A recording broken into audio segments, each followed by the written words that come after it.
Chapter 1. An additional 500,000 in dowry. In the flower-filled city, He Xiufeng gazed at her daughter, who was to wed the following day, and remarked, Ming Yao, upon further reflection, I believe that the 500,000 dowry we have arranged is rather insufficient. When Lin Yi arrives tomorrow, let us request an additional 500,000. Zhang Mingsheng, puffing on a cigarette, persistently urged his sister, Indeed, our mother has worked tirelessly to raise you. As you're about to marry, it is only fitting that we increase the amount. Furthermore, let Lin Yi contribute an additional 10,000 each month to our household expenses. Zhang Mingyao looked at her brother and mother with a sense of resignation. Well, if it must be, Lin Yi's parents run a fast food restaurant near the factory, and they make a profit of around 500,000 each year. So he should be able to afford IT. That IT is not a matter of should, but must. After all the effort I put into raising you, what is another 500,000? Insisted her mother. Regardless, an additional 500,000 in dowry is non-negotiable, along with the monthly subsidy of 10,000. Which daughter in the circle has a dowry less than $1 million? Your brother is nearly 30 and still unmarried. We might as well get him a car worth 300,000. He Xiufeng commanded her daughter resolutely. Zhang Mingyao often observed how other girls entered high-end venues with exceptional elegance. Why should she settle for a disabled man who earns less than 50,000 a month? Meanwhile, Zhang Teng sat silently in his wheelchair, hesitant to speak that a misfortunate fall at a construction site had rendered him confined to a bed or wheelchair for life, with the other 3 members of the family providing care for him over the years that he had long since lost his voice in family matters. In the neighborhood, the family of 4 was scrutinizing the dowry money for the following day. Zhang Mingqing opened his phone to browse for cars. The next morning, Lin Yi, clad in formal attire, and Zhang Mingyao, in a pristine white wedding gown, were seated in the back of a luxurious Mercedes-Benz S-Class on Route 2. Their wedding venue, the Heaven on Earth 5-star hotel. This was a location chosen by Zhang Mingyio's family to maintain appearances, compelling Lin Yi to scrape together over 100,000 from his parents. As Lin Yi pondered their 5-year relationship, 4 years in university and 1 year in the workforce, resolved to fulfill her wishes and ensure their wedding was memorable. The vehicle gradually came to a halt in front of the hotel. A throng of groomsmen and bridesmaids awaited the couple's descent. We have arrived. Lin Yi beamed at Zhang Mingyao. After 5 years of courtship, they were on the brink of forming a new family together, and Lin Yi felt an overwhelming thrill. Get out, get out, get out. The entourage cheered from outside the car. Just as Lin Yi reached for Zhang Mingyio's hand to assist her out, an unsettling voice interrupted. What's all this commotion? It was He Xiufeng and Zhang Mingqing. With He Xiufeng's sharp call, the groomsmen and bridesmaids fell silent. Lin Yi furrowed his brow. It was his wedding day, and he wondered what trouble these two were about to stir. Although they lacked decorum, he understood the importance of etiquette. He promptly exited the car and greeted them with a smile. Annie Chung, you needn't have come out. You could have waited inside. He Xiufeng regarded Lin Yi coldly. I have only one daughter. How could I not come? It's almost like water spilled on the ground. Once it's gone, it cannot be retrieved. Lin Yi chuckled. That's not true. Annie, as long as you wish to see Ming Yao, we will return to visit you immediately. Let's not dwell on that. He Xiufeng waved dismissively. Lin Yi, I will be blunt that if you want my daughter to marry you, you must add an additional 499,999, along with a monthly subsidy of 10,000 to our family. Otherwise, she will not step out of this car. He Xiufeng wore a distinctly acerbic expression that a chorus of gasps arose from the groomsmen and bridesmaids, astonished by the avarice displayed by Zhang Mingyio's family. They were all university friends of Lin Yi and Zhang Mingyao, and they had not anticipated such greed. Lin Yi, taken aback, exclaimed, Wasn't the agreed-upon dowry 500,000? I have already delivered the entire sum to you. Why must there be an additional 500,000, plus a monthly contribution? My salary is only a little over 10,000. How can I afford that? He was genuinely shocked that the scenarios he had seen on television were unfolding in his own life. He Xiufeng retorted smugly, Lin Yi, your reasoning is flawed. I have raised my daughter for so many years. 500,000 is hardly sufficient to marry her. There are many suitors who would gladly pay more. If she wished, she could find someone far better than you. Zhang Mingqing chimed in, Exactly. If you're unwilling to spend, how can you expect to marry my sister? Doesn't your family's fast food restaurant make a profit of several 100,000 each year? Why not simply ask your parents for the money? While Meng Yao may not be the campus belle, she certainly is a beauty, and marrying her is a stroke of fortune for you. Their back and forth left Lin Yi's expression icy, starting with demands of hundreds of thousands. Do you think my family's money grows on trees? And you claim I'm unwilling to spend? When I was in my second year of university, weren't you always asking me for money? You, a fully capable person, squandered your salary at bars after working at the factory. Have you ever repaid the money you borrowed from me? Lin Yi pointed an accusatory finger at Zhang Mingcheng. Zhang Mingcheng, undeterred, retorted angrily, "Come on, that was years ago. You still bring it up? It was just a little money. As a university student, you could make hundreds or thousands writing for others. Why not spare some for me? Just a little money. When I was in university, did you ever hesitate to ask for funds?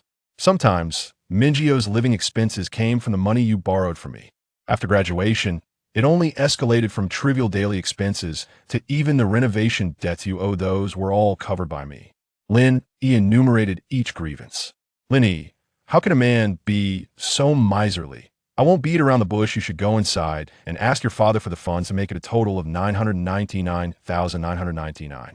I won't hold yesterday's issues against you." He Xiaofang issued her ultimatum. Lin Yi replied coolly, "Ah, what a lovely sentiment of longevity. How delightful." Zhang Mingcheng, noticing Lin Yi's contemplation, smirked. "Indeed, longevity carries a beautiful meaning. Once the funds are secured, I can purchase a car worth 300,000, then I can pursue women again." He Xiaofang, hearing her son's words, elbowed Zhang Mingcheng sharply. "Watch your words," she reprimanded. Zhang Mingcheng muttered, "It's true. Yesterday we agreed, as long as Lin Yi provides the money, I get a car to help me find a wife." Upon hearing this foolishness from Zhang Mingcheng, Lin Yi finally grasped that this inflated dowry was merely a pretext for a vehicle purchase. Chapter 2. A stunning bridesmaid proposes Meng Yao. What are your thoughts? Lin Yi implored, still clinging to a sliver of hope. "I promise you, if you come with me now, Lin Yi, will ensure you never suffer hardship in this lifetime." Despite their 5-year relationship, Zhang Mingyao had fallen prey to the toxic sentiments circulating online.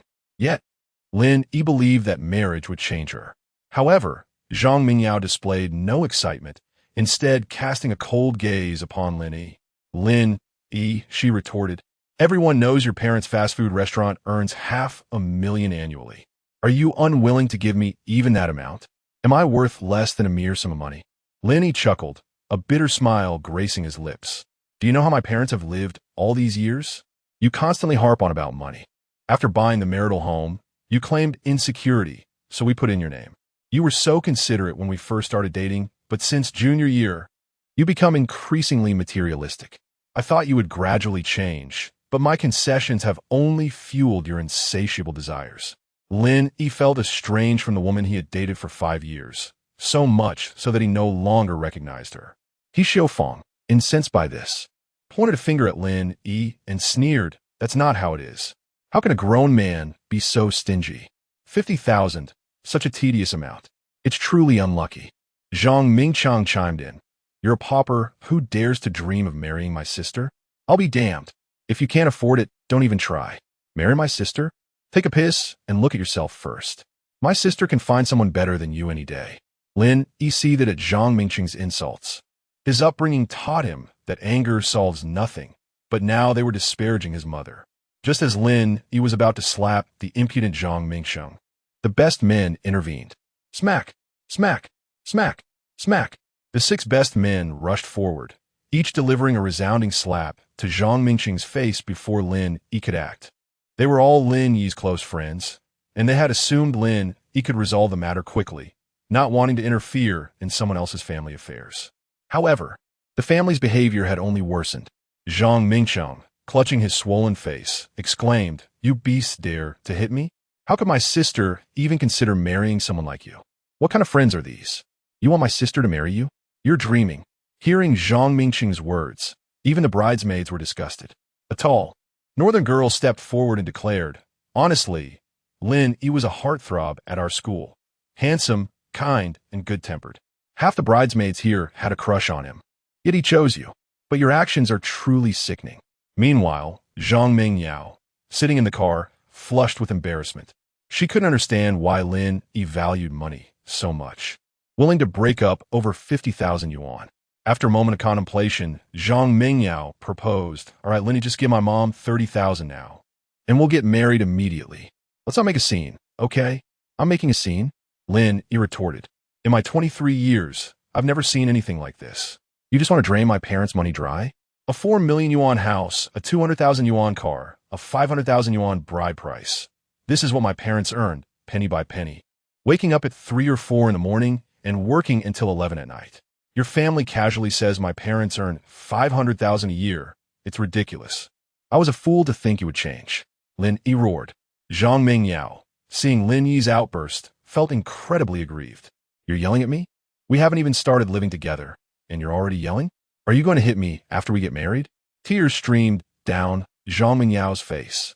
Why was Lin, who had always been so accommodating, treating her this way over a few 100,000 yuan? She simply wanted to help her brother and mother. Was it too much to ask as a family? As the commotion grew louder, more and more onlookers gathered.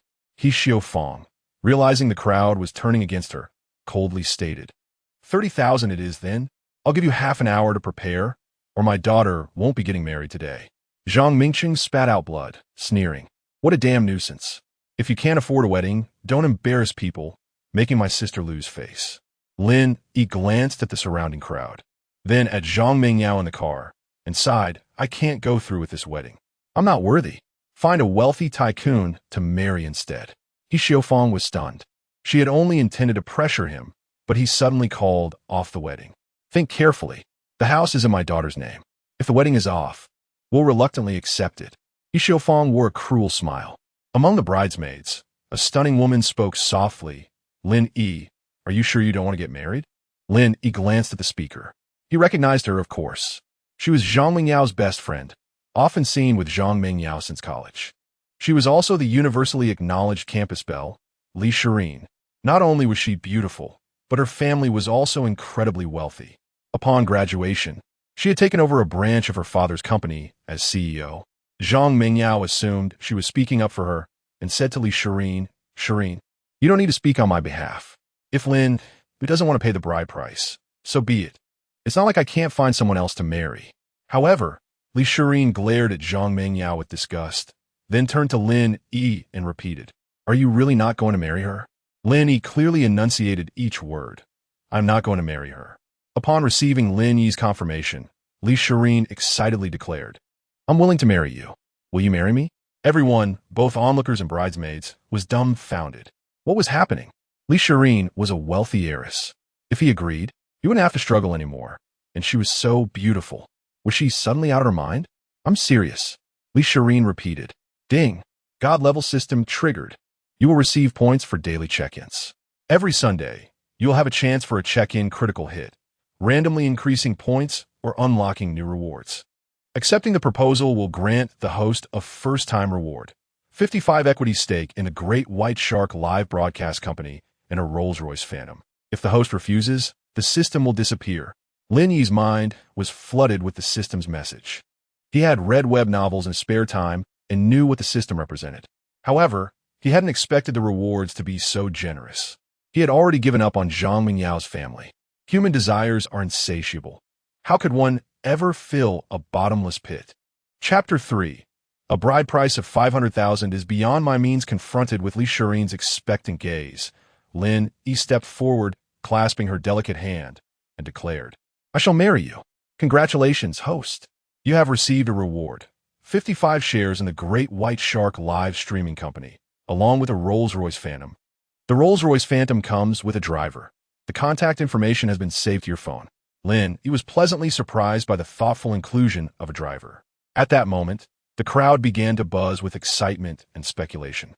Li Shirin looked at Lin Yi and inquired, "When will you divorce Zhang Mingyao, so we can find a time to obtain our marriage certificate?" She could hardly contain her eagerness to formalize their union. Lin Yi gently replied, "I have not yet married her. We intended to complete our wedding first on this auspicious day before obtaining the certificate, but it seems unnecessary now." Meanwhile, Zhang Mingyao, still in the car, was rendered speechless. She hurriedly exclaimed, "Lin Yi, are you truly going to abandon me? I no longer require 300,000. Just 10 will suffice. If you agree to give me 10, we can marry right now." Lin Yi regarded the disoriented Zhang Mengyao and coldly responded, Money, money, money. Is that all you think about? It is no longer feasible. I cannot afford to marry you. Lin Yi's parents had also arrived at the wedding venue, and upon seeing the crowd, Lin Hongjun squeezed through to find his son holding another woman's hand. He asked coldly, what is happening here? Upon witnessing Lin Yi's parents, He Xiaofang dramatically rolled on the ground, lamenting, such a tragedy. My poor daughter is entangled with this scoundrel. Dear in-laws, please rise. Let us address this matter together. Lin Hongjun urged as he helped He Xiaofang to her feet. He then turned to his son, stating, You should explain yourself. I am eager to hear your justification. Just as Lin Yi was about to speak, Li Shireen interjected, Bring it forward. At that moment, a seemingly honest middle-aged woman approached with a smartphone. She had rushed to hire onlookers to record the events as they unfolded. The woman played a video for Lin Hongjun, showcasing the entirety of He Xiaofang's demand for 50,000 and Zhang Mingqing's profane remarks. Lin Hongjun's expression grew darker with each passing moment, his brows furrowing deeply. Initially silent, Lin Yi's mother, Zhao Xiangmei, could no longer restrain herself, exclaiming, How can your family be so shameless? He Xiaofang retorted, Our family is shameless? You have wealth. What is wrong with requesting a larger bride price? Zhang Mingyao had hoped Lin Yi's father would advocate for her, but it was evident that their relationship had reached its end. Lin Yi, do you truly intend to marry Shireen? She wept, her tears a testament to her shattered hopes. She had thought Lin Yi was merely speaking out of anger, but now it seemed all too real. Lin Yi observed Zhang Mingyao's crocodilian tears with indifference. He Xiaofang, reveling in the chaos, boasted, If you don't marry, it doesn't matter. The house is in my daughter's name, and the bride price of 50,000 ensures we are not at a loss. The house was purchased outright by my parents, and Zhang Mingyao contributed nothing. I will reclaim every cent, including the funds borrowed by Zhang Mingqiang for renovations, Lin Yi stated coldly. He Xiaofang laughed derisively. The house is under Mingyao's name. Do you truly think you can get it back? What a dream. Lin Yi regarded her as if she were a fool. Surely you understand that transfer records exist? Li Shireen gently squeezed Lin Yi's hand and suggested, Let us not waste any more time. We should allow our lawyer to handle the rest and proceed to obtain our marriage certificate. Apologies, everyone, but this wedding cannot proceed today. Please enjoy the refreshments. I will cover all expenses, Lin Yi proclaimed generously. The crowd exchanged glances, finding familiar faces amidst the throng and entering the luxurious venue to enjoy the experience. For they were but ordinary people relishing a rare opportunity. Lin Yi, with a flourish, opened his phone to dial the contact provided by his system moments earlier. Xiao Wu, please bring the car to the venue. Zhang Mingqiang chuckled at Lin Yi's call, mocking, Xiao Wu, you truly believe you are the boss? What car are you driving? Lin Yi stood in silence, no longer wishing to be entangled with this family. Before long, a Rolls-Royce Phantom arrived before the crowd. Let's go, Lin Yi said, guiding Li Shireen into the vehicle. The car glided away smoothly, leaving the onlookers in astonishment. Isn't Lin Yi the miser who couldn't part with 50,000? How does he possess such an extravagant vehicle and a driver? He Xiaofang gasped. Zhang Mingqiang, envious, muttered, It must be rented. If he truly owned it, why wouldn't he drive it himself? The best man, who had just slapped Zhang Mingqiang, remarked, Have you ever seen anyone drive their own Rolls-Royce? I won't argue with you. I'm off to enjoy my meal, Zhang Mingqiang declared as he headed towards the venue. However, before he could take 2 steps, several security personnel, summoned by Lin Hongjun, escorted him out. Zhang Mingqiang and He Xiaofang cursed as they were ejected. Meanwhile, Zhang Mingyao, isolated in her wedding gown, wept as she hailed a taxi. The driver, noticing her distress, inquired, Young lady, what troubles you? Frustrated, Zhang Mingyao snapped, Leave me alone. I will definitely give you a bad review. The driver retorted, I was merely showing concern. Do you know how much a bad review costs me? I can apologize if that helps. Zhang Mingyao dismissed him, saying, I couldn't care less. Your financial woes are your problem. A bad review is guaranteed. Fuming, the driver abruptly stopped the car. Why did you stop suddenly? With such poor attitude. Do you want me to post about it online? She shouted. The driver, irate, commanded get out. But you haven't taken me to my destination. She protested. The driver nonchalantly replied, Complain all you want. I refuse to take you further. Left with no choice, Zhang Mingyao exited the vehicle, only to see the driver speed away. Passers-by stared at the bride, whispering among themselves as she walked despondently down the street. Overwhelmed with a sense of injustice, she squatted down and wept bitterly. Chapter 4.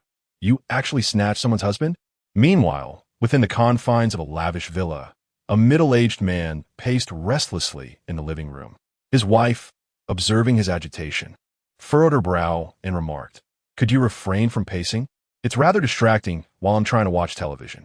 The anxious man was none other than Li Shirin's father, Li Jintian, and the woman beside him, her mother, Wu Ruolin. "How can I remain calm?" Li Jintian exclaimed. Shirin has harbored affections for that Lin Yi since her university days. Ever since he became involved with another woman, Shirin has been perpetually despondent. The news of their impending marriage sent her into a spiral of clandestine tears.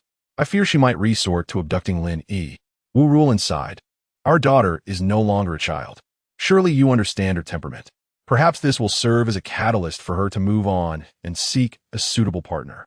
Li Jintian settled down, musing, "Truth be told, I've always held a certain fondness for that young man. Since Shirin's infatuation began, I've made an effort to learn about him.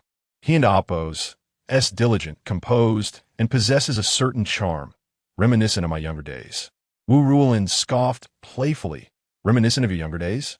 I remember you quite well. Thank you." Elsewhere, inside a Rolls-Royce Phantom, Lin Yi and Li Shirin were enveloped in silence. "Where to, sir?" the driver inquired, breaking the quietude. "To my home first." Li Shirin responded with a smile. "I need to retrieve my household registration booklet." Upon hearing this, Lin Yi turned to Li Shirin, his expression earnest. "Shirin, are you truly certain about this marriage?" "My feelings for you are genuine," she confessed, dating back to our university years. "I kept them hidden, believing that our paths would never cross again. I never imagined her family would be so materialistic."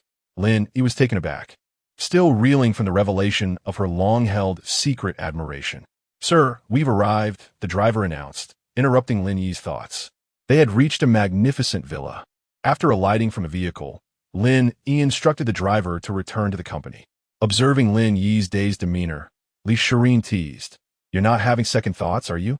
Lin Yi met her gaze, his voice firm. "Now that we're committing to marriage, I have no intention of seeking a divorce. I want you to be sure, I'm serious about this, not merely toying with the idea." Overwhelmed by his words, Li Shirin embraced him and initiated a kiss. Caught off guard, Lin Yi was momentarily stunned. He hesitated to push her away, mindful of her delicate nature, yet fearful of causing her pain.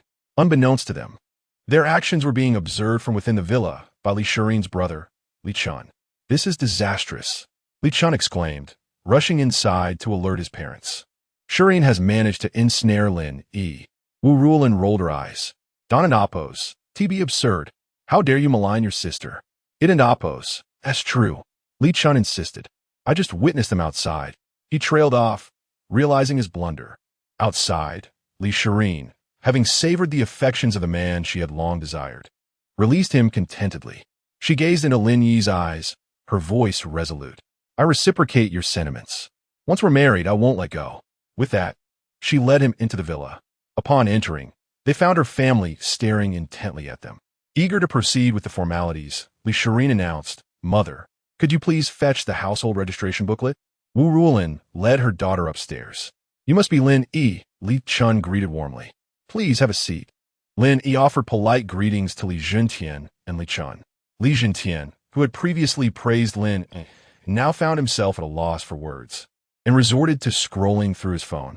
An awkward silence descended upon the three men. Upstairs, Wu Ruolin led Li Shirin into her room. "Why are you being so secretive?" Li Shirin inquired. "I asked you to retrieve the household registration booklet, not to drag me into your room." Wu Ruolin retorted, "My dear daughter, you attended someone else's wedding, only to return with the groom? What will people think?" Li Shirin rolled her eyes, realizing that her family had assumed she was attempting to poach a husband. She recounted the events of the day. Wu Ruolin was aghast. "Unbelievable. How could such a family exist? It's truly eye-opening." "I don't have time for this," Li Shirin urged. "Please, fetch the household registration booklet. The man I've yearned for is finally within my grasp." "Just a moment," Wu Rulin replied, hurrying to retrieve the booklet. While she waited, Li Shirin changed out of her bridesmaid dress, eager to look her best for the occasion. Moments later, Wu Rulin returned with a household registration booklet. Li Shirin snatched it and rushed downstairs, only to find the three men engaged in stilted conversation. Giggles escaped her lips at the sight. "Let's go," she exclaimed, grabbing a set of car keys and pulling Lin Yi out the door. As the couple departed, Wu Rulin descended the stairs. Li Jintian, already suspecting their intentions, inquired, "Did Shirin leave with the household registration booklet? Are they planning to?" Wu Rulin recounted Shirin's explanation and played a video that Shirin had sent her. The three huddled around Wu Rulin's phone, watching the video. "How could anyone behave like that?" Li Chun exclaimed, pointing at Zhang Mingyao in disgust. Li Jintian frowned, realizing the extent of her actions. This is no longer a marriage. It's a transaction, and with interest, no less. Both men, understanding the situation, empathized with Lin Yi. Chapter 5. Matrimony. Simultaneously, Lin Yi and Li Shirin arrived outside the Civil Affairs Bureau. After accepting the Maserati car keys from Li Shirin, Lin Yi entered the villa's underground garage. A resplendent array of luxury vehicles greeted his eyes. Lin Yi merely offered a cursory glance, then settled into the Maserati. Although the collection of high-end cars was impressive, Lin Yi knew he could easily acquire several with the rewards bestowed by his system. As Lin Yi prepared to depart, he received a call from his groomsman, his close confidants. Old boy, don't be too despondent." A voice intoned, even though the wedding didn't transpire. "We're planning a get-together later. Your presence is mandatory." Lin Yi acquiesced to their invitation. He refrained from divulging his impending nuptials with Li Shirin, as his friends believed she was merely assisting him in saving face. He intended to surprise them. Lin Yi cast a glance at Li Shirin, an impeccable paragon of womanhood who was about to become his wife. He was elated.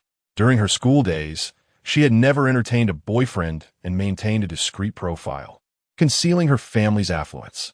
Yet, this very woman had chosen him. Lin Yi considered his union with Li Shirin the most judicious decision he had ever made.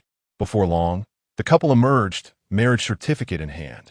Lin Yi, gazing at the document, avowed, "I shall bestow upon you the most exquisite wedding, a spectacle to inspire envy in all who witness it." Li Shirin, her eyes brimming with affection, responded, "Now that we are legally bound, any ceremony will satiate my desires." Ding! Congratulations to the host for completing the marriage task. Investment reward. Your father-in-law has collaborated with others to develop a short video software. Your father-in-law's partners have failed in other fields of investment and want to terminate the cooperation. The host only needs to cooperate with your father-in-law to complete it, and the system will bring the host 10 million users and 10,000 video creators. One more thing to remind the host. The rewards obtained by the host are legal and compliant, so the host does not need to worry. A short video platform. This system is remarkably convenient. Lin Yi mused, "It's paving the way for me." Beep, beep, beep. Just as Lin Yi intended to escort Li Shirin home for introductions to his parents, his phone emitted a series of alerts. Lin Yi retrieved his phone and noted the caller as Zhou Kong, his close friend. "Hello. Yes, I'll be there shortly. Send me the location." Concluding the call, Lin Yi pocketed his phone and ushered Li Shirin into the Maserati. Li Shirin inquired, "Who is it?" Lin Yi replied with a smile, "It's Zhou Kong. He's invited us to dinner, a perfect opportunity for them to meet my wife." Upon hearing the word wife, Li Shirin's countenance flushed crimson. Shortly thereafter, Lin Yi arrived at the designated location. He observed his groomsmen and several bridesmaids, all having changed into casual attire. "Good heavens! It's Lin Yi," Zhou Kong exclaimed, astonished by the sight of the Maserati. Lin Yi parked the car and, accompanied by Li Shirin, approached the group. He brandished their marriage certificate for all to see. To his surprise, the certificate was immediately seized by the crowd. Exclamations of disbelief erupted from the men and women alike. "Unbelievable! We assumed you two were jesting, but you actually got married." Witnessing the marriage certificate, the group collectively swarmed Lin Yi, playfully pummeling him while exclaiming, "Congratulations. You lucky dog." The women erupted in laughter. Meanwhile, Zhang Mingcheng, having been ejected by security, wandered aimlessly, devoid of his Xiufan's company. Formerly a factory worker, Zhang Mingcheng had received 500,000 yuan in betrothal money from He Xiufeng for Zhang Mengyao. Now flush with cash, he had abandoned his job. However, he had squandered 200,000 yuan, indulging in nightly revelry with his cronies at bars, always footing the bill. His newfound status had earned him the title of Director Zhang, inflating his ego. He had anticipated receiving another 500,000 yuan from Lin Yi, but was rebuffed, leading to a rift with his family. Damn Lin Yi, you tight-fisted cur, Zhang Mingcheng seethed, striking a nearby tree in frustration. As Zhang Mingcheng vented his anger on the tree, he overheard Lin Yi's voice. He traced the sound and discovered Lin Yi engaging in playful banter with the groomsmen and bridesmaids. Seizing the opportunity to accuse Lin Yi of infidelity, Zhang Mingcheng marshaled his resolve. Armed with a fabricated justification, Zhang Mingcheng surreptitiously activated his phone's recording function and charged forward. Lin Yi, you abandoned my sister at your wedding to cavort with a bridesmaid. Are you even human? Zhang Mingcheng bellowed, portraying Lin Yi as a heartless scoundrel. The group turned to regard him, dismissing him as a buffoon before resuming their conversation. Ignored, Zhang Mingcheng's pride was wounded.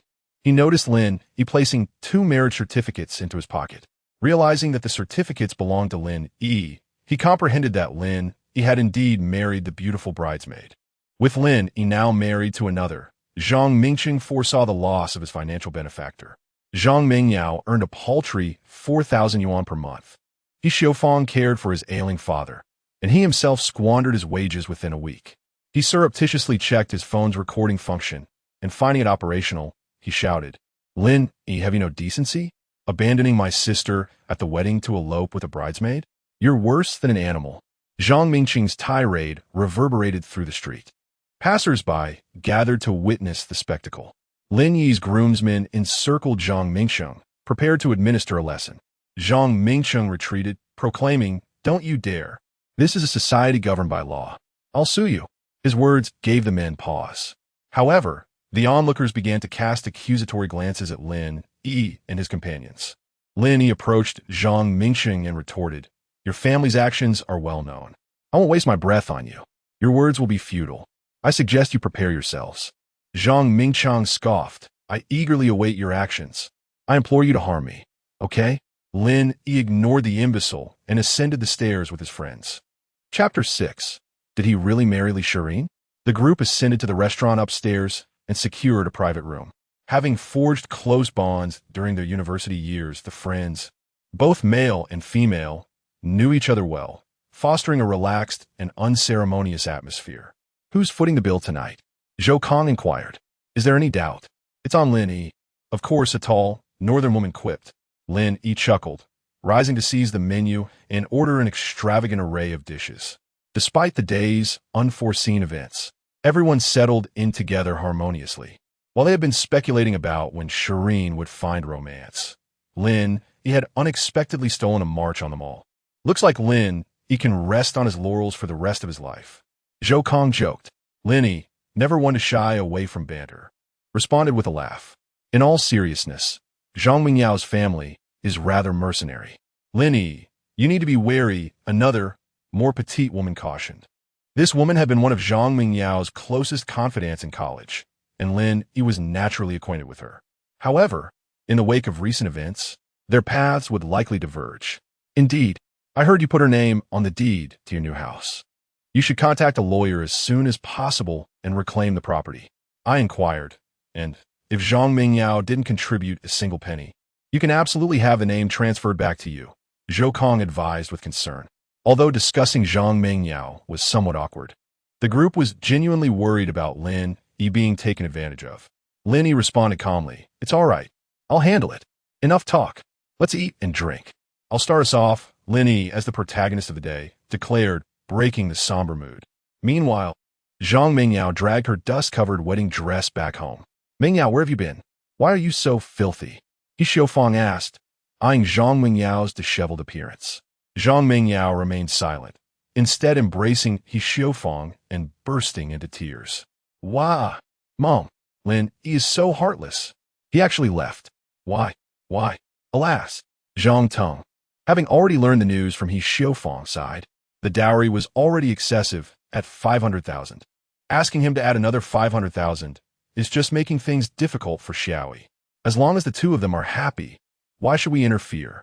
Hearing Zhang Teng's words, He Xiaofang immediately bristled. Isn't it because of you? If you could go out and work, would we be in such dire straits? Zhang Teng fell silent, having no voice in the household. Even asking for a glass of water could earn him a scolding from He Xiaofang. He Xiaofang continued to rail against the heir. Besides, who knew that Lin Yi bastard would be so stingy, unable to meet even that small request? Mengyao, go change into some clean clothes. Stop crying, Zhang Teng said, tenderly wiping away Zhang Mingyao's tears with a tissue. Zhang Mingyao rose and retreated to her room to change into fresh attire. However, if Lin Yi really marries that little girl, things will become problematic. If we ever need money, we won't be able to turn to him, He Xiaofang mused darkly. Hearing this, Zhang Mingyao wavered. Mom, maybe we shouldn't ask for the dowry. Lin Yi has already given us 500,000. Let's just drop it. After this incident, Zhang Mingyao realized that Lin Yi was capable of anger. He had always been so accommodating, always coddling her when she was upset. But now, after so long, there was no reaction. This filled Zhang Mingyao with unease and a sense of foreboding. He Xiaofang's eyes lit up with cunning. My dear daughter, why don't we forego the money for now? After you marry Lin Yi, we can gradually extract money from him. He won't refuse then, will he? Zhang Mingyao replied listlessly, I'll try. Just as she finished speaking, Zhang Mingcheng burst in, breathless. It's terrible. That scoundrel Lin Yi actually married that pretty bridesmaid. What? He Xiaofang and Zhang Mingyao exclaimed in unison. After regaining her composure, Zhang Mingyao said slowly, that and Oppos. That's impossible. I and Oppos. V been dating Lin Yi for 5 years. How could he marry Li Shireen? Besides, a family like Li Shireen's would never approve of Lin Yi. It's true. I saw them holding marriage certificates with my own eyes. I even have a video, Zhang Mingcheng said, pulling up the video he had recorded earlier. Although the video didn't show the open marriage certificates, seeing Li Shireen hand hers to Lin Yi confirmed that they were serious. That's impossible. Lin Yi can't marry someone else, Zhang Mingyao murmured, collapsing to the floor. As she spoke, Zhang Mingyao grabbed her phone and dialed Lin Yi's number. Meanwhile, Lin Yi, having been relentlessly plied with drinks by his friends, was feeling lightheaded. He could only hold his head and surrender. I can't drink anymore. Li Shireen stood beside him, gently massaging his chest in an attempt to ease his discomfort. Just as Lin Yi was slumped in his chair, enjoying the moment, his phone rang. Tipsy, Lin Yi picked up the phone and saw that it was Zhang Mingyao calling. As Lin Yi prepared to reject the call, Li Shireen pressed the answer button for him. Left with no choice, Lin Yi answered the phone. The once noisy private room fell silent. What is it? Lin Yi asked coldly. Hearing Lin Yi speak to her in such an icy tone, Zhang Mingyao's eyes began to well up with tears. She quickly composed herself and said, Did you really marry Li Shireen? Lin Yi replied flatly, Yes, so what? If you have nothing else to say, I'm hanging up. Hearing Lin Yi's confirmation, Zhang Mingyao burst into tears and roared, Are we a couple? Why did you abandon me? Are you even human? Did you forget our 5 years of love in an instant? Hearing Zhang Mingyao's sobs, Lin Yi simply said, I'm sorry, but we're not a couple. I'm the plaintiff, and you're the defendant. I'll be taking back every penny I lent your family, and I'll consider the gifts I gave you as having been fed to a dog. Before Zhang Mingyao could react, Lin Yi hung up the phone. Seeing that Lin Yi had disconnected, Zhang Mingyao continued to call, but she had been blacklisted. Unwilling to give up, Zhang Mingyao called the others who were with Lin Yi, but without exception, they had all blacklisted her as well. Enraged, Zhang Mingyao threw her phone against the wall, shattering the screen. Chapter 7. I am the plaintiff, not your boyfriend. Upon witnessing Zhang Mingyao's distress, He Xiaofang inquired with concern. My dear daughter, what troubles you? Zhang Mingyao, dabbing at her moistened eyes with a tissue, lamented, Mother, he has indeed married that vile woman. He even declared himself the plaintiff and us the defendants, and he has blocked me. Overcome with emotion, she dissolved into tears. He Xiaofang, dismissive of the matter, responded, Is that all? Since the house is in your name, what do you have to fear? Besides, how could he possibly reclaim the money we borrowed from him? Amidst her sobs, Zhang Mingyao retorted, What good is it? He financed the house entirely. If he sues, he is sure to prevail, and we will have to return the betrothal money as well. Startled, He Xiaofang exclaimed, "That's preposterous. He has already given it to us. How could he possibly take it back?" Zhang Mingyao suggested, "You could consult a lawyer tomorrow." Regret gnawed at Zhang Mingyao. Had she not sought to extort an additional 500,000 as a bride price for her family, they would already be married. Now, she faced the prospect of losing both the man and the money, and she would be compelled to return the funds. In the past, Lin Yi had always endeavored to cheer her up whenever she was downcast, and their monthly life was comfortable. Now, with a meager monthly income of 3,000 or 4,000, she wondered how she would sustain herself. "No, we must move into your new house," He Xiaofang declared, seizing upon an idea. "I refuse to believe that he can evict us while we reside there." Zhang Mingyao demurred, "It's futile. They will resort to coercive measures. Let's not subject ourselves to such humiliation." He Xiaofang, pointing at Zhang Mingyao's head, chided, "You foolish girl. If we live there, he cannot simply evict us. We can squat there, and in due course, the house will become ours." Without delay, He Xiaofang began to pack their belongings.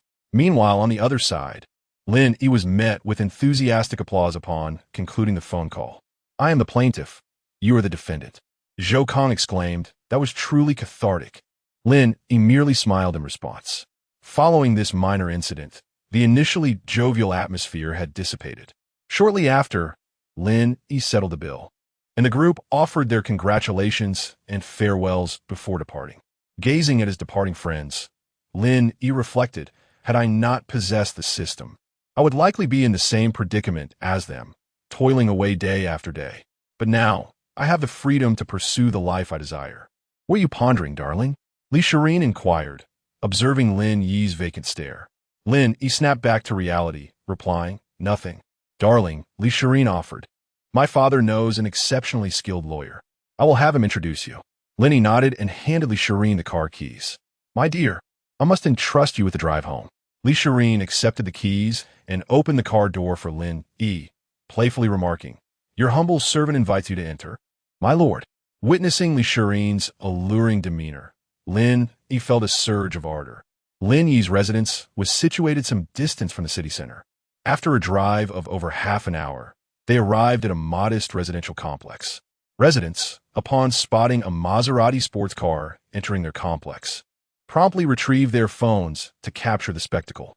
As the car came to a halt and Lin Yi emerged, elderly men and women strolling near the building expressed their admiration, exclaiming, "Young Yi is doing well. He has become a successful man and now drives such a fancy car." Lin Yi smiled in response and escorted Li Shirin into the elevator. Upon arriving home, the alcohol, which had begun to take effect, clouded Lin Yi's mind. He fumbled with the keys, unable to insert them into the lock. Zhao Xiangmei, who had already arrived home, opened the door upon hearing the commotion outside. As the door swung open, Li Shirin, upon seeing her mother-in-law, promptly greeted her, "Mother." Zhao Xiangmei paused momentarily before responding, "Oh, my dear daughter-in-law, come in." She joyfully ushered Li Shirin inside. The unfortunate Lin Yi, deprived of Li Shirin's support, collapsed to the ground. Zhao Xiangmei, unconcerned about her fallen son, called out, "Father, come and help your son inside. He is intoxicated."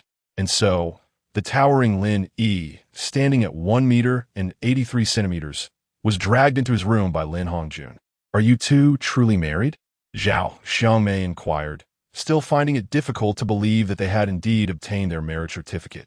Li Shirin, upon hearing this, proceeded to Lin Yi's room, rummaged through his pockets, and retrieved 2 marriage certificates, which she presented to Zhao Xiangmei and Lin Hongjun. Addressing her parents-in-law, Li Shirin declared, "Father, Mother, Lin Yi and I are indeed married and have obtained our marriage certificates." Lin Hongjun and Zhao Xiangmei learned Li Shirin's name for the first time from the marriage certificate. They had never heard Lin Yi mention her before, and Li Shirin's initial impression was overwhelmingly positive, graceful, and poised. In contrast to the previous Zhang Mingyao, she was like heaven and earth. "Shirin, do not stand on ceremony. Please sit down," Zhao Xiangmei urged. "From now on, this is your home. Make yourself comfortable." Li Shirin smiled at her parents-in-law and responded, "Father, Mother, please sit down as well." Lin Hongjun and Zhao Xiangmei exchanged glances and smiled. They were, in fact, more apprehensive than Li Shirin. After all, Lin Yi had moved with astonishing speed. They had assumed he was merely jesting, but he had genuinely obtained a marriage certificate with the woman before them. After taking a seat, Xiangmei inquired, "Shirin, where do you work currently, and what does your family do?" Li Shirin, without reservation, disclosed her family's circumstances in their entirety. "I currently work in my family's subsidiary, while my father and brother are employed at the main company, and my mother is a homemaker." Xiangmei, taken aback, inquired, "What kind of company is it? How large is it?" Li Shirin responded, "My company is relatively small, generating several hundred million annually. My father's company is much larger, likely earning significantly more, although I am uncertain of the exact amount." Good heavens! Xiangmei was at a loss for words to express her astonishment. While she was aware that her daughter-in-law was affluent, the elders were more concerned about whether their son could manage such a beautiful and wealthy wife. After all, their family backgrounds were vastly different, as evidenced by Li Shirin's refined speech, which indicated that she was not from an ordinary family. "How do your parents feel about your marriage?" Lin Hongjun voiced his concerns. Li Shirin, aware of her parents'-in-law's apprehension, reassured them, "My parents are very fond of Lin Yi, so there's no need to worry." Upon hearing this, the two elders were greatly relieved. Chapter 8. Revelation. I'm a billionaire knight. Awakening with a muddled head, Lin Yi emerged from his room. He noticed Lin Hongjun watching television in the living room. "Dad?" Lin Yi inquired, "Where's Shirin?" Lin Hongjun glanced at Lin Yi before replying, "She's in the kitchen, learning to cook with your mother." Upon hearing this, Lin Yi proceeded to the kitchen, where he observed his wife acquiring the art of preparing his beloved mapo tofu from his mother. Seeing Lin Yi's arrival, Xiangmei ushered Li Shirin out of the kitchen, insisting on handling the cooking herself. Despite Li Shirin's reluctance, she acquiesced to Xiangmei's insistence. Soon after, the table was adorned with a plethora of dishes. Lin Yi, still groggy from sleep, initially lacked any appetite. However, considering it was his wife's first meal at their home, he dutifully consumed a bowl. After some contemplation, Lin Yi resolved to disclose his ownership of shares in Great White Shark live streaming company. He wished to assuage his parents' concerns and alleviate their worries about the perceived disparity between himself and Li Shirin. "Dad, Mom, there's something I need to tell you," Lin Yi announced, placing a morsel of food on each of their plates. Lin Hongjun regarded Lin Yi expectantly. "Just say what's on your mind." Lin Yi, casting a glance at the three of them, revealed that he was the company's largest shareholder. He portrayed it as an accidental investment made during his university days, which unexpectedly transformed him into a billionaire. Xiangmei, touching Lin Yi's forehead, remarked, "Are you sure you're not delirious from fever?" Annoyed, Lin Yi retrieved his phone. "Look, here's the shareholder information with my name and photo." Lin Hongjun and Xiangmei were incredulous. While they weren't surprised by their daughter-in-law's wealth, their son's newfound affluence was perplexing. They wondered why they had been kept in the dark. Xiangmei playfully glared at Lin Yi. "Why didn't you tell us sooner?" Lin Yi concocted an excuse, asserting his desire for a low profile. However, now that he was married, he felt compelled to reveal the truth. Lin Hongjun, upon hearing this, erupted in laughter. "That's my son." Lin Yi chuckled along with them. Learning about their son's wealth brought immense relief to the couple. The perceived gap between their son and daughter-in-law had narrowed, alleviating their fear of him being labeled a gold digger. Their traditional values made them uncomfortable with the idea of a man living off his wife's wealth, unlike some modern youths who readily embrace such an arrangement. After dinner, Li Shirin and Xiangmei cleared the table together, while Lin Hongjun broached the subject of Zhang Mingyao's property with Lin Yi. "What should we do about Zhang Mingyao's house? Can we still get it back?" Lin Yi patted his father's shoulder reassuringly. "Don't worry, I'll handle it. I'll reclaim what's rightfully ours." Lin Hongjun sighed in response. "Your mother and I never liked Zhang Mingyao. She was too fixated on money. We adore Shirin as our daughter-in-law. You must treat her well, or we'll deal with you." Lin Yi earnestly replied, "I will." Li Shirin, overhearing their conversation, couldn't help but smile. As Li Shirin prepared to sit down, she received a call from her father. "Hello, I'm not coming back. I'm married now. Where else would I go? Of course, I'm at home. You want to talk to my father-in-law?" "Okay, sure." Lin Yi's family eagerly eavesdropped on Li Shirin's conversation, only catching her father and Appo's remark, "A daughter, once grown, is beyond control." The rest remained unheard. Eventually, Li Shirin handed the phone to Lin Hongjun. Mr. Lin grasped the phone, his hands trembling slightly. They had had little interaction before, with their first real impression occurring after the marriage registration. The fact that the other party was a multimillionaire only amplified his excitement. "Hello, brother. All right, let's arrange a gathering for our families when you have time, to get to know each other better." "Yes, it's fine. The children are already married, so we can discuss the wedding arrangements then." Lin Hongjun exhaled a sigh of relief as he hung up the phone. Hee, Dad, you don't have to be so nervous. My dad is a wonderful person," Li Shirin said with a smile. Lin Hongjun lamented, "The disparity is too great." Lin Hongjun glanced at Li Shirin. "What are your parents like? We should meet them tomorrow and bring some gifts." Li Shirin casually responded, "My family doesn't need anything. There's no need to bring gifts. We're just having a meal outside. We can bring gifts when we visit their home later." Lin Hongjun slowly replied, "We should still bring something. It wouldn't be appropriate to arrive empty-handed." Li Shirin nodded in agreement. "All right, when Lin Yi and I get married, I hope you can give my family a generous dowry, as much as possible, because my dad said he'll double the return gift as my own dowry." Lin Hongjun waved his hands in alarm. Forget it. A token of 100,000 or 80,000 yuan will suffice. Lin Yi is fortunate to have married you.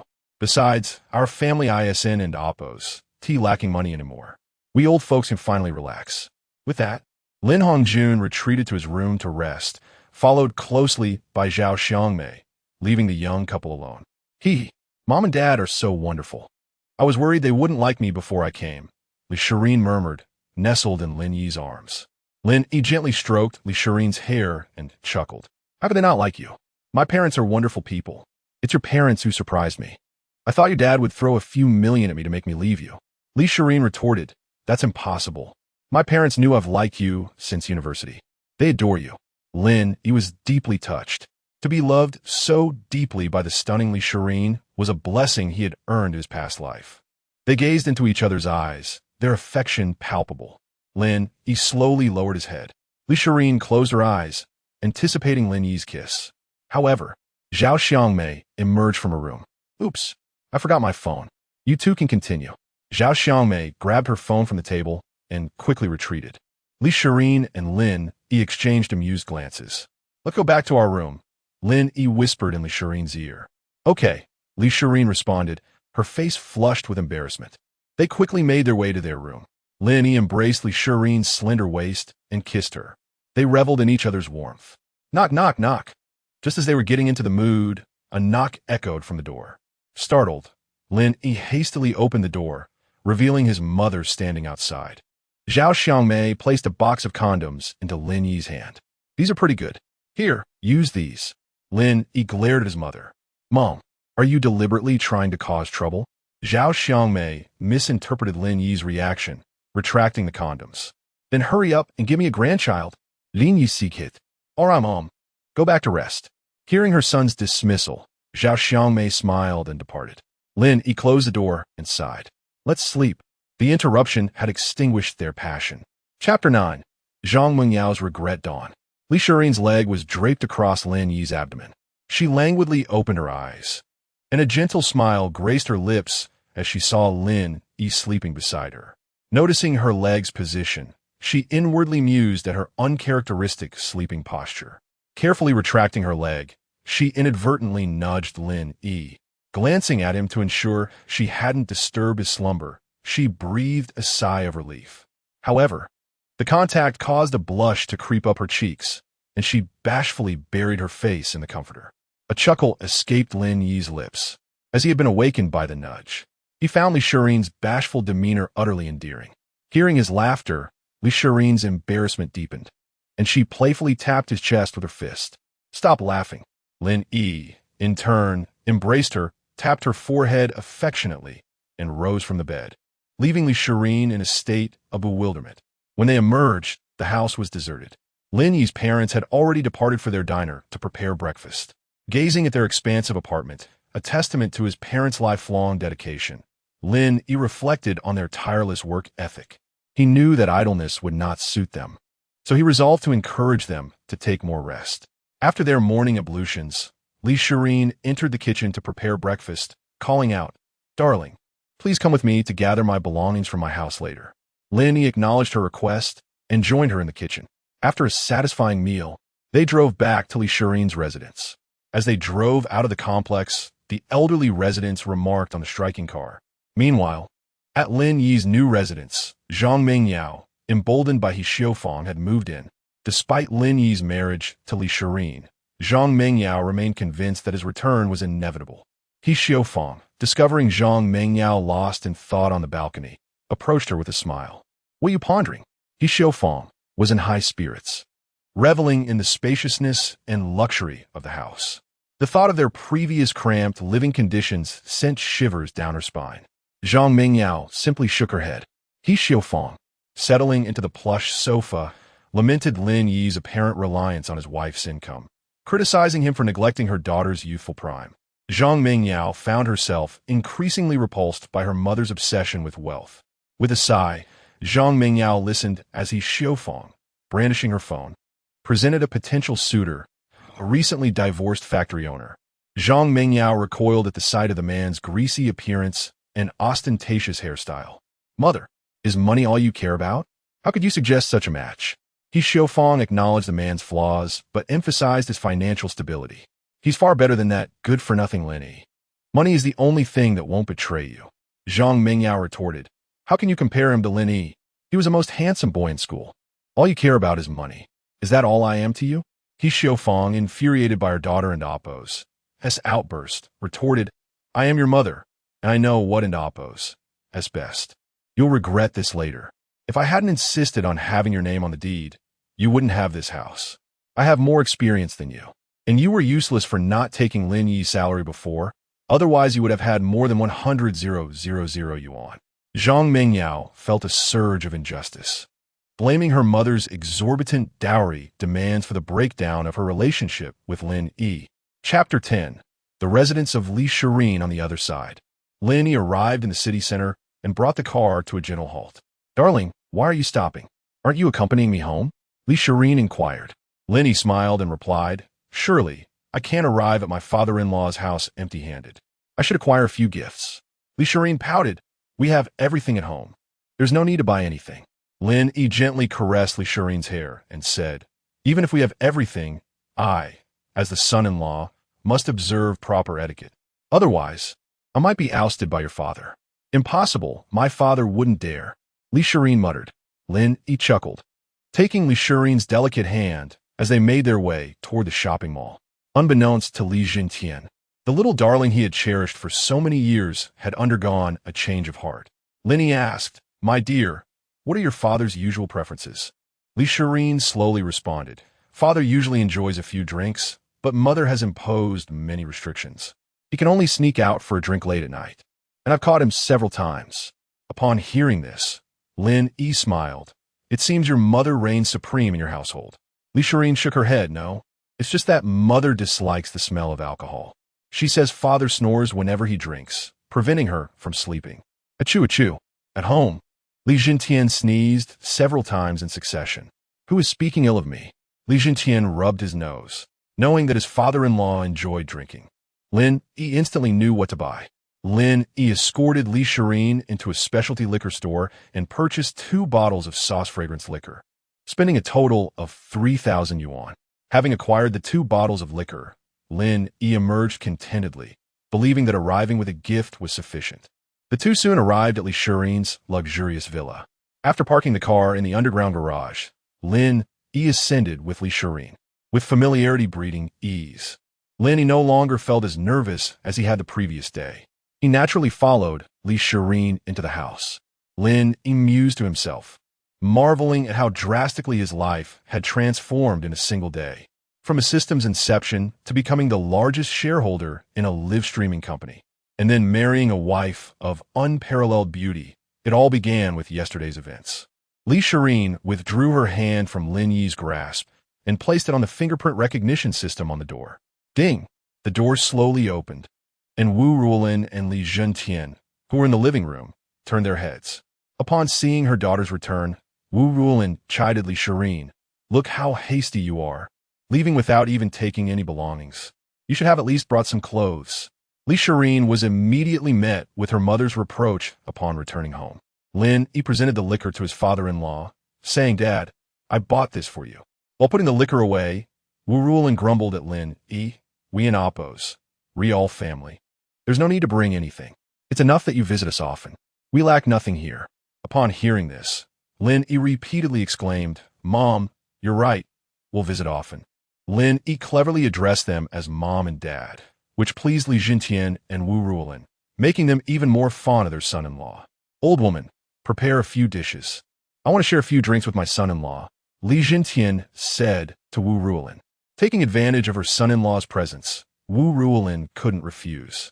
She entered the kitchen to prepare a few dishes for them. The observant Lin Yi noticed Li Jintian swallowing hard after Wu Ruolin entered the kitchen, indicating his deep craving for alcohol. "Shireen, go help your mother." Li Jintian waved his hand, dismissing Li Shireen to the kitchen. Seeing Li Shireen enter the kitchen, Li Jintian stared at Lin Yi with a hesitant expression. Feeling uneasy under his father-in-law's gaze, Lin Yi asked, "Dad, what's on your mind? Feel free to speak candidly." Li Jintian scratched his head, feeling somewhat embarrassed. "Did you and Shireen sleep together last night?" Upon hearing Li Jintian's question, Lin Yi finally understood the matter at hand. Lin Yi nodded. Seeing Lin Yi's affirmative response, Li Jintian glanced behind him to ensure no one was present before asking, "Did you?" Lin Yi scratched his head and replied, "Not yet." Having confirmed this, Li Jintian let out a sigh of relief. That's good. Although you've already obtained your marriage certificate, you haven't held the wedding yet. I hope you'll wait until after the wedding before. You're not in a hurry. Shireen has been fond of you for several years. Once we find an auspicious date, both families will begin preparations." Lin Yi agreed. "Yes, I understand."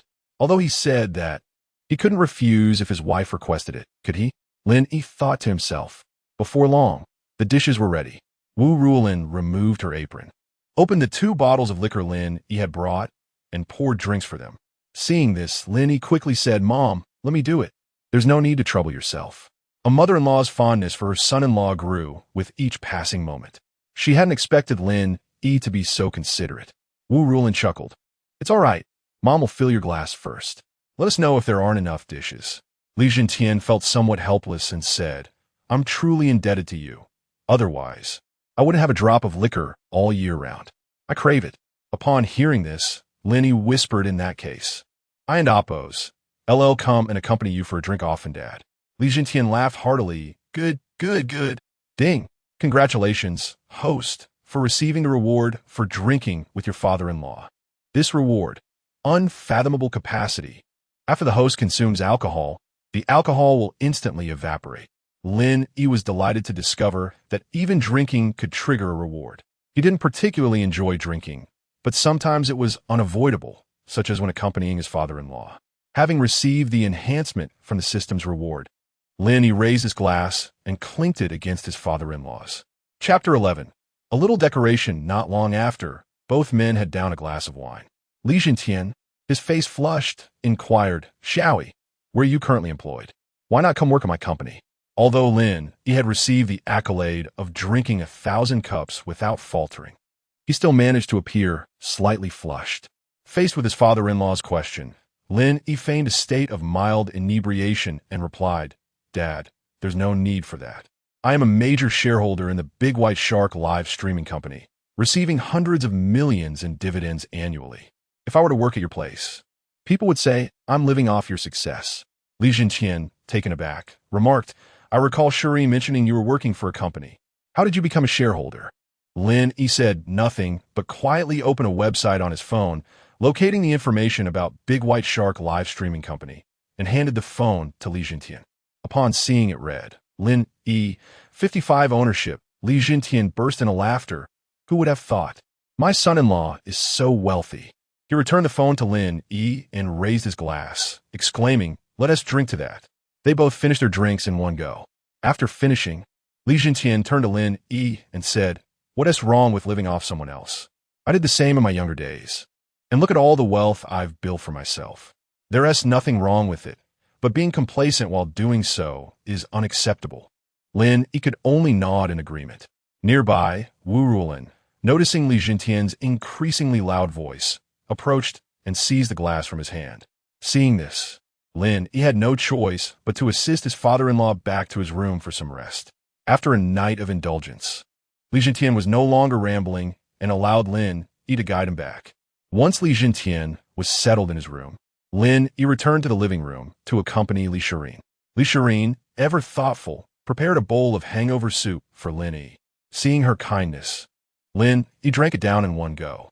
Xiaoyi, perhaps you should rest too. You've been drinking with that old fellow for quite a while. Wu Rulin expressed her concern. Lin Yi waved his hand dismissively, but after repeated insistence from Li Shirin and his mother-in-law, he obediently retired to Li Shirin's room for a nap. Upon entering Li Shirin's room, Lin Yi was struck by the rows of books lining the shelves. While the rest of the room mirrored his own simplicity, he noticed some company documents on her desk, but refrained from disturbing them, instead moving them aside to download League of Legends on her computer. As he watched the download speed, he marveled at how fast his wife's computer and their home internet were. It completed in less than 10 minutes. After logging into his account, Li Shirin entered the room. Turning to her, Lin Yi said, "I've put the documents on your desk into the drawer." Li Shirin chuckled softly. "Those documents are no longer needed. I've entrusted the company to my brother. I'm just content being a housewife now. You won't look down on me for that, will you?" Lin Yi pulled her into his embrace. "How could I ever look down on you? I actually wish for you to be a devoted housewife." Li Shirin smiled playfully. "Just kidding. I also want to earn a decent income. Once we amass a fortune, we can retire early and travel the world, buying whatever we desire." Lin Yi teased her. What constitutes a fortune? How early is early retirement? Li Shirin pondered briefly before replying, "Perhaps around 100 billion. We could retire by 30. That way, we'd still be young enough to explore the world." Lin Yi, taking her words to heart, declared, "All right. I'll strive to fulfill my wife's aspirations and achieve our goals." Li Shirin felt moved, but wished for a life free from excessive labor, desiring a stable and carefree existence rather than working from dawn until dusk at the office. After their conversation, Lin Yi chose a support role in the game, but found himself struggling, often being the source of frustration for his teammates. It had been years since he last played. Previously, whenever he opened the game, Zhang Mingyao would scold him for his lack of ambition. After work, he would write proposals for others, and when he sought relaxation through gaming, he faced reprimands for not being diligent. Each payday, Zhang Mingyao would berate him for his modest salary compared to his own, which was significantly higher, before seeking comfort online. However, now Li Shirin not only refrained from chastising him, but looked at him adoringly, even commenting on how handsome he looked while gaming. Despite the persistent black screen, Lin Yi felt no remnants of the passion he once held for gaming. The thrill had dissipated, perhaps due to the absence of friends to play with. Ding! Congratulations. Host, you have gained a gaming talent. Lin Yi was bewildered, wondering how he had earned such a talent. The system has detected the host's inadequacy, hence the reward of gaming talent. Lin Yi, still puzzled, decided to play another match, this time selecting a mid-lane role. This time, he easily outperformed his opponent, leading to a quick surrender from the opposing team. After the match, feeling unfulfilled, he shut down the computer and took Li Shirin's hand, leading her outside. Li Shirin had initially wanted Lin Yi to rest, but ultimately desired his company more. They ventured into the spacious yard of the villa, where they found Wu Rulin tending to the flowers and plants. Lin Yi offered her a couple of tissues to wipe the sweat from her brow and curiously asked, "Mom, why not hire a housekeeper? Why do you insist on doing all this yourself?" Wu Rulin replied softly, "I prefer to manage my own home rather than leave it to outsiders, and I find joy in household chores, nurturing plants and flowers." Chapter 12. Collaboration. As Lin Yi conversed with his mother-in-law, Li Chun arrived on a motorcycle. "I and Appos am exhausted." Li Chun parked the motorcycle in the courtyard, his eyes widening upon seeing Lin Yi. "Brother-in-law, what brings you here?" Li Shirin glared at Li Chun. "What do you mean? Can and Appos, my husband, come home?" Li Chun, realizing his words were inappropriate, scratched his head. "That's not what I meant." Li Chun, ever observant, noticed Lin Yi gazing at his motorcycle. "Brother-in-law, fancy a spin?" Li Chun tossed the keys to Lin Yi. Lin Yi caught the keys but shook his head. I've had a drink. Perhaps after I've sobered up. With that, Lin Yi tossed the keys back. Lin Yi harbored a fondness for motorcycles, but a lack of funds had previously prevented him from acquiring one. Seeing it again, he resolved to get one. Li Chun chuckled and took the motorcycle to the underground garage. In the afternoon, Li Jintian was roused by a phone call. He picked up his phone and noticed it was a business associate of many years. Soon after, Li Jintian descended the stairs, his expression grave. Wu Ruolin, noticing his demeanor, inquired what's wrong. Why the long face? Li Jintian replied with resignation. It's that Liao Zhirong. We agreed to collaborate on a short video platform during our last dinner. But now he claims he and Oppos has invested elsewhere and is short on funds. He and Oppos has simply leading me on. Wu Ruolin rolled her eyes at Li Jintian.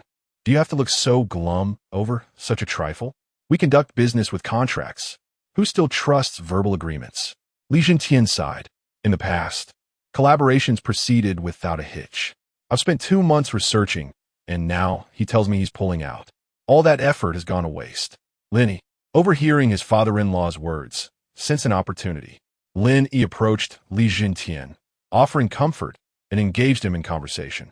Their conversation evolved from casual chatter in the living room to a meeting of minds in the study. Eventually, Lin Yi proposed a collaboration, suggesting that his father-in-law take the lead. Lin Yi's net worth was around 3 billion, accumulated from dividends earned since becoming a major shareholder 5 years prior. These rewards, of course, were bestowed by the system. They were soon in accord, sharing their perspectives. Lin Yi, however, already possessed insights into the platform, courtesy of the system. As they were about to finalize the contract, Li Jintian declared solemnly, Xiao Yi, how about this? I and Oppos, LL take 40% and you take 60%. Lin Yi knew this was a lucky break and felt it inappropriate to claim so much. No, you're doing all the work. How can I take 60%? You should have 60%. Lin Yi waved his hands. After much negotiation, they settled on a 50-50 split, with Lin Yi insisting on contributing a larger share of the investment. Upon signing the contract, Lin Yi invested 600 million, while Li Jintian invested 400 million. Wu Ruolin, observing their afternoon-long discussion in the study, brought in a platter of fruit. Lin Yi and Li Jintian remained engrossed until evening. Only after repeated calls from Wu Ruolin did they reluctantly descend for dinner. Wu Ruolin grumbled, Can't you finish your work before eating? Even Xiao Chun knows to pause his game. Li Chun lamented inwardly.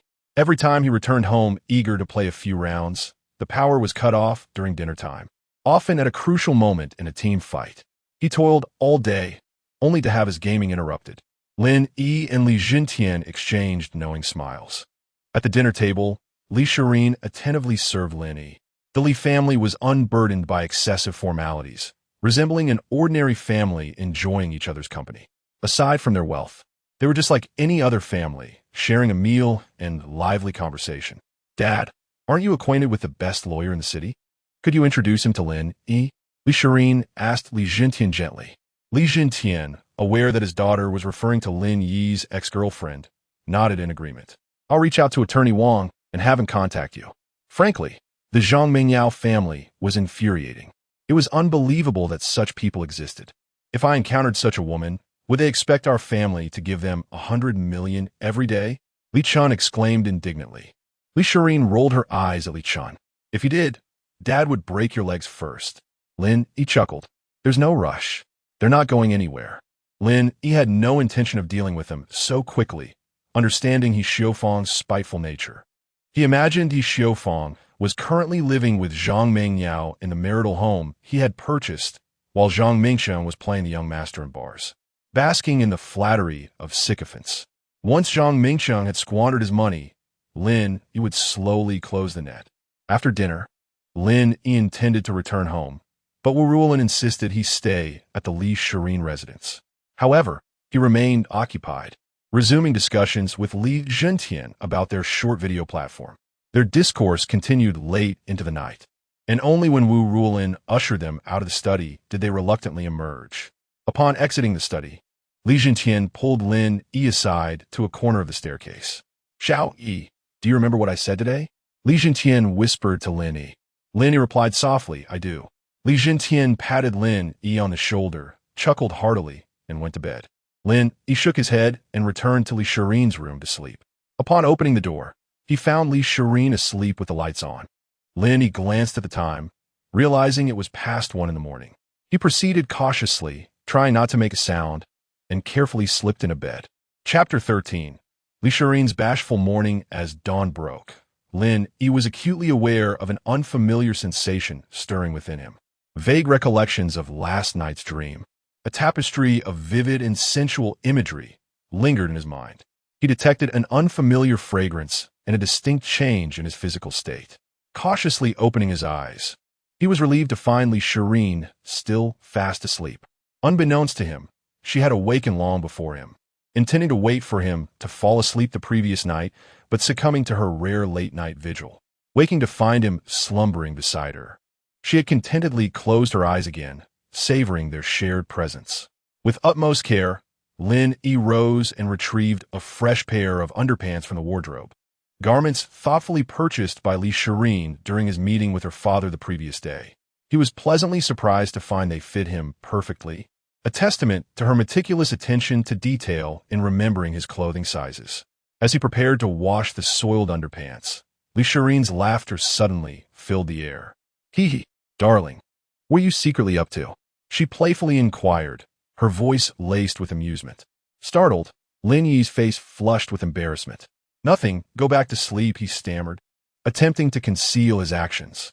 However, Li Shirin sat up and playfully snatched the underpants from his grasp.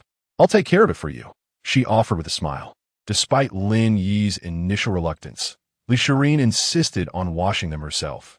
As she held the garment, she noticed it was still warm and carried a distinct masculine scent.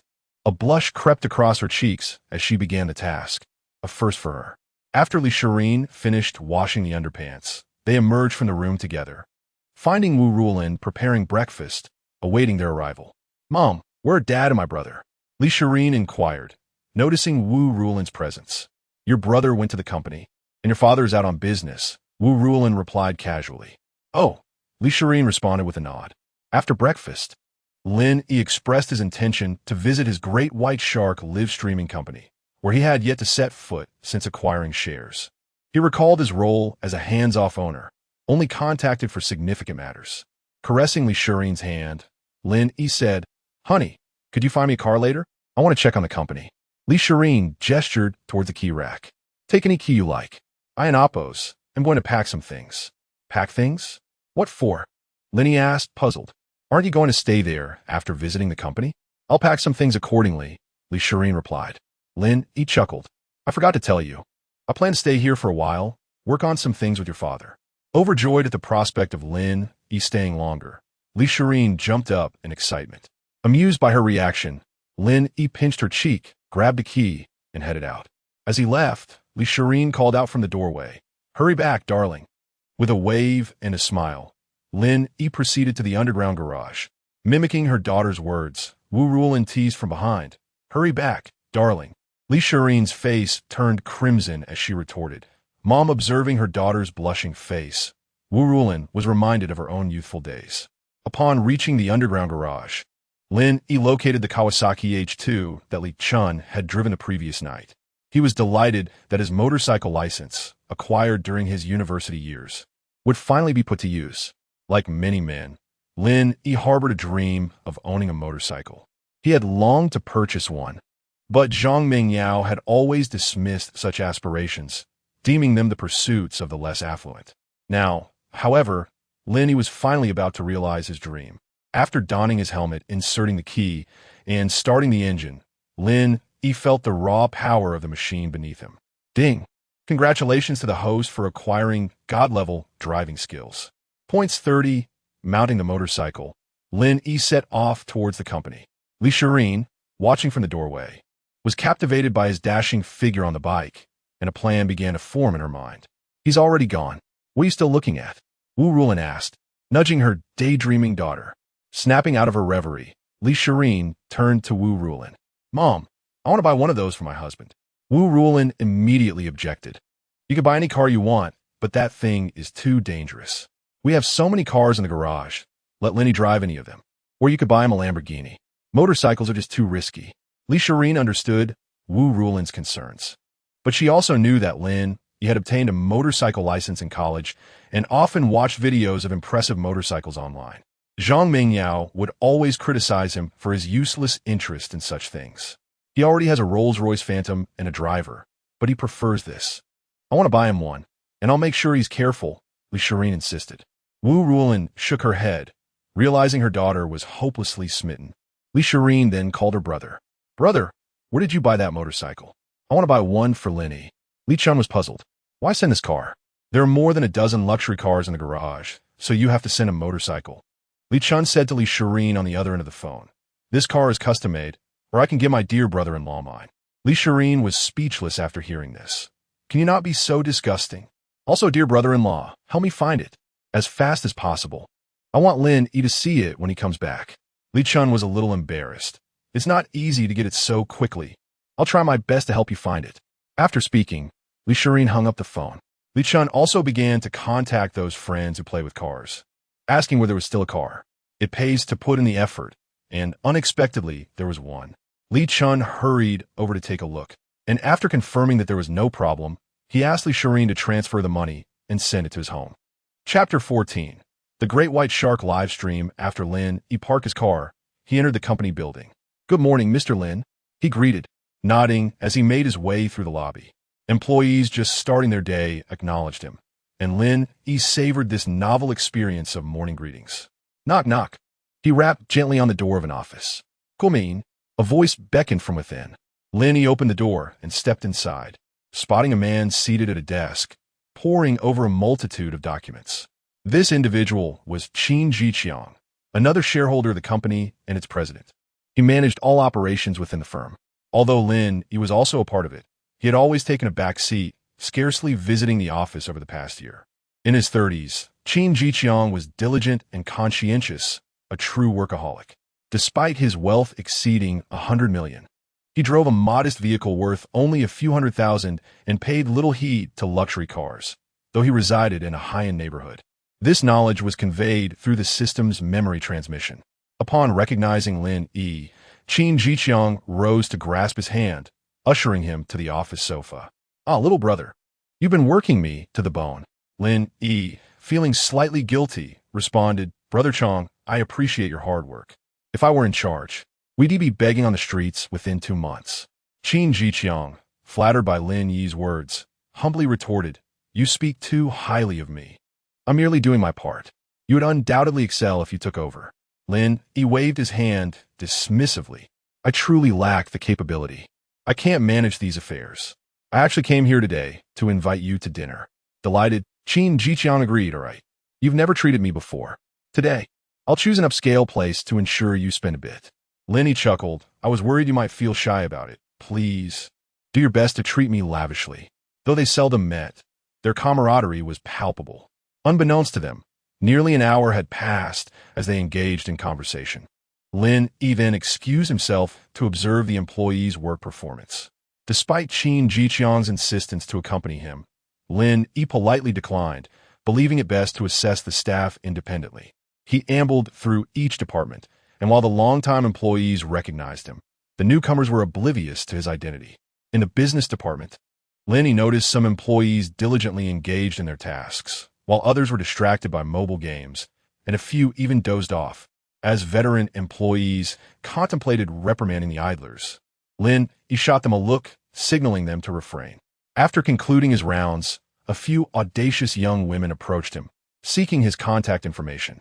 Lin Yi pointed it, citing his marital status. What a pity, one of the rejected girls murmured.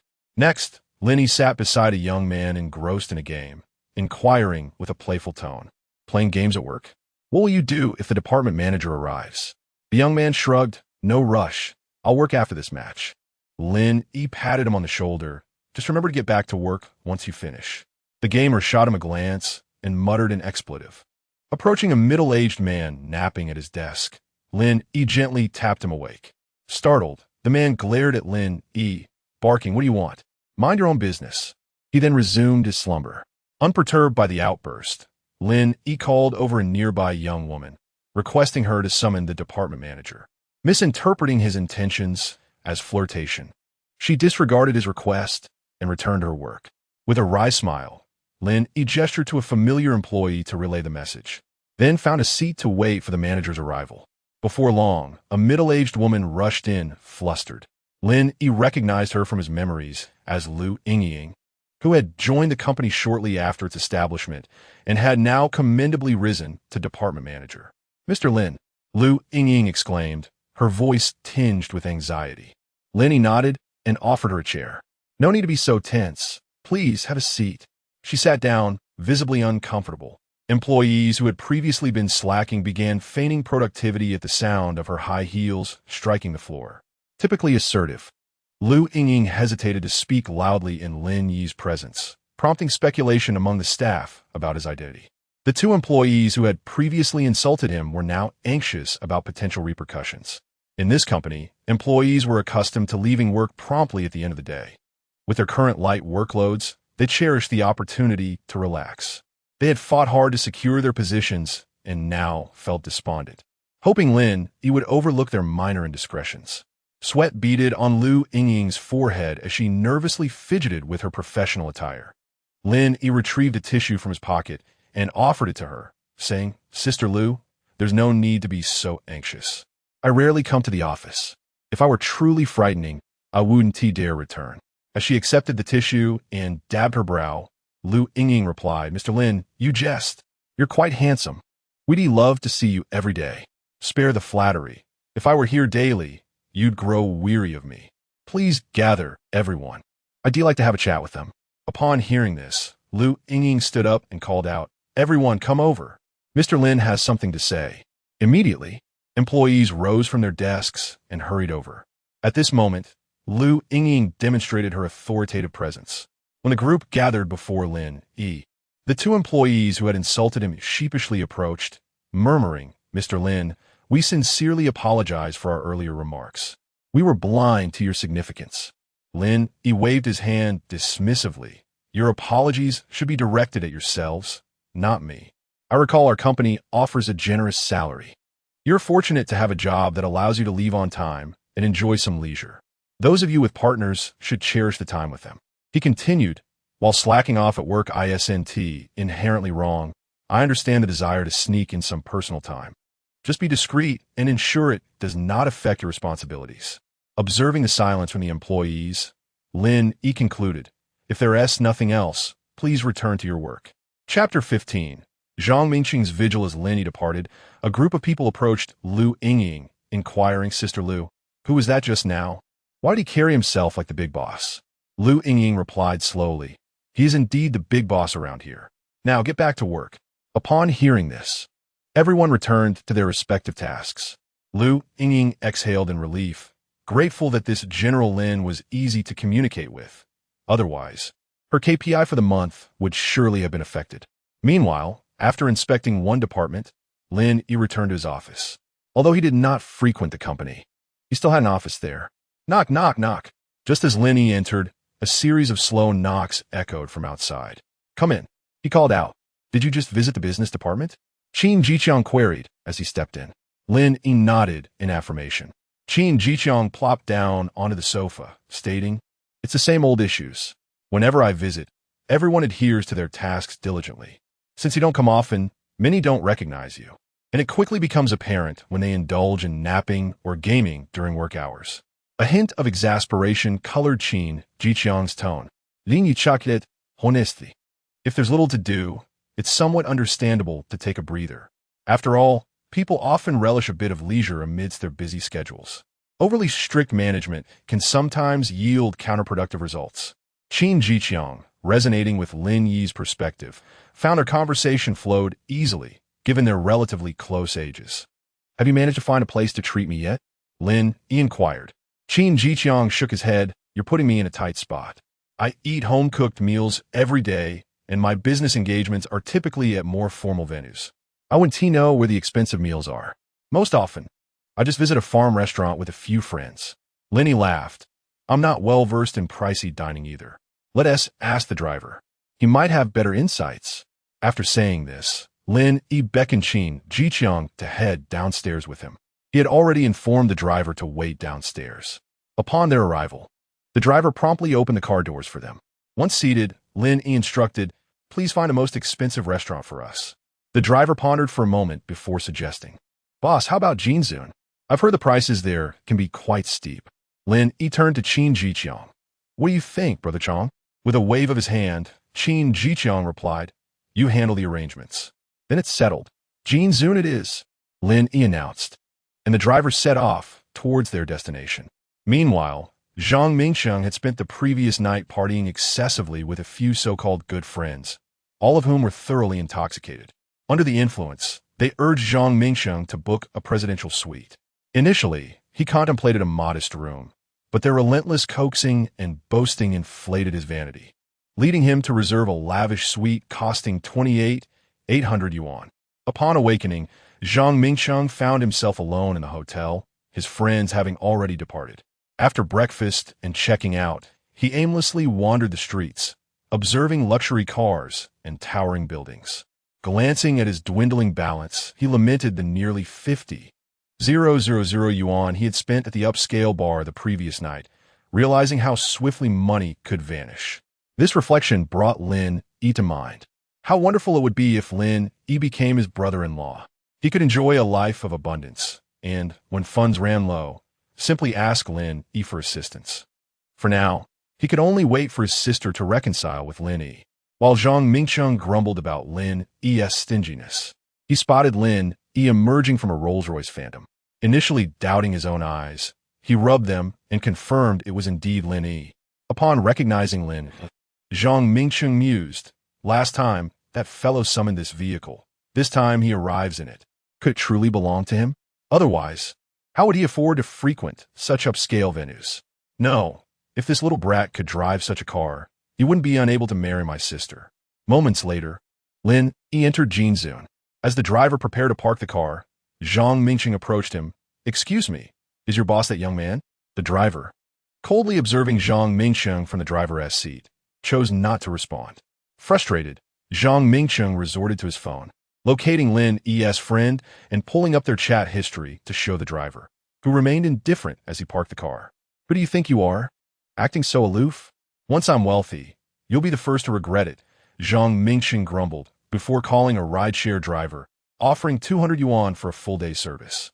However, the rideshare driver demanded 300 yuan, refusing to budge. Anxiously, Zhang Mingsheng settled for the initial amount, promising the balance upon arrival. Meanwhile, Lin Yi and Qin Jiqiang arrived at Jinzun. The exterior staff, recognizing their arrival in a Rolls-Royce Phantom, greeted them warmly and escorted them to a private room. Lin Yi scanned the menu with his phone and was astounded at the exorbitant prices, with even the simplest dishes costing thousands. "Brother Chong, please don't hesitate on my account." Reacting to Lin Yi's words, Qin Jiqiang was equally shocked when he scanned the menu. "If you hadn't brought me here, I'd never have imagined dining on such extravagant fare." Qin Jiqiang, after selecting a few dishes that totaled over 20,000 yuan, opted to stop as he disliked wastefulness. Lin Yi chuckled, "Order freely, but let us skip the alcohol. I need to drive back later." Qin Jiqiang laughed in return, "I have work to do as well, so I want tea drink. But that car of yours is truly a delight. You know how to indulge. I should acquire one myself someday." After some casual conversation, they awaited the arrival of their dishes, which came after about 20 minutes. Once the food was laid out, Qin Jiqiang raised his glass, saying, "No need for words. Let us toast with tea instead." Lin Yi clinked his glass in agreement.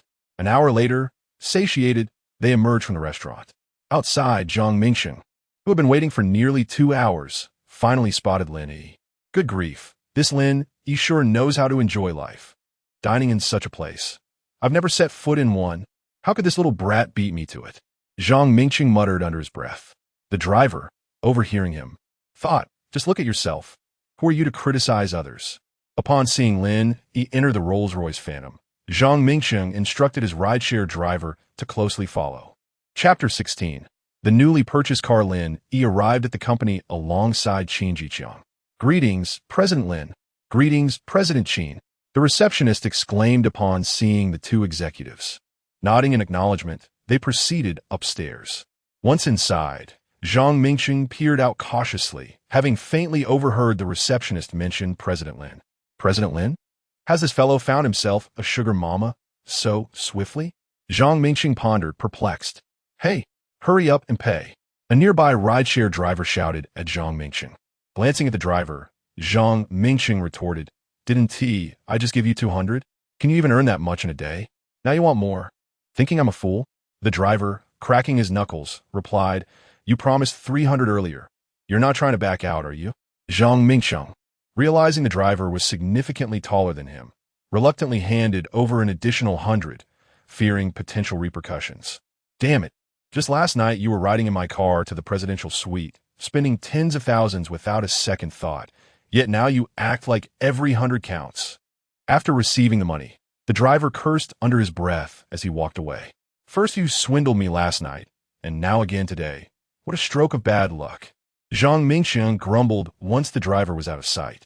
Regaining his composure, Zhang Mingxing checked his phone, hoping to see if the message was from Li Shirin, the wealthy benefactor. Shareholder Lin Yi, holding 55% of the shares, holding period Zhang Mingxing calculated. 5 years? Good grief.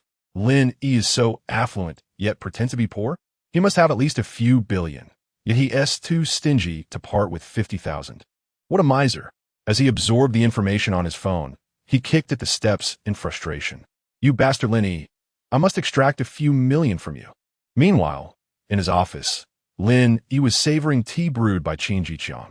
Noticing the time, he stood up and said, Brother Chong, I leave everything here in your capable hands. Call me if anything arises. Qin Jiqiang smiled. Lin, you underestimate your worth. Just checking occasionally. After their exchange, Lin Yi prepared to head home. As he descended, the driver, ready to fetch the car, was waved off by Lin Yi, who said, No need, I'll drive myself. The driver resumed his seat. Lin Yi, taking out Li Chun as Kawasaki H2, sped away.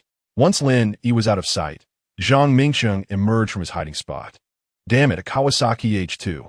You can splurge on such an expensive vehicle, yet you act like you can't spare a penny. Had I known it was yours, I would have let some air out of the tires first. Zhang Mingxing seethed. Currently, he was consumed by thoughts of how to acquire Lin Yi's wealth. Having tasted the allure of 50,000, his mind was now filled with dreams of 500,000, even 5 million. After lamenting the unfairness of fate, Zhang Mingxing returned home in defeat. A short while later, Lin Yi arrived at his father-in-law's residence. As he parked in the underground garage, he noticed a brand new Kawasaki H2 in the small courtyard. Hearing the sound of the motorcycle, Li Shirin bounced out, exclaiming, Darling, look at the car I bought for you. Isn't it stunning? All the paperwork is complete. Linking her arm with Lin Yi's, he was instantly captivated by the gleaming motorcycle. He spun Li Shirin around, asking, How did you know I would love this? Li Shirin laughed. Yesterday, when you saw my brother's bike, your eyes lit up. I've never seen you so enraptured. Lin Yi wrapped his arms around her waist, saying, How could a car compare to you? Go change into something else. I'll take you for a spin. Li Shirin, delighted, returned to change into a newly purchased racing suit, fully equipped. When she emerged, Lin Yi gave her a thumbs up, praising her appearance. He handed her a helmet and hopped onto the newly acquired motorcycle, with Li Shirin clutching him tightly from the back. After taking a couple of laps around the area, they returned to the villa. Still yearning for more, Li Shirin reluctantly dismounted. Noticing her lingering desire, Lin Yi tapped her helmet gently, saying, It's too dangerous. Li Shirin replied softly, We'll buy a factory next time and take our time. As Lin Yi parked the motorcycle in the underground garage, his father-in-law, Li Jintian, returned home looking weary. He immediately ushered Lin Yi into his study. Once inside, Lin Yi inquired, How did it go? Li Jintian sighed. The task isn't too difficult. I had already recruited some personnel when I first conceived the idea. The issue now is that I'm not satisfied with the software design. I glanced at the interface and felt no urge to download it, yet I can't pinpoint what is wrong. Upon hearing his father-in-law's words, Lin Yi realized why Li Jintian had reacted so angrily when a partner had previously declined collaboration. He had already commenced the project. As Lin Yi examined the materials brought back by Li Jintian, he too was unable to restrain his disappointment. The interface was simplistic to the point of being inadequate. A short video application should be as straightforward as possible, with features easily accessible. After reviewing the materials, Lin Yi gently suggested, "Dad, perhaps you should take a break and relax. Haste makes waste." Li Jintian pressed on. "What should we name our app? We're still referring to it by its code name. We need a proper name." Lin Yi reassured him, "Leave that to me. I'll ensure you are pleased with the name." Li Jintian nodded in agreement. Once his father-in-law exited the room, Lin Yi locked the door behind him and began to explore the software interface in his mind's eye. Chapter 17. Intoxicated Zhang Mingsheng. The system has detected that the host wishes to try a product in this store, priced at 30 points. The trial period is limited to 3 minutes. Would the host like to proceed with the trial? Upon hearing the voice of the system resonate within his mind, Lin Yi did not hesitate to select the trial option. The system has detected that the host is participating in the trial. Please cherish the trial period and make rational purchases. After clicking on the trial, Lin Yi explored every interface of the software. The 3 minutes swiftly elapsed, and the system's voice continued in his mind. The 3-minute trial period has concluded. Would the host like to purchase this item? After purchasing, the host can access the product at any time within their mind, and the host can. Before the system could finish, Lin Yi eagerly spent 30 points to acquire the software's information. With the information in hand, Lin Yi proceeded to Li Shirin's room. Opening the computer to meticulously sketch each page of the software, annotating its features. Observing the diligent Lin Yi, Li Shirin quietly admired his earnestness.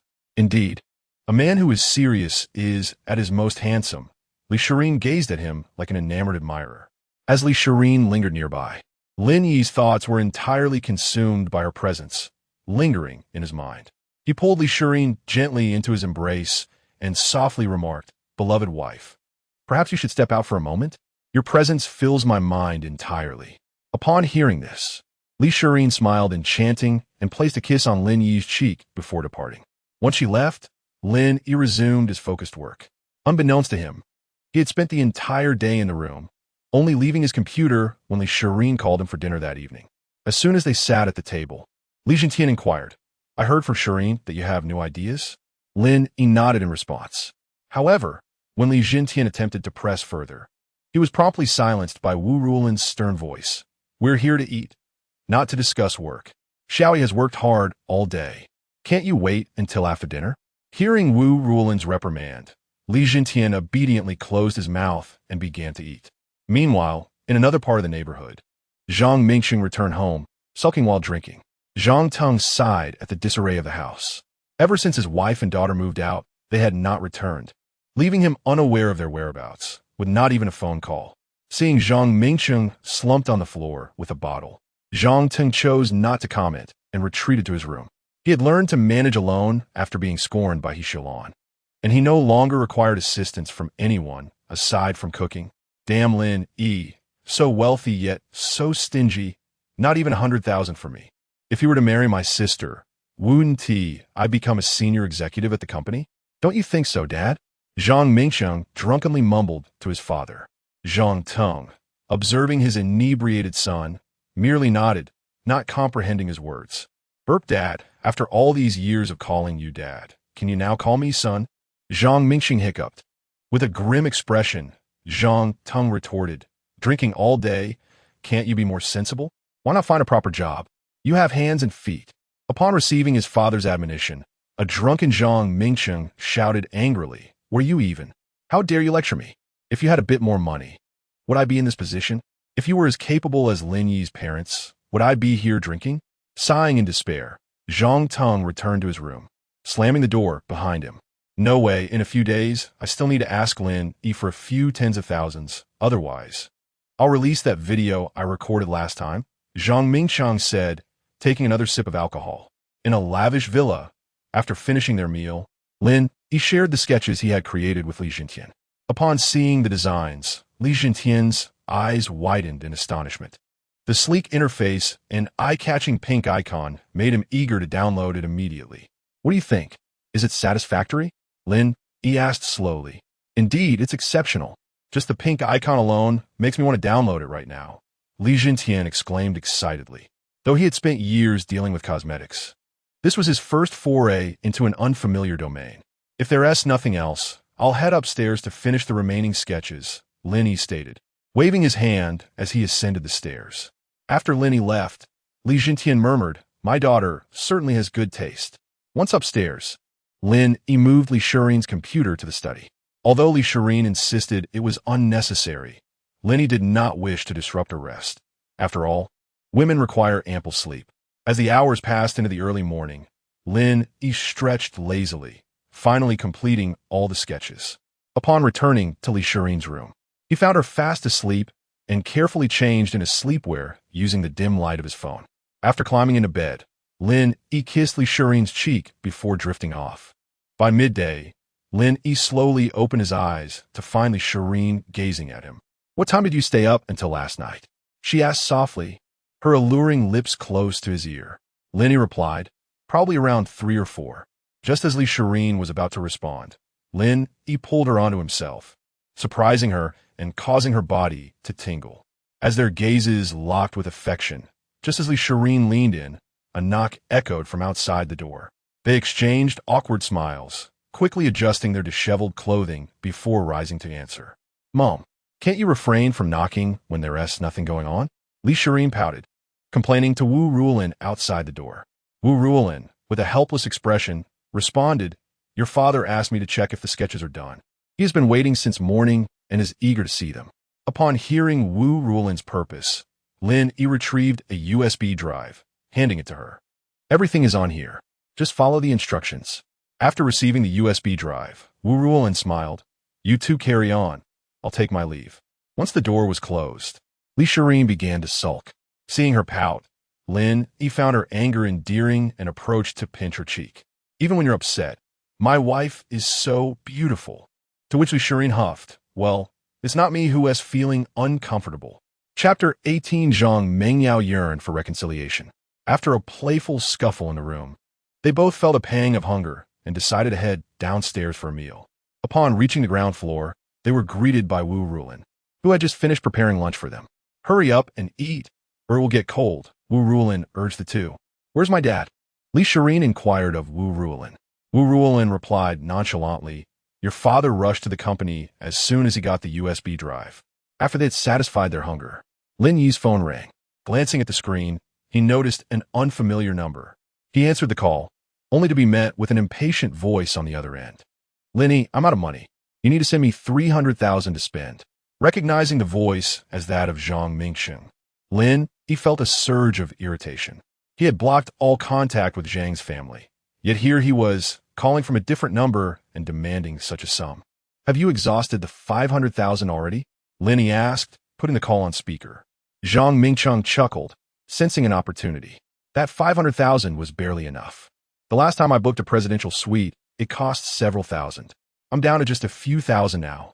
Send me 300,000. Lin Yi couldn't suppress his amusement. "How do you still have the audacity to ask me for money? I haven't even sought you out for what you owe me." Fuming, Zhang Mingsheng retorted, "You dog. I know you have a company worth billions, and I didn't even ask for shares. I know you're still thinking about my sister. If you send me money, I'll put in a good word for you." Lin Yi, puzzled, asked, "How do you know about my company?" Zhang Mingsheng smirked, "That's not your concern. Just know that if you want to win my sister back, you need to send me money. Don't make this difficult for me." "Fine. Spend the money you have left," Lin Yi said before hanging up. "Hey, Lin Yi, you hung up on me." Zhang Mingsheng, infuriated, threw his phone against the wall, shattering it into pieces. After hanging up, Lin Yi lounged on the sofa, casually scrolling through his phone. "Honey, why haven't you gone to collect the debt from Zhang Mingyao's family?" "Now Zhang Mingsheng is coming to you for money," Li Shirin remarked. Having overheard the conversation, her blood pressure spiked at Zhang Mingsheng's audacity. Wu Ruolin chimed in, "Yes, Lin Yi. Why the delay?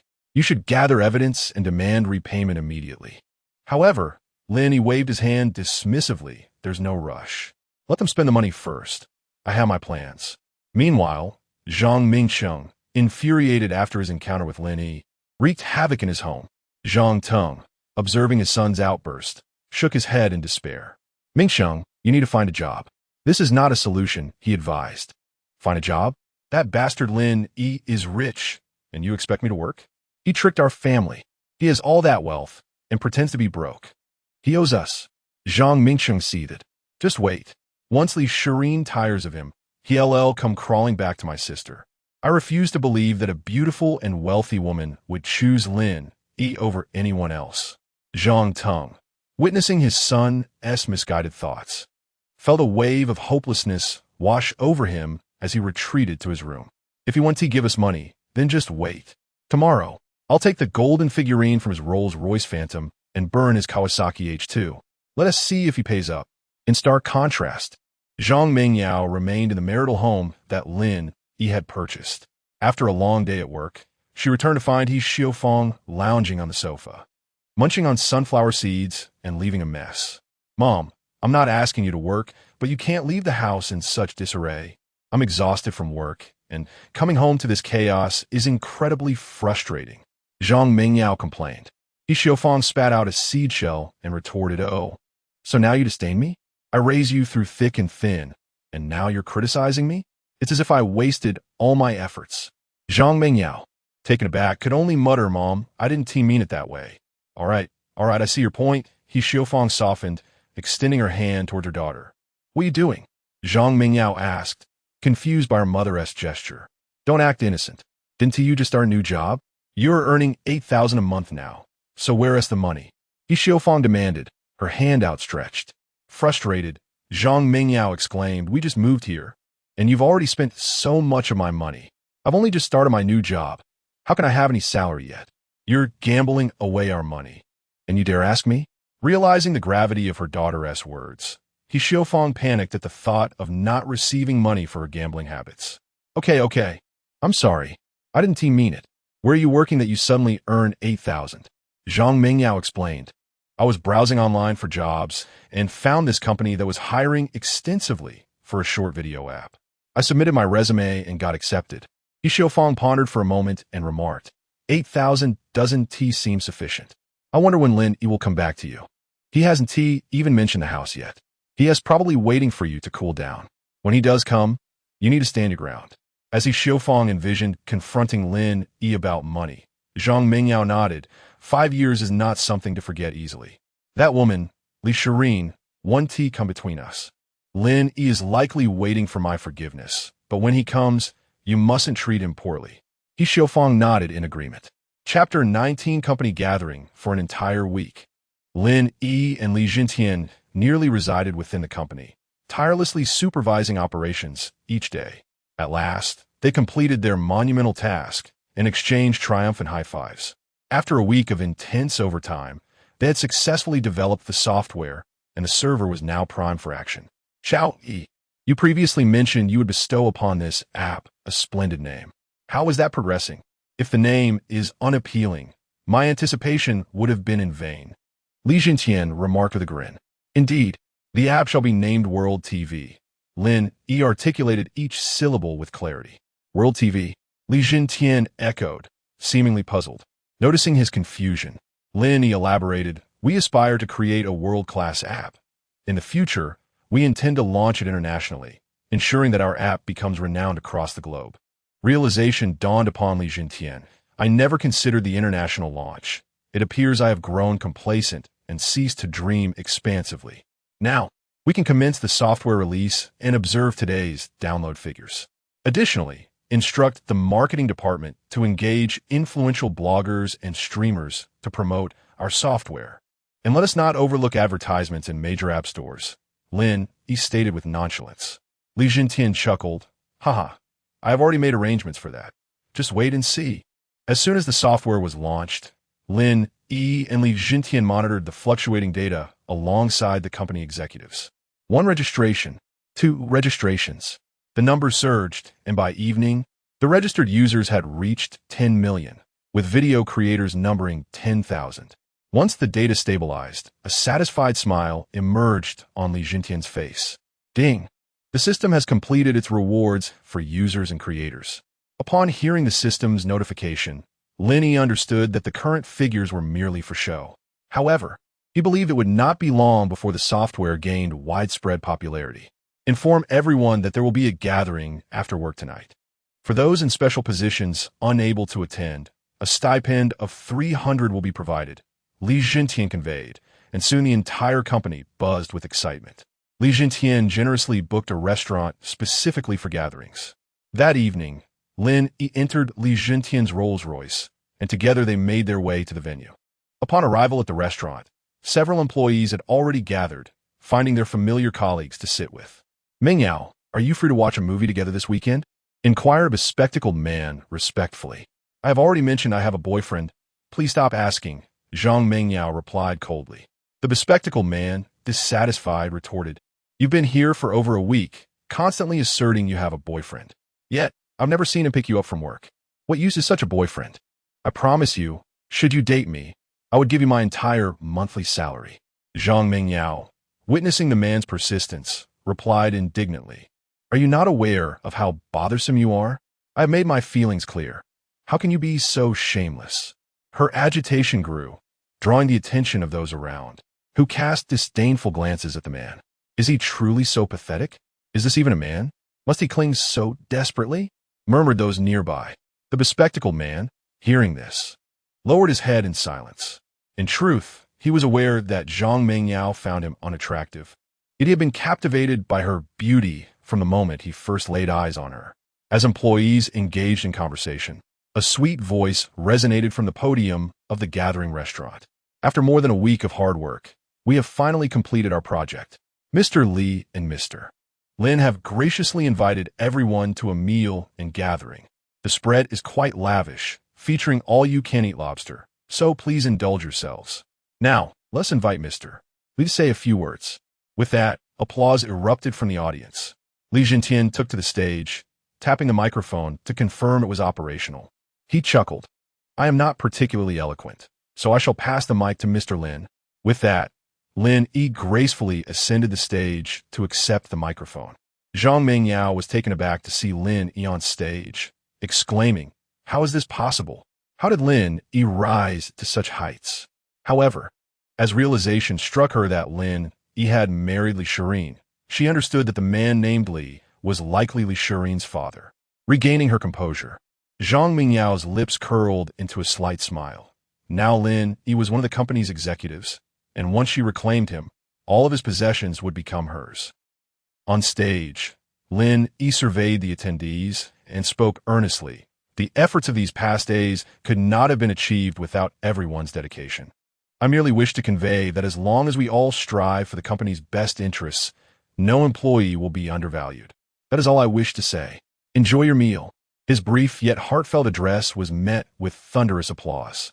Lin Yi then descended the stage to join the executives at the dining table. "Mr. Lin truly is a remarkable young talent. You have stirred my passions," remarked a balding executive reverently as Lin Yi took his seat. Lin Yi waved his hand dismissively. "What remarkable talent! It is through our collective effort that we achieve success. I could never have accomplished this alone. The ongoing maintenance of the company's interests relies on all of you." The executives erupted into laughter at Lin Yi's humility. "Cool, let us raise our glasses," Li Jintian declared, lifting his cup high. The executives downed their drinks in unison. Afterward, Li Jintian turned to Lin Yi, saying, "Shall Yi, rise and toast with everyone."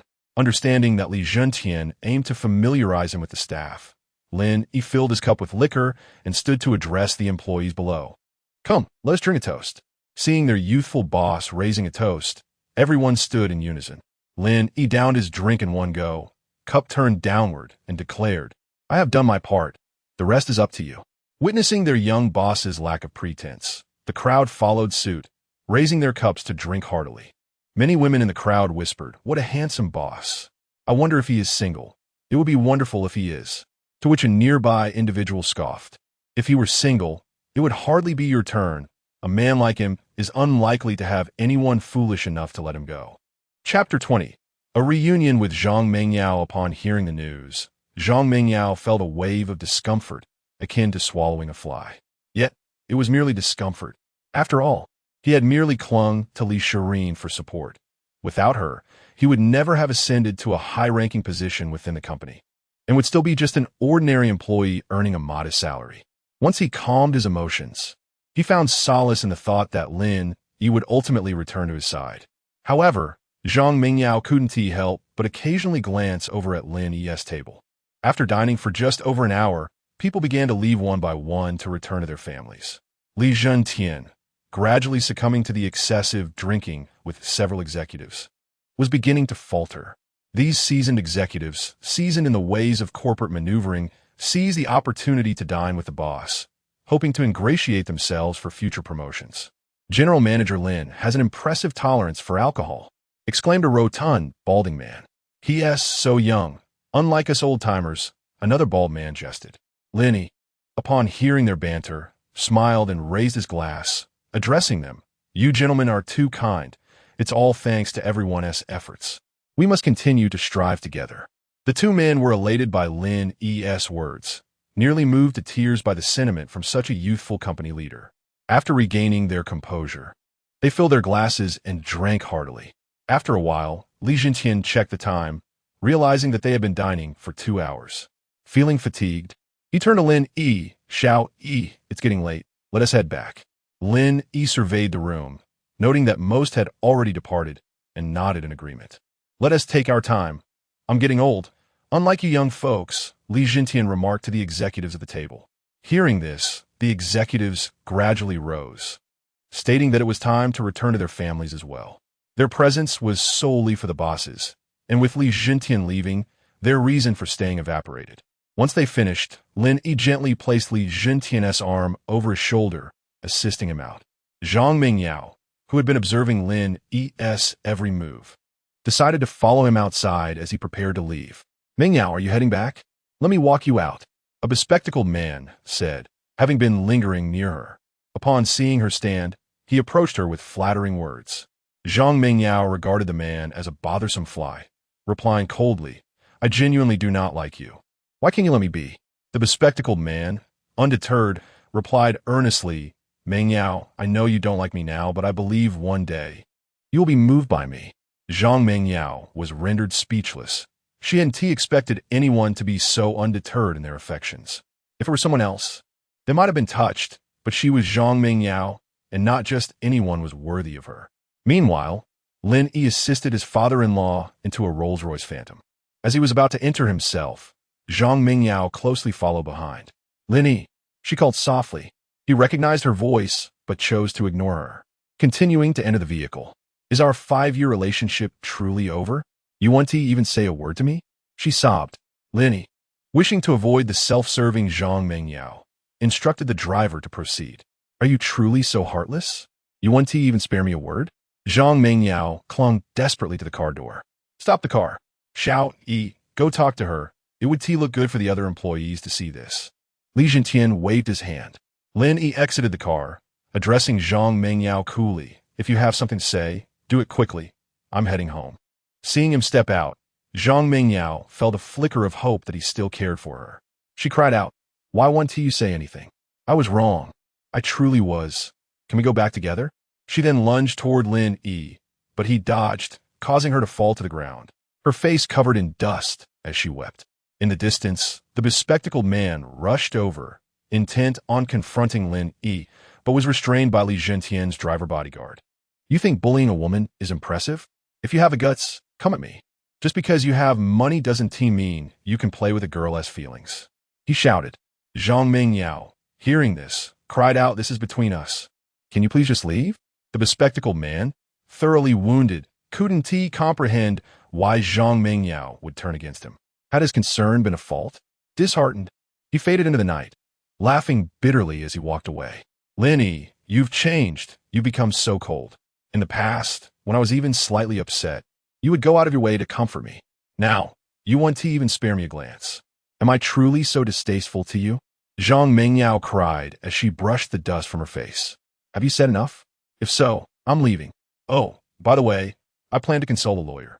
Your brother has nearly exhausted the betrothal money, and I intend to gather evidence. You should ensure your family has the funds ready. The amount already constitutes fraud, and if you cannot repay it, you may face criminal charges." With that, Lin Yi returned to the car. Zhang Mingyao's realization struck her. He had been waiting for her brother to squander the betrothal money before pursuing legal action. This amount indeed constituted fraud, and if unpaid, her brother would face dire consequences. Overwhelmed, Zhang Mingyao collapsed to the ground. "Lin Yi, how could you be so cruel? Have you forgotten our 5 years together? She sobbed on the pavement. Her tears, however, held no power. She had unconsciously reverted to the past, believing that tears could sway him, only to be met with his cold gaze. Chapter 21. The underhanded tactics of He Xiaofang. The car gradually came to a halt in front of Li Jintian's villa. As Lin Yi assisted Li Jintian out of the vehicle, he immediately began to vomit in the yard. Hearing the commotion, Wu Ruolin emerged and, upon seeing Li Jintian hunched over and retching, scolded, "How could you drink so much? Look at the state you're in." Despite her reproaches, Wu Ruolin gently patted Li Jintian's back, offering him some comfort. Once he finished, Lin Yi helped him to his room. After Wu Ruolin tidied up the mess, she went to the kitchen to prepare 2 bowls of hangover soup for the father and son. "Xiao Yi, you should rest too. You've been out early and back late this week. You ought to spend more time with Shireen," Wu Ruolin advised as she handed the hangover soup to Lin Yi. Nodding, Lin Yi gulped down the soup in one go. Once he had finished, he returned to his room with light steps. Upon entering, he found Li Shireen lying on the bed, her face pale and clutching her abdomen, drenched in cold sweat. "Darling, what's wrong?" Lin Yi asked anxiously. Li Shireen, her voice hoarse, replied, "My period came early and it hurts so much." Seeing her in such pain, Lin Yi gently lifted her into his arms, tenderly massaging her abdomen. After a moment, her expression began to ease. "How are you feeling?" Lin Yi inquired, concern etched across his face. "Much better. You have such skilled hands." Li Shireen joked weakly. "Thank goodness. You scared me. Why didn't you call me?" Lin Yi playfully pinched her nose. "I didn't want to disturb you," she replied, her pale face betraying a hint of flirtation. "Don't speak. Just rest easy," Lin Yi said softly, laying her down before fetching a warm towel to place on her abdomen. After applying the hot compress, her complexion improved noticeably. Lin Yi, through the towel, continued to massage her belly, saying, "Sleep now. Once you drift off, everything will be all right. Just don't leave me. Stay by my side until I fall asleep," Li Shireen murmured weakly. Lin Yi nodded. "I will always be here with you." Before long, Li Shireen fell asleep in Lin Yi's embrace. Watching her serene face, he leaned down and kissed her forehead before heading off to take a shower. As he inhaled the scent of alcohol clinging to him, he marveled at how Li Shireen could tolerate it. After showering, he climbed into bed carefully, trying not to make a sound. Despite his efforts, Li Shireen, afflicted by cramps, stirred awake. "Honey, can I call you next time I have cramps? You can come back and help me," she whispered as she nestled into his arms. Lin Yi continued to rub her abdomen, saying there should be no need to ask. "Next time, just call me directly." Upon hearing this, Li Shireen beamed with joy, kissing Lin Yi's chest. "All right, next time my period arrives, I'll call you and make you massage me all day."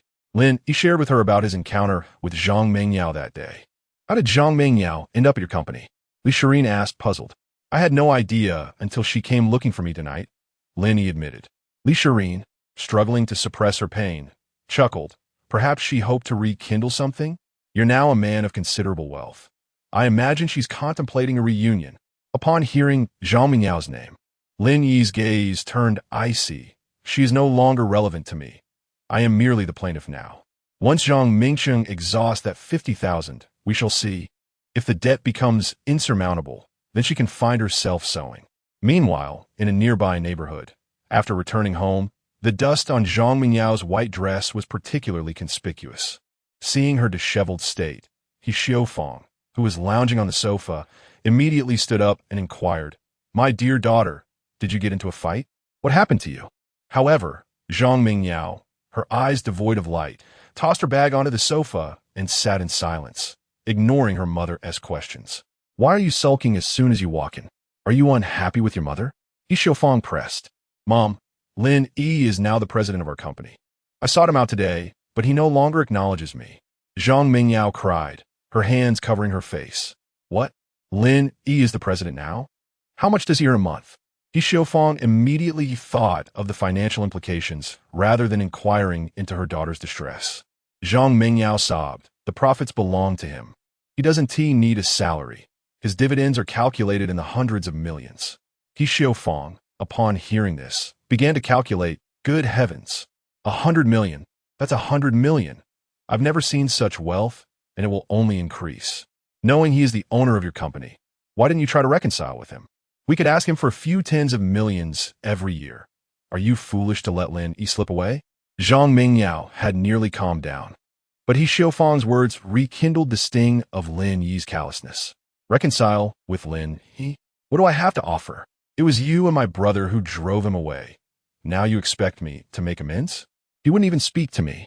Zhang Mingyao shouted in frustration. Gradually, He Xiaofang became more composed, but refused to abandon her aspirations for this golden son-in-law. After all, her daughter had 5 years of shared memories to draw upon, and that was the only time frame she could leverage. I have an idea. We should visit Lin Yi's parents. You should speak sweetly and address them as Indapos, Mom and Apos, and Indapos, Dad.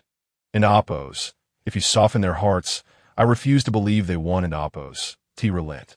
Upon hearing this, a glimmer of hope sparked in Zhang Mingyao's eyes, but quickly faded as she recalled her previous harsh words. Forget it. Last time we spoke so harshly. I don't want to embarrass myself by approaching them again. What nonsense. Lin Yi can easily earn 100 million. Where will you find such a good partner? Besides, now that he is wealthy, at the very least, you should demand compensation for your lost youth. Several tens of millions. If all else fails, we can think of something later. He Xiaofang was already envisioning the luxurious life that awaited her once they were wealthy. Chapter 22. The plan to buy a house throughout the night. Li Shirin rested her head on Lin Yi's chest, both awakening to find themselves gazing into each other's eyes. My dear husband, let's consider purchasing a house soon, Li Shirin suggested, tracing circles on Lin Yi and Apos' chest. Lin Yi inquired, what prompted this sudden desire to buy a home? Oh, after we acquire a house. It will just be the two of us there, undisturbed. Currently, we are often interrupted at home. I envision us in a grand villa, complete with an indoor swimming pool. Just think we could enjoy ourselves in the kitchen, the pool, the bedroom, and the living room. As she spoke, Li Shirin's voice trailed off, and her head gradually lowered. Lin Yi recalled his father-in-law's words about waiting until after the wedding. Yet hearing Li Shirin's enthusiasm stirred a passionate impulse within him to purchase a house immediately, allowing them to indulge in a carefree life together at home. All right, once this busy period is over, we shall buy a house and spend our days together. Lin Yi reassured her, gently stroking Li Shirin's head. In a soft voice, Li Shirin replied, yes, and we can enjoy each other 5 times a day. You mustn't say it's too much. Lin Yi perked up at this. Why not we go buy a house right now? Li Shirin playfully tapped him. I'm not feeling well at the moment. Besides, this is your busy period. I wouldn't want to interrupt you with phone calls. What if you fall ill from the stress? Once you're done and free from disturbances, we can have our delightful escapades. This thought invigorated Lin Yi, and he suddenly captured Li Shirin in a passionate kiss. After half an hour, Li Shirin smiled and gently pushed him away, saying, that was quite long. I nearly suffocated. They both took a moment to compose themselves before heading downstairs to wash up. Upon arriving downstairs, they found Wu Rulin had prepared breakfast, awaiting their arrival, while Li Jintian was also downstairs, as usual, waiting for Lin Yi. After breakfast, Lin Yi set off for the company with Li Jintian. I bet Zhang Mingyao will pester you. Should we consider terminating her employment? Li Jintian joked. Now that your ex-girlfriend knows you have money, she might be plotting how to extract it from you. Lin Yi chuckled. I haven't sought money from her. Why would she dare approach me for it? Li Jintian laughed heartily. You never know.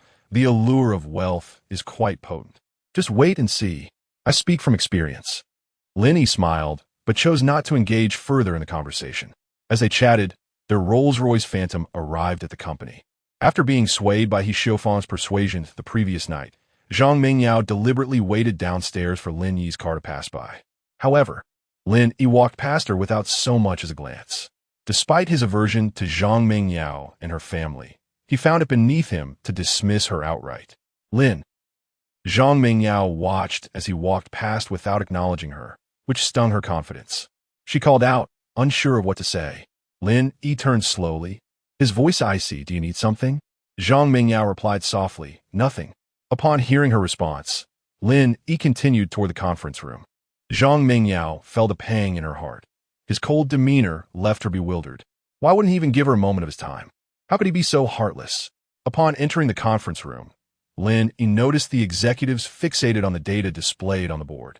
The figures have increased by several thousand overnight. What are your thoughts? Li Jintian, appearing transformed, now bore a keen gaze. Mr. Li, our department has already reached out to major bloggers and app stores regarding advertising. We anticipate progress in the coming days, one balding middle-aged man declared.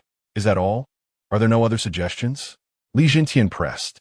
Silence fell over the room as everyone lowered their heads. Lin Yi pondered before asking, have you considered approaching streamers from those live broadcast platforms for recommendations? The balding man responded, we intended to reach out, but then we were called up here. I will contact them immediately. Lin Yi promptly refused. No need. I will handle this matter myself. Focus on your tasks, and if there's nothing further, you may leave. With that, the attendees gradually exited the conference room. Xiao Yi, why not utilize those streamers for recommendations? They could attract a considerable user base. Do you have another ace up your sleeve? Li Jintian asked, puzzled. Father, you'll understand tonight. Those streamers are likely resting during the day, which provides me the perfect opportunity to prepare something special. Just await my good news. Lin Yi responded as he dialed Qin Jiqiang's number. Hello, Brother Chong. Lin Yi relayed the situation to Qin Jiqiang, emphasizing that the major streamers should be contacted on behalf of the company, with advertising costs handled appropriately, without favoritism. Upon receiving the news, Qin Jiqiang immediately set his team to work on the matter. Li Jintian listened to Lin Yi's conversation with Qin Jiqiang, yet remained in the dark, unsure how this would propel their software to success.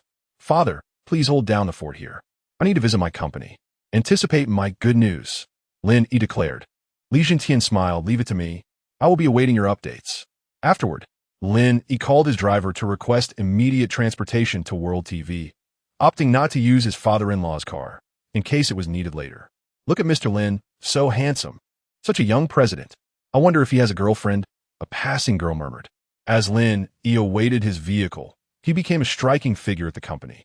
Before long, his driver arrived at the company entrance. The driver opened the door for Lin Yi, who settled into the back seat as they drove toward the company. After Lin Yi had left, Zhang Mingyao emerged slowly from a corner of the building.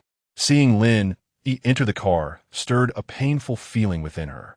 She once could have sat in the back seat herself, but now she was left with this painful reality. This only strengthened her resolve to confront Lin Yi's parents. Chapter 23. Program effect. Upon arriving at the company, Lin Yi immediately sought out Qin Jiqiang. Upon seeing Lin Yi, Qin Jiqiang confidently remarked, Brother Lin, you could simply send it to me directly. There is no need for you to make the trip yourself. As for the promotion fee, just give me the minimum. Lin Yi replied with a courteous gesture, no, we shall adhere to proper protocol. Although I have a stake in this, we must keep business and personal matters separate. After all, I am not in need of this trifling sum. Qin Jiqiang chuckled in response, indeed. Since you are here, you may oversee the arrangements. If anything arises, feel free to come to me. With a smile and a nod, Lin Yi made his way to his office. Once in his office, Lin Yi pondered briefly before opening a document to draft script. It was evident that a straightforward advertisement placed in a corner would differ substantially from a well-crafted script. A more authentic narrative could yield remarkable results. As the software was mobile-based, it was clear that the audience would be gamers. The most popular mobile game at present was undoubtedly Wangzhe Rongyao, and Lin Yi contemplated how to develop this script effectively. Suddenly struck by inspiration, he began typing fervently on the keyboard. After a long day of labor and several revisions, Lin Yi finally completed the script. The next step was to reach out to the most popular streamers to ensure maximum viewership. He went to Qin Jiqiang's office, presented the stack of documents, and explained how the script should be executed and what actions they should take in the coming days. Upon receiving the script, Qin Jiqiang immediately summoned his secretary, a professional-looking woman in a tailored outfit and high heels. After handing her the script and providing instructions, she nodded and exited the room. With the matter settled, Qin Jiqiang invited Lin Yi. How about joining me for dinner tonight? My wife is an exceptional cook. Lin Yi, who needed to return to the company to review data that evening, replied apologetically, perhaps another time. I have some matters to attend to tonight, but I will certainly savor your wife's culinary skills on a future occasion. Qin Jiqiang laughed heartily. No worries. Just remember to come next time. Lin Yi expressed his gratitude. Thank you, Brother Chong, for all your help today. Qin Jiqiang feigned annoyance. If you keep thanking me, I might just refuse to recognize you. We are friends, after all.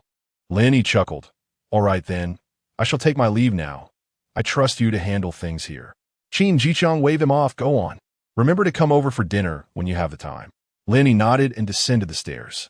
Upon reaching the base of the World TV building, Lin Yi headed directly to the conference room. Meanwhile, Li Jintian remained in the conference room, scrutinizing the data projected on the screen. Despite the figures having increased by around 100,000 over the day, they felt it was insufficient. They sought a meteoric rise at the current growth rate. They risked being eclipsed by competitors, especially with other short video platforms emerging. If they failed to generate momentum, they could very well face closure within a year or two. Glancing at Lin Yi, Li Jintian inquired, Xiao Yi, what are you holding back? Why is there still no news? Lin Yi replied calmly, Patience, you shall see soon enough. Without further comment, Li Jintian returned to studying the data on the screen. Lin Yi then sent a message in the management group. I need all managers to the conference room immediately. Responses flooded in, affirming receipt. As the clock struck 8, coinciding with the live streaming schedule of a popular mobile game host, Lin Yi rose to turn off the data projection and switch to the host live stream. Although the host had yet to begin broadcasting, a number of eager viewers had already entered the room. The audience was momentarily taken aback, and even Li Jintian questioned, What are we doing watching these gaming streams? Lin Yi assured them, You'll understand shortly. Moments later, the host began his stream. Hello everyone, I am Bai. Thank you for joining me tonight. The host engaged in light banter, but the audience impatiently urged him to start the game. Family, I want to start playing too. Just let me use the restroom to adjust my state, all right? After saying this, the host stepped away. The chat erupted with comments questioning his frequent bathroom breaks, expressing eagerness for him to return and begin the game. After waiting for over 20 minutes with no sign of activity, the chat was filled with question marks. A few minutes later, the host returned with a damp phone, lamenting, Family, I dropped my phone in the restroom. Do you believe me? The chat was flooded with confusion. The host, attempting to maintain a casual demeanor, produced another phone, stating, No worries, I have another one. I'll be quick, just wait for the next game. He quickly opened the App Store, inadvertently clicking on an advertisement for World TV, downloading it while pretending not to notice. The chat erupted with laughter. You clicked on an ad. The host chuckled. That was intentional. I wanted to see if you were paying attention to my stream. It's all part of the show. However, the audience was not amused, responding, Clearly, it's your fault, and you call this a show? We skipped dinner just to watch you. The host quickly retorted, No matter what I say, you all will find fault. It's quite disheartening. Chapter 24. The Rise of the Underdog. All right, my friends, I and Oppos. V set it up. After saying this, the streamer opened World TV. The barrage of comments read. The streamer glanced at the comments on the screen. I've already done it. I can't just delete it. World TV. Show me the money. A flood of comments surged in. As soon as the streamer opened World TV, he was greeted by the sight of a long-legged lady in a qipao. But after merely 2 seconds, he promptly shut it down. Brothers, this is truly not what I wish to watch. It was thrust upon me. The streamer declared before closing the application and opening the app Wang Zheningyao. The barrage continued. Eating alone? Brothers, I assure you, I am not indulging in solitary enjoyment. Today, I aim to secure the top spot. The comments persisted. If you don't show us, we'll report you. The streamer feigned reluctance and reopened World TV. All right, brothers, we shall view it for an hour. However, as the hour passed, the streamer became absorbed in a dizzying array of videos, transitioning from dance tutorials to fishing clips. As the live stream garnered increasing popularity, other streamers began to check in. Consequently, those streamers clamored for the host to download World TV. Of course, this was all part of Lin Yi's orchestrated plan. The objective had been achieved, and now they awaited tomorrow's further promotion. With more and more streamers downloading the app, the audience in front of their screens was similarly influenced, encouraging their friends to join in. While numerous executives observed the projector displaying the streamer's live broadcast, Lin Yi stood up and switched the screen to the data backend of World TV. Witnessing the rapid increase in registered users, the executives were left astonished. This is remarkable. A single streamer possesses such influence. One executive exclaimed. Before they could fully comprehend the situation, the back-end data surged wildly once more.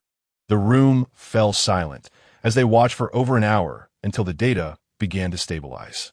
Applause erupted as several executives rose to their feet.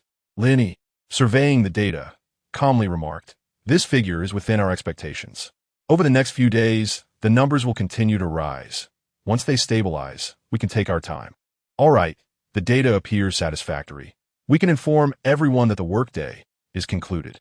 Lin Yi noted the time, realizing it was already past 10:00 and Oppo's clock.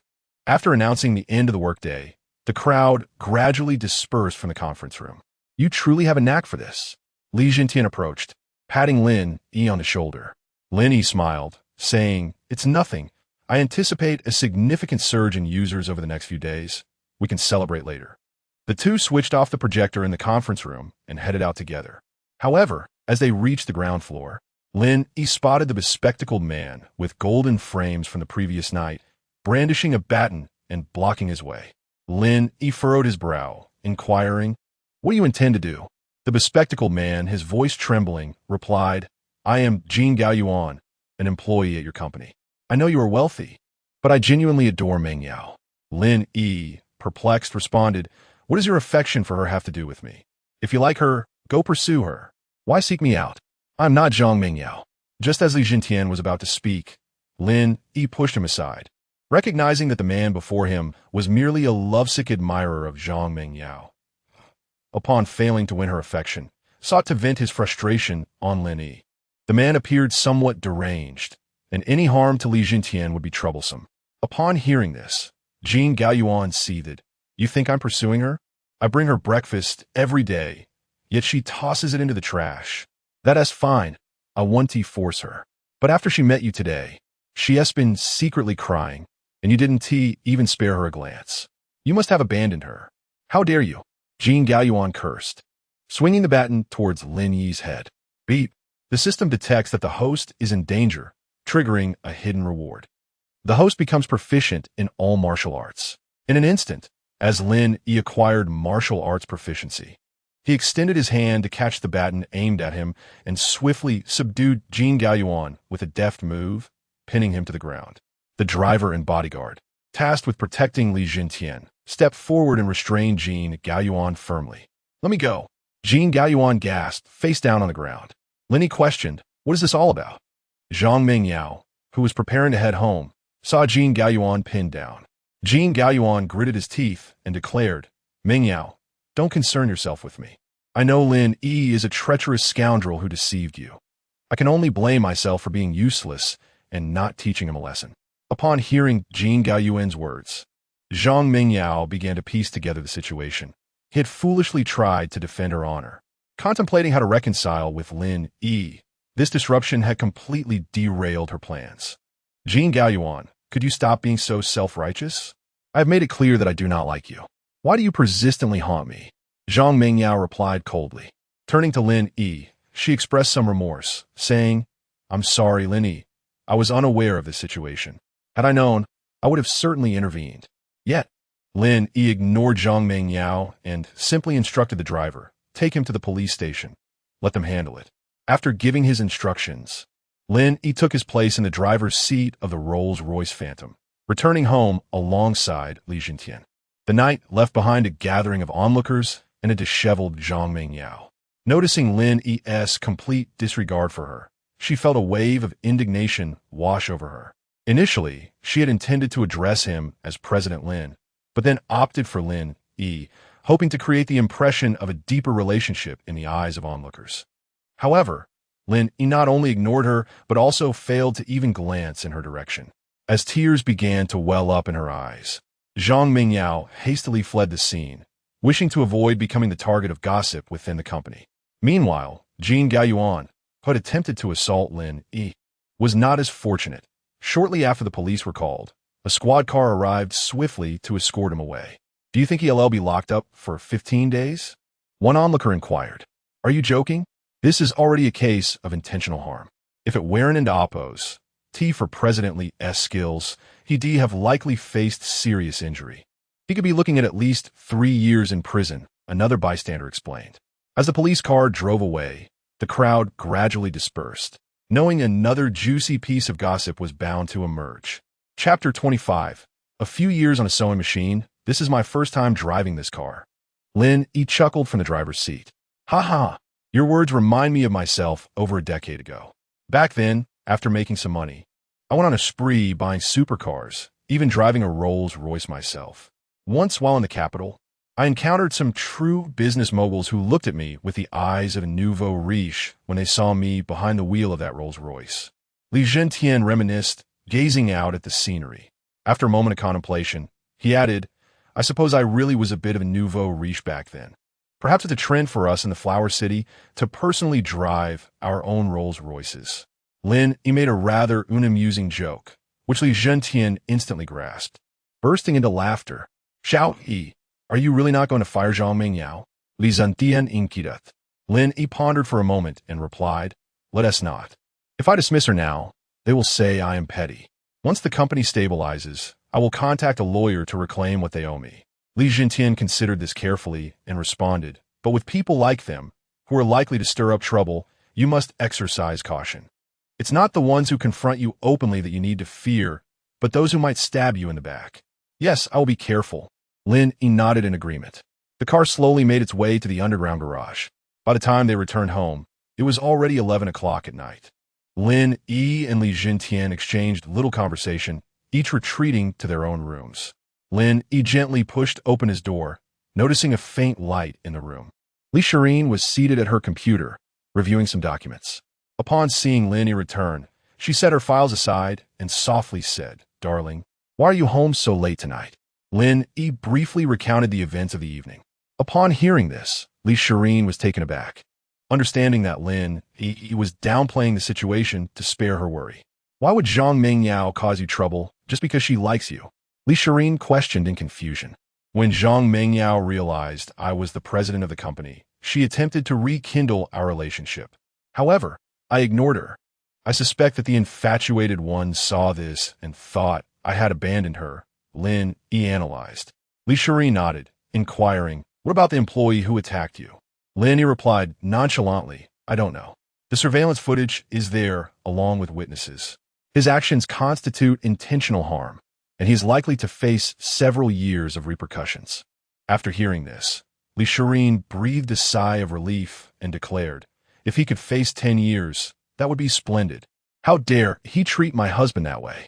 He cannot be let off so easily. Lin Yi felt touched by her words as he slowly embraced Li Shireen, leaning in for a gentle kiss.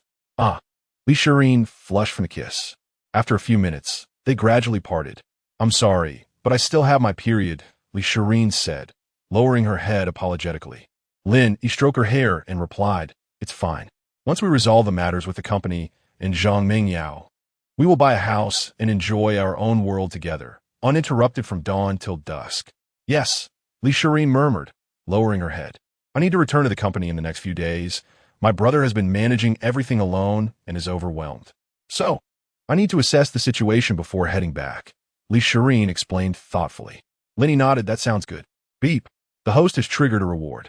Acquired a complete set of whitening cosmetic formulas. As the system's prompt concluded, a USB drive appeared in Lin Yi's pocket, containing the cosmetic formulas. Is this also a way to trigger rewards? Lin Yi mused silently. Nevertheless, he calmly retrieved the USB drive and placed it in the drawer by the bed, planning to give it to his wife, who was in the cosmetics business, at a later time. Honey, what are you daydreaming about? Li Shireen waved her hands in front of Lin Yi. Snap back to reality. Lin Yi smiled awkwardly. Nothing. It's getting late. Let us rest. After Lin Yi took a shower, they lay in bed together. Li Shireen nestled against his chest, tracing his abdominal muscles, and said, tomorrow, I want to go to the company with you. I want to see how you work. Lin Yi nodded in agreement. The next morning, after having breakfast, Lin Yi took Li Shireen out. As they left, Li Zhentian was in the car, looking at his phone while waiting for Lin Yi. Dad, you go ahead. I can go with Lin. Li Zhentian nodded to the driver. I'll go get the car. You can wait for me upstairs, Li Shireen said. holding a key to a Ferrari SF90 as she walked toward the underground garage. Before long, a striking red Ferrari emerged from the garage. "Handsome, get in." Lin Yi chuckled as he opened the door and entered the vehicle. "Do you think others might think you're living off a rich woman? Riding in a wealthy lady's Ferrari means you have to struggle for life," Shireen teased. Lin Yi scoffed. "They probably would. But being able to live off a rich woman is my talent. If they can't achieve it, they'll just have to be envious." Shireen smiled brightly. "Well then, handsome, you should refrain from flirting with others and simply wait at home for me to pamper you." "Yes, my wealthy lady. For now on, I shall stay home, eagerly awaiting your return," Lin Yi replied, prompting Shireen to press the gas pedal, speeding towards the company. Amid the roar of the Ferrari, they quickly arrived at the company building, where employees had already begun their workday. Some employees, noticing their president in the passenger seat, let their imaginations run wild, likely anticipating some fresh gossip soon. As the couple stepped out of the garage side by side, Shireen linked her arm with Lin Yi's. He glanced at her before continuing towards the company entrance. Chapter 26. The meeting of two women. Lin's girlfriend is exceptionally beautiful. Even those male celebrities who rely on their looks seem inadequate in her presence. Upon entering the company, several women expressed their envy upon seeing Shireen. As the two entered, they noticed Zhang Mengyao waiting at the company entrance. Upon seeing Shireen, Zhang Mengyao gradually lowered her head. Shireen caught sight of Zhang Mengyao, smiled charmingly, and walked toward the office with Lin Yi. It dawned on Lin Yi that his wife intended to assert her dominance and seize the opportunity to undermine Zhang Mengyao. Zhang Mengyao was also quite attractive, someone who could walk with her head held high within the company. However, upon encountering Shireen, the distinction between a beautiful swan and an ugly duckling became painfully evident. As Zhang Mengyao felt a wave of insecurity wash over her. Watching Shireen link arms with Lin Yi as they entered the company, Zhang Mengyao clenched her fists and gritted her teeth, muttering, "Shireen, you shameless hussy, not only did you steal my boyfriend, but now you flaunt it in front of me. I was truly blind to have considered you a friend." Once they reached Lin Yi's office, Shireen took a moment to survey her husband's workspace. "Darling, your office is so spacious," she exclaimed as she turned around. Lin Yi responded with a faint smile. "It and Oppo's. S decent, just a bit larger than average. However, you didn't and Oppo's. Come just to admire the office, did you?" He gently ruffled her hair. "Hee, you caught me. I came to give Zhang Mengyao a lesson. After all, her sycophants try to cause trouble for you. If it weren't for her, you'd never have been in danger." Shireen softly replied. Lin Yi countered, "Perhaps I should just fire Zhang Mengyao. I was completely unaware of her joining the company." Shireen waved her hand dismissively. "No. If we fire her, we'll have to pay compensation. I don't want Zhang Mengyao to benefit from that. As long as she behaves, it's fine. I'll go have a word with her shortly." Lin Yi, concerned, urged, "Maybe it's best if you don't go. What if she does something rash out of anger?" "It's nothing. Just a conversation. Is she really capable of harming me?" Shireen said, stepping toward the door. After she left, Lin Yi opened his office computer to check the app's registration statistics. He discovered that registrations had surged to 20 million and were still climbing rapidly. Based on Lin Yi's calculations, he anticipated that the app could reach around 60 million registrations, with continued gradual growth. He then browsed other video platforms, observing amusing anecdotes from various streamers. One streamer, Dubai, had accidentally dropped his phone in the toilet, leading to a viral short video about app downloads.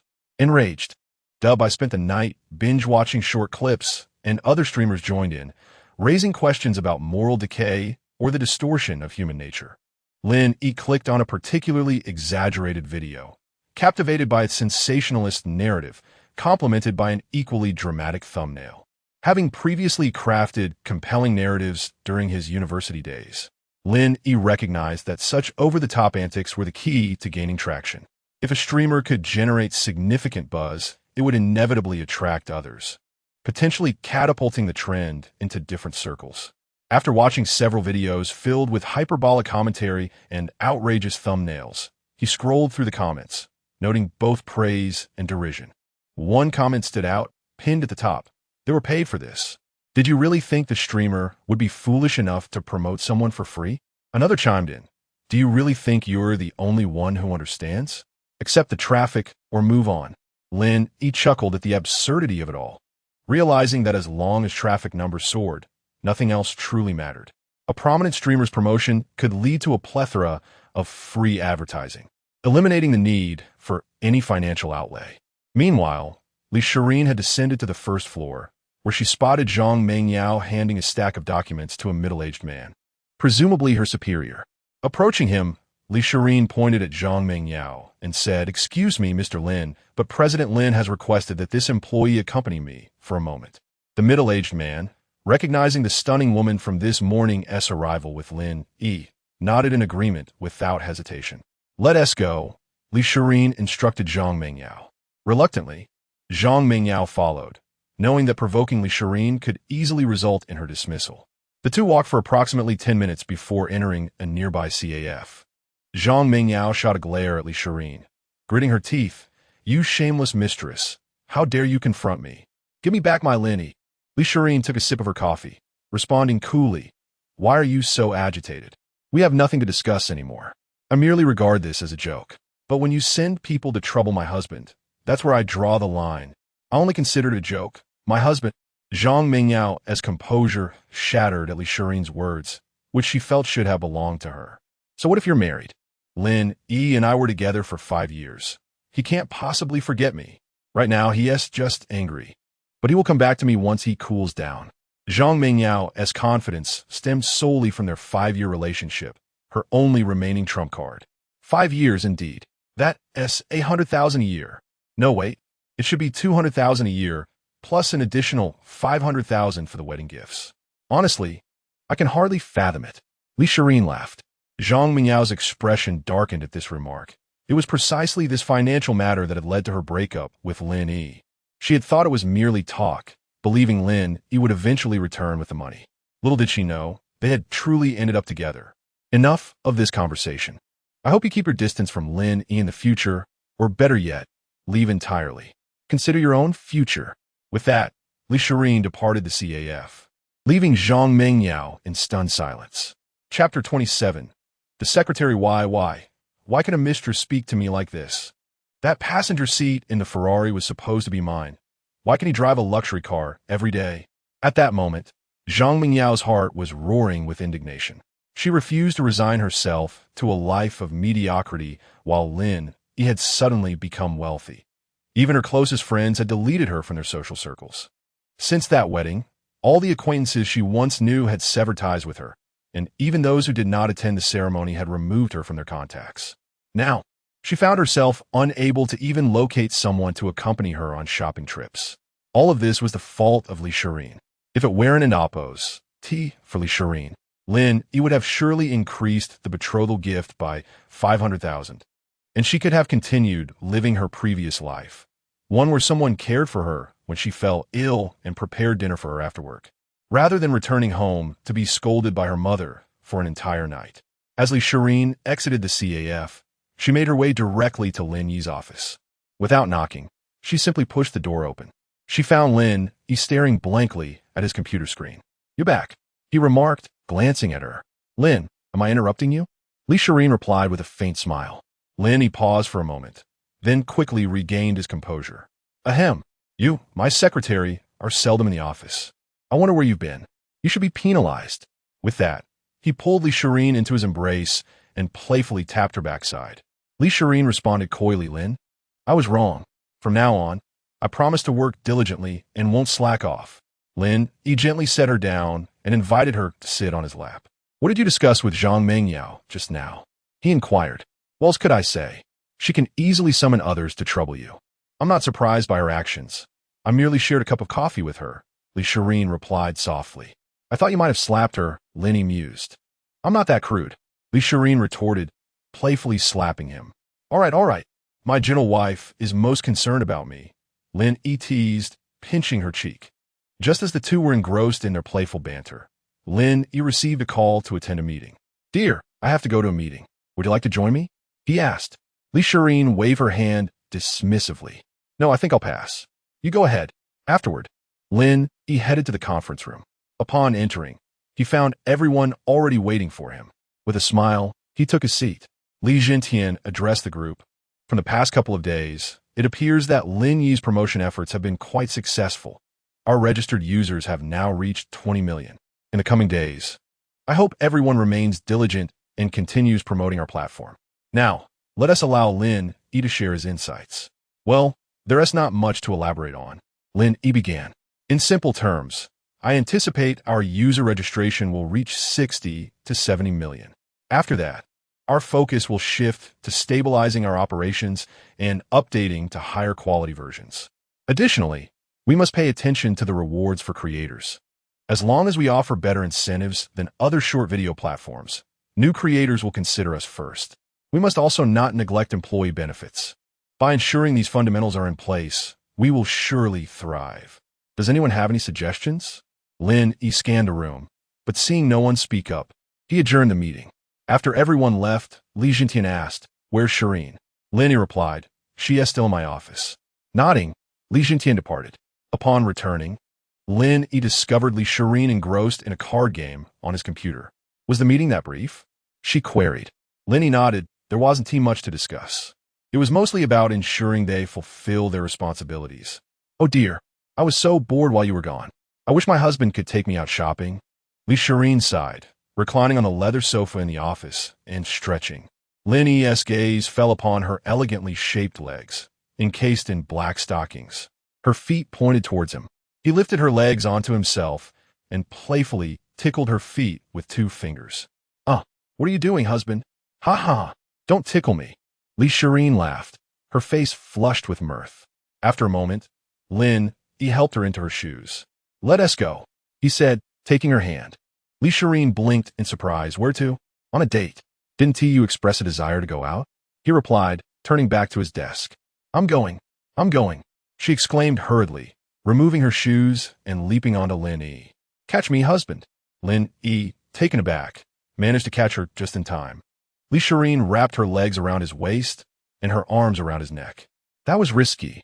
Do you realize that? What if he got hurt? No more doing that." Lin Yi scolded gently, patting her backside. "Oops, I'll be careful next time," she giggled. "Will you really?" Lin Yi teased, leaning in to tickle her feet again. Giggling uncontrollably, Li Shireen gasped, "I truly apologize. I won't do it again. Please stop tickling me." Hearing her helpless laughter, Lin Yi gradually released her. "By the way, your waist is remarkably sturdy, dear. I'll have to test it daily once we buy a house," she commented, her cheeks tinged with embarrassment. "Just be cautious. You can't leap at me like that. What if I fail to catch you? You'd land unceremoniously," Lin Yi remarked, playfully tapping her nose. Li Shireen playfully punched his chest. "What a horrid expression. How could you speak to your wife like that?" With a chuckle, Lin Yi moved towards the door. "Are you coming or not? If not, I shall go alone." Upon hearing this, Li Shireen hastily donned her shoes. "Wait for me, husband." Chapter 28. A secret meeting. "I'll go fetch the car. I'll cover today's expenses. Just wait here patiently for me." Li Shireen lightly tapped Lin Yi's forehead on her tiptoes before bouncing towards the garage. Look how gentle President Lin is. Just look at how he gazes adoringly at his girlfriend. If I had a boyfriend like him, I'd never break up, even if the sky were to fall." A female employee outside the door watched with envy. "Come off it. How would he ever notice you? If we encountered a man like that." Even his looks wouldn't fill the void, another female employee remarked. At that moment, Zhang Mingyao passed by and overheard their conversation, her fists clenched tightly, her nails digging deep into her palms, leaving indelible imprints. After a few minutes, Li Shireen arrived in a convertible Ferrari. "Hey, handsome, hop in," she called to Lin Yi. With a smile, Lin Yi got into the car. "Wow, how dashing. President Lin's girlfriend looks amazing driving a sports car. I'm not crushing on President Lin anymore. Now I have a crush on his girlfriend." The 2 women gushed starry-eyed. "Honey, where are we going for our date?" Li Shireen asked as she drove slowly. "Where to? Let me think. How about we visit Huadu University? It's been a while. Let's go back and take a look," Lin Yi replied thoughtfully. Li Shireen's excitement bubbled over. "Great. Back in school, I could only secretly admire you. Now, I can walk openly with you on campus." Lin Yi gently responded. "If you wish to go, we can make it a daily affair. We could even buy a place nearby, so we can visit whenever we have free time." Li Shireen shook her head. "Let South just drive over. Buying a place there isn't a good idea. It's too crowded, and we'd be disturbed. Lin Yi patted his waist, silently contemplating that he should stock up on nourishing foods, lest he end up with nothing but goji berries in a few years. After more than an hour of driving, they finally arrived at Huadu University. As they reached the entrance, the security guard recognized them and approached with a smile to open the gate. Here you go. Lin Yi handed the guard a pack of 50 yuan cigarettes. Seeing such an expensive gift, the guard's smile broadened. Back in school, Lin Yi had often used cigarettes as bribes. Although he didn't smoke, he always carried a pack for such occasions. Look at this young lad, driving such a car now. Life must be treating you well after graduation, the guard said, pulling out his own cigarette and offering one to Lin Yi. Lin Yi waved his hand in refusal, and the guard lit up, puffing clouds of smoke. Hey, you should move along. We don't want to draw attention here, he advised, gesturing for them to leave. Once inside the school, Li Shirin parked in the student dormitory area. This car looks so familiar, Lin Yi murmured, glancing at a nearby vehicle. What are you mumbling about, dear? Li Shirin asked. Puzzled, Lin Yi shook his head. Let us go. I'm following your lead today. Let us head to Qinghu. It's the perfect spot for couples at school.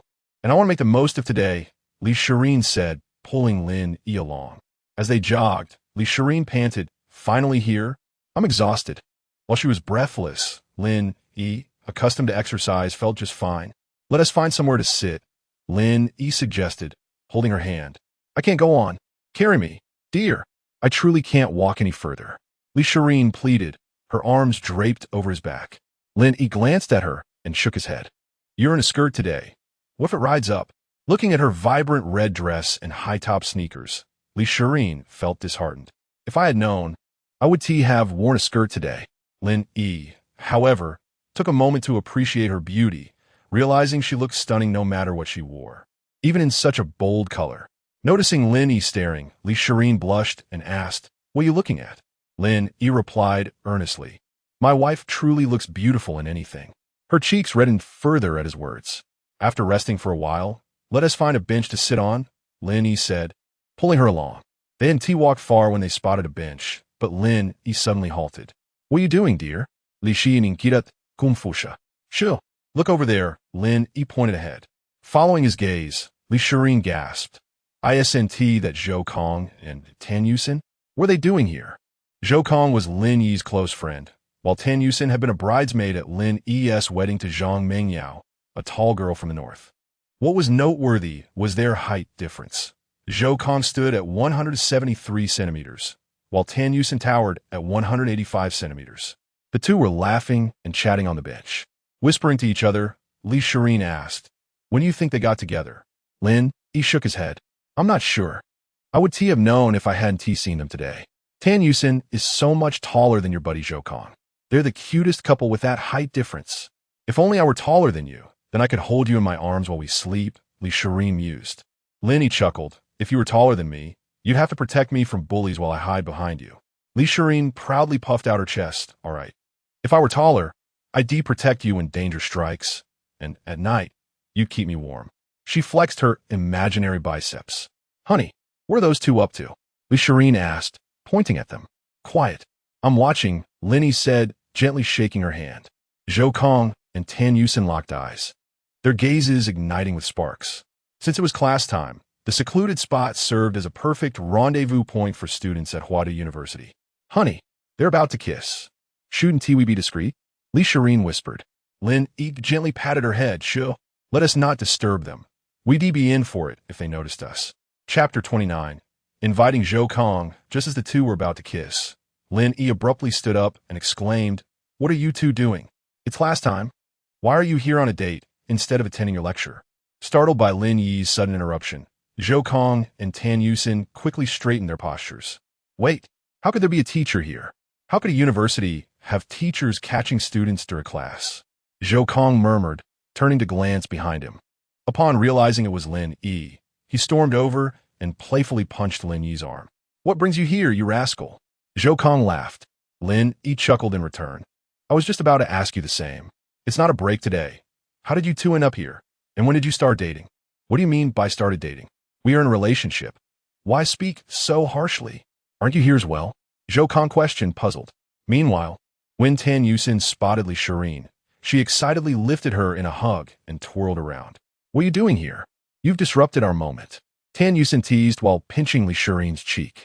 Feeling a bit embarrassed, Li Shireen replied, I didn't mean to, but when my husband called out, I didn't react in time, and this is how it turned out. Tan Yusin burst into laughter. Lin Yi truly has a knack for ruining our fun. Lin Yi scratched his head. What if you continue? Get lost. Zhou Kong retorted. But you still haven't told me how you two got together, Lin Yi pressed on. After we finished our meal together last time, I reached out to Zhou Kong and added him on WeChat. As we chatted, sparks of love ignited. Initially, the guy was quite reserved, but eventually, I won him over, Tan Yusin explained candidly. Zhou Kong awkwardly smiled from the side. So, why aren't you working today? Lin Yi nudged Zhou Kong.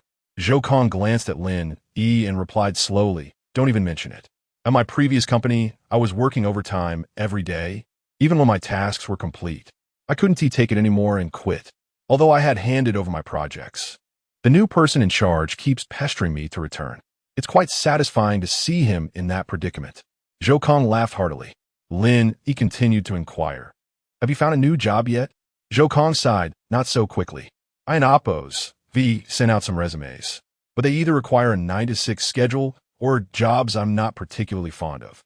For now, I'll just keep looking, and if nothing pans out, I might take a random job to get by. Yusin, are you in the same boat? Li Shireen asked from the side. Tan Yusin glanced at Zhou Kong and replied, we're quite similar.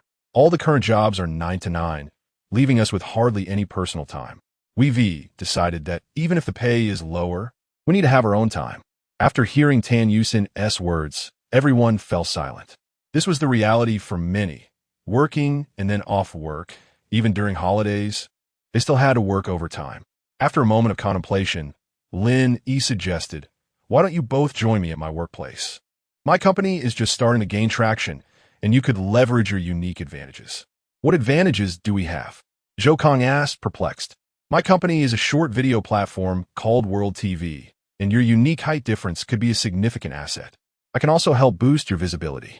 Produce. Didn't you study photography before? You could give it a try, Lin Yi explained, recognizing their potential. Once they had created enough content, he planned to have them start live streaming, where, as long as the quality was lacking, they could easily become influencers with millions of followers. Zhou Kong seemed hesitant, aware that his girlfriend was taller than him, which often made men sensitive about height. Lin Yi was initially hesitant to mention it, but it was their only advantage. So, World TV is yours now. I've heard it's quite popular, but I'm not sure if we'll be successful. Zhou Kong expressed his concerns. Lin Yi waved his hand dismissively. What is there to fear? Everyone start from scratch. You two can create videos at home, observe how others do it, and take inspiration from them. The minimum requirement is to upload at least one video a week. After hearing this, Zhou Kong nodded in agreement, and after some discussion, they finalized the plan. Thank you, Ego. Zhou Kong expressed his heartfelt gratitude. Lin Yi replied nonchalantly, why thank me? Just make sure the quality of your videos is good. Engage with your audience, read comments regularly, and don't just post videos without interaction. Enough of that. Let us head to the snack street at school for a meal. Lin Yi glanced at the time on his phone. After Zhou Kong nodded, the four of them made their way to the parking area. Wow, Ferrari. I thought you'd be driving a Rolls Royce. Zhou Kong remarked, eyeing Lin Yi's car. Lin Yi smiled lightly. Who drives their own Rolls? I can't bring a chauffeur on a date. But you? I was wondering why this car looked so familiar. Turns out it's yours. We're headed to that popular spicy hot pot place on the snack street. Yusin mentioned she hasn't had it in ages, Zhou Kong said as he and Tan Yusin hopped into the car. Get in. Li Shireen had been waiting in the driver's seat for Lin Yi. After both cars were parked, they proceeded to the favored spicy hot pot spot among students. This establishment had been around for over a decade, offering generous portions at affordable prices, making it a favorite among students. As the four of them were enjoying their meal, students began trickling out of classes, most of whom were couples, feeding each other lovingly. Suddenly, a bespectacled young man entered, carrying books, and asked, Hey, senior, what are you doing here? Is Meng Yao not with you? The young man was a junior Lin Yi had known from his time at school, having played basketball with him often. Perhaps due to courtesy, he inquired, unaware of Lin Yi and Zhang Mengyao as breakup. We've broken up, She is now my wife. Lin Yi pointed to Li Shirin. The junior, upon hearing this, expressed his apologies. Sorry, senior. I didn't know about your situation. But congratulations on marrying Shirin. Lin Yi waved his hand. It's all good. Come join us for a meal. The junior smiled and replied, I wouldn't want to intrude. You all take your time. With that, he walked further inside. Chapter 30 The First 8 Yaij. We will head back first, so we won't join you. Zhou Kong said with a faint smile to Lin Yi as the four of them exited the spicy hot pot restaurant. Best of luck. And don't forget to treat us to a meal later, Lin Yi replied with a grin. With that, Zhou Kong and Tan Yusin drove away, leaving Lin Yi and Li Shirin intertwined in each other's fingers, aimlessly wandering forward. I wish I could walk like this with you back in school. Li Shirin murmured softly. Lin Yi tightened his grip on her delicate hand and whispered, From now on, I will always hold your hand tightly. A subtle smile graced Li Shirin's face. Coming to school reminded me of how painful it was to secretly watch you. If it weren't for you, I would never have befriended Zhang Mingyao, who often spoke ill of you. I envied her, yet her words would hurt me deeply. Who would have thought that you would now be my husband? I'm truly happy. Li Shirin poured out her long-hidden feelings, her eyes radiating joy rather than sorrow. Lin Yi gently embraced her, saying, Aren't we together now? We have all the time in the world. I can accompany you every day. Yes, I just wanted to express my excitement. Li Shirin replied, softly in his arms. Wow, look at those two, flaunting their affection in public. It's making me envious. Someone remarked as passers-by glanced at the couple. All right, let's move on. If we linger any longer, we might attract unwanted attention, Lin Yi said, pulling Li Shirin along. Before long, Li Shirin's hands were laden with a variety of snacks. Honey, she exclaimed, holding 2 octopus balls on a skewer, offering them to Lin Yi. Honey, I can't finish this. Please eat it. Li Shirin handed him half of her pancake. Dear, could you please pause for a moment? You fed me a bite of everything, and now I'm stuffed. Let us not waste food, Lin Yi said with a hint of exasperation. At this point, Lin Yi was thoroughly filled by Li Shirin's feeding, as she offered him 2 bites of everything while still clinging to a mountain of snacks. Hee, I can't help it. I just wanted to buy everything I saw. Li Shirin grinned, patting her slightly full belly. Honey, I want to ride the roller coaster. She tugged at Lin Yi. Let us wait until we digest a bit. We just ate so much, Lin Yi gently pulled her back. It's fine. We could drive to the biggest amusement park in Huadu. It's only a half-hour drive. By then, we'll be fully digested. It's settled. I'll go get the car. And you wait here, Li Shirin declared, piling her snacks on a Lin Yi before heading to the parking lot. Lin Yi could only chuckle helplessly, holding the mountain of snacks as he waited for her. Hey, handsome, can we exchange contact information?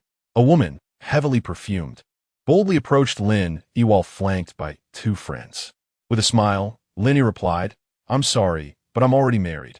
Yet the woman persisted. You're too handsome to be married. Let us just chat as friends. Exactly. Let us hang out together sometime. The 2 friends chimed in. Just then, a roaring red Ferrari approached. Li Shirin drove up to them. Honey, what are you doing? Get in.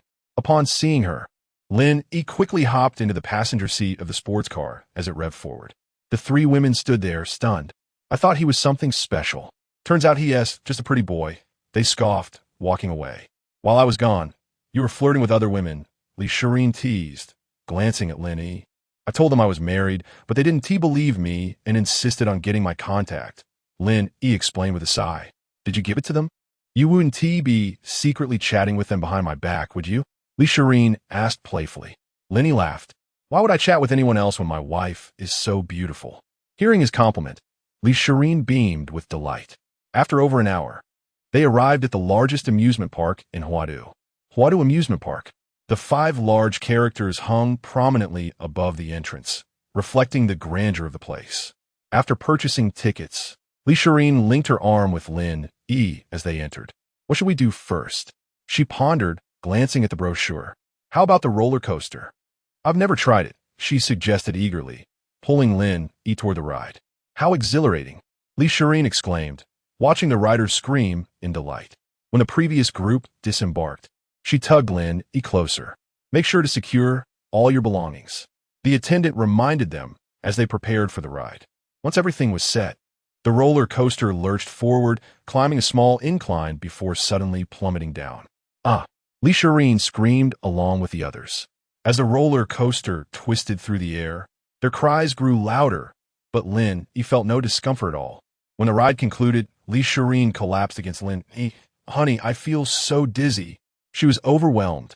Her vision clouded. Lin Yi gently rubbed her back. "Let us find a place to rest for a bit." "Okay," she agreed, leaning against him as they walked.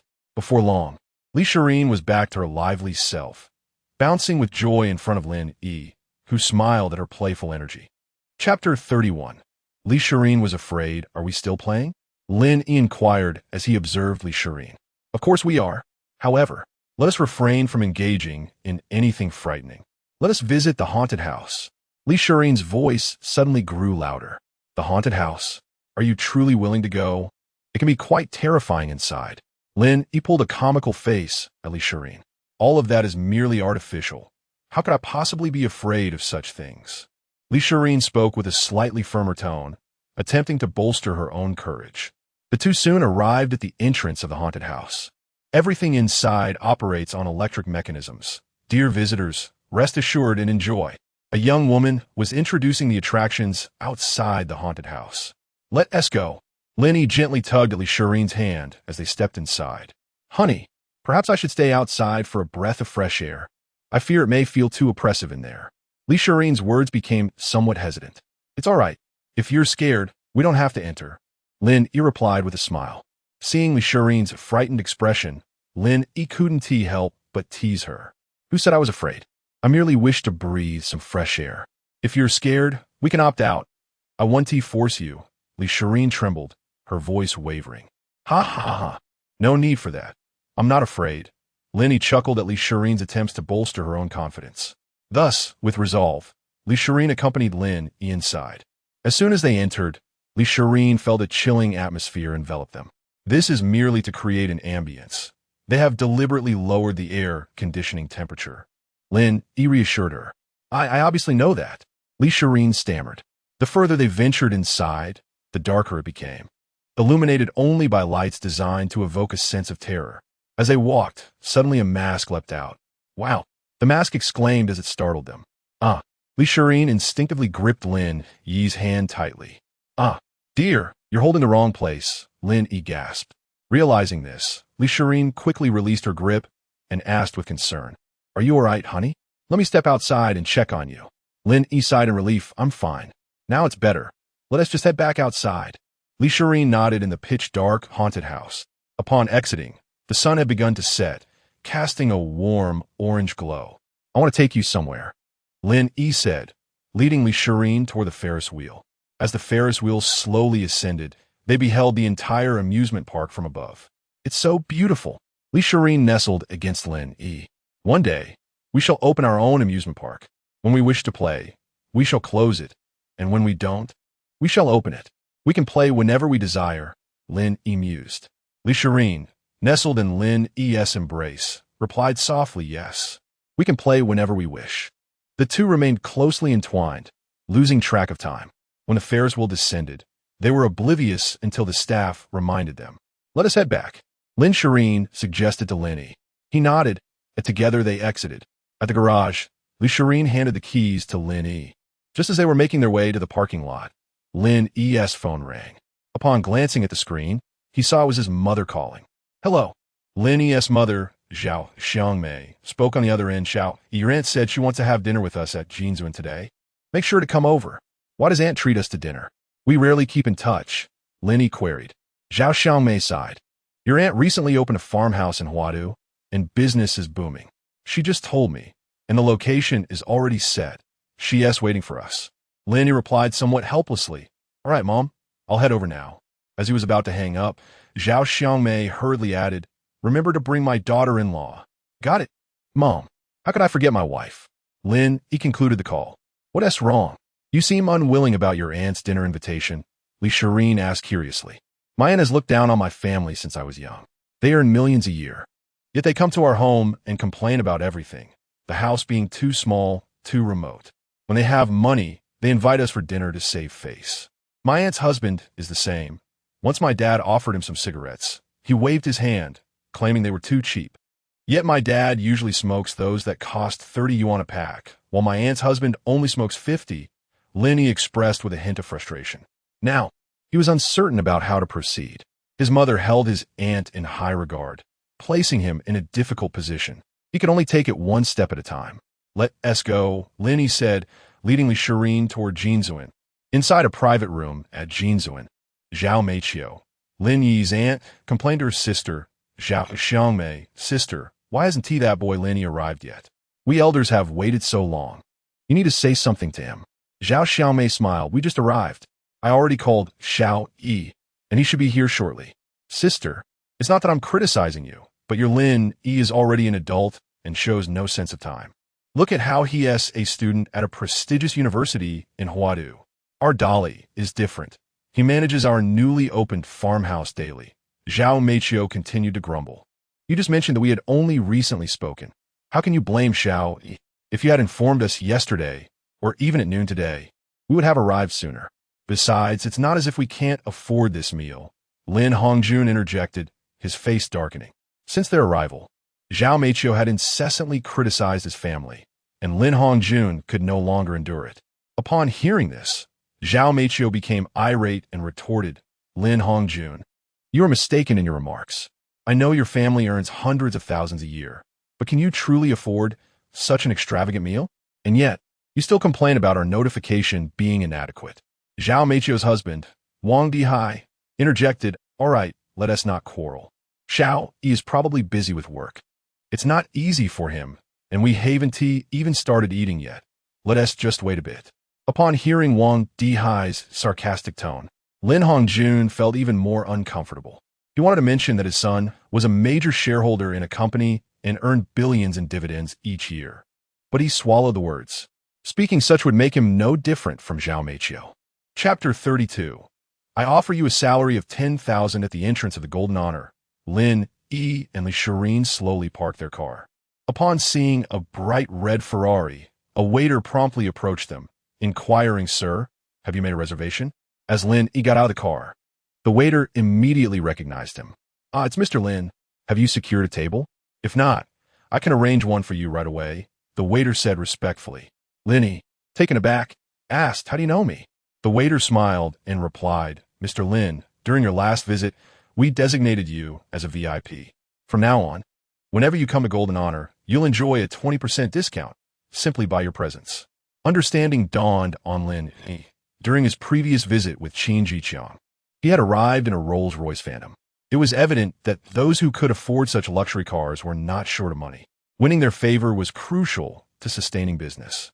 We have reserved a private room at Wisteria Pavilion, Lin Yi stated calmly.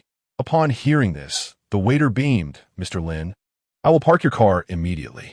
Please proceed inside, and someone will escort you to your room. After handing over the keys to the Ferrari, Lin Yi and Li Shirin entered the establishment. As they stepped inside, Lin Yi was promptly guided to the private room by a lady without needing to utter a word. The high prices of the dishes were justified by the impeccable service, and Lin Yi mused that a pleasant mood often enhances the taste of the food. Mr. Lin, please. The waiter opened the door, bowed deeply, and quietly exited. Inside the room, everyone turned to gaze at Lin Yi and Li Shirin. Hey, little Yi, not bad at all. They even call you Mr. Lin. When we arrived, they didn't even address us, and look at you with such a beautiful girlfriend.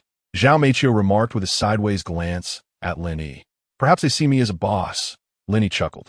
However, Zhao Meiqiu's expression changed immediately upon hearing his words. Little Yi, what do you mean by that? Are you implying that we are unworthy of being called bosses? Zhao Meiqiu challenged. Sister, Lily didn't mean that. Zhao Qiumei quickly interjected, hoping to ease the tension. Little sister, it's not that I'm criticizing you, but little Yi is quite grown up now.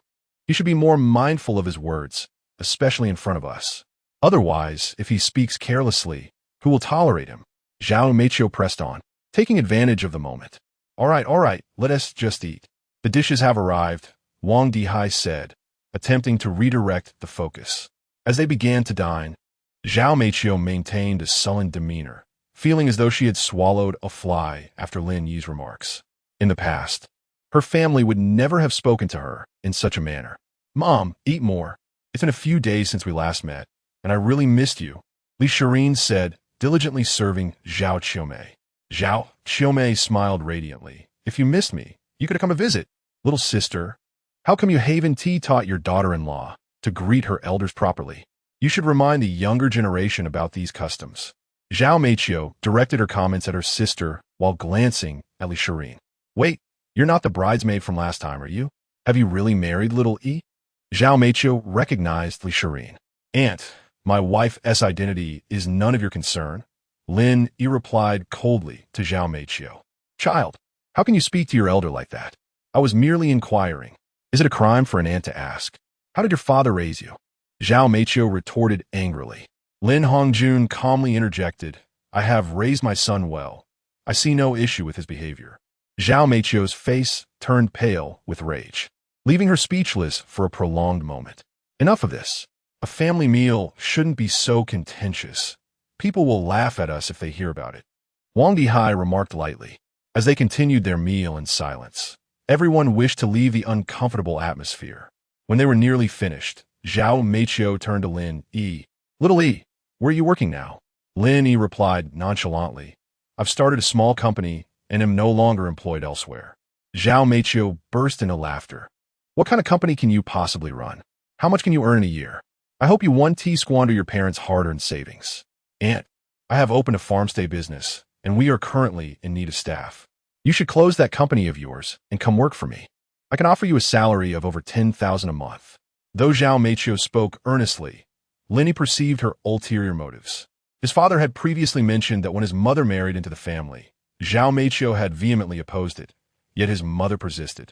Since then, Zhao Meiqiu had looked down on Lin Yi's family, while her own farmstay business flourished, raking in profits of 2 to 3 million annually. Thank you, Aunt, but I'm doing well and earning enough. My company has stabilized, and I'm not overworked. I only go in when necessary, Lin Yi replied, sipping his soup. He wished to return home quickly, not wanting to waste his breath on Zhao Meiqiu's family. He dismissed their attempts at boasting, as long as they did not cross the line. After all, Lin Yi's mother held a certain regard for this aunt and did not wish to sever ties with someone she had grown up alongside. If Lin Yi were to flaunt his company and engage with Zhao Meiqiu, he would be no different from her. After some casual conversation, Wang Dihai stood up. It's getting late. We should gather again sometime. Indeed, let us plan another gathering, Lin Hongjun agreed. Little Yi, recently Dolly bought a BMW X4. You should ask him to give you a ride home. It's time for you to consider getting a car, Zhao Meiqiu persisted, still unwilling to let Lin Yi off the hook.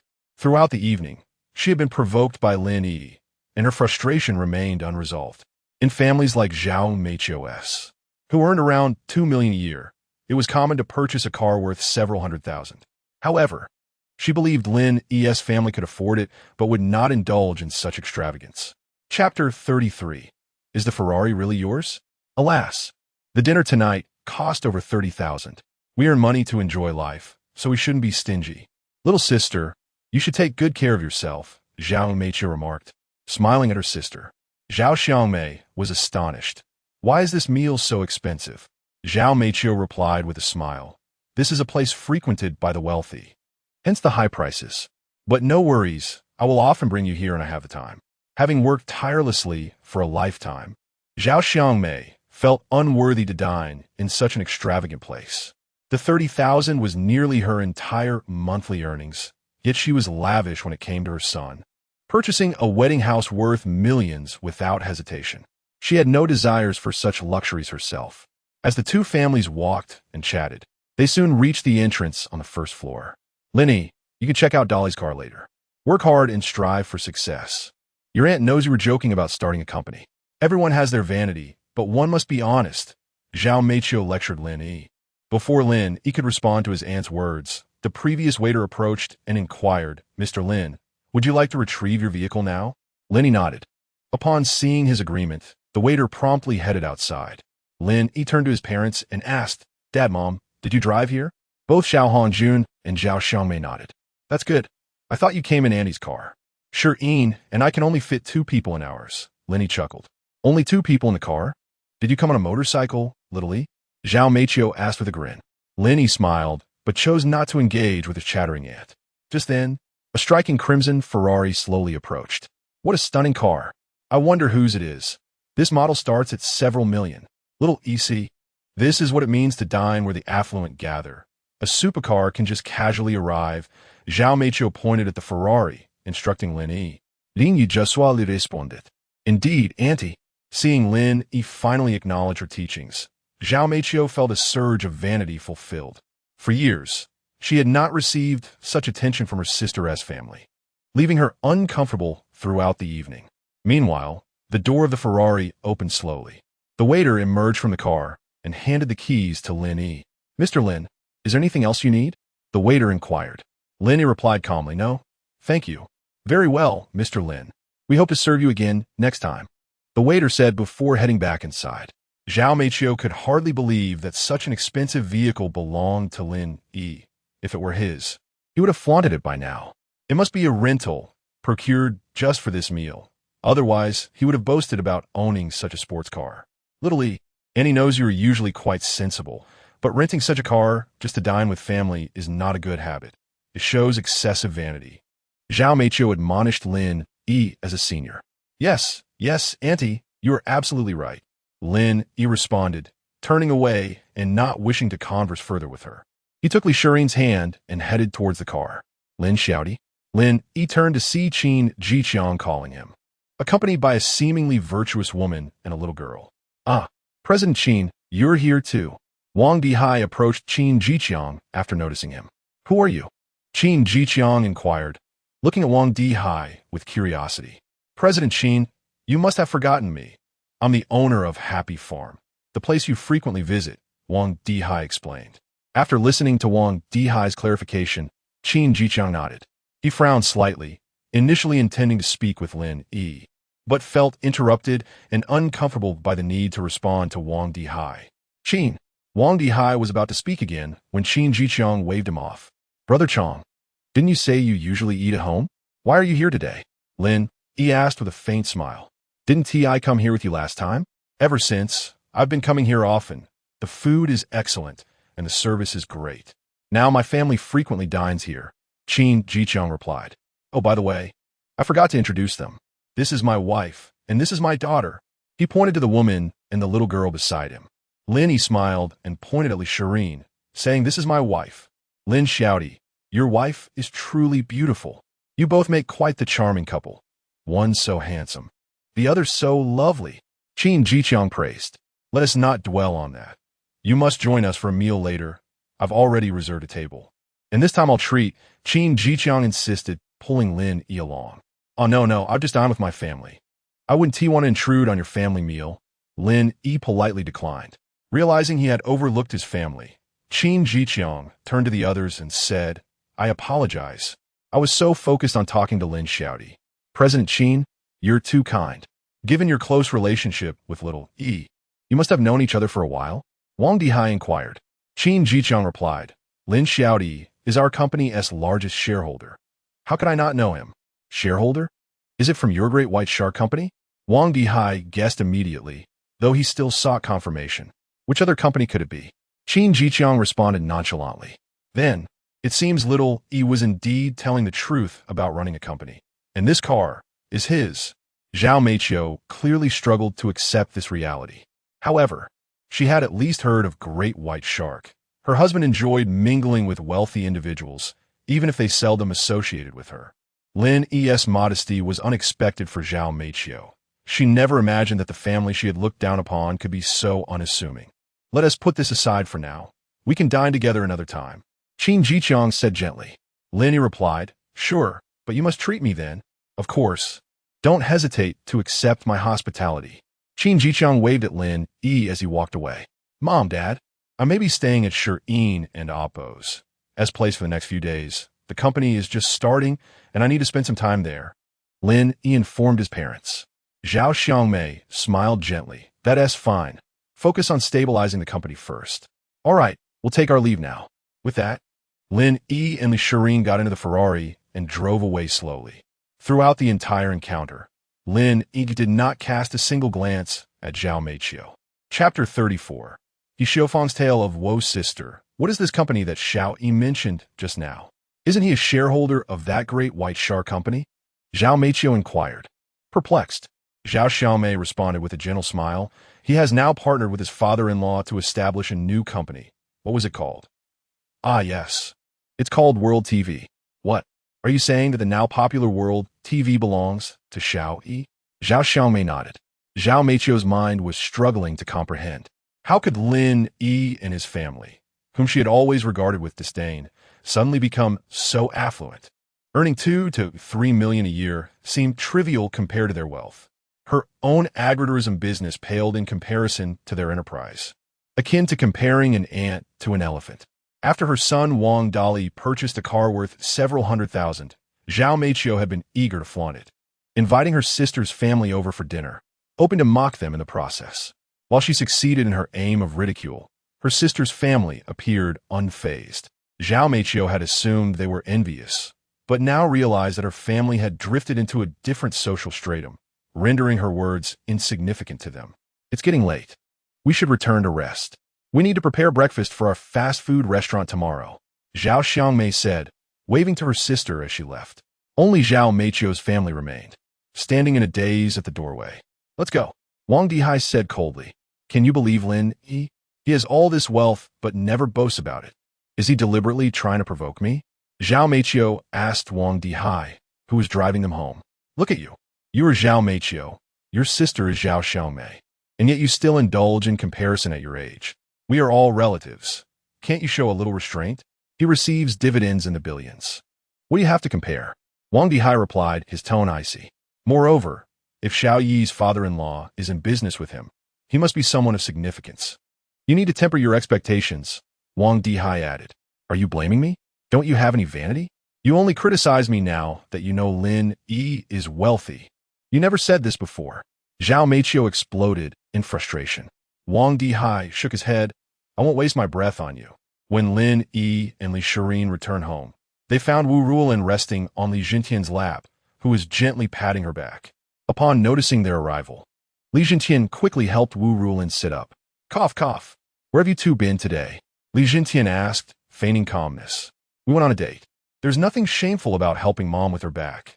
You don't need to hide it, Li Shirin stated candidly as she and Lin Yi ascended the stairs. Look at you. You insisted I help with her back, and now Shirin saw it. Li Jintian complained, a blush creeping across his face. Wu Ruolin shot him a glance. Oh, helping me with my back is shameful, is it? Hearing this, Li Jintian replied softly, that's not what I meant. We are already an old couple. We can't let the children see us like this. Oof. Wu Ruolin retorted, entering her room. I'm so tired. After returning to her room, Li Shirin slipped off her shoes and settled into her rocking chair, clad in white socks. We posted a video, and it has garnered over 100,000 views in just a few hours. Zhou Kong messaged Lin Yi on WeChat. Lin Yi followed the ID Zhou Kong sent and located the video. The title, How Terrifying a Tiger-Like Girlfriend Can Be, flashed in eye-catching red, while the thumbnail depicted Tan Yusin cradling Zhou Kong in a princess carry. Lin Yi watched the video, noting its exaggerated content, with an avalanche of comments expressing envy below. Yusin looks so stunning. I'm envious of her height. If only I were that tall, I could hold my husband like that. Li Shirin exclaimed, gazing at Tan Yusin in the video, her face radiating envy. Be careful not to run around in those socks. You might catch a chill. Lin Yi stationed. By the way, I also saw a video that Zhang Mingyao's mother posted. Zhou Kong shared another video with Lin Yi. Upon watching it, Lin Yi clicked to see two figures, a mother and daughter, asserting that life must go on. The video featured soft, relatable background music, with subtitles narrating He Xiufang's life as she cooked. The text revealed that it was just He Xiufang and her daughter Zhang Mingyao living together after her husband tragically died in an accident shortly after buying their home. They now faced the dual burdens of repaying the mortgage and making ends meet. Ironically, the video was filmed in the very wedding house Lin Yi had purchased. Throughout the footage, Zhang Mingyao was conspicuously absent. It solely captured He Xiufang cooking and dining, with an electronic voice lamenting how her daughter worked late into the night. The comment section was filled with supportive messages. Keep going. Don't let life defeat you. We support you, Annie. Lin Yi chuckled at the comments. If he weren't aware of He Xiufang's true nature, He might have almost believed it himself. Lin Yi closed the video and went to take a shower. "Darling, could you give my back a rub?" Li Shireen asked as Lin Yi emerged from the bathroom. Lin Yi nodded and helped her lie down. "Wow, I think you should consider working in a massage parlor," Li Shireen praised. "If I worked in a massage parlor, I imagine it would only be women asking for massages. Would you be okay with that?" Lin Yi joked. Li Shireen pondered for a moment before responding. "Well, I suppose I'd rather not. My husband can only massage me." After a while, after a long day, Li Shireen gradually drifted off to sleep. Lin Yi gently turned her over and planted a soft kiss on her lips. "Good night," he whispered, stroking her cheek before falling asleep beside her. Chapter 35. Zhang Mingyao resigned. My dear daughter, look at the video I posted. It has garnered numerous likes and has reached over 100,000 views, He Xiaofang exclaimed as she showcased the back end of her video to Zhang Mingyao upon returning home. Zhang Mingyao glanced at the impressive earnings displayed on the screen, which amounted to over 600 yuan. This video is trending on and Oppos, World TV, and Oppos, and the likes and views are still climbing. If this continues, I could earn 20 to 30,000 next month. Why would you even think of going to work? You should join me in making videos, He Xiaofang proudly proclaimed, eager to demonstrate her newfound success. However, Zhang Mingyao's expression darkened as she picked up He Xiaofang's phone to watch the video.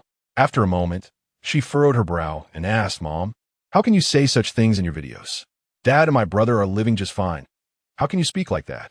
Taken aback by her daughter's accusatory tone, He Xiaofang retorted, "What is wrong with me making money? As long as I can earn, I don't care about my conscience. You can do as you wish. I'm off to take a shower and sleep." With that, Zhang Mingyao grabbed her bag and entered her room. Upon hanging her bag on the coat rack, she noticed a prominent scratch, roughly 3 centimeters long, marring its surface. This bag had been a gift from Lin Yi, costing over 30,000 yuan, and had once elicited envy from those around her. Yet, she couldn't help but remember the bag that Li Shireen flaunted, worth over 100,000, for which she had once asked Lin Yi to buy her one. Lin Yi had refused, leading to a period of Cold War between them. The reality was stark. She could no longer afford even a few thousand yuan for a bag. After Li Shireen had sought her out in the morning, Zhang Mingyao had submitted her resignation that very afternoon, unwilling to endure the smug expression on Li Shireen's face. She understood that remaining in the same company as Lin Yi would mean she could never reclaim his heart. Zhang Mingyao longed to sit in the passenger seat of his Ferrari to experience the thrill of the supercar. "No, I have not yet lost," she resolved silently. Morning arrived, and Li Shireen donned her professional attire, her wardrobe filled with identical outfits. Occasionally, Wu Rulin would comment on how Li Shireen wore the same clothes daily. Li Shireen would simply respond that she was merely going to the office and that as long as it was formal, it sufficed. As she left, Lin Yi remained in slumber. "Honey, I'm heading to the office. Remember to miss me." Li Shireen kissed Lin Yi goodbye. "I'll pick you up tonight," he replied with a smile. "All right," she nodded, stepping out. Once she departed, Lin Yi rose from bed. As he descended the stairs, he spotted Li Jintian and Li Chuan waiting below. "Chuan, why are you out so late today?" Lin Yi inquired. Shireen only went to the office for some handover. I'm not as exhausted anymore. I only go to the office when necessary. Once the company stabilizes, it becomes less demanding. There are always people handling matters. Earning money is meant to afford comfort. If it's too tiring, I might as well sell the company, Li Chuan chuckled. Li Jintian interjected with a scolding. "You reckless spendthrift, always thinking about selling the company. Without these businesses, how would you afford those cars?" As Li Chuan laughed, he pulled Lin Yi outside. "Brother-in-law, tonight a few friends and I have rented a racetrack. Would you like to join us for some racing?"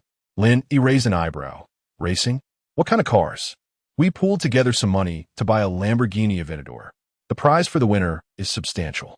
We'll use the cars at the racetrack, which are well protected, akin to professional racing venues, allowing us to test our driving skills," Li Chuan explained.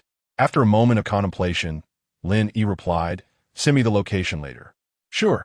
Li Chuan patted Lin Yi on the shoulder. The two made their way to the underground garage, where Li Chuan drove off in a Maserati while Lin Yi donned his helmet and started his Kawasaki H2. During this period, Lin Yi had been using his father-in-law's Rolls-Royce for work, hardly touching the Kawasaki he had purchased for himself. Upon arriving at the office on his motorcycle, He parked and walked towards the entrance. "Good morning, General Manager," greeted the employees as he entered, and Lin Yi responded warmly. "Wait, General Manager." A middle-aged man stepped forward to intercept him. Lin Yi glanced at him and asked, "What is it?"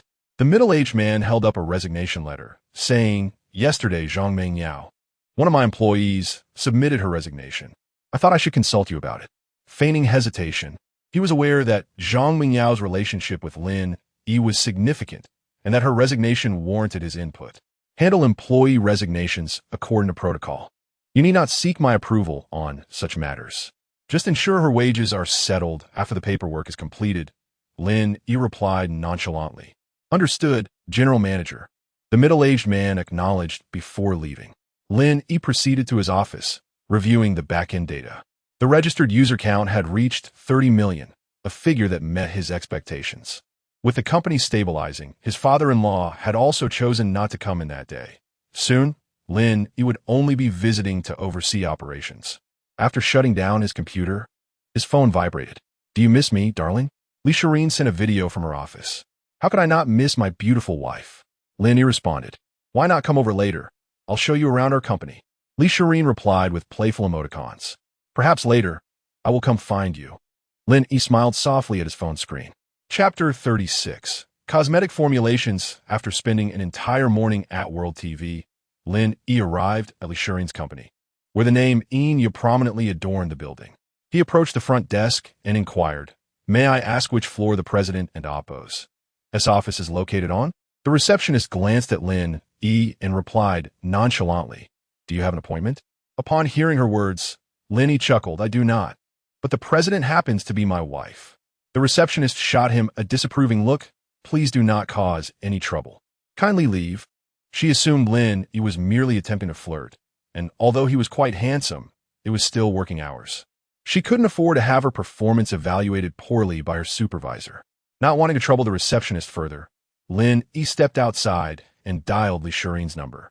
"Honey, when will you arrive?" Li Shireen's cheerful voice came through. "I am currently downstairs at your company, but the front desk won't let me in. Could you please speak to them?" Clatter. "Ah." Just as Lin Yi finished speaking, he heard the sound of a cup falling on Li Shireen and Oppo's end. "Wife, are you all right?" Lin Yi asked, concern lacing his tone. "E Oppo's, and mi fine. Just wait for me downstairs. I and Oppo's. LL come down right away." Without waiting for Lin Yi to respond, Li Shireen hung up. After the call, Lin Yi tucked his phone into his pocket and patiently awaited Li Shireen's arrival. "Look at that handsome guy still waiting downstairs. He must be President Li's suitor. He just told me he is her husband." The receptionist who had initially denied Lin Yi remarked with a grin. "He's quite dashing. How wonderful it would be if he were my boyfriend." Another receptionist swooned, gazing at Lin Yi. Click-clack. The sound of high heels echoed as Li Shireen approached. "Presidente." Both receptionists greeted with reverence upon seeing her. Li Shireen nodded and walked towards the exit. "Hey there, my dear husband. Why are you standing downstairs?" She smiled at Lin Yi, who stood beside the building. Lin Yi playfully pinched her nose. "You didn't inform the front desk that I was coming, and they thought I was just a suitor, refusing me entry. You didn't tell me you were coming. How was I to know when you would arrive?" Li Shireen retorted, freeing herself from his playful grip. As the couple bantered outside, the receptionists watched in astonishment. Could it really be that he is the president's husband? One whispered, "It seems quite likely. When have you ever seen President Li greet a man like this? She never even acknowledges other men." Another receptionist replied quietly. "Allow me to show you around my company," Li Shireen said, taking Lin Yi's hand as they entered her office. Together, they walked hand in hand towards the president's office, catching the attention of several employees who were taken aback to see Li Shireen with a man. Typically, she had no shortage of admirers, but she had always turned them away, leading many to speculate about her preferences. "President's office," Li Shireen announced, ushering Lin Yi into her workspace. Upon entering, Lin Yi noticed the shards of broken glass scattered across the floor. "I got a bit too excited when I heard you were coming and accidentally dropped my cup," Li Shireen explained. Lin Yi circled around her, relieved to see she was unharmed. "Next time, be more careful. Don't be so reckless," he admonished gently, tapping her forehead. "Okay." She nodded like a child who had just been scolded. "Oh, I almost forgot." Li Shireen picked up her phone. "Hello, Xiao Qiu. Please please send someone to clean up the broken glass in my office. 2 minutes later, a short-haired girl entered with a broom and swiftly cleaned up the shattered glass. Is there anything else, President Li? The girl asked after finishing her task. Nothing more. You may go, Li Shireen replied, and the girl nodded before exiting. How do you like my office? It has a little room where I can rest when I'm tired, and this fluffy sofa is one of my favorites. Li Shireen proudly showcased her space to Lin Yi. Without hesitation, Lin Yi remarked, only my wife could appreciate such comforts. Feeling pleased by his compliment, Li Shireen sat on the soft sofa, patting her lap as an invitation for Lin Yi to lie down. With a smile, Lin Yi reclined, resting his head on her lap. What if someone comes in? He laughed, closing his eyes. Wife, tonight, I'm going out to race cars with Chungo, he said, relishing the sensation of her gently massaging his arm. Your brother invited you to race cars? Li Shireen asked, puzzled. Yes. He said that they pooled money to buy a Lamborghini as a prize, worth about 10 million, Lin Yi replied. Li Shireen pondered for a moment after hearing his words. You can go with my brother tonight, but remember to stay safe. Just enjoy yourselves and don't push it, she cautioned. Li Shireen knew her brother's friends. They were all well-mannered young elites who loved to have fun, but were not known for reckless behavior. Lin Yi opened his eyes and turned to see cosmetics on the desk, reminded of the reward he had received from the system. Wife, I have a cosmetic formulation. Would you like to take it to your company to try? He asked. You actually have a cosmetic formulation? Li Shireen expressed disbelief. Yes. It was developed by a high school classmate of mine who sent it to me after going abroad. I assure you it's perfectly fine. Lin Yi fabricated a story. He figured that once Li Shireen took it to her company, she could check the market for similar products and verify any associated patents. Honey, are you sure you aren't being deceived? Why would someone give you such a thing? Li Shireen questioned skeptically. Lin Yi chuckled. I'll bring it home tonight, and you can take it to your lab tomorrow. It won't hurt to give it a try. All right, hand it to me tonight, and I'll take it to the lab tomorrow. Li Shireen agreed with a nod. Chapter 37. Overtaking on a curved nightfall. After escorting Li Shireen home, Lin Yi received a message from Li Chun on his phone. We have all arrived. Just head to the address I sent you. Lin Yi glanced at the message and set off towards the location provided by Li Chun. The sky was shrouded in darkness, revealing a vast racetrack, with a Kawasaki motorcycle slowly approaching the venue. After a 2-hour drive, Lin Yi finally arrived at the racetrack, only to be halted by a security guard at the entrance. I'm sorry, but this area has been reserved for an event today. The guard gestured for Lin Yi to turn back.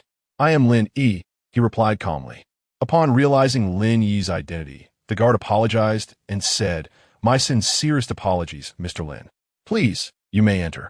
We were simply ensuring no unauthorized individuals entered. Nodding in acknowledgement, Lin Yi drove into the racetrack. Once inside, he spotted Li Chun and 4 others selecting their vehicles for the night. Upon noticing Lin Yi's arrival, they approached him. What do you think? This racetrack is quite expansive, isn't it? It's the largest in Huadu, Li Chun remarked, gesturing towards the track behind him. Allow me to introduce everyone. This is Huang Rui.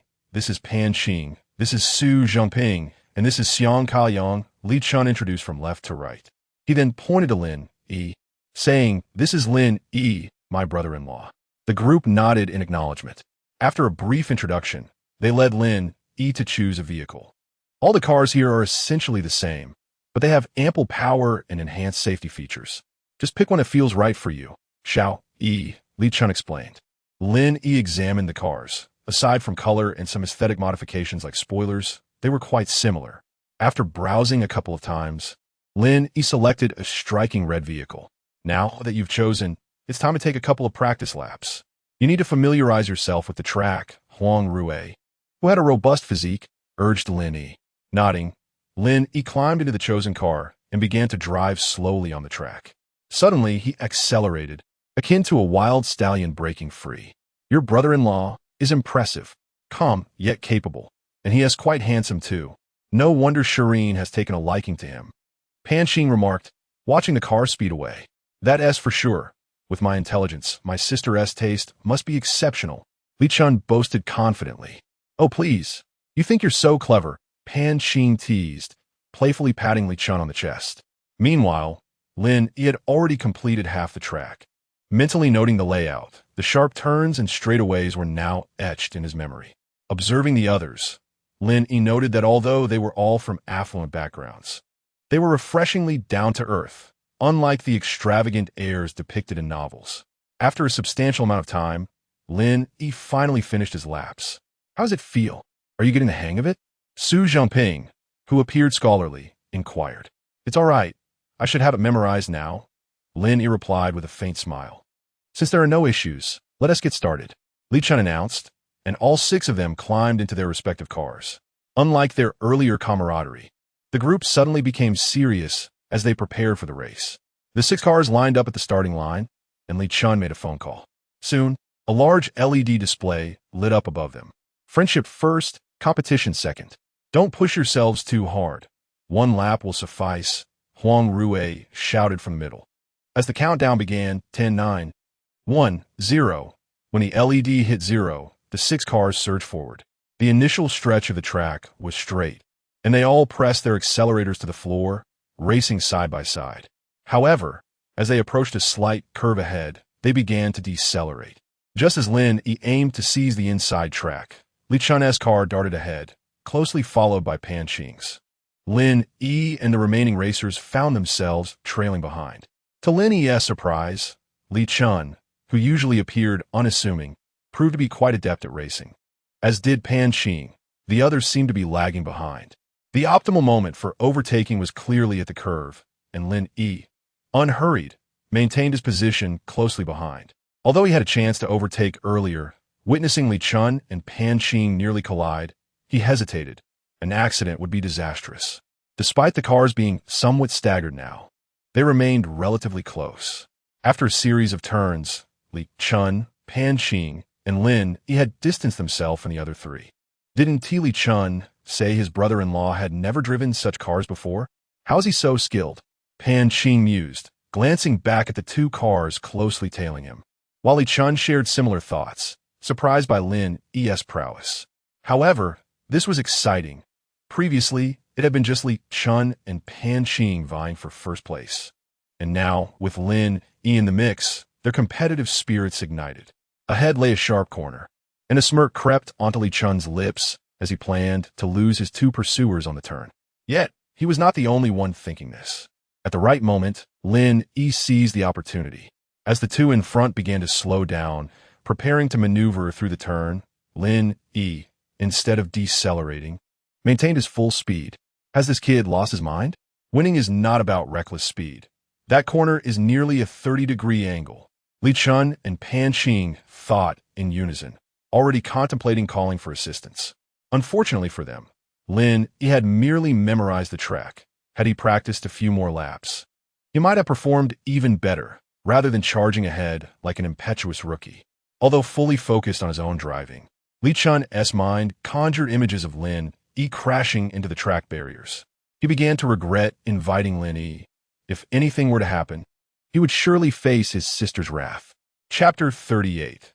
The perfect race, as several spectators braced themselves for Lin Yi's imminent collision with the trackside barrier. He remained remarkably composed within the car. At that moment, he maneuvered his vehicle to the very edge of the track, executing a slight turn and harnessing the car's inertia to perform a spectacular drift. The fiery red car glided flawlessly through the absurdly sharp corner, hugging the edge of the track without even a spark flying, as a collision with the wall would surely have led to a loss of control. Yet, miraculously, the car passed unscathed. How could this be possible? Li Chun and Pan Qing found themselves astonished, unable to believe their own eyes. Their jaws dropped in disbelief for a fleeting moment before their racing experience kicked in, allowing them to navigate the bend safely. As they rounded the corner, they can now only see the taillights of Lin Yi's car ahead. Through the rearview mirror, Lin Yi observed the 2 cars trailing behind, already distanced by a noticeable gap. If he maintained this speed, victory was all but assured. However, the 2 behind him were not inclined to concede easily, with successive bends ahead. They would have to overtake Lin Yi in the subsequent series of turns. Sensing hope, Li Chun pressed the accelerator to the floor, with Pan Qing closely following suit. Yet, despite their fervent pursuit, they remained significantly behind Lin Yi. If Lin Yi's earlier success had been attributed to luck, His current performance was a testament to his skill. A subtle smile played at the corners of his mouth as he navigated the winding track with a grace akin to a serpent gliding effortlessly. Witnessing Lin Yi's finesse, Li Chun and Pan Qing were thoroughly impressed. Despite their years of experience on the track, they had never witnessed such fluidity in driving. Even professional racers who frequented the circuit could not match Lin Yi's seamless style, which was reminiscent of wheels slicked with oil.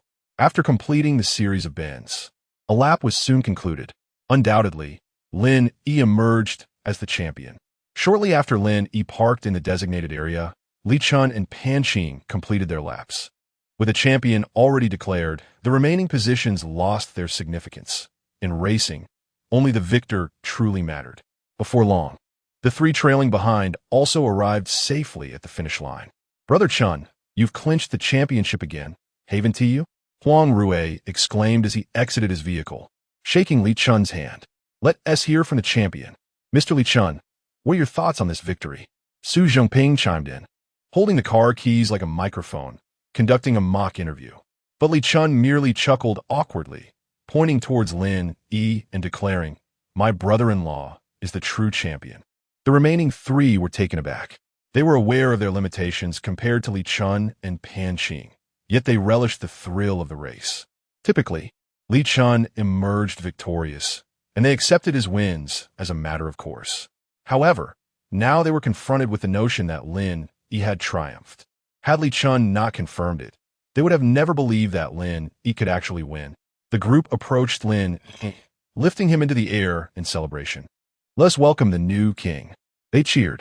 Pan Qing presented Lin Yi with the keys to the Lamborghini prize, while Li Chun set up a camera on the ground for a group photo. Just as they finished taking pictures, a middle-aged man approached Lin Yi. "Lin, my name is Ma Sheng, the owner of this racetrack. We would like to feature your flawless drift on the big screen here at the circuit. What do you say?" He inquired earnestly. "Of course, it will be compensated. Name your price, and we will do our utmost to accommodate you." Lin Yi smiled, saying, "Talking about money dampens the spirit. Feel free to use it. Let us not discuss finances." The others knew the owner well, and since he wanted to showcase Lin Yi's racing footage, it seemed more generous to allow him to use it, thus fostering goodwill. "Excellent. You're just my kind of person, Lin. Whenever you're free, feel free to come and enjoy yourself here. If you don't mind, you can call me Xiao Ma from now on," the racetrack owner said, patting Lin Yi on the shoulder. The drift Lin Yi had executed was unprecedented at the track since its inception, and those who frequented it were typically car enthusiasts. By posting this video, he was sure to attract skilled drivers eager to challenge Lin Yi's prowess. Thanks to Lin Yi, we can finally enjoy ourselves at the track without worrying about costs. Pan Qing joked, "You youngsters, I usually only charge a nominal fee for drinks, and now you're complaining that my prices are too steep?" The owner laughed, addressing Li Chun and the others. "It's still early. Shall we go for a drink?" Li Chun suggested to the group. The racetrack owner waved his hand, saying, "You young folks go ahead. I'll head back for some rest. I have a project to discuss tomorrow." Pan Qing declined as well. The remaining members agreed to gather another time and departed. They were now all managing their companies or had settled down with families, no longer able to indulge in reckless abandon as they once did, and Li Chun did not press them. Once the others left, Lin Yi and Li Chun also made their exit. As for the car, he had just one. The racetrack owner promised to deliver it to Lin Yi's home the following day. Upon returning home, it was already 11 p.m., and Li Shireen had long since fallen asleep. After ensuring she was peacefully resting, Lin Yi took a shower and carefully climbed into bed. "Good night," he whispered, planting a gentle kiss on Li Shireen's forehead before drifting off to sleep himself. Chapter 39. He Xiaofang's Debt Morning. Lin Yi handed a USB drive from his drawer to Li Shireen, who then placed it into her bag. "Darling, await my good news," she declared before turning to leave. "Wait," Lin Yi called out to her. "Oh, I almost forgot," Li Shireen said with a smile, turning back to plant a kiss on Lin Yi's lips. "Is that enough?" With a teasing tone, Li Shireen added, but Lin Yi slowly handed her a car key, stating, "I won this in a race last night." Gazing at the key, Li Shireen exclaimed, "As expected of my husband, you are incredible. This car is worth over $1 million, and you managed to win it." Proudly, Lin Yi replied, "Your husband has many remarkable qualities. All right, Then I look forward to seeing more, Li Shireen flirted. I won't keep you any longer. I must head to the office. Goodbye, darling. With a glance at the time, she exited. I'll see you there. Lin Yi followed her, intending to escort her to the company. Meanwhile, in another neighborhood, Yi Xiaofang shook her daughter, Zhang Mingyao, who was still fast asleep. Wake up, my dear, Yi Xiaofang urged. Worry etched on her face as she shook her daughter. Zhang Mingyao slowly opened her eyes to see her mother's anxious expression. After leaving her job, she had yet to seek new employment, instead joining her mother in creating videos. Following their filming sessions, she would help edit them in the evenings. Post-resignation, Zhang Mingyao had come to terms with the fact that earning money was nothing to be ashamed of. Together, their efforts had garnered them an impressive following of 150,000 fans. Although their videos were of a sob-story nature, the monetization potential of such a fan base was significant. In a short span, they had already accumulated over 6,000 in creative incentives, awaiting withdrawal next month. Mom, why are you bothering me so early? Can't I get some decent sleep? Zhang Mingyao complained. My good daughter, could you possibly lend me 10,000? Yi Xiaofang pleaded, her forehead glistening with cold sweat from anxiety. All my money has already gone into your mahjong games. How can I possibly have that much? Zhang Mingyao retorted, displeased. What am I to do now? I owe 10,000, and if I can't repay it, I will become a defaulter, Yi Xiaofang exclaimed. Zhang Mingyao was taken aback. How could you owe so much? You didn't resort to loan sharks, did you? Of course not. After losing at mahjong, I thought of getting a few credit cards, and now I can't keep up with the payments, Yi Xiaofang said, pacing anxiously like an ant on a hot stove. Zhang Mingyao sighed in relief, but credit cards only require a minimum of 10% repayment. I still have 1,000 or 2,000. You could at least make the minimum payment. However, Yi Xiaofang's face turned pale. I have 5 credit cards, each maxed out at over 20,000. Paying back even 10,000 is the bare minimum. How could you borrow so much? I told you to stop playing mahjong. Yet you insisted on going every day. Zhang Mingyao scolded. I thought I could win it back. Who knew my luck would be so poor? Yi Xiaofang replied, shaking her daughter. Let's focus on how to pay this back, Yi Xiaofang insisted. Zhang Mingyao pondered before slowly suggesting. Did you not give away the 500,000 bridal gift Lin Yi gave you to my brother? We may have to ask him for help. Yes. I will call Mingsheng right now. Yi Xiaofang hurriedly dialed Zhang Mingsheng's number. Hello, came Zhang Mingsheng's lazy voice from the other end. Mingsheng, could you transfer 20,000 of Meng Yao's bridal gift to your mother? I owe 10,000, Yi Xiaofang urged. Zhang Mingsheng awkwardly replied, Mom, I've spent the entire 500,000. What? You've already spent it all? You spendthrift. How could you burn through 500,000 so quickly? Yi Xiaofang exclaimed in frustration before hanging up, her last hope shattered. On the other side, after ending the call, Zhang Mingsheng opened his banking app, checked his remaining balance of 20,000, and lay back contentedly. He had no intention of giving that money to Yi Xiaofang. If he did, he wouldn't be able to enjoy his night out at the bar. In her despair, Yi Xiaofang suddenly thought of Lin Yi. Darling, why not ask Lin Yi for some money? Didn't you say his worth is at least in the billions?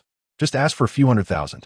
In the past, when she lost at mahjong, she would deceive Lin Yi for funds, and he would generously oblige. Now that they were in need, she instinctively thought of him, hoping to ask for a substantial amount. Zhang Mingyao rolled her eyes at her mother's suggestion. He has cut ties with us. What good would asking him for money do? No. Now that Lin Yi has money, he wants to abandon you. It can't be that simple. Let's confront his parents. I'm sure we can at least get back the investment of your youth, Yi Xiaofang insisted. Hearing this, Zhang Mingyao hesitated. Although Lin Yi had only registered their marriage and not held a wedding, there was still a possibility.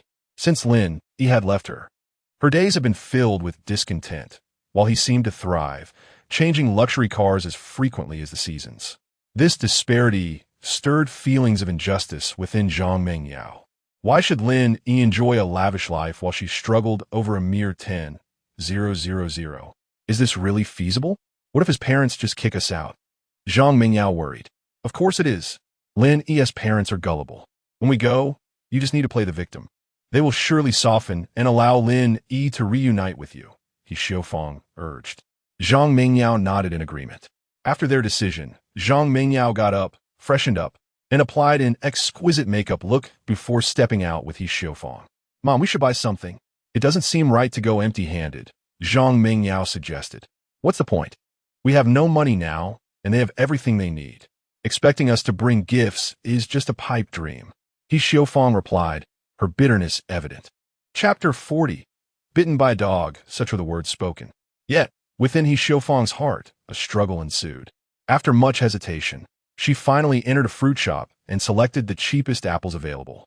Damn it, why are these apples so expensive? This little bit cost me 10 yuan. He Xiaofang grumbled as she regarded the speckled fruit. Upon seeing the apples, Zhang Mingyao thought it better not to purchase them at all. However, before she could voice her opinion, He Xiaofang had already dragged her into a ride-hailing car. After a brief journey, they arrived at the community where Lin Yi's parents resided.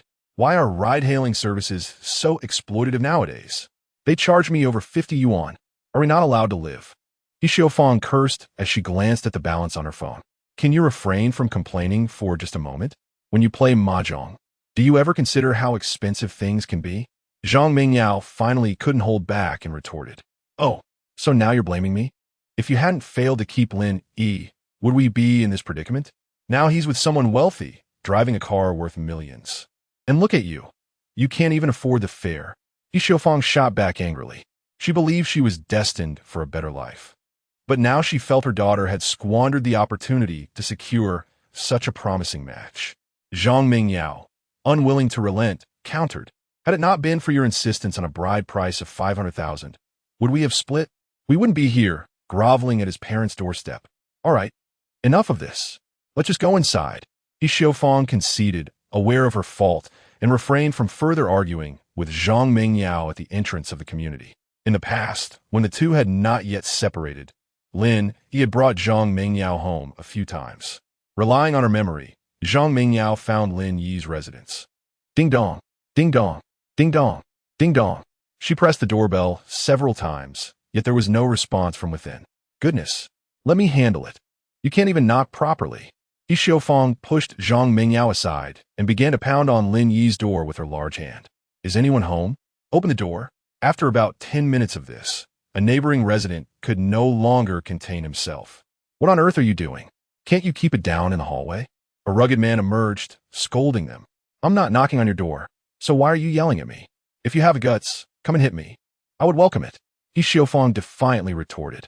The man's face flushed with anger, and he stepped forward, seemingly ready to confront He Xiaofang. However, she boldly slapped her own face, declaring, Come on, hit me here. I dare you. I'll make sure you regret it. You look like a pathetic loser neglected by your wife. The man quickly regained his composure and retreated to his home. Stop pretending to be tough.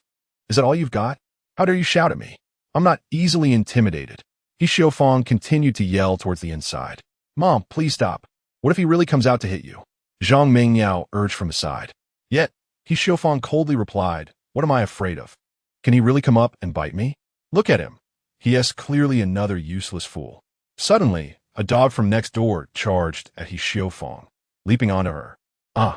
He Xiaofang screamed as she fell to the ground. Daughter, help me. At that moment, Zhang Mingyao had retreated to a corner, trembling, and no amount of He Xiaofang's cries could draw her back. After a prolonged period of He Xiaofang's screams, the neighbor leisurely emerged to pull his dog back inside. Mom, are you all right? Once the dog was restrained, Zhang Mingyao rushed over, only to be met with the sight of her mother's bloodied face. Quick, call an ambulance. He Xiaofang, lying on the ground in agony, managed to force out those words. No need to call. I've already done it. The hospital is nearby. We'll be there in just a few minutes, the rugged man said, holding his phone. My mother merely spoke a few harsh words. Why did you let your dog bite her? Zhang Mingyao protested. My dog doesn't bite. It must have been disturbed from its sleep by your commotion. It's usually so well behaved. And instead of hurling insults, you should be more concerned about your mother. If there are medical expenses, just come to me. The man nonchalantly returned to his home. Upon his remarks, Zhang Mingyao finally noticed the blood streaming down her mother's face. You foolish girl. Hurry and help me stop the bleeding.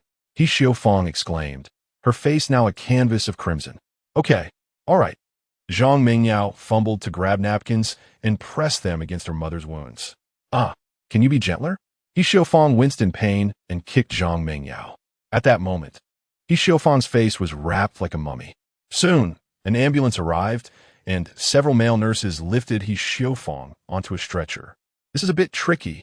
A doctor glanced at the bandaged face of He Xiaofang in the ambulance. Doctor, you must save my mother.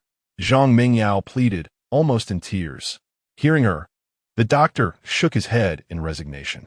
Your mother isn't in serious condition, but look, her face is completely covered with napkins. The blood has already coagulated. Initially, a couple of stitches would suffice, but now it complicates matters. The bites are on her face. The rest of her body seems fine. Just a few vaccination shots will do. Lying in the ambulance, He Xiaofang's face was ashen. No, her face was a mask of dry blood, with only her eyes and nose visible. Regret washed over her. Why did she provoke that man? If only she had kept her mouth shut. Now, she felt no pain in her face, but the spasms were unmistakable. In mere minutes, the ambulance reached the hospital. Together, the male nurses struggled to lower He Xiaofang. But due to her considerable weight, they bumped into the vehicle. You idiots can't even lift someone properly. I'll be sure to file a complaint against your incompetence. He Xiaofang cursed. Mom, please don't talk. Just wait for the doctor to help you. Zhang Mingyao consoled her from the side. Finally, after considerable effort, He Xiaofang was brought into the hospital. Chapter 41. I've been disfigured outside the door. Zhang Mingyao listened intently to He Xiaofang's anguished cries from within. Can't you administer anesthesia? Are you trying to kill me with this pain? He Xiaofang's furious voice echoed through the air. Finally, after 2 long hours, He Xiaofang emerged. Her face ashen. Mom, are you all right? Zhang Mingyao asked with genuine concern. Do you really think I will be fine? What were you doing while I was being bitten by that dog? It's truly unfortunate to have raised you this way. He Xiaofang shot a disdainful glance at her daughter. Here you go. This is your bill. Please remember to schedule routine vaccinations for your dog. A nurse approached and handed Zhang Mingyao a slip before departing. It's all right, Mom. That man just said he would reimburse us. We can simply ask him for the money when we return, Zhang Mingyao suggested. Are you out of your mind? Is this just about money? I am disfigured. He Xiaofang lamented, her voice filled with despair. As she uttered the words about her disfigurement, passers-by stifled their laughter, only to burst into giggles once they were out of earshot. What are you laughing at? I wish every one of you would be bitten by a dog. He Xiaofang shouted angrily at the group. Ma'am, this is a hospital. Please refrain from shouting, a nurse reminded her. Yes, Mom, let us keep it down. We wouldn't want to attract more trouble, Zhang Mingyao advised, noting her mother's escalating frustration, wishing to stew over the dog that had bitten her. I want to hire a lawyer and sue that idiot who let the dog loose, He Xiaofang replied, her teeth clenched in indignation. We can't afford a lawyer right now. We're still in debt. It's already a miracle if we can pay off what we owe, Zhang Mingyao cautioned. No, I cannot swallow this humiliation. We must seek compensation, otherwise my disfigurement will be in vain. If all else fails, we'll demand compensation from Lin Yi. If it weren't for going to his house, we wouldn't have been bitten. He Xiaofang's thoughts were consumed by the prospect of monetary recompense. Let us go. My bloodshed cannot be in vain. We're heading to Lin Yi's house, He Xiaofang declared, dragging Zhang Mingyao out of the hospital. How about we just go home and rest? You've lost so much blood. It's better not to go out today, Zhang Mingyao sighed. No, if I let this go, I'll be a complete loser. I must get money today.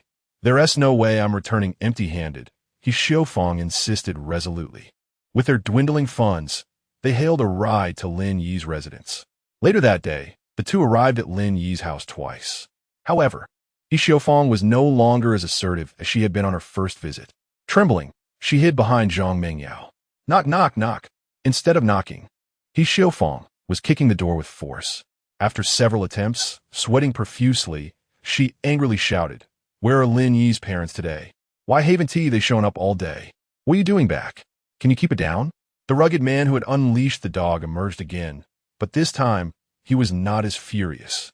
Seeing He Xiaofang's face nearly enveloped in bandages, he felt a twinge of sympathy. You didn't let your dog out again, did you? Just so you know, I intend to hire a lawyer to sue you, He Xiaofang stammered, still hiding behind Zhang Mingyao. Oh, when you hire a lawyer, then bring the court summons to me. Until then, spare me the empty threats. The man retorted before slamming the door shut. Let us just go home. Lin Yi's parents probably want to return until evening. Zhang Mingyao suggested, weary of waiting. No, I will not leave without a fight, He Xiaofang declared, biting into an apple from her bag. After waiting for over an hour, Lin Hongjun and Zhao Xiangmei finally returned home. They had been away all day, but now that Lin Yi had earned some money, the couple had managed to hire a few employees to assist them, allowing them a few hours of rest each day. What brings you to my doorstep? Lin Hongjun inquired as he opened the door to find He Xiaofang and Zhang Mingyao sitting beside his house. He Xiaofang intended to scold him upon seeing Lin Hongjun, but the words caught in her throat. Today, she aimed to negotiate, not quarrel. Once the matter was resolved, she would unleash her grievances. Lin Hongjun entered with Zhao Xiangmei without acknowledging the two women sitting at his door. Wait. He Xiaofang and Zhang Mingyao followed him inside. What are you doing in my house? I don't recall inviting you. Lin Hongjun remarked coolly. He Xiaofang treated the place like her own home, plopping down on the sofa and casually biting into an apple. Lin Hongjun sighed. What do you want? Stop treating my home like your own. He was utterly speechless at the audacity of the two women, especially since his son had yet to collect the money they owed. Dear in-laws, that's not how we should speak. I'm here to discuss a matter between our families, He Xiaofang said, her eyes darting around. Discuss? What is there to discuss? Our families have no ties. Please leave. Lin Hongjun dismissed her directly. Xiangmei, I've been here for quite a while.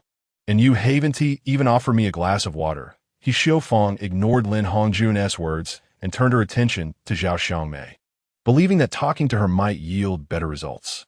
But Zhao Xiangmei remained unmoved, coldly retorting, Why should I serve you water? You came to my house.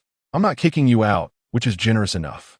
Despite the repeated rejections, He Xiaofang remained unfazed, smiling at the couple. I admit we may have been a bit excessive before, but we reconsidered. Xiao, he still has feelings for our Mingyao. Do you think he will be happy with someone he doesn't love? He has been with Mingyao for 5 years. Zhang Mingyao seized the opportunity to chime in, yes. Dad, we were wrong before, but Xiao, Yi, and Li Shirin truly aren't a match. He was deceived by her. Chapter 42. Truly becoming a debtor, is it appropriate? If you wish to persuade my son to return, why not approach him directly instead of seeking us? Lin Hongjun's words pierced the hearts of the two listeners. Isn't it true that Xiao Yi is still rather naive? Look at that Li Shirin, merely a mistress who spends her days deceiving Xiao Yi. He has been thoroughly ensnared in her web of lies. Only you can intervene and bring him back, He Xiaofang calmly remarked. Indeed, your argument seems to hold some merit. Lin Hongjun pondered for a moment before responding. He Xiaofang, sensing an opportunity, pressed on. Yes, Xiao Yi is still young. He does not yet comprehend who would provide him a better life. Our Mingyao embodies the ideal wife and mother. Once they are wed, Xiao Yi would become the happiest of men. Perhaps I did not articulate my thoughts clearly earlier. While it is true that Xiao Yi has been misled, it is essential to recognize that he has been deceived for 5 years. You, Zhang Mingyao, are the true deceiver, demanding a bride price of 500,000. I would say she is not worth even $5. Is she wealthier than my daughter-in-law? Is she more beautiful? My current daughter-in-law is genuinely caring for my son. Look at the actions you have taken over the years. It has been nothing but a quest for money. And your son, possessing both hands and feet, continues to ask Xiao Yi, who is still studying, for money. Your family's audacity is astonishing. Even after they are married, you still harbor dreams of reaping the benefits. Lin Hongjun laid bare all his grievances. You. How dare you malign my daughter? She is a young woman. How can you speak of her in such a manner?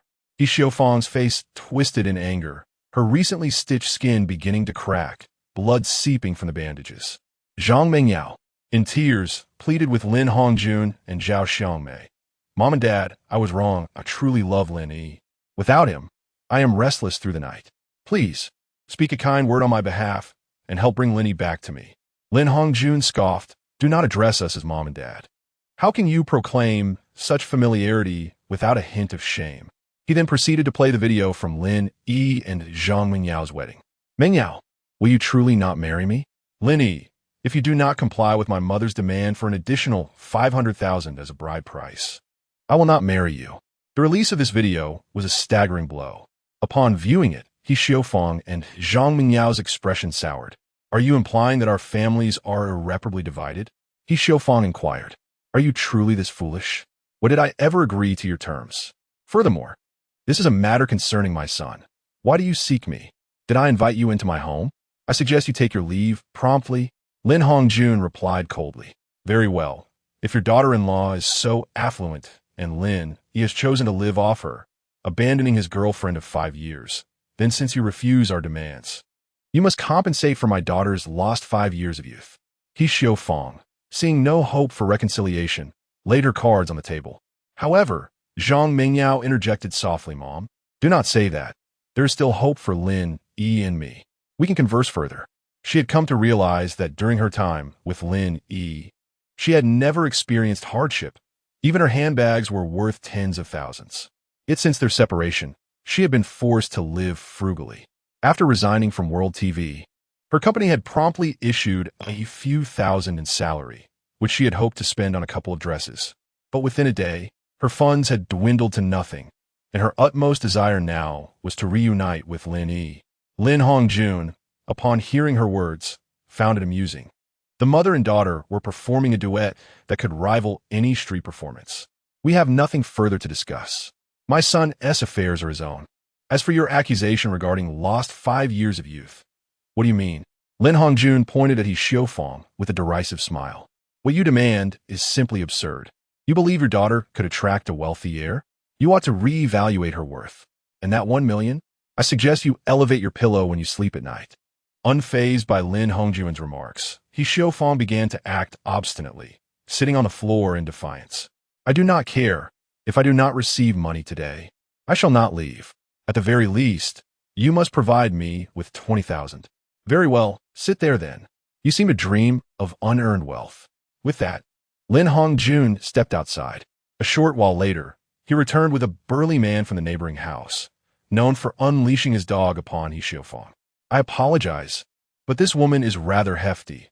I doubt I can manage her alone. You young people possess greater strength. Kindly assist in dragging her outside," Lin Hongjun said with a faint smile. The man nodded, grasping He Xiaofang by the collar and dragging her out like a lifeless pig. "What are you doing? Let my mother go, or I will call the police." Zhang Mingyao shouted in anger from behind, yet she did not dare approach, fearing the same fate. Lin Hongjun glared at Zhang Mingyao. "You trespass into my home, and I have yet to involve the authorities. You dare to threaten me?" Within a minute, He Xiaofang was forcefully removed by the burly man, while Zhang Mingyao followed, albeit of her own volition. Once they were outside, Lin Hongjun slammed the door shut with a thud. "What now, Mom? Our last hope has been extinguished." Zhang Mingyao looked at He Xiaofang, her eyes reddened with tears. "All you do is cry. What else can we do? We must accept our fate as debtors," He Xiaofang replied, already feeling despondent, not anticipating such treatment from Lin Yi's parents. There was nothing more to be done. They had borrowed all they could. He Xiaofang was not merely 10,000 in debt. She had exhausted her credit cards and borrowed from every acquaintance, having completely depleted her credibility. They had come hoping to resolve their predicament, but instead left with a dog bite that left a mark. "Alas, let us return," He Xiaofang said, guiding Zhang Mingyao out of the community. She had begun to resign herself to the situation. What if they could not repay? At most, they would freeze her bank account, and she could repay once she had the means. Surely, one could not be imprisoned for debt, as long as she could withdraw her funds next month. He Xiaofang continued to indulge in her dreams. Chapter 43. A little romance between two to begin with 1 million?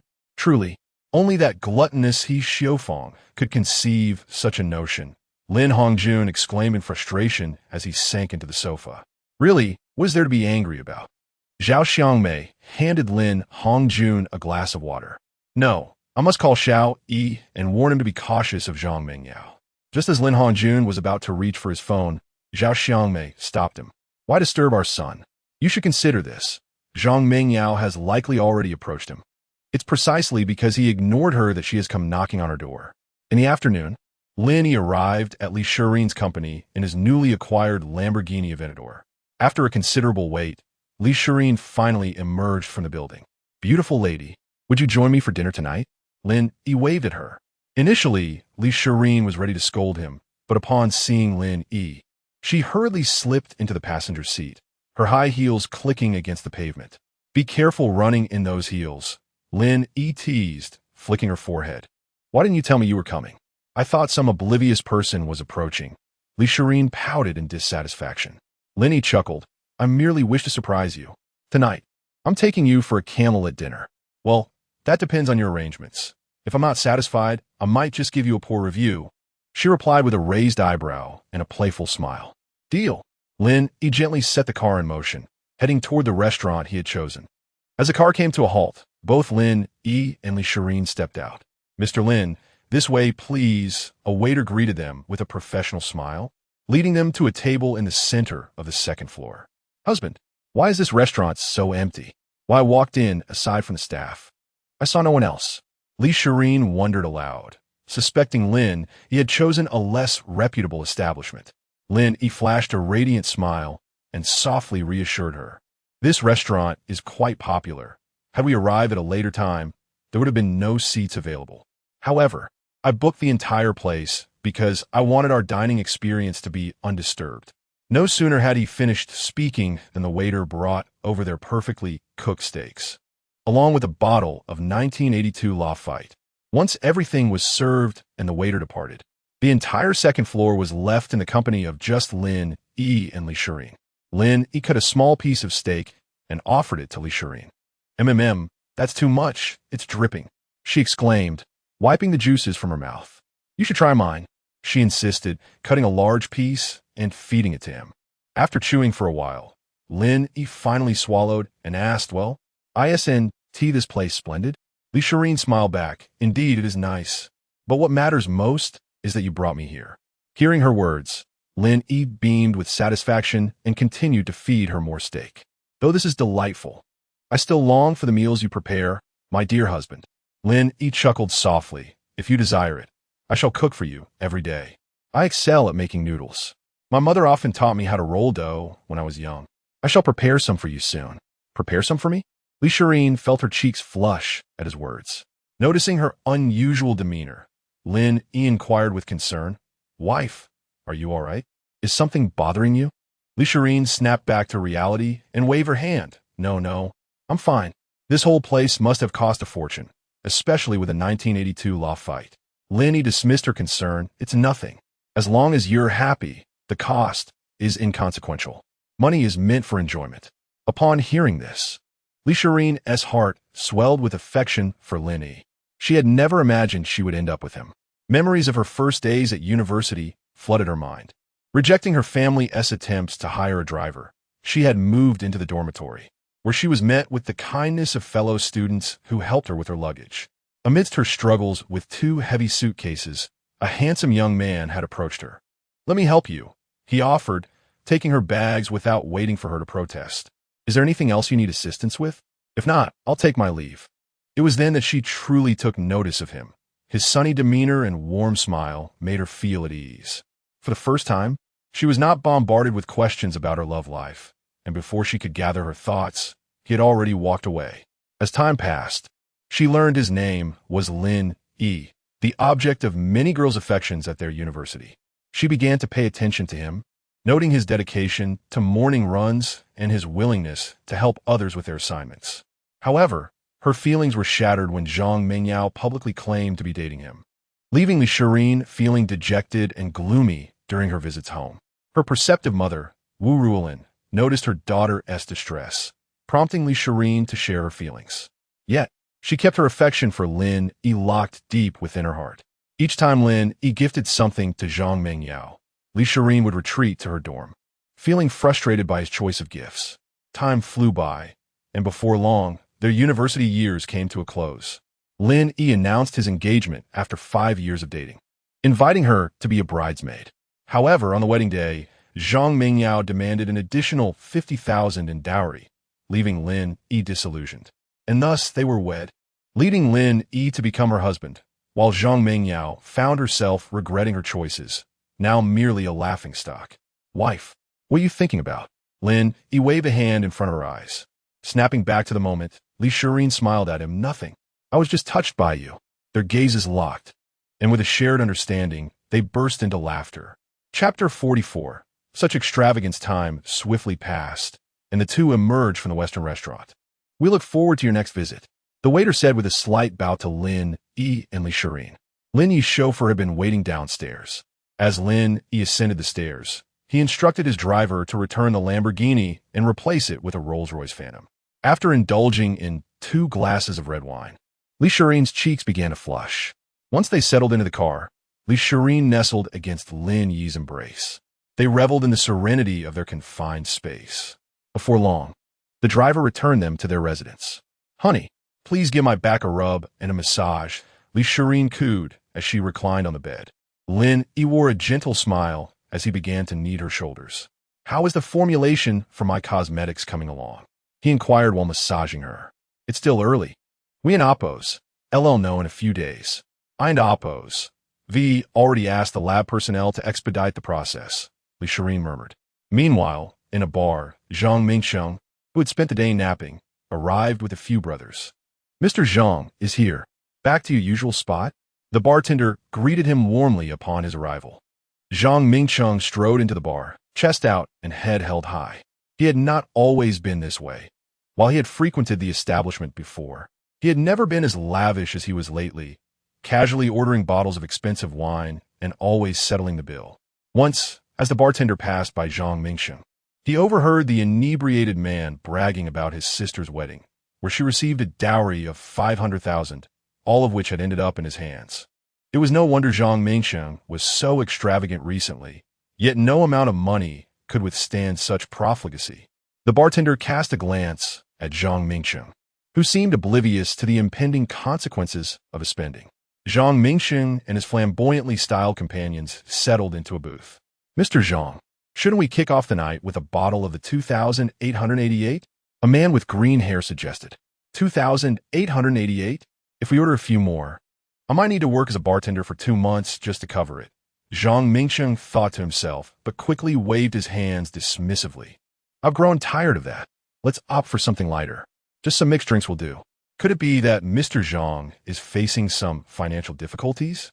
Another companion with yellow hair jested. Upon hearing this, the others chuckled knowingly, aware that Zhang Mingsheng's newfound wealth was derived from his sister's dowry. They understood his vanity well.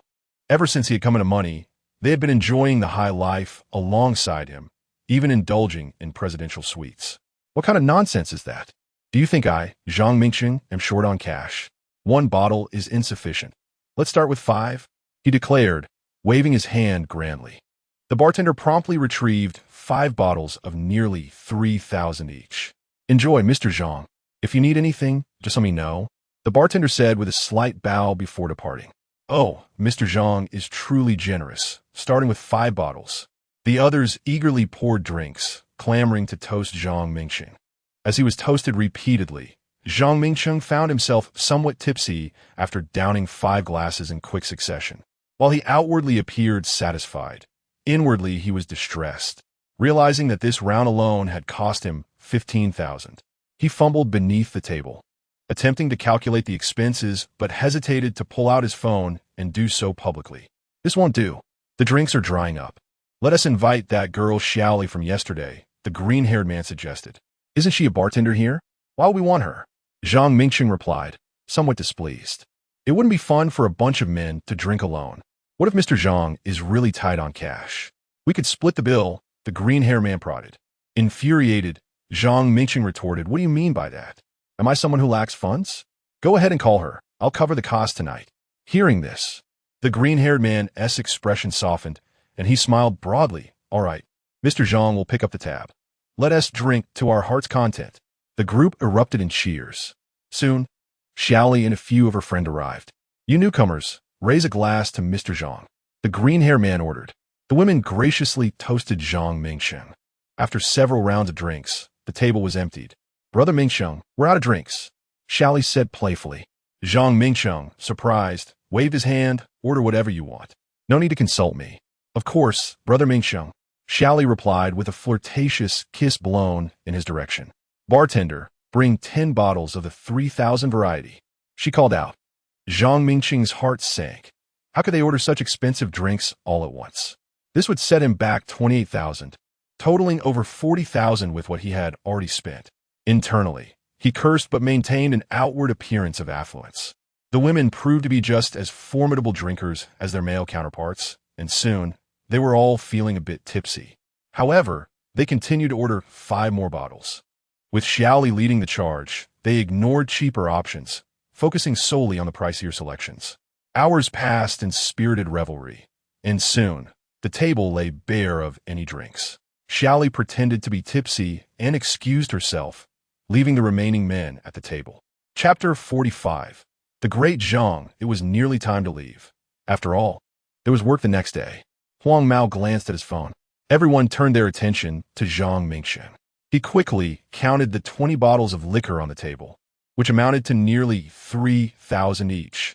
A simple calculation revealed a total of 60,000. Oh dear, my stomach hurts. I need to use the restroom.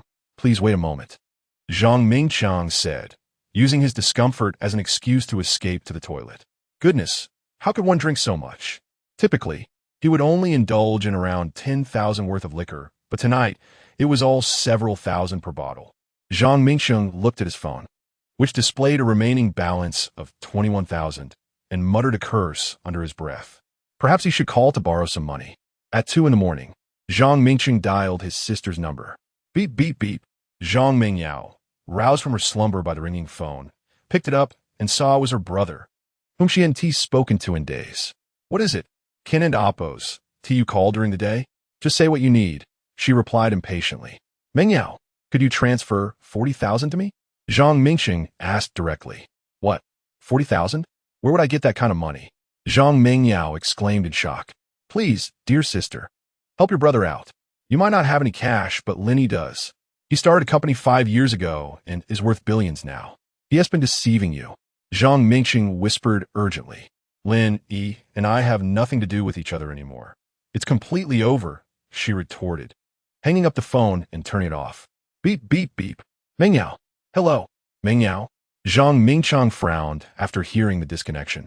Meanwhile, a few of his companions were growing impatient as they waited, scrolling through their phones. Do you think that kid ran off? Huang Mao remarked, shutting off his phone. Surely not. That guy is as stubborn as they come. Even if he broke, he'll find a way to borrow money. Let's just wait here. Lu Mao replied nonchalantly. After a moment and Appos, as contemplation, Huang Mao decided he should check on Zhang Mingqiang. I'll go see. If he leaves, we'll be stuck with the bill. He has usually not gone this long. Go ahead. His friends waved him off. Huang Mao quietly approached the bar and Appos' restroom and called out, Zhang Zong, are you still in there? Why so long? Startled, Zhang Mingqiang, who was about to make a call, replied, I'm fine. Just a bit of an upset stomach. Oh, and my phone's dead. Could you lend me yours for a moment? Huang Mao, reassured that Zhang Mingqiang was still at the bar, handed over his phone and left. Zhang Mingqiang took Huang Mao's phone and dialed Lin Yi, as he had long been blocked on his own. Beep, beep, beep. Lin Yi, who was asleep with Li Shirin, was awakened by the ringing phone. He quickly answered, keeping the volume to a minimum, and glanced at Li Shirin, who was still asleep. Upon recognizing Zhang Mingqiang's voice, Lin Yi hung up without allowing him to speak. Hello, hello, hello, Zhang Mingqiang exclaimed, realizing he was cut off. He quickly typed a message. Dear brother-in-law, could you lend me 40,000? After sending the message, Lin Yi smirked and blocked the number. Hours passed without a reply, prompting Zhang Mingqiang to call again, only to find himself blocked once more. Damn it, if I don't tear your Rolls-Royce apart tomorrow, a 1TB Zhang. With no other options, Zhang Mingqiang returned to his friends, who greeted him with laughter. Zhang Zong, you sure took your time. Let us settle the bill. Zhang Mingqiang sighed. Brothers, I may not be able to cover the bill. I only have 20,000 left. Let us split it. His friends were outraged. What are you saying, Zhang Mingqiang? You didn't mention you were broke. We ordered so much. Splitting it means 1,000 each. Fuming, Zhang Mingqiang countered. Damn it, you all enjoyed my money when I had it. Now that I'm broke, you're all cursing me? I even paid for the presidential suite. What did you say? Speak up, Zhang Mingqiang. Lu Mao, hot-tempered, stood up, ready to confront him, but was restrained by the others. Let us just pool our money together, Huang Mao sighed. Each person called home for funds, and, after nearly an hour, they managed to gather enough, transferring 10,000 each to Zhang Mingcheng's phone. Typically, bars required payment up front, but given Zhang Mingcheng's reputation, they allowed him to settle the bill after finishing. Once the payment was made, the bar's large screen displayed, "Tonight's champion, Zhang Mingcheng." As the crowd cheered his name, Zhang Mingcheng left the bar in disgrace. Outside, his friends had already departed for home, leaving Zhang Mingcheng alone to face the cool night breeze. "Just you wait, Lin Yi. Tomorrow, I'll teach you a lesson for embarrassing me like this." Back home, Zhang Mingcheng found himself unable to sleep. When he opened his phone, he discovered he had been removed from the group Forever Good Brothers. Damn it. When I had money, they fawned over me. Now that I'm broke, they kick me out. Zhang Mingcheng gritted his teeth, glaring at his phone. Chapter 46. Zhang Mingcheng destroys the car in the early morning. Li Shireen lazily stretched her limbs. "Darling, at dawn and Appos, do you want to go to work?" She coiled around Lin Yi like a serpent. "If you don't want to go, then don't." Lin Yi gently caressed Li Shireen's face with his fingertips. "But let's reconsider. You've only been back to the company for 2 days. If you skip work now, you'll only grow lazier." Li Shireen buried her head in Lin Yi's embrace. Taking a deep breath. Energized. It's time to get up." She pulled Lin Yi out of bed. After freshening up, Li Shireen hurriedly had a quick breakfast before driving to the company, while Lin Yi leisurely continued to savor his meal. Meanwhile, Li Jintian was in the living room, engrossed in his phone. Ever since Li Shireen resumed her job, Li Jintian had mostly remained at home, leaving the management of the company to Li Chan. Wiping his mouth, Lin Yi approached Li Jintian and said slowly, "Dad, please help me get in touch with Lawyer Wang." Li Jintian glanced at Lin Yi and smiled. "I'll just invite him over. He and I are old friends. It's a good opportunity for tea." On the other side, Zhang Mingcheng, who had been unable to sleep all night, finally made up his mind. He purchased a large electric drill, stashed it in his backpack, and made his way to the building of Great White Shark live. "Damn it, such a big building, and they can't even pay me 40,000 for drinks? Just wait. I'll dismantle your car," he muttered to himself. After observing the company's parking lot for a while and waiting for half an hour with no one in sight, he decided to take action with the tools he had brought. Lin Yi's car was usually parked at the company, as he preferred driving himself and only called for the driver when necessary, who typically waited at the company for instructions. Zhang Mingcheng took up an axe and swung at the car, managing to smash the small golden ornament off. Then he struck the glass with all his might until it shattered. He pulled out the electric drill he had purchased for several hundred and began drilling into the car's body, eventually puncturing the tires. Phew, this battery-operated drill is exhausting to use. Zhang Mingcheng sighed heavily, sitting beside the car and admiring his handiwork with satisfaction. Just as he prepared to rest for a moment before leaving, Lin Yi's driver arrived at the parking lot. Upon seeing the wreckage of the car, the driver furiously marched over and seized Zhang Mingcheng by the collar, dragging him back. Thud! After receiving a heavy blow, Zhang Mingcheng felt as if his entire body was falling apart. The driver swiftly took Zhang Mingcheng back to the company and bound him up, then called Lin Yi. Meanwhile, at home, Lin Yi was enjoying tea and conversation with lawyer Wang Binghua. "Brother Wang, here is the evidence I gathered, including the full payment for a house my parents bought, along with several years of loan transfer records totaling 130,000 plus 500,000 in bride price." Lin Yi handed the evidence to lawyer Wang.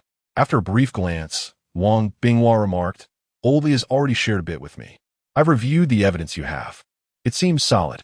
However, I have one question." Lin Yi smiled. "Feel free to ask, Brother Wang." After a moment, Wang continued, "If it were me, I would prefer to settle this matter immediately. Why allow them to live so comfortably?" Upon hearing this, Lin Yi chuckled. "I know Zhang Mingcheng's character well. He squanders any money he gets. What if he runs out and can't repay?" Wang Binghua quickly understood. "No wonder. Old Wang is fortunate to have you as a son-in-law. With you around, there is no shortage of support. The house is easy to claim, but if he can't repay the bride price of 500,000, it could be considered fraud. This is serious." Lin Yi poured 2 cups of tea, blowing on them gently. "Now, the ball is in your court." Wang Binghua picked up 1 cup and assuredly said, "Leave this minor matter to me. The evidence is irrefutable, and they won't escape." As they conversed, Lin Yi's driver called. "What is it?" Lin Yi answered nonchalantly. "Bad news, boss. Your car has been destroyed." The driver, sounding anxious, quickly relayed the situation. Lin Yi could faintly hear Zhang Mingqing's shouts in the background. "Understood. Please arrange food and drink for the person who vandalized the car. I'll head over immediately." After hanging up, Lin Yi smiled at Lawyer Wang. "Zhang Mingqing has brought me a surprise." He briefly explained the situation to Wang Binghua, who replied with a grin. "Now that's truly a surprise. And now we have several million in damaged personal property. Brother Wang, you should come with me to take a look. It's a good opportunity to gather evidence," Lin Yi invited. Upon arriving at the company, they were only concerned with the damage to Lin Yi's car, showing no regard for the damaged Rolls-Royce. They entered the garage and drove out in a Ferrari. After a while, Lin Yi and Lawyer Wang reached the company building. As Lin Yi parked, he caught sight of the Rolls-Royce vandalized by Zhang Mingqing. "If only it had been damaged a little more," Lin Yi muttered. However, his focus quickly shifted as he decided to check on Zhang Mingqing instead. They approached the door of a reception room, where the sounds of Zhang Mingqing's curses echoed within. "Only when I've smashed your car do you realize your mistakes. Huh? Let me tell you, Lin Yi, that dog of a son is my brother-in-law. When he arrives, I'll make you my driver, and you dare strike me." Zhang Mingqing's rants were so loud, they penetrated the soundproof walls. Lin Yi shook his head and gently pushed the door open, stepping inside. Upon seeing Lin Yi, Zhang Mingqing immediately launched into a tirade. "Lin Yi, you bastard! How dare you hang up on me last night? Now that I've smashed your car, you must be trembling in fear." Zhang Mingqing still believed Lin Yi was the same person from before. Lin Yi, however, wore a dazzling smile, finding amusement in Zhang Mingqing's ignorance. "What are you laughing at? Lin Yi, you better prepare 1 to 2 million for me. That 50,000 was spent too quickly." Zhang Mingqing reclined on the sofa, crossing his legs defiantly. Chapter 47. An eccentric family has the 500,000 truly been exhausted? Lin Yi inquired. "Are you deaf? How many times must I repeat it? The 500,000 is gone. Now, transfer 2 or 3 million to me." Zhang Mingqing spat on the ground in dissatisfaction. "Since the funds are depleted, you may as well return home and await my message," Lin Yi replied. Zhang Mingqing, perplexed, responded, "Is it truly that difficult to procure a few million? Why must I wait at home for news? How long will it take you?" Lin Yi answered coolly, "No more than 3 days." "3 days? Fine, 3 days it is." Zhang Mingqing grumbled, took a swig from the water bottle on the table, and exited. Once Zhang Mingqing departed, Lin Yi turned to Lawyer Wang and smiled. "Brother Wang, have we recorded everything?" Lawyer Wang gestured an affirmative sign. "Now we just need to investigate the parking lot surveillance and the vehicle's dash cam." "Boss, what shall we do about the car?" The driver, still present, asked. He was beginning to suspect that the man who had just left was indeed connected to his boss. Otherwise, why would he not seek compensation or contact the police after the vehicle was damaged, but instead let the perpetrator escape? Lin Yi instructed the driver. "Take the car for inspection to determine the repair costs, then contact me." The driver nodded, hesitatingly glancing at Lin Yi. "Speak your mind," Lin Yi urged. The driver, looking down, whispered, "I apologize, boss. This is my fault for not safeguarding the vehicle. However, I have a family to support and truly need this job. I hope you can find it in your heart to forgive." Lin Yi waved his hand dismissively. "This is not your fault. Focus on your work." Upon hearing this, the driver felt a wave of relief wash over him. It was already a stroke of luck to have such a job. And though he was merely a driver, his boss rarely called upon him. His sole responsibility was to drive when needed. Yet now he had misplaced the vehicle, and his boss had shown him mercy. With his position secured, the driver promptly resumed his duties. Half an hour later, Lawyer Wang had gathered all the necessary evidence. The items were all irrefutable pieces of evidence. They merely required saving the surveillance footage. Once the evidence was prepared, Lin Yi and Lawyer Wang proceeded to the Huadu court to submit their materials.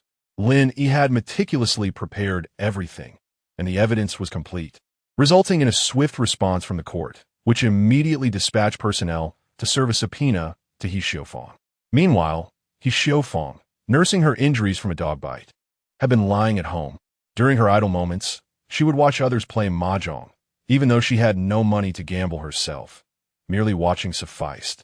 Upon returning from observing a game, she noticed a delivery order in the security guard's booth. After a furtive glance, she took the food home, a habit she had indulged in before. This was not her first offense. After moving in, she had felt a yearning when she first spotted the delivery, and once she took that initial leap, she became a repeat offender. The residents in Oppo's group frequently buzzed with complaints about someone stealing their deliveries. But Yi Xiaofang merely chuckled as she feasted on the pilfered meals, watching the others lament in the chat. Upon reaching home, Yi Xiaofang retrieved the food from her canvas bag. To her delight, it was a creamy egg tart. "Daughter, come quickly and enjoy the egg tart," she called to Zhang Mengyao. Zhang Mengyao emerged, casting a disapproving glance. "Mom, how could you steal someone else's delivery again? You've been constantly taking from others. What if you get caught?" Yi Xiaofang coldly retorted, "If you won't eat it, then be quiet. If it weren't for your incompetence, would I need to resort to this?" Zhang Mengyao huffed and retreated to her room to watch her dramas. Yi Xiaofang gazed longingly at the egg tart on the table, her mouth watering at the sight of the fried chicken and fries. Having brought them home, she thought, why not indulge? She quickly devoured an entire egg tart in one bite. "How absurd! This tart is half the size of the usual," she complained, grabbing another. Before long, Yi Xiaofang felt something was amiss. The egg tart was unexpectedly spicy. Her face flushed as she poured herself a glass of water, but it did little to help. She scoured the fridge for milk, saliva pooling in her mouth. A wave of dizziness overcame her, accompanied by a burning sensation in her stomach. As she rolled on the floor, "Daughter, come save me. Your mother is dying." Yi Xiaofang cried out to Zhang Mengyao, who was still in her room. "What's wrong, Mom?" Zhang Mengyao rushed out, alarmed to see her mother writhing on the floor. Yi Xiaofang stammered, "The egg tart is so spicy." "How can an egg tart be spicy?" Zhang Mengyao questioned, bewildered. "It must be that wretched person who ordered it, intending to harm me. No one else would do such a thing," Yi Xiaofang surmised. After gulping nearly 2 liters of milk, gradually recovering, "I told you not to take someone else's delivery, but you wouldn't listen. From now on, don't do it again," Zhang Mengyao admonished. Once satisfied that Yi Xiaofang was no longer in distress, Zhang Mengyao returned to her room to continue watching her shows. "After all this time, you can't even check on me? You're siding with outsiders," Yi Xiaofang mumbled, though she still felt the burning sensation in her stomach. While she had recovered, she anticipated more discomfort in a few hours, albeit in a different manner. Unable to swallow her indignation, Yi Xiaofang identified the individual responsible for the delivery from the order slip in the residence group. "What do you want?" came a response after she added the person. Yi Xiaofang sent a photo and inquired, "Is this delivery yours?" The individual replied, "So it was you who stole my delivery." Setting aside the facts, "Why did you add extreme spice to the egg tart? Were you trying to kill me? My stomach hurts. Send me 2,000 for a doctor's visit." Yi Xiaofang confronted him, seizing the opportunity to extort a bit of money. "Excuse me, you think you have the right to complain after stealing my food? What is wrong with enjoying spicy egg tarts? You brought this upon yourself," the individual retorted. "Transfer 2,000 to me, or I'll accuse you of attempted murder. Who puts extreme spice in an egg tart? You're trying to make me die," Yi Xiaofang threatened. "Send me the court subpoena," came the final message before the individual blocked her. Initially indifferent to the missing deliveries, he had reviewed the surveillance after losing them twice, and, upon discovering Yi Xiaofang's identity, remained silent until this incident. He had deliberately asked the restaurant to add devilishly hot peppers to the egg tart. Before blocking her, he shared the chat screenshots in the residence group. "Yi Xiaofang, how low can you go to steal food?" "Yi Xiaofang, no wonder you're so large. It's because you steal food." "Yi Xiaofang, it's clear why my appearance seems to diminish. You're the thief." Seeing her name mentioned in the group, Yi Xiaofang attempted to respond, only to realize she had been blocked. Gazing at the messages directed at her, she shrugged it off. Upon witnessing the frenzied mentions of her mother in the group chat, Zhang Mengyao could no longer contain herself. She promptly opened the chat history, and as she read through it, darkness enveloped her vision, nearly causing her to faint. Rushing out, she confronted Yi Xiaofang, exclaiming, "Mother, it's one thing to pilfer someone else's takeout, but to demand compensation is utterly outrageous. What on earth are you thinking?" Yi Xiaofang, however, remained unfazed, retorting, "What is the big deal about eating a few meals? Those impoverished souls dare to berate me. Is it a crime to indulge in a meal? And you, of all people, come to their defense. Zhang Mingyao was left utterly speechless. She pondered how she had found herself entangled with such a person and regretted ever heeding her advice to accept the additional 50,000 in betrothal gifts. Had she not, she might have already been sharing a life with Lin Yi, enjoying their own little world. Zhang Mingyao was engulfed in an abyss of regret. Chapter 48. The public outcry after the farcical events. He Xiaofang reclined on the sofa, gazing at her earnings from short videos. People nowadays are truly gullible. A mere sprinkle of music and a few cooking clips have them convinced, as if they need to toil for a living. At that moment, Lin Yi, accompanied by Lawyer Wang, arrived at Zhang Mingyao's residence. Ding dong. They collectively pressed the doorbell at her doorstep. Ding dong, ding dong. Amid the incessant ringing, He Xiaofang remained absorbed in her online earnings. Inside, Zhang Mingyao could no longer contain herself and impatiently called out, "Mom, someone is ringing the doorbell. Can you please answer it?" He Xiaofang, unfazed, replied slowly, "Who cares about opening the door? In oppose, as probably that person from the group accusing me of stealing takeout. And now they've come to confront us. You still need to open the door and apologize properly. You will be living here from now on." Finally, Zhang Mingyao could no longer tolerate the situation and went to answer the door. They're here. Stop ringing." As she opened the door, she found several people waiting, including Lin Yi. "Lin Yi," she whispered. Upon hearing his name, He Xiaofang sprang from the sofa and rushed to the door. "So you finally remember my daughter? After being dumped, you think of her now? I'm not going to say much. I know you have money, so you better bring 1 million over, or my daughter won't be with you." He Xiaofang assumed Lin Yi was seeking her daughter after being rejected by Li Shirin. "Mom, what are you doing?" Zhang Mingyao frowned and shot her mother a glare, then quickly composed herself and smiled at Lin Yi. "Xiao Yi, come in and sit. You brought so many people with you." She stepped aside to invite them in. Lin Yi glanced at the two women and remarked, "Have you finished talking?" He Xiaofang and Zhang Mingyao exchanged bewildered looks, staring at the visitors outside. At that moment, the court officials presented the summons to the two women, stating, "This is the summons from the plaintiff, Mr. Lin." As the summons was handed over, the court officials departed, having fulfilled their duty. "What does the summons mean?" He Xiaofang inquired, puzzled, turning to Zhang Mingyao. Zhang Mingyao, after glancing at the document, turned pale and stared at Lin Yi, speechless. At this point, Lawyer Wang interjected, "Ms. Zhang, I am Wang Binghua, the attorney from Mr. Lin. I suggest you directly handle the property transfer with Mr. Lin, as we have irrefutable evidence. And you're unlikely to win." He continued, "Considering your financial constraints regarding legal fees, even with a designated lawyer, I advise against wasting your efforts."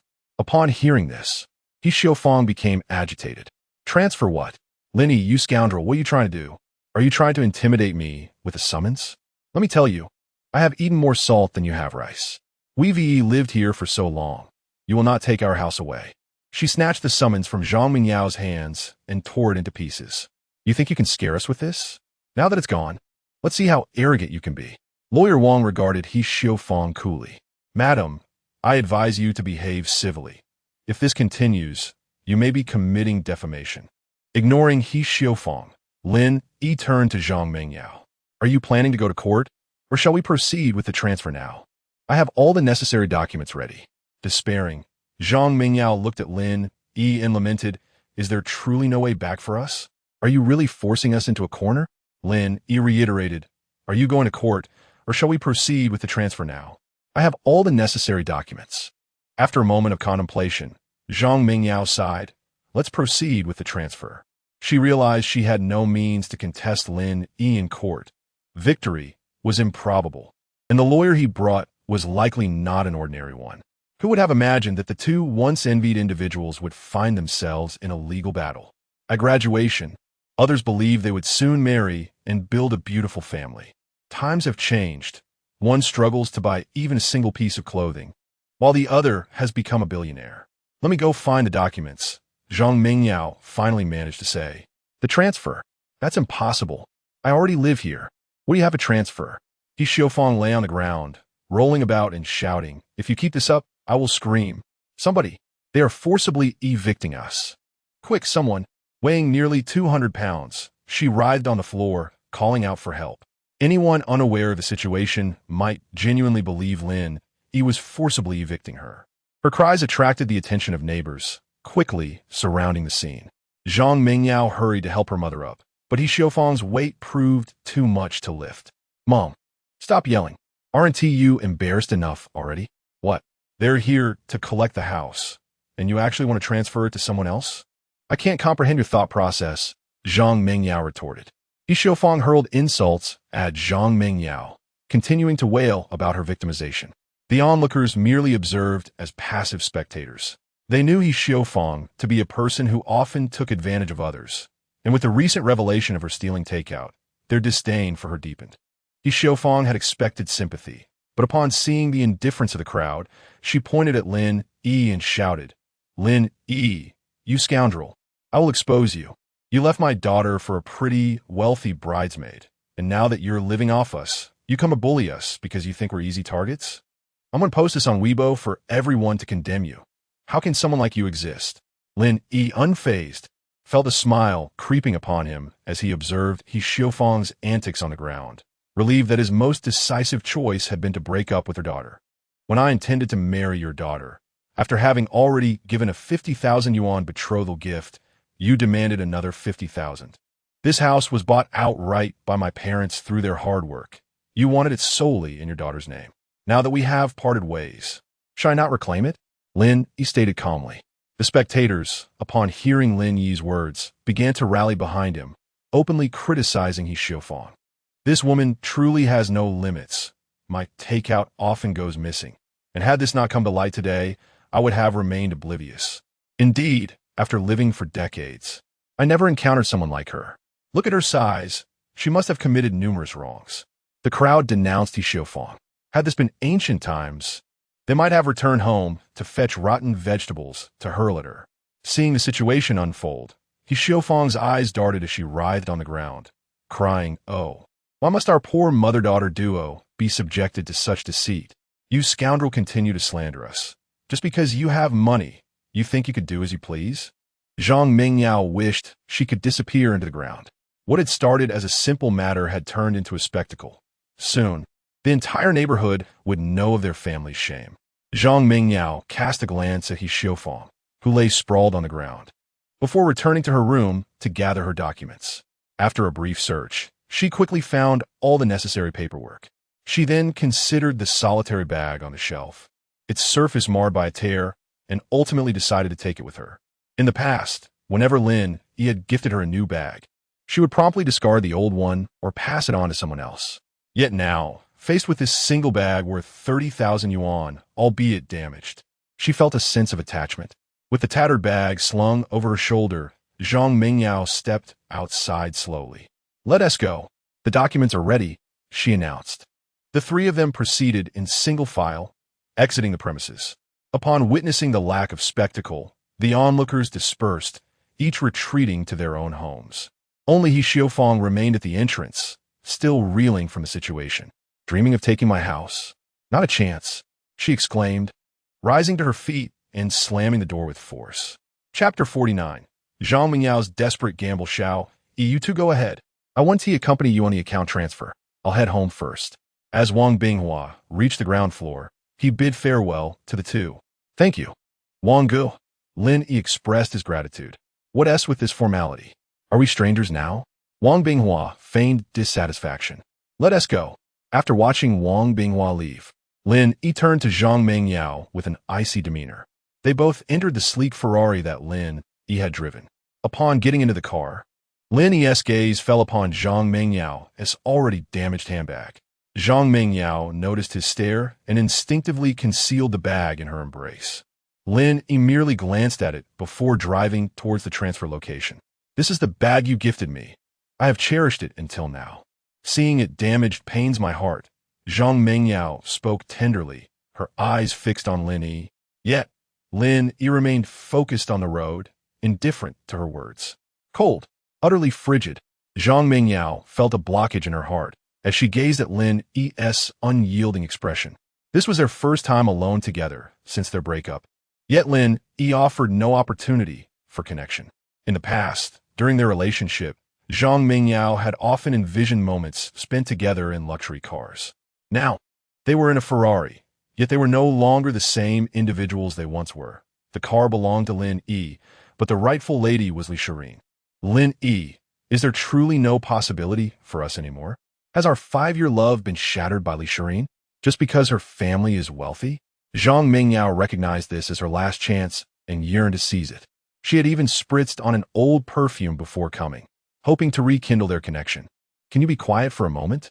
Lin Yi's voice was as chilling as a winter's night, striking directly at Zhang Mingyao's heart. Fine, I want to mention that. But can you answer me one question? Zhang Mingyao pressed on. Speak your mind. Don't dawdle. Lin Yi replied, his tone tinged with impatience. My brother told me that you invested in a company 5 years ago and now possess over 10 billion. Why didn't you spare 50,000 to marry me? Why did you deceive me for so long? As she uttered these words, Zhang Mingyao felt a sharp pain in her heart. She could not fathom why Lin Yi, so affluent, had refused to marry her after 5 years together. Ha ha ha, do you think you deserve it? Lin Yi's laughter echoed, and his next words shattered Zhang Mingyao and Appo's heart completely. Do you think you deserve it? Upon hearing this, tears streamed uncontrollably down Zhang Mingyao's face. Lin Yi glanced at her, his heart unmoved, even coldly stating, you can cry, but don't sully my car. My wife dislikes your scent. After Lin Yi's words, Zhang Mingyao wept even more fiercely. How could a mere scent linger in a car? This was clearly a jab involving Li Shireen. Zhang Mingyao cried throughout the journey until they finally arrived. Lin Yi found a parking spot and gently halted the vehicle. Let us go, Lin Yi said flatly. But unexpectedly, Zhang Mingyao lunged at him. Lin Yi, I truly cannot live without you. Please grant me one last chance. I realize my mistakes. I sincerely apologize. She cried, her voice breaking. Lin Yi, however, was unmoved, pushing her away and causing her to collide with the glass. What are you doing? Are you insane?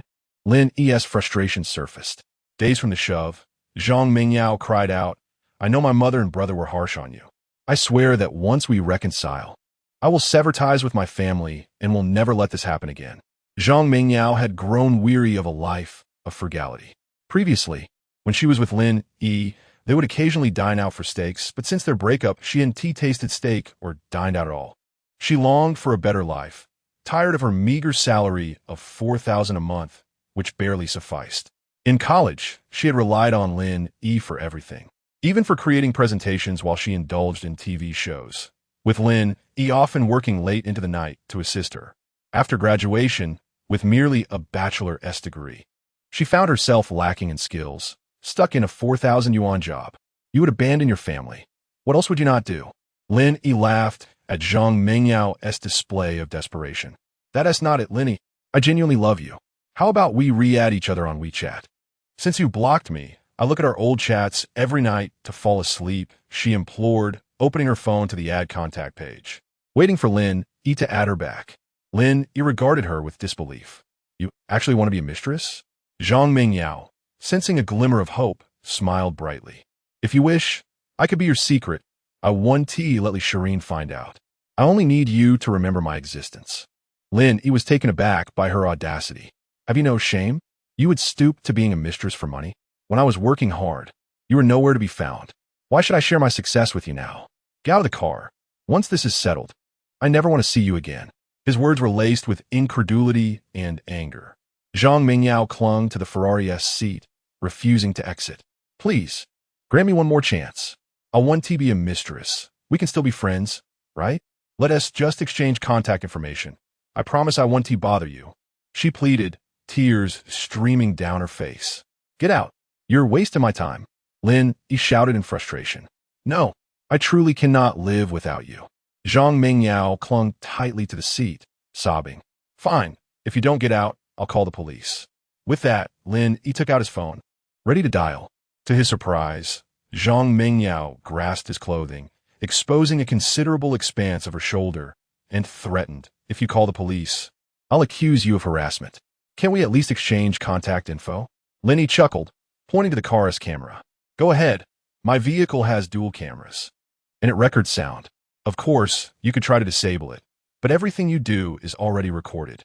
After hearing this, Zhang Mengyao slowly released her grip on the seat, her resolve faltering. You're so cruel. I truly misjudged you. You've deceived me for 5 years. And now you want to cast me aside. Zhang Mengyao covered her face with her hands and cried. Despite having wept since getting in the car, Lin Yi had grown weary of her crocodile tears. Once the tears have been shed, it is time to attend to matters. Do not waste my time here, Lin Yi urged. Zhang Mengyao, seeing no glimmer of hope, ceased her insistence and, like a lost soul, slowly descended with Lin Yi. The transfer procedures were completed swiftly. Lin Yi glanced at the property certificate and coldly remarked to Zhang Mengyao, I shall not escort you back. You may take a taxi. With that, Zhang Mengyao could only watch as Lin Yi entered his Ferrari, the roar of the engine echoing around her as he sped away. After Lin Yi departed, Zhang Mengyao too hailed a taxi to return home. Upon opening the door to what was now a house no longer belonging to her, Zhang Mengyao stepped inside slowly. He Xiaofang approached her upon her return, shaking her hand and inquiring, Dear daughter, has the house truly been transferred to that scoundrel Lin Yi? Zhang Mengyao shot her a glare and retorted sharply, Could you speak with a modicum of civility? He paid for the house. Can we truly lay claim to it? He Xiaofang regarded Zhang Mengyao with disbelief, as if she had returned transformed. Chapter 50. You're so heavy. After He Xiaofang was scolded by Zhang Mengyao, she found herself frozen in place. In the past, when her daughter had spoken to her so harshly, she would have unleashed a torrent of reproaches. Yet now, words eluded her. Let's move. Zhang Mingyao's abrupt suggestion pierced the air. Move? Have you lost your mind? He Xiaofang was bewildered by her daughter's audacity. This house was expansive, well located, and worth several million. To just leave it behind without a second thought? The property had already been transferred to Lin Yi. What could they possibly gain from him now? Do you know how I felt sitting in Lin Yi's Ferrari? Do you? It's a multi-million-dollar car beneath me. He also owns a Rolls-Royce, a Lamborghini, a Maserati. These were supposed to be mine. Each of Zhang Mengyao and Appo's S-words struck like daggers into He Xiaofang and Appo's S-heart. He Xiaofang sank onto the sofa, wrapping her arms around herself, and weakly declared, If you want to leave, then go. I'm not going anywhere. I've lived here long enough for it to be considered mine. Why should I abandon my home? With a crash, Zhang Mengyao hurled a glass from the table onto the floor. Pack your things and get out, she bellowed with every ounce of strength she could muster. Startled, He Xiaofang averted her gaze from her daughter and began to gather her belongings. Before long, they had packed their things, and He Xiaofang gazed longingly at the home she had inhabited for some time.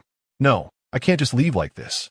She retrieved a kitchen knife, intent on destroying the furniture. If she couldn't have it, then neither could Lin Yi. Seeing her mother with a knife, Zhang Mengyao shouted, Mom, what are you doing? That bastard Lin Yi wants us out, but I want to let him live comfortably. He Xiaofang's voice was resolute as she approached the sofa. Can you think for a moment? Zhang Mingyao's voice rose in frustration. If you damage the house, you'll be the one paying for it later. He Xiaofang paused, then dropped the knife to the floor. The two women, laden with bags, made their way out, attracting the attention of neighbors who had witnessed Zhang Mingyao's outburst. What are you staring at? Don't you know how to help a woman? Are you even men? He Xiaofang lashed out at the onlookers. Fat cow. All bark and no bite, some neighbors retorted. You. He Xiaofang set down her bags, ready to engage in a verbal duel, but Zhang Mengyao intervened. Are you trying to embarrass us even more? If you don't leave, then you can walk home. With that, Zhang Mengyao turned and departed. Once they had moved everything downstairs, they called for a truck to transport their belongings. Damn, they kicked me out of the homeowner group. He Xiaofang pointed at her phone, glancing at Zhang Mengyao. Zhang Mengyao simply shut her eyes tightly, ignoring her mother. Meanwhile, after completing the transfer of the house, Lin Yi and Zhang Mengyao visited his company. Finding nothing pressing, they proceeded to Li Shirin's office. In the lobby, Lin Yi walked directly to Li Shirin's office. Following recent events, nearly everyone recognized this handsome man as Mr. Li's husband. Even those who hadn't seen him had shared his photos in their chat groups. Upon reaching the office door, Lin Yi pushed it open. Noticing that his wife was absent, he took a seat at her desk. After a while, he heard Li Shirin's authoritative voice from outside. Make sure to expedite that, and let me know the results as soon as they come in. The tone was stern, markedly different from her demeanor with Lin Yi. Li Shireen entered the office, closing the door behind her, only to be startled by Lin Yi's presence. "Ah," she exclaimed. Realizing it was her husband, she relaxed. "What are you doing here?" Lin Yi stretched and replied, "I came to see my beautiful and charming wife." Li Shireen slipped off her high heels and sat on Lin Yi's lap, burying herself in his embrace. Wrapping his arms around her waist, Lin Yi mimicked her earlier tone. "Make sure to expedite that, and let me know the results as soon as they come in." Li Shireen blushed, playfully protesting, "Oh, can you forget about that?" Lin Yi chuckled. "I didn't know my wife had this side to her. You're so gentle at home. Stop it, forget about it." Li Shireen pouted like an irritable kitten. She wished to present herself as a gentle and caring partner, not a cold corporate leader. Nestled in Lin Yi and Appo's arms, she murmured, "I missed you so much when you weren't here." Lin Yi caressed her hair. "Well, here I am now, and I have good news to share." He tantalizingly paused. "Why do you always leave me hanging? What is the good news?" Li Shireen pressed. Lin Yi slowly retrieved a property deed from his pocket and placed it in front of her. "The property deed?" Li Shireen read aloud. "Did you secretly buy a house?" Lin Yi smiled. "How could I bought a house secretly? We need to choose the best villa from all the properties in Huadu. This is from Zhang Mingyao's place." Lin Yi hesitated, not revealing that it was their former marital home. Li Shireen picked up the deed and asked, "Did you go out today just to handle this?" Lin Yi nodded and recounted the day's events, captivating her with every detail. Once he finished, Li Shireen laughed. "Zhang Mingyao wants to be your mistress? Aren't you even a little tempted? Look, you have her at home and then her outside. I wouldn't question you if you didn't send her home." Li Shireen gazed at Lin Yi with wide eyes. Lin Yi chuckled, flicking her forehead. "If I were that kind of person, would you have married me? Besides, if I sent her home, I can only imagine how you'd react." "Huh. If you really did that, I wouldn't hesitate to tie you up." Li Shireen laughed, her eyes sparkling. Lin Yi embraced her tightly, and they basked in their private world together. Suddenly, Lin Yi gasped, "Ah, you and Appo's, re so heavy." Li Shireen, concerned, asked, "What an Appo's?" "That's wrong, dear. Are you uncomfortable?" Opening his eyes slowly, Lin Yi replied, "Honey, you and Appo's. Remaking my legs numb." Li Shireen playfully smacked his shoulder, pouting, "You're so annoying." Chapter 51. The glorious achievements of Zhang Mingqiang upon returning home. He Xiaofang and her companions were met with the sight of Zhang Mingqiang, inebriated, sprawled on the sofa, deep in slumber. The disarray of the household resembled that of a pigsty. Zhang Teng, reluctant to emerge from his room, only ventured out when he heard the sound of the door opening. He Xiaofang glanced at the home she had inhabited for so many years, a wave of disdain washing over her. The prospect of sharing the night with Zhang Teng, a man rendered disabled, felt more akin to cohabiting with a stranger than a spouse. Although the house had undergone renovations, its age remained an undeniable truth. "Get up. Still sleeping? You look like a pig. Just look at the state of this house." He Xiaofang exclaimed, delivering a swift kick to Zhang Mingqiang, rousing him from his stupor. "Who? Lin Yi, you scoundrel. Have you finally sent me some money? Now I have to settle for cheap bulk liquor." Zhang Mingqiang grumbled, his eyes still shut. Lin Yi, is he your father? Even inebriated, you're still thinking of Lin Yi." He Xiaofang's anger reached its zenith. Meanwhile, Zhang Teng's expression darkened.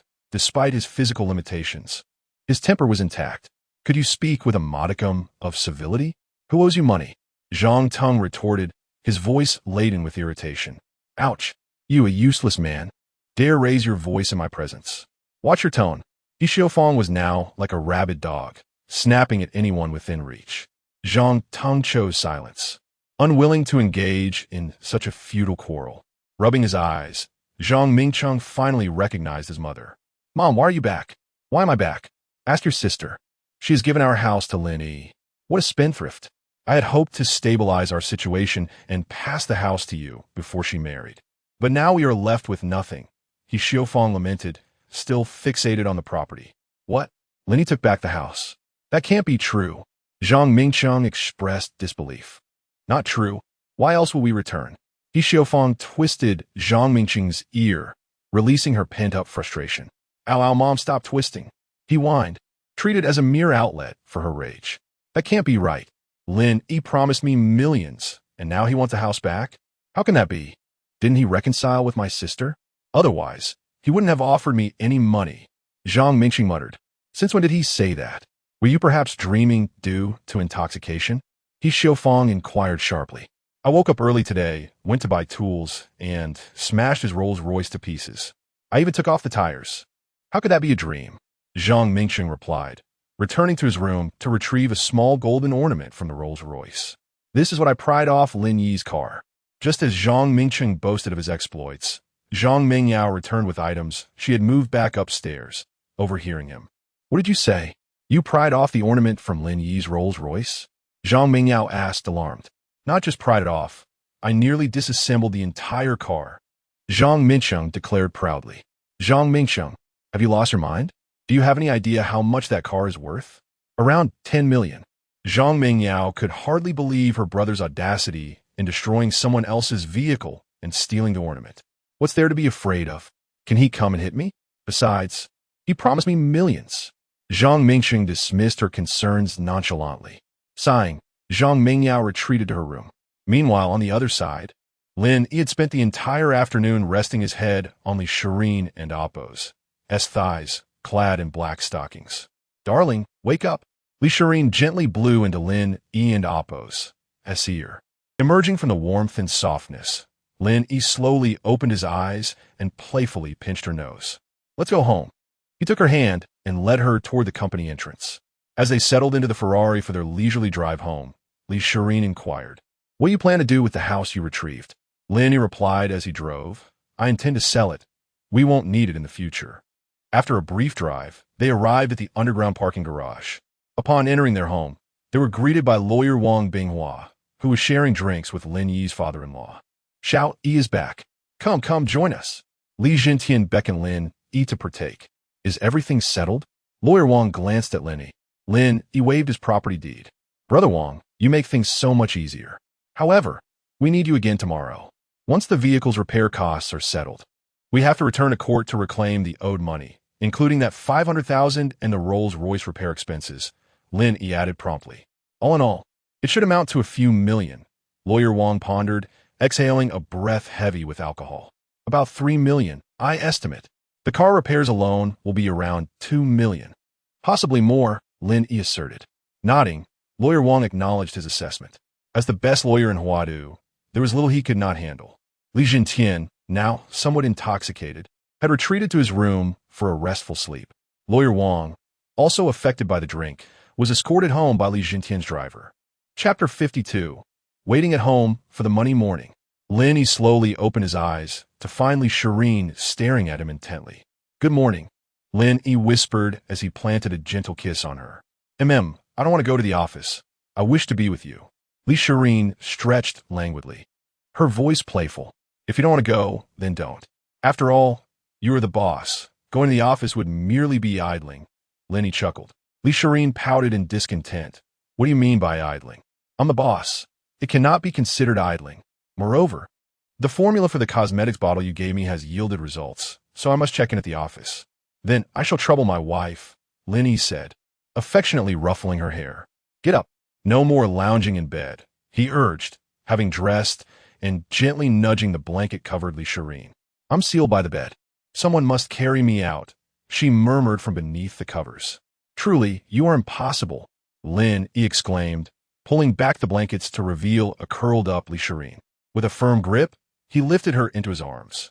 Li Shireen felt the warmth enveloping her in Lin Yi's embrace. Together, they brushed their teeth and washed their faces, slowly making their way downstairs. After a simple breakfast, Li Shireen drove her Maserati to the office, while Lin Yi remained at home, awaiting the arrival of lawyer Wang to proceed with the lawsuit against Zhang Mingyao's family. The first objective was to reclaim the house, and the second was to recover the money owed to him. Lin Yi was well aware that they could not repay him unless money fell from the sky. While waiting for lawyer Wang, Lin Yi received a call from Xiao Wu. Boss, the repair costs have come through. How much? Lin Yi inquired. 2,700,000 in total, came the thoughtful response from the other end. All right, that sounds acceptable, Lin Yi replied, ready to end the call when the driver added, Boss, I'm sorry, but I've started dating and the betrothal gifts amount to 200,000. Understanding the implication, Lin Yi comforted him. That is not your concern. While the car remains unrepaired, you may take a leave at home. Your salary will remain unchanged. Relieved, Xiao Wu ended the call. Approximately 20 minutes later, Lawyer Wang arrived in a BMW 7 Series worth over $1 million. Lin Yi opened the passenger door, and they set off together to retrieve the repair order for his car. After obtaining the repair order, they proceeded to the courthouse to file the lawsuit against Zhang Mingyao's family. With this piece of paper, you could purchase 3 such cars, Lawyer Wang jested. Ha! The repair costs pay me as well. To squander such a sum is disheartening. Nearly 3 million has vanished without a trace, and anyone would feel the sting. Lin Yi laughed. Fear not. In a few days, you shall find joy. 2,700,000 is no trifling sum. However, they could never have anticipated that receiving the summons the day before would lead to another summons the following day, one amounting to several million. They were likely to be turned upside down. Lawyer Wang chuckled. They're undoubtedly in for a shock. Lin Yi, however, remained unfazed. This is not my concern. Their insatiable greed has led them to this point. I am merely reclaiming what is rightfully mine. Lawyer Wang, having heard about the situation from Li Jintian, felt a twinge of sympathy for Lin Yi. He had been drained dry since university. His girlfriend was materialistic, and his family had exploited him at every turn. Now, they were simply reaping what they sowed. After a short drive, they arrived at the courthouse. In no time, they presented the evidence to the court, which confirmed its validity and promptly accepted the case. Following this, they could only wait for the court date. Meanwhile, on the other side, despite He Xiufang's tirade against Lin Yi's family the previous night, Zhang Mingchang still found it hard to believe. After all, he had vandalized Lin Yi's luxury car. Yet Lin Yi hadn't even uttered a word of protest. After a bewildering night, Zhang Mingchang finally called Lin Yi. Of course, he borrowed an old man's phone from the neighborhood, as all his family's numbers have been blocked by Lin Yi. After a few rings, Lin Yi finally answered. Hello, what do you want? Lin Yi's tone was indifferent as he sat in Lawyer Wang's car, having just exited the courthouse. Lin Yi, why did you reclaim my sister's house? Weren't you hoping to reconcile with her? Zhang Mingcheng asked cautiously, initially intending to berate Lin Yi, but hesitating out of fear that Lin Yi might withhold the money he had promised. The house was purchased with my parents' money. It is mine, not your sister's. When did I ever say I wanted to reconcile with her? Lin Yi replied coolly, genuinely surprised by Zhang Mingcheng's foolishness in still attempting to exploit him. Suppressing his anger, Zhang Mingcheng pressed, let us set that aside for now. When will you give me the money you promised yesterday? Lin Yi, taken aback, asked what money. When did I agree to give you anything? Yesterday, when I smashed your car, I asked for a few million. You agreed to give it back. Do you intend to renege? Zhang Mingcheng finally lost his temper. Hearing Zhang Mingcheng's outburst, Lin Yi chuckled softly. So that's what you meant. Someone will deliver it in the next few days. You can wait at home. If all goes well, it might arrive today. Zhang Mingcheng sighed in relief. You said it yourself. If the money doesn't arrive, it won't be your car I smash next time. It will be your company. With that, he hung up. Having overheard the entire conversation, Lawyer Wang remarked, Zhang Mingcheng truly is incorrigible. Not to worry. Soon enough, he will be more diligent. Just the 2,700,000 is enough to keep him inside for several years. Lin Yi replied calmly.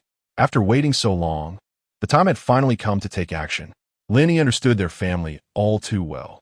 He believed they would struggle to produce even a mere 100,000, let alone the 500,000 or 2,700,000 owed. Chapter 53. Despair upon exiting the courthouse. Lin Yi made his way directly to World TV. Although the company had reached a stable state, he felt compelled to visit. His father-in-law, having entered a semi-retired phase, rarely graced the office with his presence, opting instead to relish his twilight years, spending each day fishing. Once at the company, Lin Yi booted up his computer to examine the app's backend data. The number of registered users had surged to over 50 million, a figure that brought him considerable satisfaction.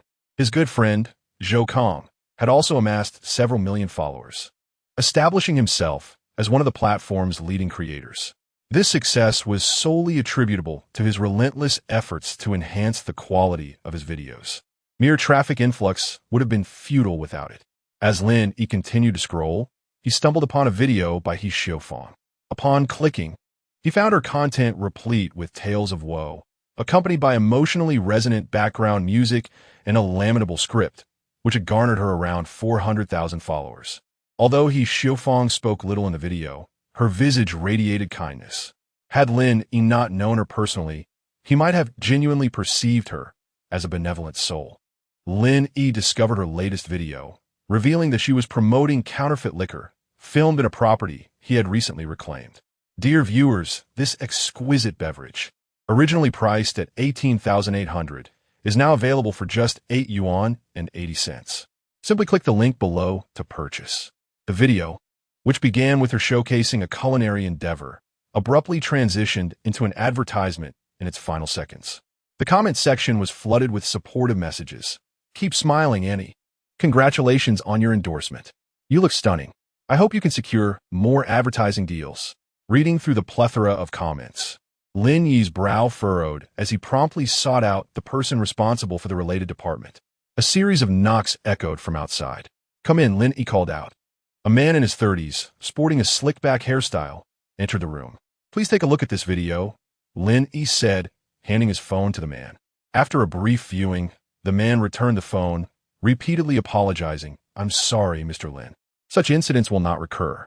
Lin Yi replied coolly, our app has just launched. We must enhance video audits and hire more staff to prevent the emergence of counterfeit content. The man nodded and exited.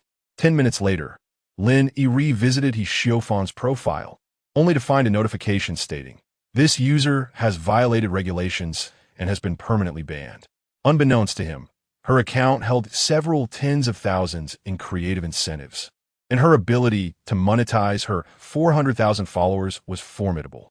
Meanwhile, upon returning home, He Xiaofang found no peace, constantly complaining about various grievances. From the house being too small to the neighborhood's poor location, her days were consumed with eating and sleeping. Had the property not been purchased under Zhang Tong's name prior to his mishap, she would have long since divorced him and ejected him from their home. As she cracked sunflower seeds, she scoured potential suitors for her daughter, Zhang Mengyao, among the wealthy second-generation individuals, critiquing their annual salaries as insufficient compared to her earnings for video content. What? My account has been banned? He Xiaofang's voice echoed throughout the building. Why on earth was it suspended? Staring at the notification, she was met with her daughter's inquiry from the adjacent room. Mom, what happened? My account is banned, and my funds have vanished. Zhang Mengyao, alarmed, snatched the phone from her mother's grasp. How could it just disappear? She exclaimed. I'll call customer service. Zhang Mengyao and Oppo's heart sank, just as her daughter and Oppo's videos began gaining traction. They faced this setback. Hello, how may I assist you? The customer service representative's scripted response came through. Why was my account banned? The ID is, she relayed. Upon investigation, your account has been found engaging in the sale of counterfeit goods, resulting in a permanent ban, the representative informed her. Is there any way to lift the ban? Zhang Mengyao pressed. Regrettably, this ban is permanent and cannot be reversed, the representative replied. After ending the call, Zhang Mengyao turned to He Xiaofang, her eyes blazing. You accepted an advertisement that led to our account suspension. Anyone could deduce that product was fake. Why did you even take that deal? It's just liquor. It's not lethal. Why should they ban me? He Xiaofang protested, pacing anxiously. Consider the price of that liquor. Originally over 10,000. Now only 8 yuan and 80 cents. Use your brain. Zhang Mengyao retorted coldly. They offered me 50,000 for promotion, with a 20,000 deposit. How could I resist? Wouldn't you be tempted? He Xiaofang's voice trembled with indignation. Wait, this company belongs to Lin Yi. He must be behind this. He's south trying to drive us to madness. He Xiaofang's voice quivered with realization. Just as she speculated Lin Yi's next move, her phone rang unexpectedly. Hello, she answered. Is this Ms. He Xiaofang? We are the merchants who previously engaged you for liquor promotion. We've noticed your account has been banned, significantly impacting us. Please return our deposit promptly. We will forego compensation. The voice on the other end belonged to a young woman. Why should I refund you for promoting a product? No way. He Xiaofang snapped back. Remaining calm, the woman replied, refer to the contract you signed. If we do not receive the refund within a week, we will pursue legal action. With that, the call ended abruptly. Mom, what have you done behind my back? Zhang Mingyao was taken aback by the unfolding events. Just then, the doorbell rang unexpectedly. P.S. I forgot to wish everyone a joyful Labor Day. Here's wishing you all a delightful holiday. Chapter 54. The desperate summons at this moment. Who could possibly be arriving? He Xiaofang rushed towards the door, her temper flaring, eager to find someone to vent her frustrations. Knock, knock, knock. Another series of knocks echoed from outside. Here they come. As if in a race against time. Knock, knock.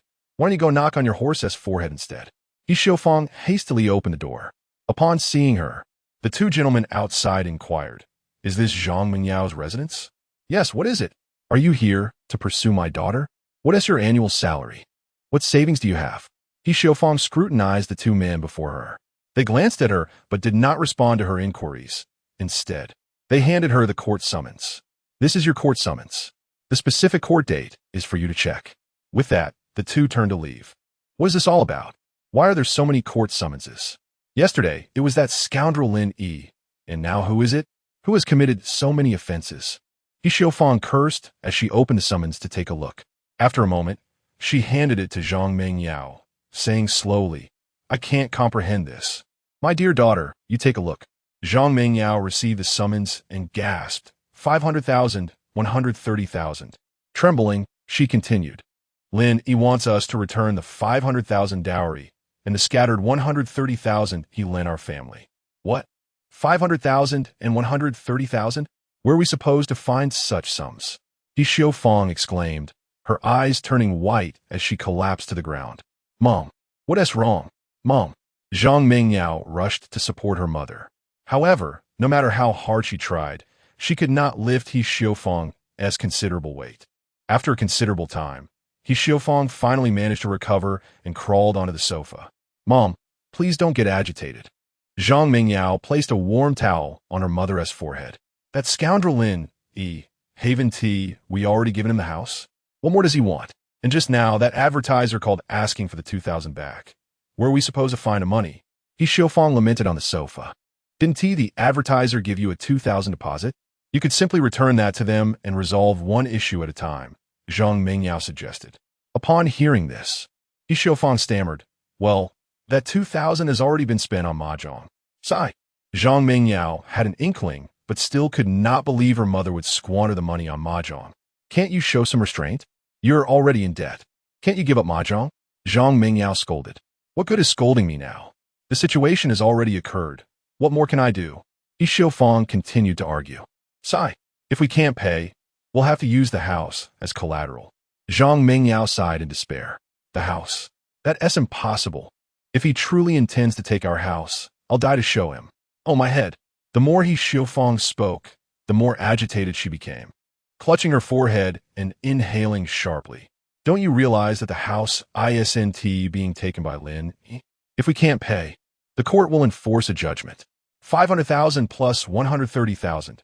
You either produce the money yourself or include that 2,000 you lost at mahjong." Zhang Mingyao emphasized, slamming the summons on the table. However, as she did, the summons split into 2 pages. "What is this additional page?" Zhang Mingyao picked up the other summons. After examining it for a moment, her voice trembled. "Mom, my brother is in trouble." He Xiaofang waved her hand dismissively. "When isn't he in trouble? Why are you so agitated?" Zhang Mingyao handed the second summons to He Xiaofang. But He Xiaofang tossed the summons she held back in frustration. "You know well that I haven't received much education. Why show me this? Just read it out loud." He Xiaofang replied irritably. "My brother smashed Lin Yi's car, and now the repair costs 2,700,000. They want my brother to pay, or else he'll be arrested for damaging private property." Zhang Mingyao read slowly, word by word. "What? 2,700,000? They actually want Mingcheng to pay, or he'll be arrested." He Xiaofang repeated in disbelief, and then fainted. "Mom? Mom? Wake up!" Zhang Mingyao shook He Xiaofang frantically. However, He Xiaofang showed no signs of response. In a panic, Zhang Mingyao began to pace the room. "An ambulance?" "Yes." Finally, Zhang Mingyao thought of calling for an ambulance. "Hello, is this the hospital? My mom has fainted. Please hurry to community and remember to bring extra personnel." After making the call, approximately 10 minutes later, the ambulance arrived downstairs. Hurry, hurry, over here. Zhang Mingyao directed the medical team. Upon seeing He Xiufang lying on the sofa, they collectively gulped. No wonder they needed extra help. This woman is exceedingly heavy. 8 people struggled to lift He Xiufang, exerting tremendous effort to get her onto the ambulance. Doctor, what is wrong with my mom? Zhang Mingyao anxiously inquired of the attending physician. The doctor casually replied, your mother merely fainted from high blood pressure due to excitement. A drip and some medication will suffice. Given her weight, she should consider losing some pounds. Once the drip is complete, she'll be fine. With that, the doctor departed. After waiting for about an hour, the two finally returned home. What terrible luck. To say I'm fat. This figure is what one might call voluptuous. How can it cost 2,700,000 just to repair Lin Yi's car? Is it made of gold? Where is that little scoundrel Mingsheng? Get him back here at once. He Xiufang gritted her teeth, her voice sharp. Oh, my head feels like it's splitting. As soon as she finished speaking, a dull pain began to throb in her head. Mom, please don't get agitated. I'll call brother back right now. Zhang Mingyao reassured her mother while picking up her phone to dial Zhang Mingsheng. Brother, where are you? Something serious has happened at home. Hurry back. Once she connected with Zhang Mingsheng, she urged him to return home. On the other end of the line, Zhang Mingsheng appeared bewildered. What serious matter could there be? Did Lin Yi send money? Upon hearing this, Zhang Mingyao paused, wondering how her brother knew about the 2,700,000 summons and why he remained so calm. If you know, then come back quickly. Stop dawdling. With that, Zhang Mingyao hung up the phone. Seeing the call end, Zhang Mingsheng chuckled and turned to his companions. Brothers, our glorious life is about to return. Await my good news. With that, he laughed and sauntered out, oblivious to the fact that their conversations were on entirely different wavelengths. He was eager to rush back and squander the money. Million, that would sustain me for a while. Zhang Mingsheng had even used borrowed money to buy a pack of 100 yuan cigarettes. Chapter 55. A family in ruins upon returning home. Zhang Mingsheng deliberately lit a fine cigarette he had just purchased. Where's my money? He inhaled deeply and spoke slowly. Money, money, money. It's on the table. Take a look for yourself. He Xiufang replied with a hint of annoyance. Upon hearing that his money lay on the table, Zhang Mingsheng immediately seized the 2 court summonses resting there. This Lin Yi is truly something else. Bringing over a check, he chuckled, revealing his 2 prominent yellow teeth. A check? You didn't even graduate from elementary school. Do you not recognize the words written on it? Zhang Mingyao retorted coldly. The words on it? Zhang Mingsheng scrutinized the document. It states that this is a court summons, along with a compensation of 2,700,000. What does this mean? He inquired of Zhang Mingyao. With a sigh, Zhang Mingyao replied, You've already stated it. Why ask me what it means? This is the amount you owe Lin Yi for the car repairs. If you don't pay it by the deadline, you'll be incarcerated. Impossible. That can't be true. I spoke with Lin Yi today, and he said he would bring the money. Is this what's about? Zhang Mingsheng exclaimed, struggling to believe that Lin Yi, who had been so accommodating, would turn the situation into one of compensation. Are you genuinely this foolish or merely pretending? You smashed someone's Rolls Royce, and now you owe 2,700,000. If you cannot compensate, be prepared to serve time. Zhang Mingyao stated flatly, her patience with her dim-witted brother wearing thin. Moments ago, Zhang Mingsheng had been laughing heartily. Now, beads of cold sweat were forming on his forehead. Mother, you must save me. I'm still young. I have yet to marry or fulfill my filial duties. Kneeling before He Xiufang, he turned to his sister, begging, Mingyao, my dear sister, you must help me. I am still young. I do not want to go to jail. Yet, regardless of Zhang Mingsheng's pleas, He Xiufang and Zhang Mingyao remained unresponsive. They were grappling with their own dire circumstances and could hardly attend to his plight. Mingsheng, we can't help you, but we truly have no means. Lin Yi has demanded we return the betrothal money as well. If we cannot repay it, our own family will suffer. Oh, and then there's the scattered 33,000 we borrowed from him, He Xiufang remarked, her expression devoid of emotion. Zhang Mingsheng collapsed to the floor, overwhelmed. So, if nothing changes, our family will not only be repossessed, but I will also serve years in prison. He sat on the ground, lighting another cigarette slowly. The 4 family members offered no response. They were all in a state of despair. Meanwhile, Zhang Teng remained silent in his wheelchair, observing the chaos his family had wrought. Feeling utterly helpless, Zhang Mingyao reminisced about the time when they were preparing for marriage, sitting in a Mercedes and demanding an additional 500,000 in betrothal money. Recalling her mother's sharp tongue and her brother's disdainful remarks about Lin Yi being a pauper, she never anticipated that Lin Yi would marry the bridesmaid, now driving cars worth millions. In stark contrast, she found herself in a situation where 2 pieces of paper had led to the disintegration of her entire family. Sighing deeply, Zhang Teng retreated to his room. There must be a way. We still have options. Sister, go spend some time with Lin Yi. Whisper sweetly in his ear, and he may let us off the hook. If you speak up, it will surely work. Zhang Mingcheng pleaded, shifting his knees towards Zhang Mingyao. Seeing her brother grovel like a rat, Zhang Mingyao frowned and replied, "It's impossible between us now. There's not a sliver of hope. Do not count on me." He Xiu Fong and Zhang Mingcheng's flickering hope was extinguished once more. Zhang Mingcheng, having just finished a cigarette, lit another. Why does Lin Yi, with his immense wealth, still demand repayment? He must have billions, not just a few coins. Are the wealthy truly so miserly? Why does he refuse to show us any mercy? Does he not remember our past? He shouted, covering his face in despair. The family's collapse had unfolded over just a few days. Yi Xiaofang felt as though her head might explode from the stress. Just 2 days prior, she had been celebrating a successful advertising promotion with 20,000 in hand, blissfully playing mahjong. The day before, their house had been seized, a painful loss that she had begrudgingly accepted. Today, her account had been frozen, followed by the arrival of 2 court summons, delivering the final blow to her family. In just 3 days, they had plummeted from paradise to hell. Regaining his composure, Zhang Mingcheng pointed an accusing finger at Zhang Mingyao. Why did you have to choose such a boyfriend? A university student who can't even pick a decent partner. Now we're left with this calamity, and they threaten to devour us whole. How unfortunate. I've been dragged into this mess, and what kind of boyfriend is this? What kind of friends did you choose? He lamented, placing the entire burden of blame on Zhang Mingyao.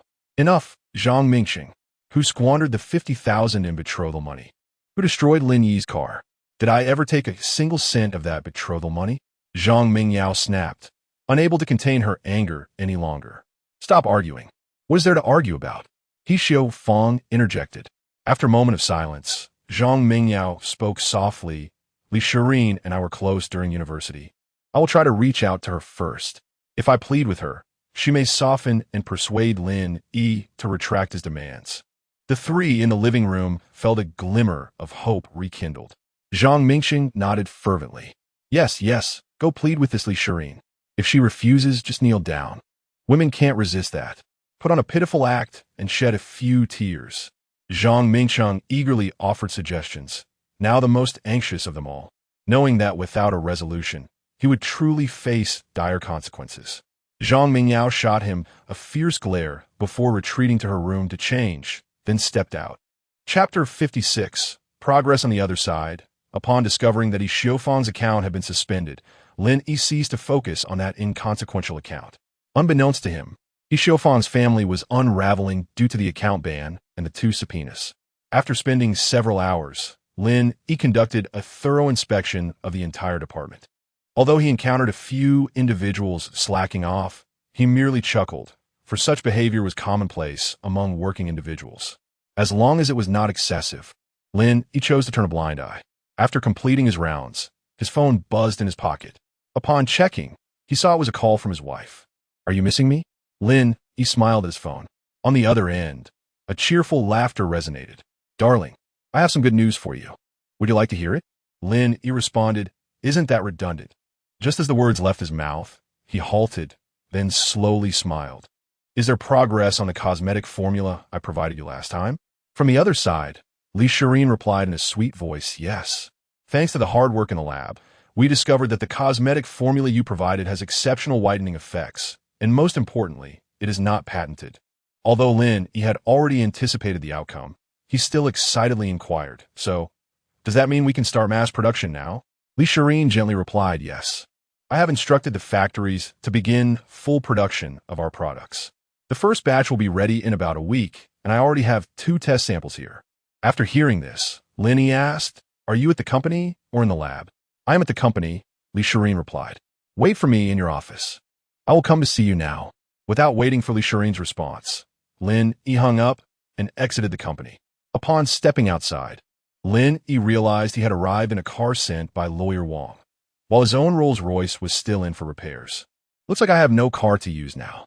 I suppose the company should keep a vehicle for such occasions," he muttered, then opened his phone to hail a ride to Li Shirin's company. Arriving at the company, Lin Yi navigated his way to Li Shirin's office with ease. Upon pushing open the door, he saw Li Shirin, her petite feet adorned in black stockings, engrossed in a computer screen, completely oblivious to his arrival. "Ahem." Lin Yi cleared his throat. Hearing this, Li Shirin hurriedly slipped on her heels and turned to face the door. "You scare me to death," she playfully reproached. Lin Yi walked over to the desk, curious about what had captivated her attention so intensely. "Your cards are completely disorganized. Let me handle it." With a newfound talent for gaming, Lin Yi immediately discerned the correct arrangement of the cards. Li Shirin vacated her seat for him and settled onto his lap. After a brief adjustment, they finally cleared the level. "You're amazing, darling." Li Shirin kissed Lin Yi. "Of course. Your husband possesses gaming talents that surpass even professional players." Lin Yi waved dismissively. "Almost forgot. Let me see that cosmetic product." Li Shirin retrieved 2 palm-sized boxes from her desk drawer. "This is it. It has remarkable whitening effects. Even someone as dark as coal can become fair. And the best part is that the cost is not as high as we imagined." Before she could finish, Lin Yi had already opened a box and squeezed a generous amount onto his hand. What are you doing? That's very limited.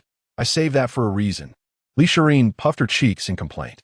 Lin Yi grabbed a tissue to wipe the white liquid off his hand and gently pinched her cheek. "You're already so fair. Do you really need to be whiter? What if I get scared during the night?" Li Shirin huffed. "Well then, I'll just scare you to death tonight." "Scare me to death, huh?"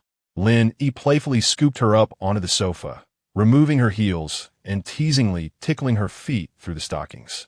"Ha ha ha. No, don't. Stop, or I'll die." Li Shirin gasped for breath as Lin Yi continued his playful assault. Just then, Li Shirin's phone rang. "Stop it. Someone is calling me." She wriggled free and rushed to her desk to answer. "Hello, Mom." On the other end, Lin Yi's mother spoke softly. "Shirin, what have you been busy with lately? Are you tired from work?" Li Shirin laughed. "How could I be tired working in my own company?" "Mom, you should take care of yourself and rest more. We don't lack for money." On the other end, her mother chuckled lightly. "I'm fine. I've gotten used to being busy over the years. We've hired a few assistants, so it's not as exhausting now. But I do miss you a bit. When will you come back to see your mom?" "No worries, Mom. Whenever you miss me, I'll come back," Li Shirin smiled. Hearing this, Lin Yi's mother became a bit excited. "Great. Then why don't you come home for dinner tonight?" Li Shirin readily agreed. "Sure, I'll be back tonight." Lin Yi's mother responded enthusiastically. "All right then, I'll prepare something delicious for you." With that, she hung up the phone. Beside her, Lin Yi appeared bewildered. "Why did my mom call me and not you? Perhaps she prefers me." Li Shirin teased. "A wife has made me forget my mother." Lin Yi sighed. Downstairs at the company, a young woman emerged from a rideshare vehicle. The woman was none other than Zhang Mengyao, who had come to plead her case. She glanced at the towering building before taking a deep breath and stepping inside. "Hello. May I ask if Mr. Li is available?" Zhang Mengyao inquired of the young receptionist. The receptionist glanced at Zhang Mengyao and replied slowly, "Do you have an appointment?" Zhang Mengyao was momentarily taken aback. Where would she find an appointment? Her phone number had been blocked by Li Shirin. "I'm a good friend of Mr. Li. Just tell her I'm here," Zhang Mengyao said after a moment's contemplation. Upon hearing this, the receptionist maintained a professional smile and replied, "I'm sorry, ma'am. Mr. Li is very busy every day. If you don't have an appointment, I'm afraid you'll have to leave. My sincerest apologies." The receptionist discreetly eyed Zhang Mengyao's bag, thinking to herself, "Mr. Li is so wealthy. How could he have a friend with a bag that has a big tear in it? Even if he did, surely she wouldn't bring it here." Unbeknownst to her, Zhang Mengyao had no other bag. She was wearing a light blue dress and had no choice but to use this bag to carry her phone and wallet. Faced with the professionally trained receptionist, Zhang Mingyao found herself unable to argue and left with a heavy heart. However, she was not ready to give up. This was her family's last chance, and she was determined to seize this opportunity. Chapter 57. What use is crying? Below the building, Zhang Mingyao anxiously paced in front of the company entrance. It was impossible for her family to gather a total of 630,000. The only solution was to find Li Shirin. She firmly believed she could persuade Li Shirin to convince Lin Yi to withdraw the lawsuit. Gazing at the red exclamation mark in her messaging app, she sighed. Alas, why had everyone she knew chosen to block her? She had sent messages to all her contacts, but without exception, she was met with silence. Even her former roommates had blocked her. It was bad enough that she had been blocked on the messaging app. Her phone number had been blocked as well. Just as Zhang Mingyao felt utterly lost, a nearby janitor caught her attention. She approached the cleaning lady and asked, Annie, my phone is broken. Could I borrow yours to make a call? The janitor readily handed over her well-worn phone, saying, no problem. Use it as you wish. Zhang Mingyao took the phone and wiped it repeatedly with a piece of paper from her bag until she deemed it sufficiently clean, then dialed the number she had noted. The ringing echoed through the air as she anxiously awaited an answer, her palms clammy with sweat. After several rings, Li Shirin finally picked up. Hello. Upon hearing Li Shirin's voice, Zhang Mingyao found herself at a loss for words, unsure how to persuade her to meet. Hello. May I ask what this is regarding? Li Shirin kidat. Regaining her composure, Zhang Mingyao whispered, Shirin, it's me. I'm downstairs at your company.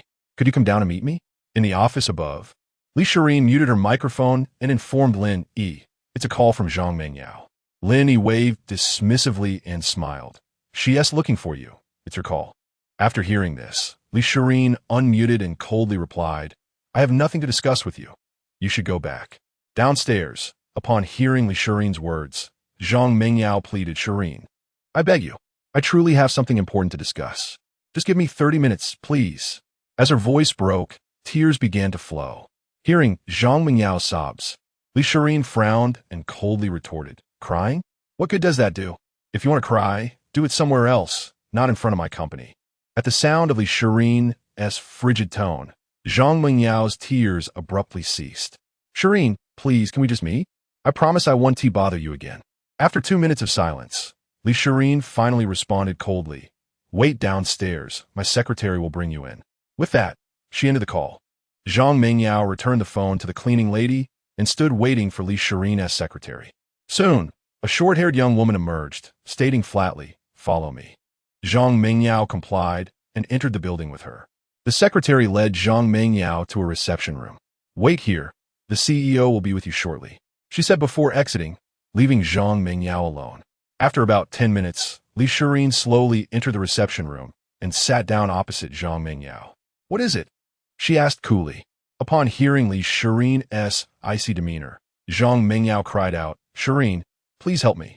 My family is in dire straits. Before she could finish, Li Shirin interrupted, If you want to cry, do it outside. I'm busy and don't have time for tears. This isn't a school where you'll find consolation. At Li Shirin's words, Zhang Mingyao's tears instantly ceased. Collecting herself, she pleaded desperately, Shirin, please save my family. Lin Yi has sued us, and if we cannot repay the debt, we will lose our home. My brother will end up in prison too. Li Shirin regarded Zhang Mingyao and said slowly, You said it was my husband who sued you. Why are you seeking me? You should approach him directly. Understand this clearly. It's my husband who initiated the lawsuit. Zhang Mingyao felt a rush of panic upon hearing this. No, Shirin. Lin Yi is demanding 630,000 from us, and my brother owes 270,000 for his car repairs. We truly cannot come up with that amount. Please, I beg you to speak on our behalf. Finally, Zhang Mingyao could no longer hold back and broke down in tears. However, Li Shirin was unmoved, unwilling to soften her stance like the characters in a drama who relent at the sight of tears. Looking at the sobbing Zhang Mingyao, Li Shirin coolly remarked, Why don't you consider the issues at hand? Why is it always about asking for help when you encounter problems?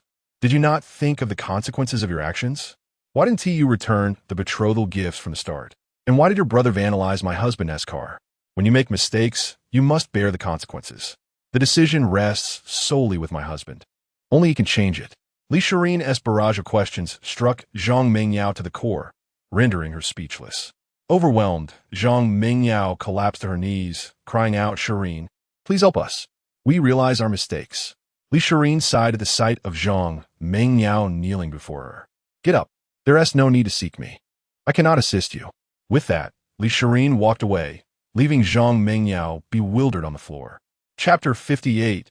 Utter despair at this moment. Zhang Mingyao felt as though her heart was shattering. Was everything she had done previously destined to become the target of scorn? She had not committed any heinous acts. Why were they treating her this way? Feeling utterly disheartened, Zhang Mingyao left, her tears flowing uncontrollably as she slowly walked out of the company. Looking back at the towering buildings, she felt a bone-chilling coldness that suffocated her. Meanwhile, Lin Yi observed Zhang Mingyao's retreating figure through the window as she climbed into a rideshare vehicle. From the moment Li Shirin entered the reception room, she had called Lin Yi, allowing him to overhear their entire conversation. "She has left?" Li Shirin appeared silently behind Lin Yi. He turned to her and nodded. "Are you feeling a bit sad? I just noticed a long scratch on Zhang Mingyao's bag. It seems her family has truly lost all hope," Li Shirin remarked gently. "Sad? I merely took back what belonged to me. How could I be sad? If her family had returned the betrothal gifts and the house from the beginning, perhaps I would have overlooked the small amounts I had lent them before. But they were too greedy, intent on draining my family's years of hard work." Lin Yi replied. After speaking, Lin Yi lifted Li Shirin and placed her onto the soft sofa, allowing her to rest her head on his lap. "I was actually worried you might soften and acquiesce to her demands," he said, gazing at the office ceiling with a serious tone. "How could that be? I'm not the kind of woman from those novels who becomes weak at the sight of tears." Li Shirin pouted discontentedly. Lin Yi glanced at her and chuckled. "It seems my wife is indeed a fierce and ruthless person. In a novel, she would at least be a formidable antagonist." Li Shirin pinched Lin Yi's thigh in response. "What do you mean by formidable antagonist? That sounds so harsh." "Ah, ouch," Lin Yi gasped. All right. You're not a formidable antagonist. Wife, when we return tonight, please gather your belongings. You have stayed at your family home for quite some time, and the company is now stable," Lin Yi inquired. Li Shirin nodded. "Yes. I will pack my things when we get back." Speaking of returning, Li Shirin walked over to her desk and retrieved 2 boxes of cosmetics. "This is all your fault. You've wasted 1 box. I originally intended to take it back for your mother. Now, I can only bring back the open one for my mother and the unopened one for yours," she chided playfully. Lin Yi chuckled. "You didn't remind me." Li Shirin checked the time. "Enough of this chatter. Let us finish work. We still have to pack." Lin Yi looked at the clock as well. "Is it that early to leave work?" "Humph. I am the boss. Who can contest me?" Li Shirin declared, pulling Lin Yi downstairs. On another side, Zhang Mingyao trudged home like a soulless being, her body and spirit utterly exhausted. Upon reaching her doorstep, she took out her house key and glanced at the door. "Whoa." Zhang Mingyao slowly squatted down, burying her face in her hands as she wept. Inside, He Xiufeng and Zhang Mingsheng were restless. "Whose voice is that?" Zhang Mingsheng faintly heard a sound from outside. The two fell silent. "It's Mingyao's voice. She must have returned," He Xiufeng exclaimed excitedly. Zhang Mingsheng immediately opened the door and saw his sister weeping at their doorstep. "Did you manage to resolve the situation?" he asked, not immediately inquiring why she was crying, but rather concerned about his own affairs.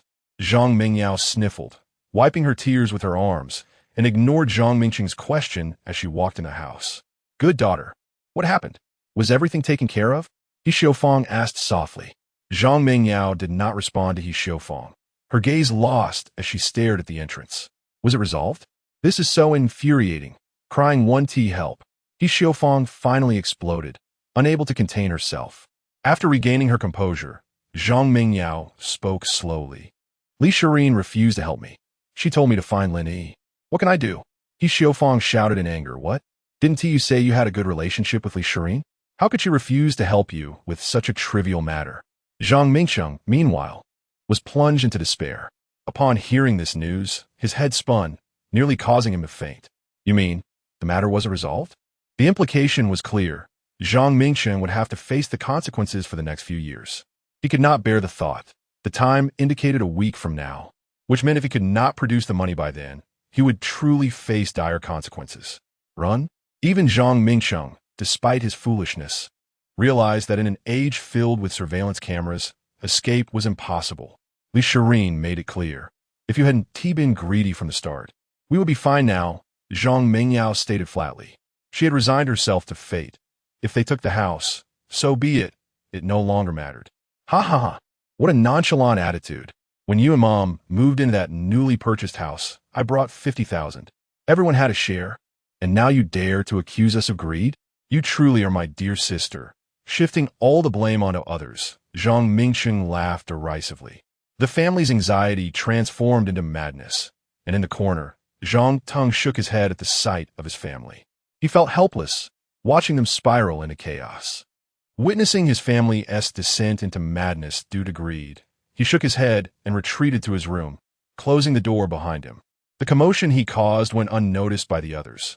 No matter how loud he was, they dismissed it as merely the wind. Chapter 59. A harmonious reunion within the opulent villa. Lin Yi and Li Shirin returned home to find Wu Rulin engrossed in a television program. "Mom, where's Dad?" inquired Li Shirin. Wu Rulin, with a hint of irritation, replied, "Your father has spent the past few days fishing, and I've yet to see him catch a single fish." "Oh, I'll be moving to Lin Yi's place soon. Could you mention it to Dad when he returns tonight?" Li Shirin remarked to Wu Rulin. "Why the sudden decision? I haven't even prepared anything for you to take." Wu Rulin quickly rose to gather items from the house. A few minutes later, she emerged with 2 bottles of premium liquor and a beautifully crafted box, likely containing jewelry. "These 2 bottles are for your father, and this box is for your mother." Wu Rulin handed the items to Li Shirin. Li Shirin accepted them with a smile. "Mom, you're so thoughtful." Wu Rulin playfully tapped her daughter's head, saying, "These are from your father and me. You should buy your own gifts." After her little scheme was uncovered, Li Shirin pouted, "How stingy. You want to even help me prepare a gift." Lin Yi immediately chucked it. Recognizing the goodwill of Li Shirin's family and feeling it unnecessary to refuse the offerings. "Just a few things will suffice. It's the thought that counts," Lin Yi assured them. "Then I'll go see what I can buy later. I'll start organizing my things now." With that, Li Shirin dashed upstairs. Lin Yi, however, needed little preparation as they had agreed to frequently return to their respective homes, ensuring they each left some belongings behind. "Lin Yi, please check when your parents are free. It would be lovely for both families to gather for a meal," Wu Rulin suggested. Lin Yi nodded. "I'll ask them about their availability. By the way, Mom, here's my mother's WeChat contact. Perhaps you could chat when you have the time." He opened his phone, locating Zhao Xiangmei's contact and sharing it with Wu Rulin. Zhao Xiangmei's profile featured a formal photo of Lin Yi, taken at a studio with considerable effort put into editing. Shortly thereafter, Li Shirin returned downstairs with a small suitcase. "Mom, we're heading back," she waved to Wu Rulin. "We get over there and help out with chores." Wu Rulin reminded her, waving back. Lin Yi placed the suitcase in the Lamborghini he had driven and, once Li Shirin was settled in, he started the engine, steering toward his home. Upon arriving at the residential complex, Lin Yi parked in his designated spot. As they approached the front door with their suitcase, Lin Yi reached for his keys, only to find Li Shirin pulling out her own keys to unlock the door. "When did you get a key?" Lin Yi asked, puzzled, as he did not recall giving her one. Li Shirin rolled her eyes at him, replying, "Mom gave it to me the last time we went out." As they entered, they found Zhao Xiangmei watching television in the living room. She looked up, a smile of surprise lighting her face. "I thought it was your father returning. Turns out it's both of you." Ecstatic, Zhao Xiangmei snatched the suitcase from Lin Yi and placed it in his room. "Why didn't you let us know you were back? I thought you wouldn't return until tonight," she chided, pouring a glass of water for Li Shirin. Lin Yi observed his mother engaging warmly with his wife, feeling somewhat neglected. "Mom, can I have a glass of water too?" he protested, feeling overshadowed by his new wife. Zhao Xiangmei glanced at him and replied, "You're not far. You can get your own water." "Mom, don't you have to go to the store today?" Li Shirin asked. "Oh, we've hired a few workers, so we're quite free now. You both have your own careers. It's time for us to enjoy life," Zhao Xiangmei said, holding Li Shirin's hand with a smile. Hearing this, Lin Yi felt a sense of relief. After all, his parents had worked tirelessly for years and deserved a break. Li Shirin returned to the room and retrieved the gifts Wu Rulin had asked her bring. This is the liquor, and this is a jade bracelet. Oh, and this too. She produced a box of cosmetics that Lin Yi had yet to open. This is a whitening cream. It makes your skin radiant and luminous, she explained. Look at you, arriving with so many gifts. I don't need cosmetics. My skin is tough as leather, Zhao Xiangmei said while putting away the items. Afterward, she prepared some fruit for them. Shirin, come have some fruit, she called out. Coming. Li Shirin eagerly ran over to join her mother-in-law, enjoying the fruits while watching television together. By the way, Zhang Mingyao and her mother visited us earlier, Zhao Xiangmei mentioned casually. What brought them to our home? Lin Yi inquired, perplexed by their motives. Well, they saw that you've become wealthy and thought they could meddle in your relationship with Shirin, hoping to rekindle things between you and Mingyao, Zhao Xiangmei replied. But we sent them away. Zhang Mingyao can't even compare to Shirin. If you treat Shirin poorly, your father and I won't let you off easily. Li Shirin felt a warm glow in her heart hearing this. Lin Yi, on the other hand, was baffled. What does this have to do with me? He thought.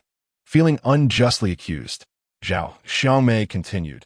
I'm just mentioning it, but apparently, when they visited, the neighbor's dog bit Zhang Mingyao, and she had to get stitches on her face. Upon hearing this, Lin Yi recalled seeing He Xiufeng with a bandaged face last time, likely due to her reckless behavior provoking the neighbor's dog. He chuckled softly. How audacious of her to demand compensation for the years of youth she spent with you. I've never encountered someone so shameless. You should resolve the matter with Zhang Mingyao swiftly and avoid such people in the future to steer clear of bad luck. Zaha Liangmei advisit Lin Yi. Lin Yi smiled. I was waiting for them to exhaust the betrothal gifts. Now that I have reclaimed my house, I've already filed a lawsuit against them and am merely awaiting repayment. 50,000? Where they get that kind of money? Zhao Xiangmei expressed her disbelief regarding Zhang Mingyao's family's financial capabilities. Lin Yi took the time to explain the situation to Zhao Xiangmei, including details about Zhang Mingxiang damaging his car. Does that mean their house could be subject to foreclosure, and Zhang Mingxiang might serve time? Zhao Xiangmei asked, concerned. Lin Yi nodded. Alas, greed knows no bounds. This entire mess stems from He Xiufeng's avarice. I hope they can find a way out of this shadow in their lifetimes. Zhao Xiangmei sighed. Chapter 60. The final hours the two returned home after a week. Li Shirin had been preoccupied with the launch of a new product, aptly named Fair Skin. Each evening, she would drag her weary body home, exclaiming, I and Oppos am so exhausted. I Don and Oppos, do you want to go to the office anymore? I long to stay at home with you. After indulging in a warm bath, she sprawled across the bed. Lin Yi, sitting beside her, gently massaged her legs and remarked, You've worked hard, my dear. You must be so tired. With a soft smile, he leaned down and placed a light kiss on her lips. Just a few more days, he reassured her. Once this busy period is over, we can relax. Li Shirin relished Lin Yi's massage, murmuring in contentment. After this hectic time, we can unwind and visit our new house, Lin Yi suggested quietly. However, as he glanced at her, he noticed she had already succumbed to sleep. With a tender smile, he adjusted her position and covered her with a blanket. Suddenly, a series of knocks interrupted the tranquility. Lin Yi quietly got out of bed and opened the door to find Zhao Xiangmei standing there. Shirin is asleep. He motioned for silence and led her into the living room. Zhao Xiangmei pointed to a bowl of herbal tea on the table. Shirin has been working so hard these days, so I made her some herbal tea. Since she's asleep, why don't you drink it? Lin Yi retorted playfully, Mom, that's favoritism. I'm practically the lowest in the household hierarchy. Zhao Xiangmei poked his arm lightly, saying, If you won't drink it, I'll give it to your father. She began to rise to take the bowl away, prompting Lin Yi to quickly interject. I'll drink it, he declared, downing the tea in one go. The court date is in 2 days. Do you have confidence? Zhao Xiangmei asked, her brows furrowed with concern. Lin Yi waved her worries away. Mom, this is a guaranteed win for me. You need not fret. The evidence is irrefutable, and even the best lawyers cannot change the facts. It's a done deal. He reassured her with a gentle pat on the hand. Initially, Zhao Xiangmei felt a twinge of pity for Zhang Mingyao's family. However, recalling the harsh words they hurled at her son while he stood at the hotel entrance, she found it difficult to maintain that sympathy, especially with the video still fresh in her mind. As night fell, she urged Lin Yi to rest, reminding him not to disturb Shireen. Lin Yi smiled softly and returned to his room to sleep. The next morning, Lin Yi awoke to find that Shireen had already left for work. After freshening up, he entered the living room to find Zhao Xiangmei watching television. There's breakfast in the kitchen. It's still warm, she informed him, before turning her attention back to the screen. Zhao Xiangmei and Lin Hongjun had now hired 3 employees, while she had taken on the role of a homemaker, leaving Lin Hongjun to oversee the staff. In another part of the neighborhood, He Xiufang's family had completely given up. Initially, they had made attempts to improve their situation, but in just 10 days, raising sufficient funds seemed insurmountable. Zhang Mingqing lay in the living room, his unkempt beard evidence of his despair, as he drank heavily. The smell of alcohol is overwhelming. Can you not drink in the living room? The floor is littered with cigarette butts, Zhang Mingyao scolded, pinching her nose. I'm thrilled to be here. For the next few years, I can live comfortably inside. Zhang Mingqiang chuckled, taking another swig.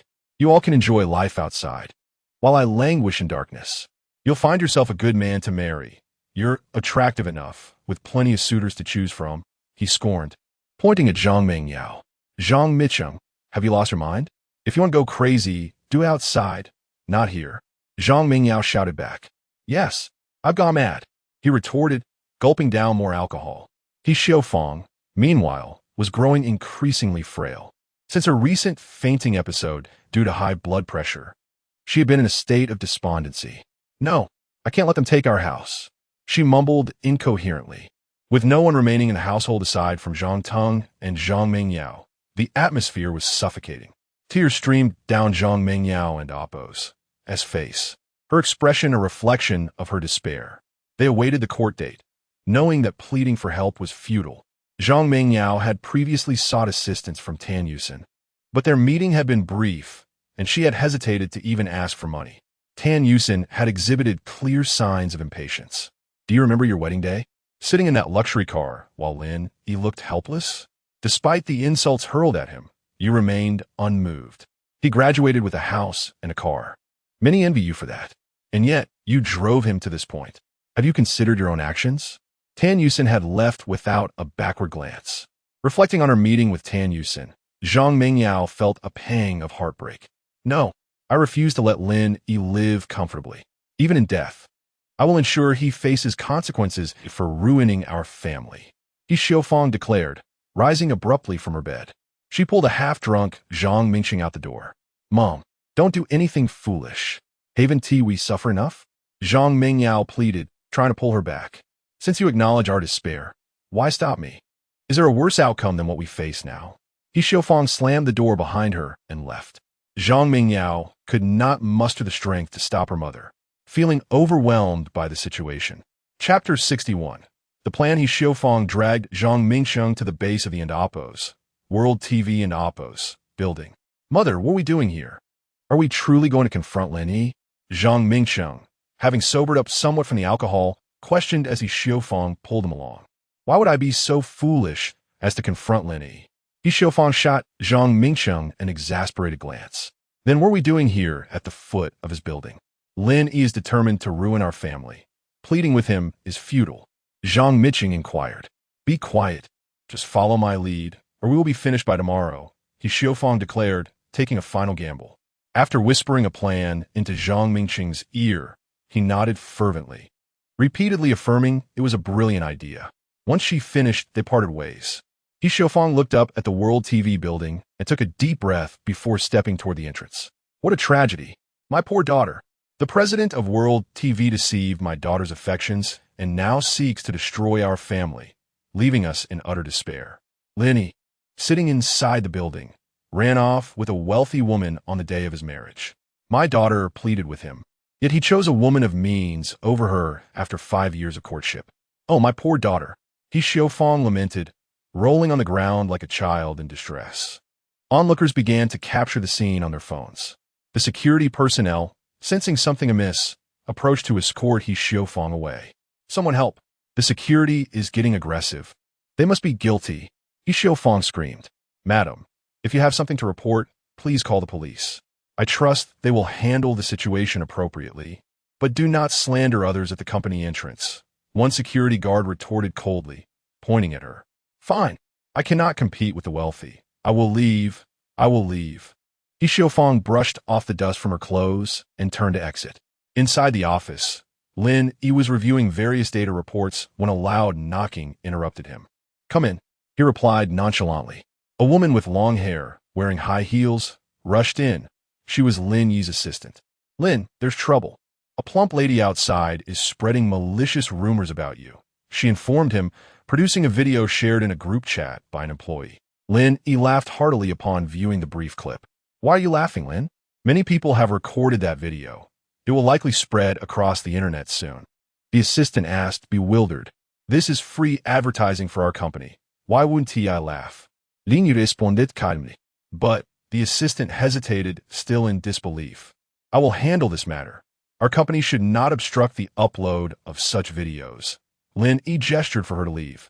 It seems He Xiaofang can hardly contain herself. He amused himself as he sat back in his chair. Downstairs, after He Xiaofang left, Zhang Mingqing followed her. How'd it go? Is the video ready? He Xiaofang inquired. The video is absolutely perfect. Take a look, Zhang Mingqing replied, opening the recently recorded video. Seeing He Xiaofang rolling on the ground, accompanied by others filming, he declared, this will tarnish that scoundrel Lin Yi and Amp. Oppo's reputation. He Xiaofang clenched her teeth resolutely. What do we do now that the video is shot? Zhang Mingqing asked. In a few hours, you will find out, she replied confidently. You're right. Meng Yao is still just a university student. Her education seems wasted, Zhang Mingqiang flattered He Xiaofang. They casually entered a bubble tea shop, where He Xiaofang swiftly drank her tea in one go. Zhang Mingqiang, eyeing the empty cup, swallowed nervously. Mother, why are we here? Celebrations should happen at home. He puzzled at her behavior. Why are you so impatient? He Xiaofang glared at him before opening her social media. Dear friends, she began, followed by a lengthy post. With her words and a few images, everything was set.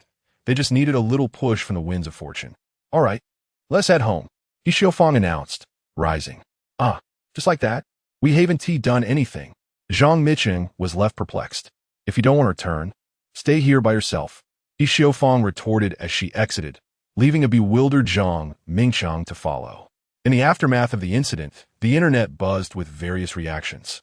Some videos amassed millions of views, while others traced back to He Xiaofang's posts, recounting their misfortunes. The comments were sharply divided.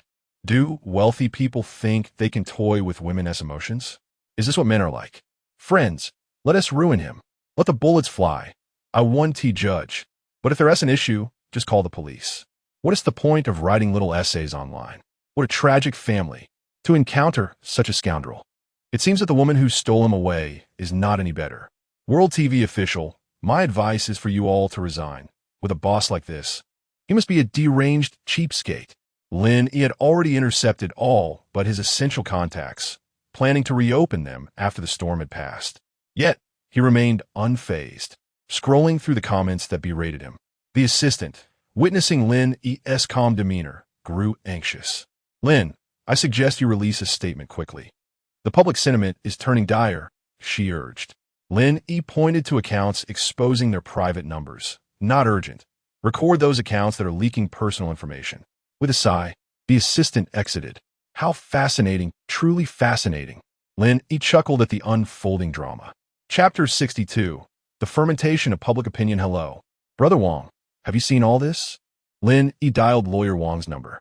After a moment of silence, the voice on the other end responded, I have seen it. Many people are criticizing you, and some have even found your personal contact information. Why are you calling me without clarifying the situation? Lawyer Wang was puzzled. He couldn't understand Lin Yi's mindset. At this point, if he didn't address the issue, it would only escalate further, and the reputation of Lin Yi's company was already at stake. It's still early. Things aren't serious enough yet. I'll handle it tomorrow, Lin Yi chuckled. Not serious enough? The fire is nearly at your doorstep.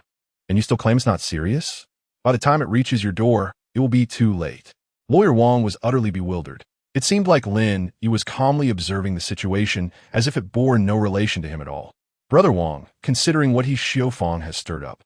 The public outcry is considerable. Can we bring her into court the day after tomorrow? I am now a victim, apart from the numbers I've recorded. I don't dare to open my phone, Lin Yi continued. Upon hearing this, Lawyer Wang immediately understood the plan Lin Yi was concocting, which explained his calm demeanor. You're quite clever. Just wait. I will gather evidence for the day after tomorrow, Lawyer Wang said after a brief silence. Lin Yi smiled. I look forward to your good news, Brother Wang. Thank you so much. Why say all this? Once this is over, you must treat me to a lavish meal. I want to glance at any dish that costs less than a few thousand, Lawyer Wang teased. All right, after everything is settled, just let me know what you wish to eat, Lin Yi replied with a grin. Enough talk. I must get back to my tasks. With that, Lawyer Wang hung up the phone. What a delightful surprise. Lin Yi murmured. Indeed, this situation was unexpectedly fortunate. Had it been someone else, it would not have escalated in this manner. It was partly due to Lin Yi's financial standing and the gradual growth of His World TV, which had attracted the envious eyes of other short video companies. Now, other platforms had covertly started promoting his misadventures, and he occasionally stumbled upon them. However, Lin Yi chose not to complain. This was not malicious competition. Business inherently involves give and take. It was merely a test of who could avoid errors and maintain stability. Shockingly, the current viral short video mogul is a scoundrel. Is this a decline in morality or a distortion of human nature? The enticing short headline outside contrasted with the lengthy title within, drawing a surge of traffic. After placing his phone down, Lin Yi resumed his computer work while enjoying the unfolding drama. After a while, his phone rang again. Hello, darling. My phone has been inundated with calls. Are you all right? Li Shireen asked anxiously. You say your phone is overwhelmed? Someone is calling you? Lin Yi inquired. Your situation is already being circulated. Not everyone knows yet, but many are seeking our information. From Li Shireen's tone, it was clear that the dissemination was surpassing expectations. Wife, listen to me. Keep a record of those calling you and anyone sending you messages. Remember their IDs for future resolution. Set our numbers to whitelist and blacklist the rest, Lin Yi advised calmly. Okay, I understand, but this isn't a sustainable solution. If this continues, our new cosmetics line will be impacted. Li Shireen's tone was evidently anxious. Just then, she received a call that began with an unexpected tirade. After hanging up, Lin Yi informed those around him to whitelist the numbers they recognized. Resolving this matter was not difficult, but Lin Yi chose to wait for the opportune moment to maximize the impact of public opinion. He understood, unlike Xiaofang, that the internet was not a lawless realm. Even those who leaked contact details through dubious means would have their evidence meticulously gathered for later reckoning. Keyboard warriors would remain just that. Their condemnations amounted to mere phone calls. Would they dare confront anyone in person? They lacked such courage. Tomorrow, just one more day should suffice. Everything will conclude then. Lin Yi thought to himself.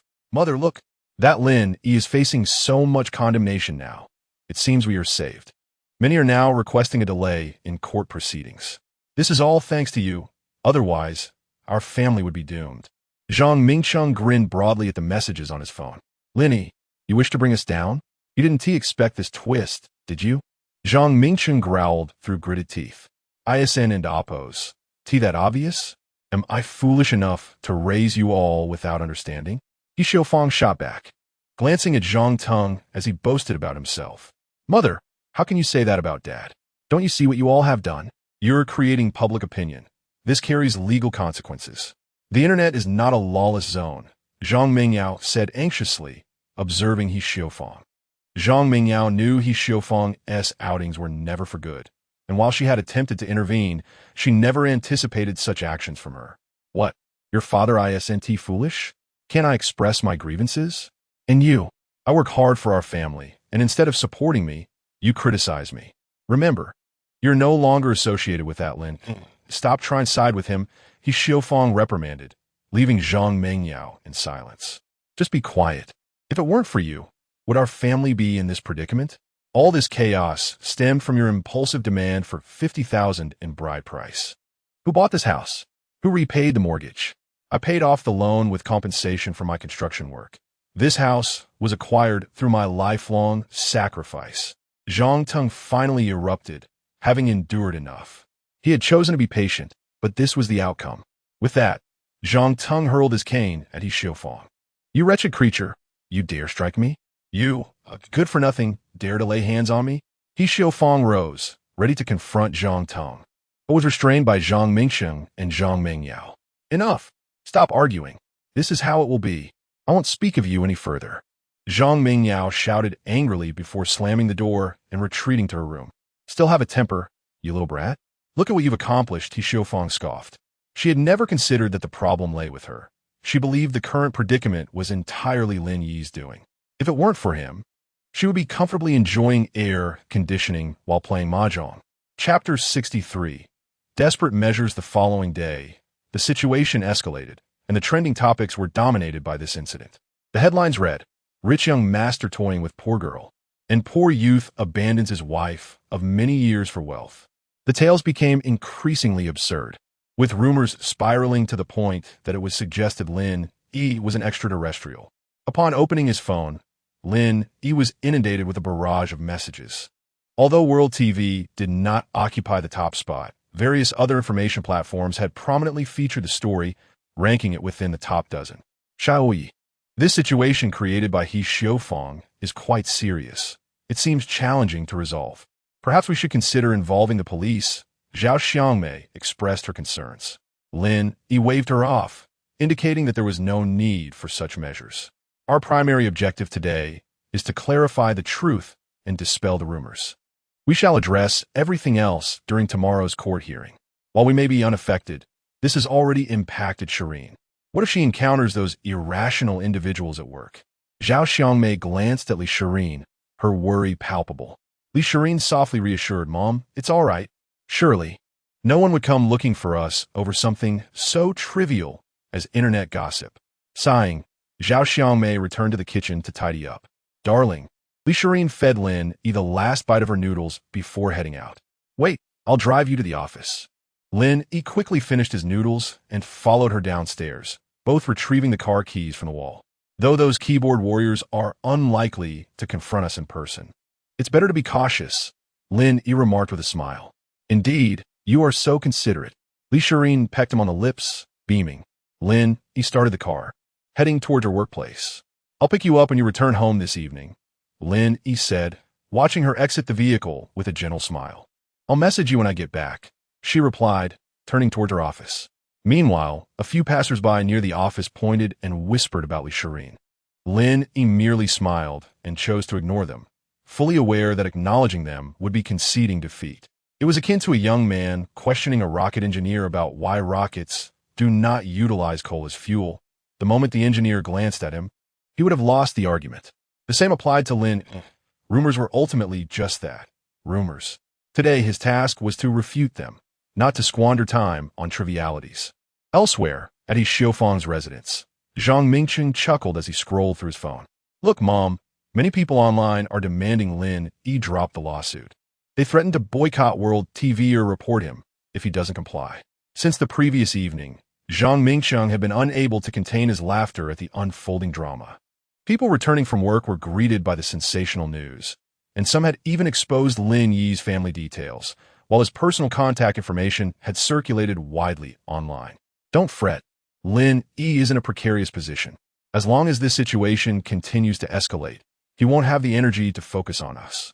When the time is right, we can hire a lawyer to countersue him, He Xiaofang, confident in her strategy, declared. However, Lin Yi possesses ample evidence against us, while we have none. How can we possibly sue him? Besides, we are in dire financial straits. The pork we had for dinner was purchased with my father's disability benefits. Though Zhang Mingsheng was not the sharpest, he recognized the gravity of their situation and hesitated to voice such concerns. His words momentarily dampened He Xiaofang's enthusiasm. Currently, we lack evidence. If Lin Yi is resolute in his intent to sue us tomorrow, we will inevitably face compensation, she pondered quietly. Right? Lin Yi's company must be suffering as well. Let's wait until this afternoon for the situation to exacerbate further, then approach him to persuade him to withdraw the lawsuit. His company has likely incurred substantial losses. If he agrees to retract, we can then release a video clarifying that it was all a misunderstanding. Lin Yi is quite greedy. I find it hard to believe he would refuse. He Xiaofang proclaimed confidently. Can this truly work? I have my doubts. Zhang Mingcheng began to waver in his belief. Why are you second-guessing me? Do you think I would act without conviction? He Xiaofang retorted angrily. The two were now resorting to desperate measures, willing to pursue any glimmer of hope regardless of its efficacy. If they could withstand today, tomorrow would bring them peace. Yes, indeed, Mother is astute, unlike some individuals who, despite attending university, remain utterly clueless and squander family resources. After graduation, the maximum salary one could earn is 4,000. I could easily make 6,000 working in a factory. Though Zhang Mingcheng did not name names, it was clear he was referring to Zhang Mengyao. If you have something to say, then say it directly. Spare me the roundabout remarks. Your behavior is nauseating, Zhang Mengyao remarked coldly. Just wait and see. Witness how we turn the tide, relying on you. If we falter now, unable to handle even Lin Yi, what a waste of our good looks, Zhang Mingcheng scoffed. Back at the office, Lin Yi opened his computer and examined the backend data. Some users had indeed unsubscribed, but there were even more new registrations. However, those new accounts were primarily created to hurl insults at him. As he saw the numerous and oppos, tagging and oppos, notifications directed at World TV, Lin Yi could not help but smile genuinely. Even creators on his platform feigned neutrality to analyze his supposed misdeeds, effectively capitalizing on the situation for increased traffic. Any publicity is good publicity. Once today passes, these newly registered accounts will no longer be targeting me negatively, he mused. Although he had experienced some losses and a decline in app ratings, he remained unperturbed, confident that his ratings would rebound, and he would gain free advertising in the process. It is time to bring this to a close. With that, Lin Yi made a phone call. Chapter 64. The Net Titans. Hello. Brother Wang, have you gathered the evidence? Lin Yi inquired as he called Lawyer Wang. On the other end, Wang chuckled. Of course, there's no issue at all. I even managed to locate a high-definition video of He Xiaofang rolling around under your company. Every detail, even the blackheads on her nose, is crystal clear. Upon hearing this, Lin Yi smiled. He had anticipated this outcome, but he was pleasantly surprised that He Xiaofang had unwittingly provided him with such a substantial gift. Given the severity of this matter, how many years do you think He Xiaofang might face? Lin Yi asked. She has already caused considerable harm, and I estimate she could serve around 3 years. Lawyer Wang replied slowly, enunciating each word. All right then, I appreciate your efforts, Brother Wang. Once tomorrow arrives, everything will be resolved, Lin Yi said thoughtfully. After this exchange, the two ended their call in unison and began their respective tasks. After hanging up with Lawyer Wang, Lin Yi promptly dialed his assistant. Come to my office, he commanded. Within minutes, his assistant arrived. President Lin, our app's ratings have plummeted significantly, and the new users are flooding in just to voice their complaints. Some have even chosen to delete their accounts after venting their frustrations, the assistant reported anxiously. I've noticed this issue myself. I called you here to address it. Lin Yi replied calmly. Address it? I'm afraid it may be too late now. The negative impact online is already substantial. This situation will likely take a few days to settle down, the assistant expressed doubtfully. Do not panic. Haste will not resolve our issues.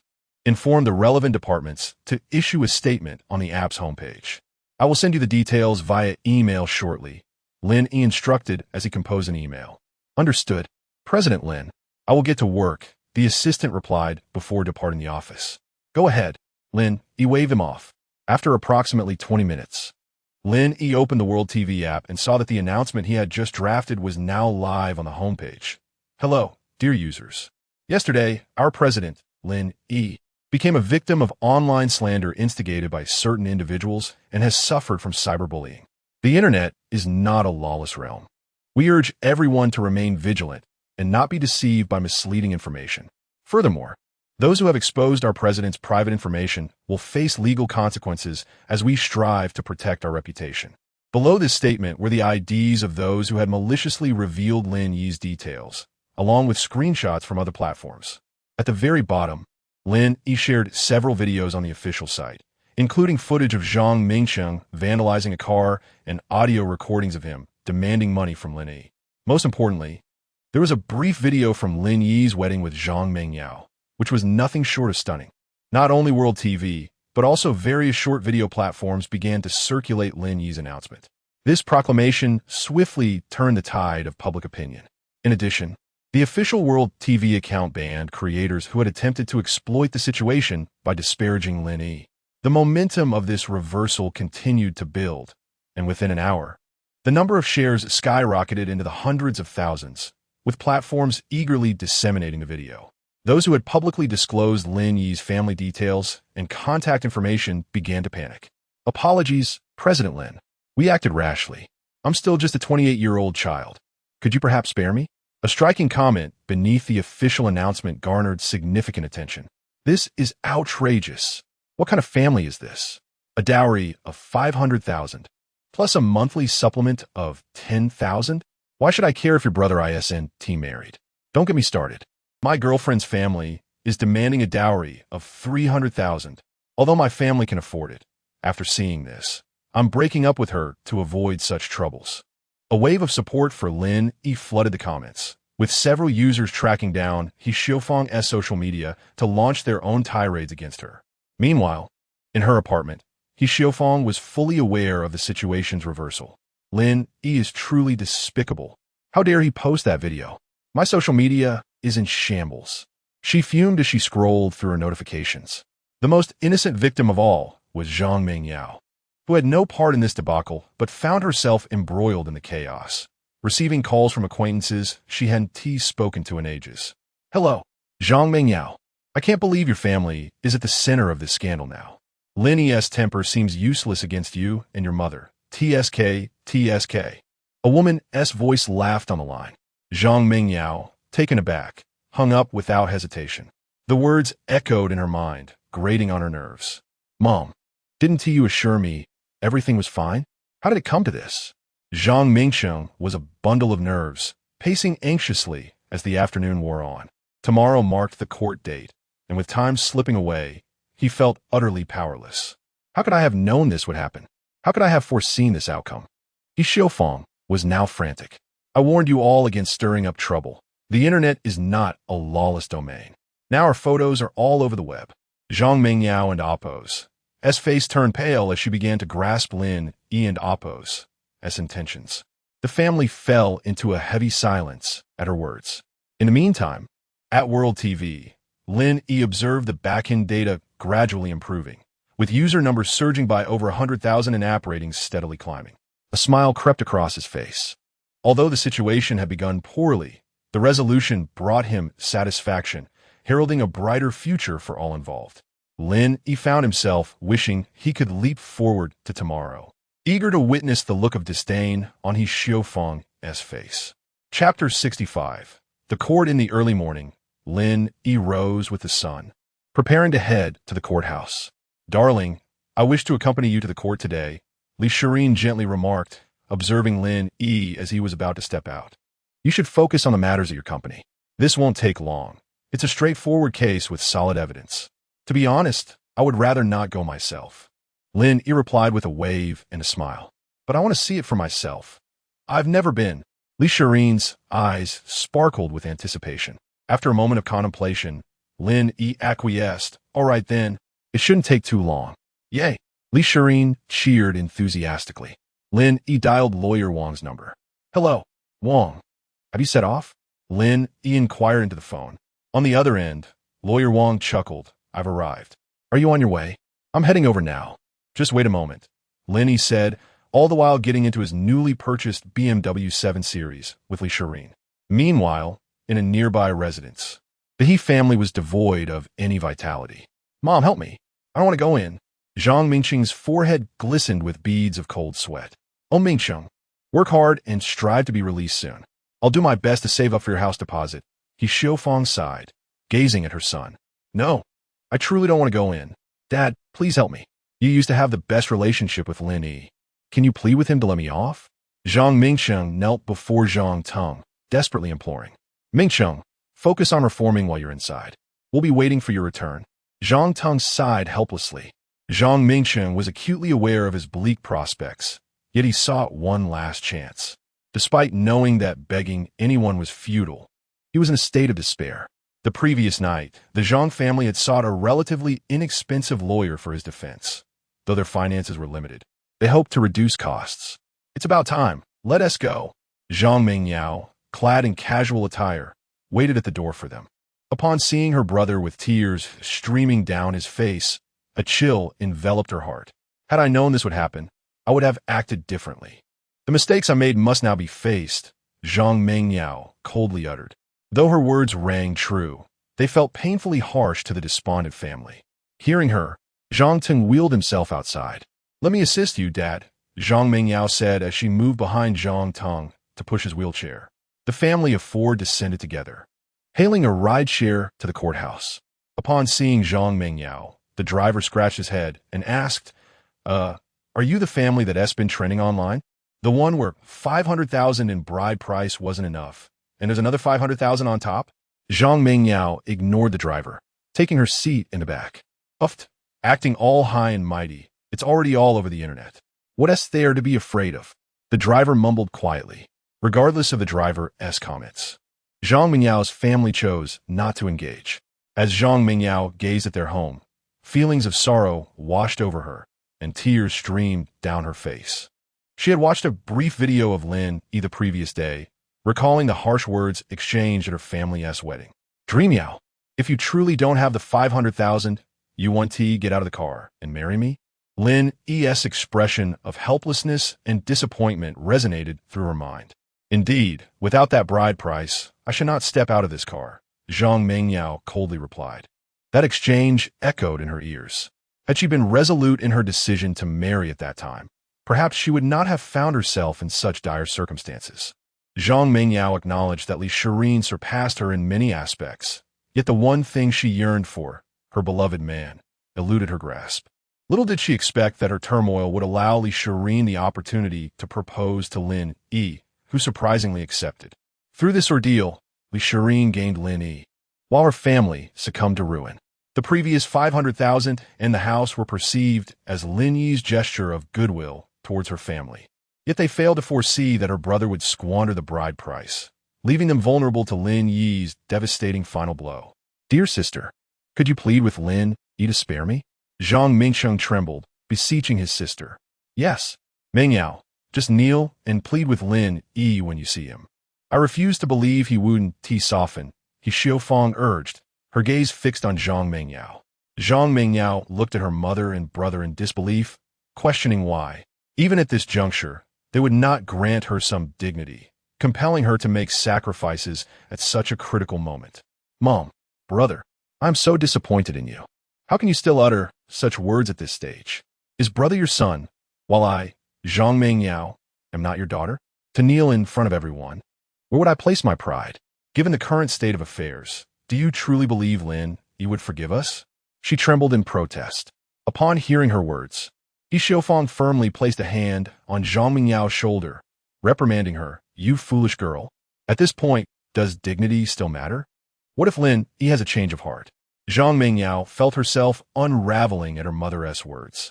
These past few days had been torturous, with only the exhaustion of the morning allowing her to find sleep. In silence, the Zhang family arrived at the courthouse. Just as they disembarked, Lin Yi had parked his car and was walking toward the entrance. He glanced at the Zhang family, noting their dark circles and lack of energy. "Good morning." Li Shirin cheerfully greeted Zhang Mingyao and her family. The six of them exchanged glances, unable to find the words to speak. Lin Yi and Zhang Mingyao had not seen each other since the transfer of the house. Chapter 66, Collapse Lin. Zhang Mingyao had barely uttered a word before she fell silent. She held back her words, but beside her, Zhang Mingcheng could no longer contain himself. "Lin Yi, I beg you spare me. I truly realize my mistakes," Zhang Mingcheng pleaded, tears streaming down his face. As this scene unfolded, everyone turned their attention to him. Just as the crowd was focused on Zhang Mingcheng imploring Lin Yi, He Xiaofang stepped forward as well, beseeching, "Lin Yi, I implore you to show mercy. We genuinely understand our errors. Mingcheng is still a child. He is too young to face imprisonment. Allow him to work off his debts instead." and we will accept any punishment you deem fit. All we ask is for you to spare him. Indeed, Lin Yi, I shall serve you like a beast of burden. Just please, have mercy and let me go. I am still young and yet to marry." With that, Zhang Mingsheng suddenly knelt down. The other four could only watch this mother-son duo in silence. Lin Yi merely smiled, then opened his phone and played a recording. "Lin Yi, you wretched dog. It took me smashing your car for you to realize the consequences, didn't it? Quickly hand over a few million." The recording played on, and Lin Yi remained silent, not uttering a word to the two. Zhang Mingsheng and He Xiaofang stood there dumbfounded. "Xiao Yi, I apologize. This entire situation is our family's fault, and I do not seek your forgiveness. We have brought this upon ourselves." Zhang Teng, seated in his wheelchair, sighed and said softly, "I'm sorry, uncle." Lin Yi responded, bowing his head slightly. Afterward, he and Li Shirin turned to enter the courthouse. In truth, Zhang Teng was the most innocent in this matter. He was the only clear-headed individual in the family, yet he had become entangled with them and was now suffering the consequences. However, there was no turning back. It was too late for regrets. What was the use of pleading now? Why hadn't they considered the repercussions earlier? Zhang Teng finally found his resolve, glaring at He Xiaofang and Zhang Mingsheng as he scolded them. "Enough, let us go." Li Shirin gently pushed Zhang Teng's wheelchair into the courthouse. Once inside, Zhang Mingsheng's legs trembled uncontrollably. "Mom, I'm scared. I'm still young. I don't want to go in," he cried, tears and mucus streaming down his face. "Silence. This court does not permit noise," the judge declared, striking his gavel. The sound echoed repeatedly in Zhang Mingsheng's ears. After the judge concluded, lawyer Wang commenced his prepared statement. Amidst the arguments between the plaintiffs and defendants' attorneys, a verdict was reached. Defendant Zhang Mingsheng, due to the intentional destruction of public and private property, with significant financial implications and severe circumstances, is hereby sentenced to 5 years in prison, to be executed immediately. As the gavel fell, Zhang Mingsheng's face turned pale as he gazed at his hands. "No, no. Please, I'm still young. I cannot go in. Lin Yi, brother Lin, please spare me. I truly beg you," he shouted, tears streaming down his cheeks as he was led away. Zhang Mingyao, He Xiaofang, and Zhang Teng averted their eyes from him. Additionally, the amounts of 500,000 and 130,000 were also enforced due to their excessive nature. Initially, everyone thought the matter had concluded, but with lawyer Wang's next statement, He Xiaofang and her family were plunged into despair. "Your Honor, there is another matter. On the day of month day, the defendant He Xiaofang maliciously defamed the plaintiff online, causing severe public backlash and resulting in my client being subjected to cyberbullying. After presenting the evidence, the courtroom buzzed with the defense's arguments, leading to a verdict against He Xiaofang. Defendant He Xiaofang, for utilizing social opinion to create serious societal impact, is sentenced to 3 years in prison, to be executed immediately." Another gavel struck, and He Xiaofang stared in disbelief. "This cannot be. There must be a mistake. How could such a thing warrant imprisonment?" she cried, collapsing to the ground. "Lin Yi, are you truly going to ruin our family?" she yelled, pointing an accusatory finger at him. "Silence. If there are any objections, present your evidence," the judge commanded, striking the gavel again, devoid of emotion. He Xiaofang fainted from the shock. "Mom, are you all right? Mom!" Zhang Mingyao shouted, rushing to her side. Yet, as He Xiaofang regained consciousness, she was promptly escorted out. With He Xiaofang and Oppo's removal, the trial came to an end, and people began to leave. Zhang Mingyao sat in her chair, weeping uncontrollably. "Let's go," Zhang Teng sighed, looking at his distraught daughter. As Zhang Mingyao cried into her hands, she noticed Lin Yi exiting and immediately followed him. "Lin Yi," she called out as he reached the courthouse entrance. Lin Yi slowly turned to face her. "What is it?" he inquired. "Are you not human?" she retorted, raising her hand to strike him. However, before her palm could connect, Li Shirin firmly grasped her wrist. "This is a courthouse. What do you intend to do? Are you out of control?" Li Shirin coldly addressed Zhang Mingyao. "My mother is already of advanced age. Why can't you let her go? She is nearing 50. And what if something happens to her? Have you considered that? Why can't you just forgive her? Is it solely because of the past? You were not like this before. You never had such a petty disposition." Overwhelmed, Zhang Mingyao finally erupted, sobbing uncontrollably on the ground. You graduated from Huadu University. Why didn't you stop her? Why didn't you intervene when she sought to create public opinion? As a university student, surely you cannot be oblivious to these matters. Why do you shift the blame onto me? Lin Yi's icy gaze pierced through Zhang Mingyao, each word striking deep into her heart. I'm sorry. I'm sorry. I'm sorry. Lin Yi, please spare my mother. She truly cannot go to prison. If there is anything you need, just come to me. She is too old to endure this turmoil. Zhang Mingyao's eyes, now red and swollen, pleaded with Lin Yi. You need not hope for anything. Any issues can be resolved through legal means. Your pleas are futile, Lin Yi stated coldly before turning to leave. No, please, I beg you, Lin. Just tell me one last time. Please, let my mother go. Zhang Mingyao clung desperately to his pant leg. P.S.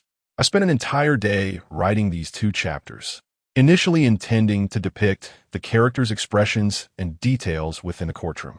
However, after writing a few lines and searching for information online, I still could not convey it adequately, as I am entirely unfamiliar with this aspect. My mind became foggy while writing. I apologize.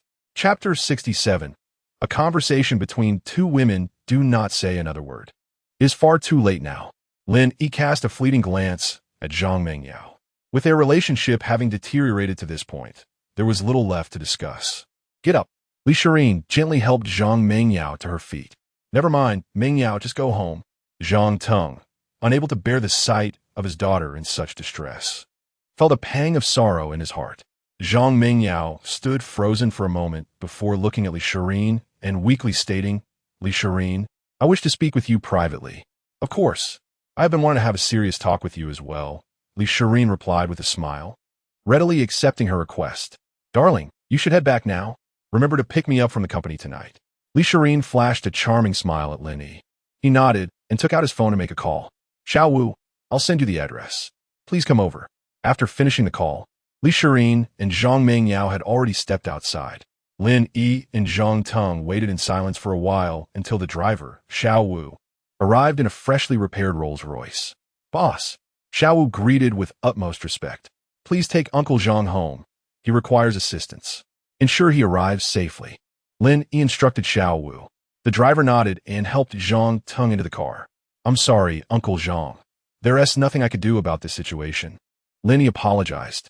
Alas, this is all their own doing. It is not your fault, Xiao Yi, Zhang Teng sighed softly.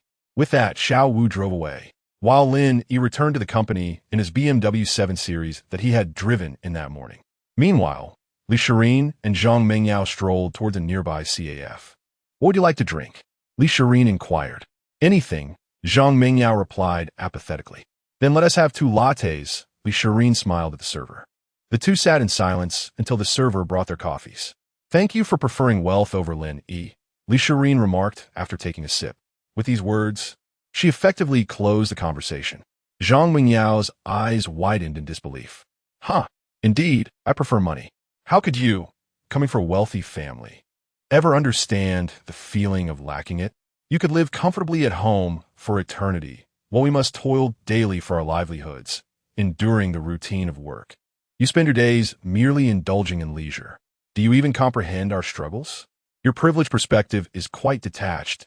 Zhang Mingyao's voice grew louder, drawing the attention of other patrons in the CAF. I do not deny my privileged upbringing, but have you ever witnessed my lack of effort? We shared a dormitory during university. You must remember that. While I labored over my studies, what were you doing? You were scrolling through your social media, and when I was studying, you were busy eyeing bags and dresses online, sending links to Lin Yi. You cannot have forgotten that. Despite my family's wealth, I still took on part-time jobs to distribute flyers on weekends. Surely you recall your astonishment at my diligence. I merely carried a canvas bag in college, and my clothing was no more expensive than yours. Do you think being a rich kid exempts one for hard work? Our family expects us to strive for success. Li Shirin's calm words rendered Zhang Mingyao speechless. Reflecting on her memories, she realized that Li Shirin had indeed been quite diligent, and she often criticized her for it.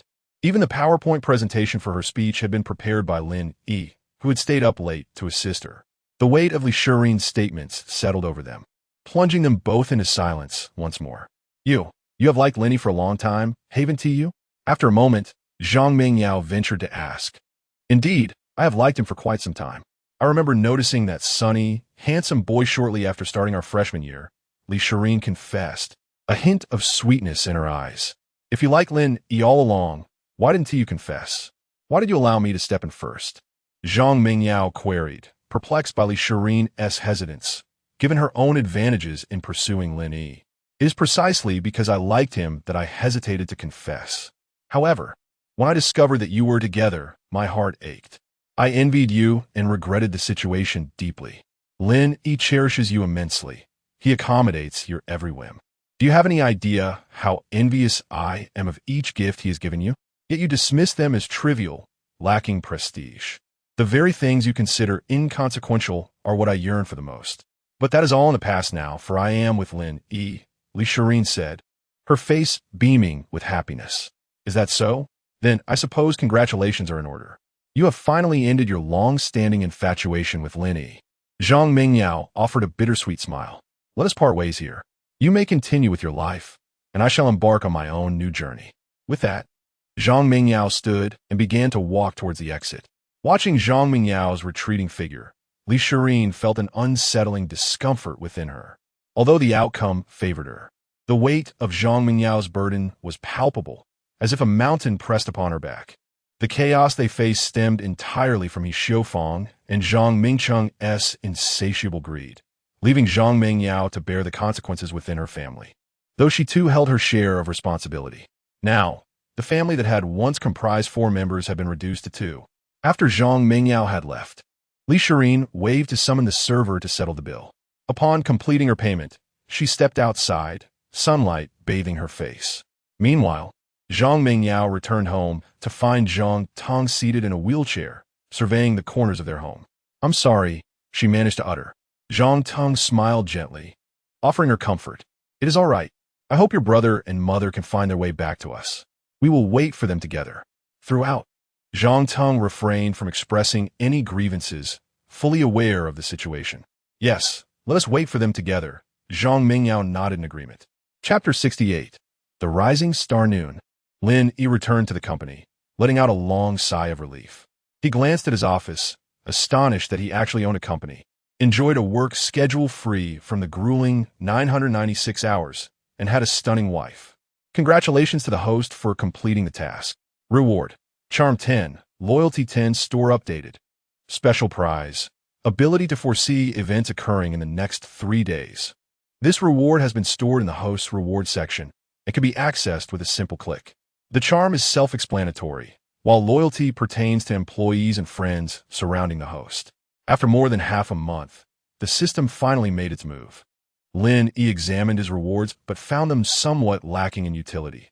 They seemed almost irrelevant, except for loyalty, which could ensure that his employees would not engage in actions detrimental to the company's interests. System, I have a question. Why didn't you simply grant me shares in a short video company or provide direct monetary support back then?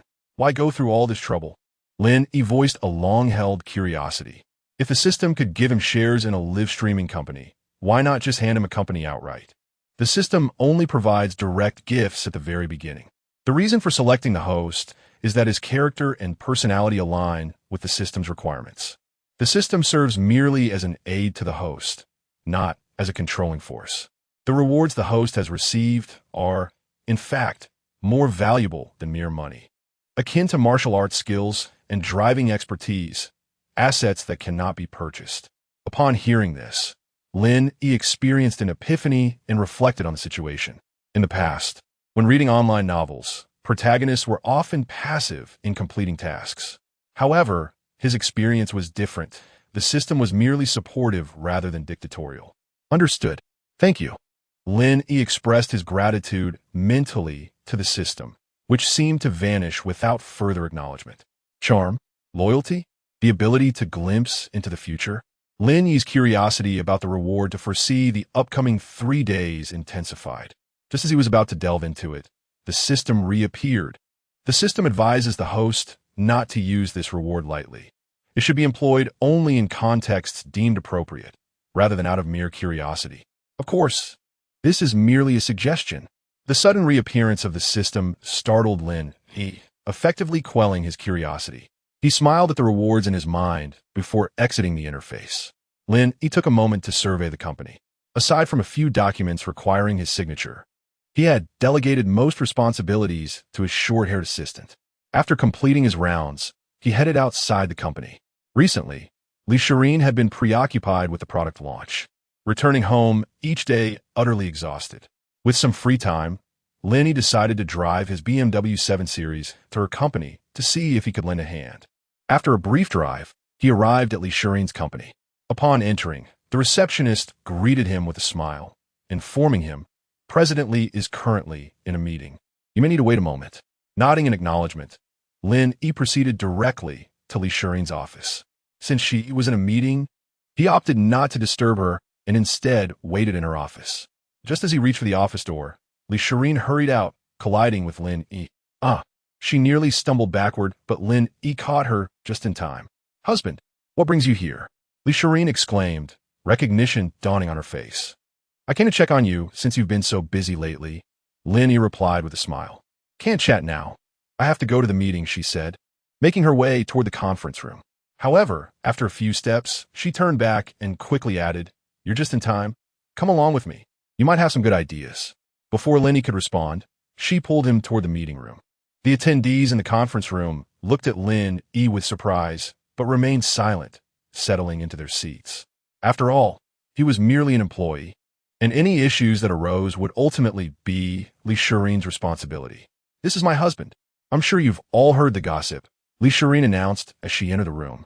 Exuding a different aura than at home, she was now a commanding presence. "Feel free to share any ideas. We're pressed for time.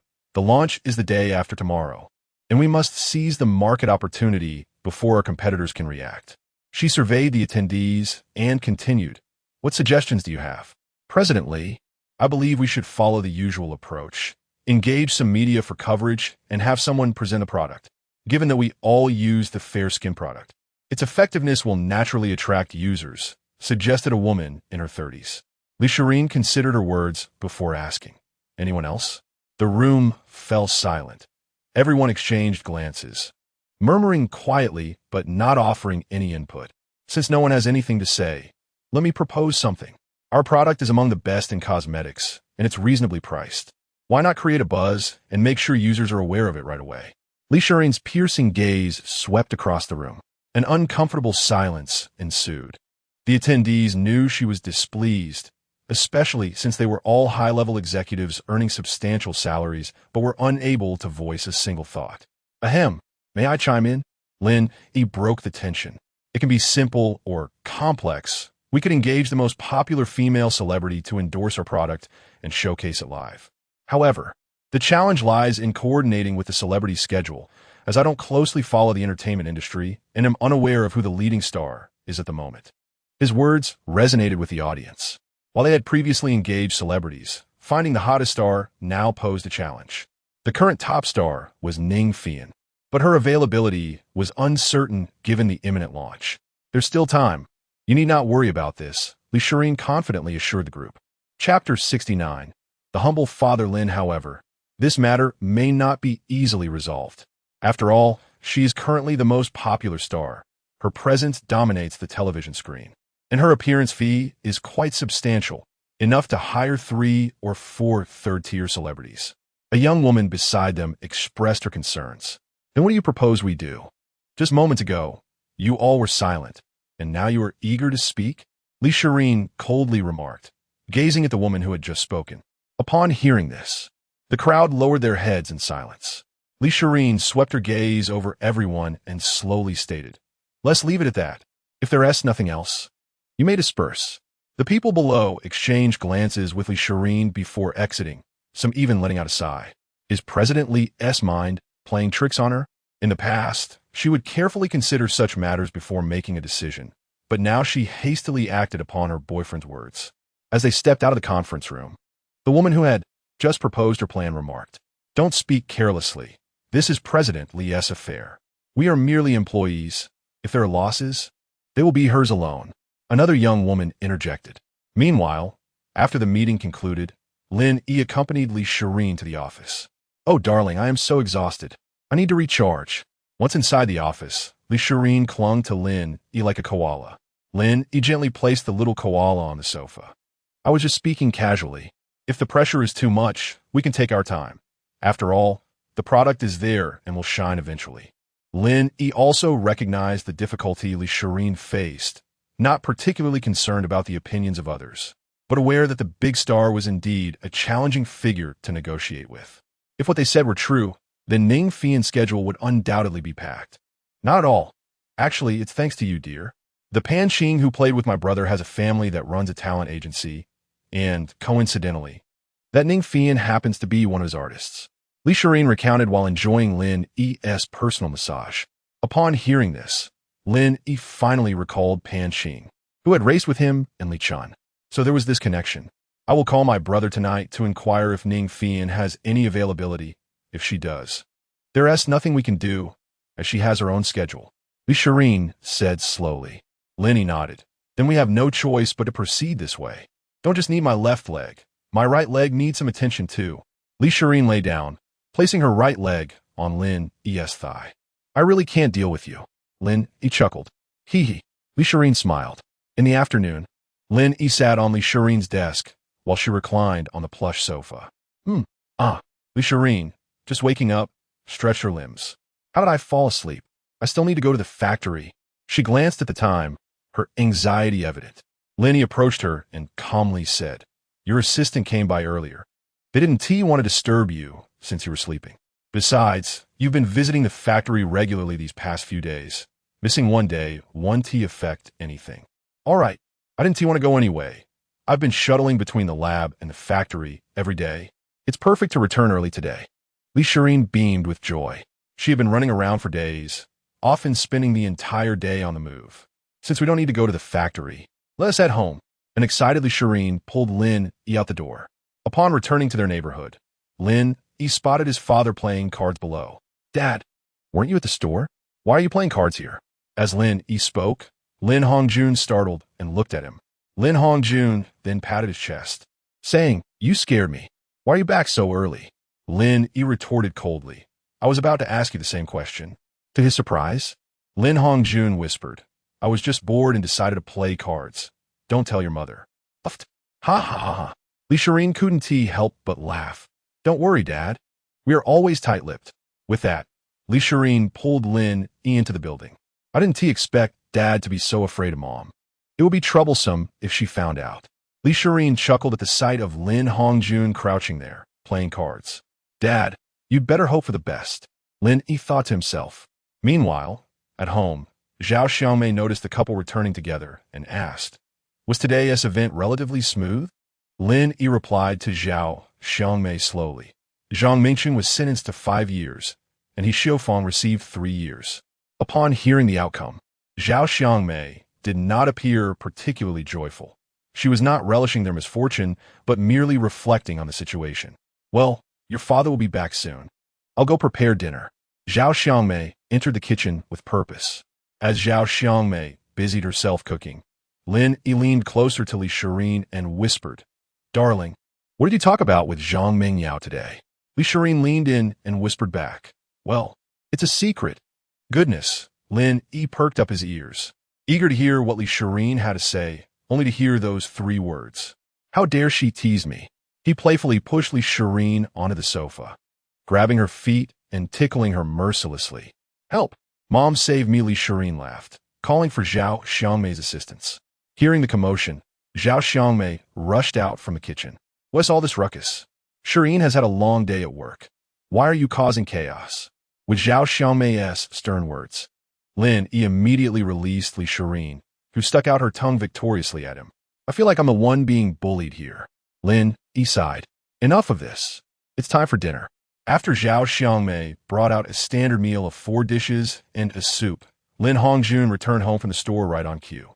Why do you come home at the same time every day? You really have impeccable timing. Zhao Xiaomei remarked blandly. Lin Hongjun, already sweating, mumbled, It's probably just a coincidence.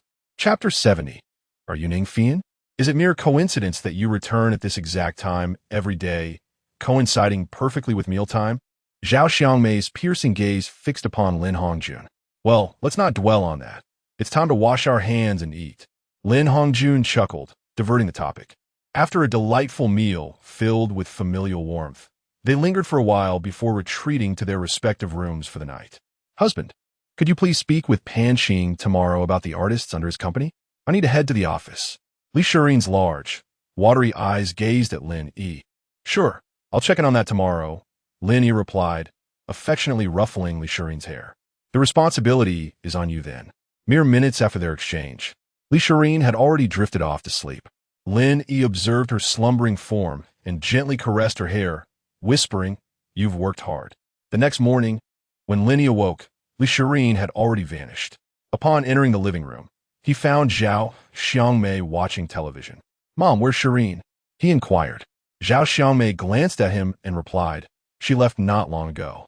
"All right," Lin Yi said, hastily preparing a simple breakfast in the kitchen before heading out. Lin Yi opened his phone's contact list and dialed Li Chun's number to obtain Pan Qing's contact information. Once he had it, he called Pan Qing. "Hello, Brother Qing. Good morning." The call connected, and after a brief pause, Pan Qing's voice came through. "Xiao Yi?" Upon recognizing Pan Qing's voice, Lin Yi quickly responded, "Yes, it's me. I'd like to discuss something with you. When are you free? I'm always available when you come. If you don't come, then I'm busy. I'm at the office now. Just come over." Pan Qing chuckled. "All right, I'll head over now," Lin Yi replied before ending the call. Lin Yi. Pan Qing's company is one of the top firms in the country, boasting a roster of artists that encompasses a significant portion of the entertainment industry, including actors and singers. With Ning Fian's ascendance, Liu Yu's status has also surged dramatically. After briefly reviewing the company's profile, Lin Yi drove his BMW 7 Series to Liu Yu. Arriving at the base of the company building, he occasionally spotted celebrities featured on billboards along the way. Upon entering, the receptionist approached him. "Hello, are you Mr. Lin Yi?" Lin Yi nodded. "President Pan is expecting you upstairs. Please follow me." The receptionist guided him to the executive office. Upon reaching the office door, the receptionist knocked lightly. "President Pan, Mr. Lin has arrived. Come in." Pan Qing's voice called from inside. After the receptionist opened the door for Lin Yi, she promptly departed. Come in. Please take a seat." Pan Qing warmly welcomed Lin Yi. "I heard you were coming, so I brought out my cherished Longjing tea. To be honest, I don't know much about it. I just drink it like water," he chuckled, pouring Lin Yi a cup. Lin Yi took a sip and remarked with a smile, "Your office is indeed well equipped." He glanced at a collection of gaming consoles and even a fishing rod nearby. "Since graduating from university, my father handed over the company to me. The business is thriving, and I can't afford to slack off. I still want time to play games or go fishing. Ever since that last car race, I haven't had a proper outing," Pan Qing said with a hint of resignation. Just then, a series of knocks interrupted their conversation. Pan Qing glanced at Lin Yi. "If you and Oppos busy, I can wait." Lin Yi offered calmly. "Nonsense. I'm delighted you came to see me.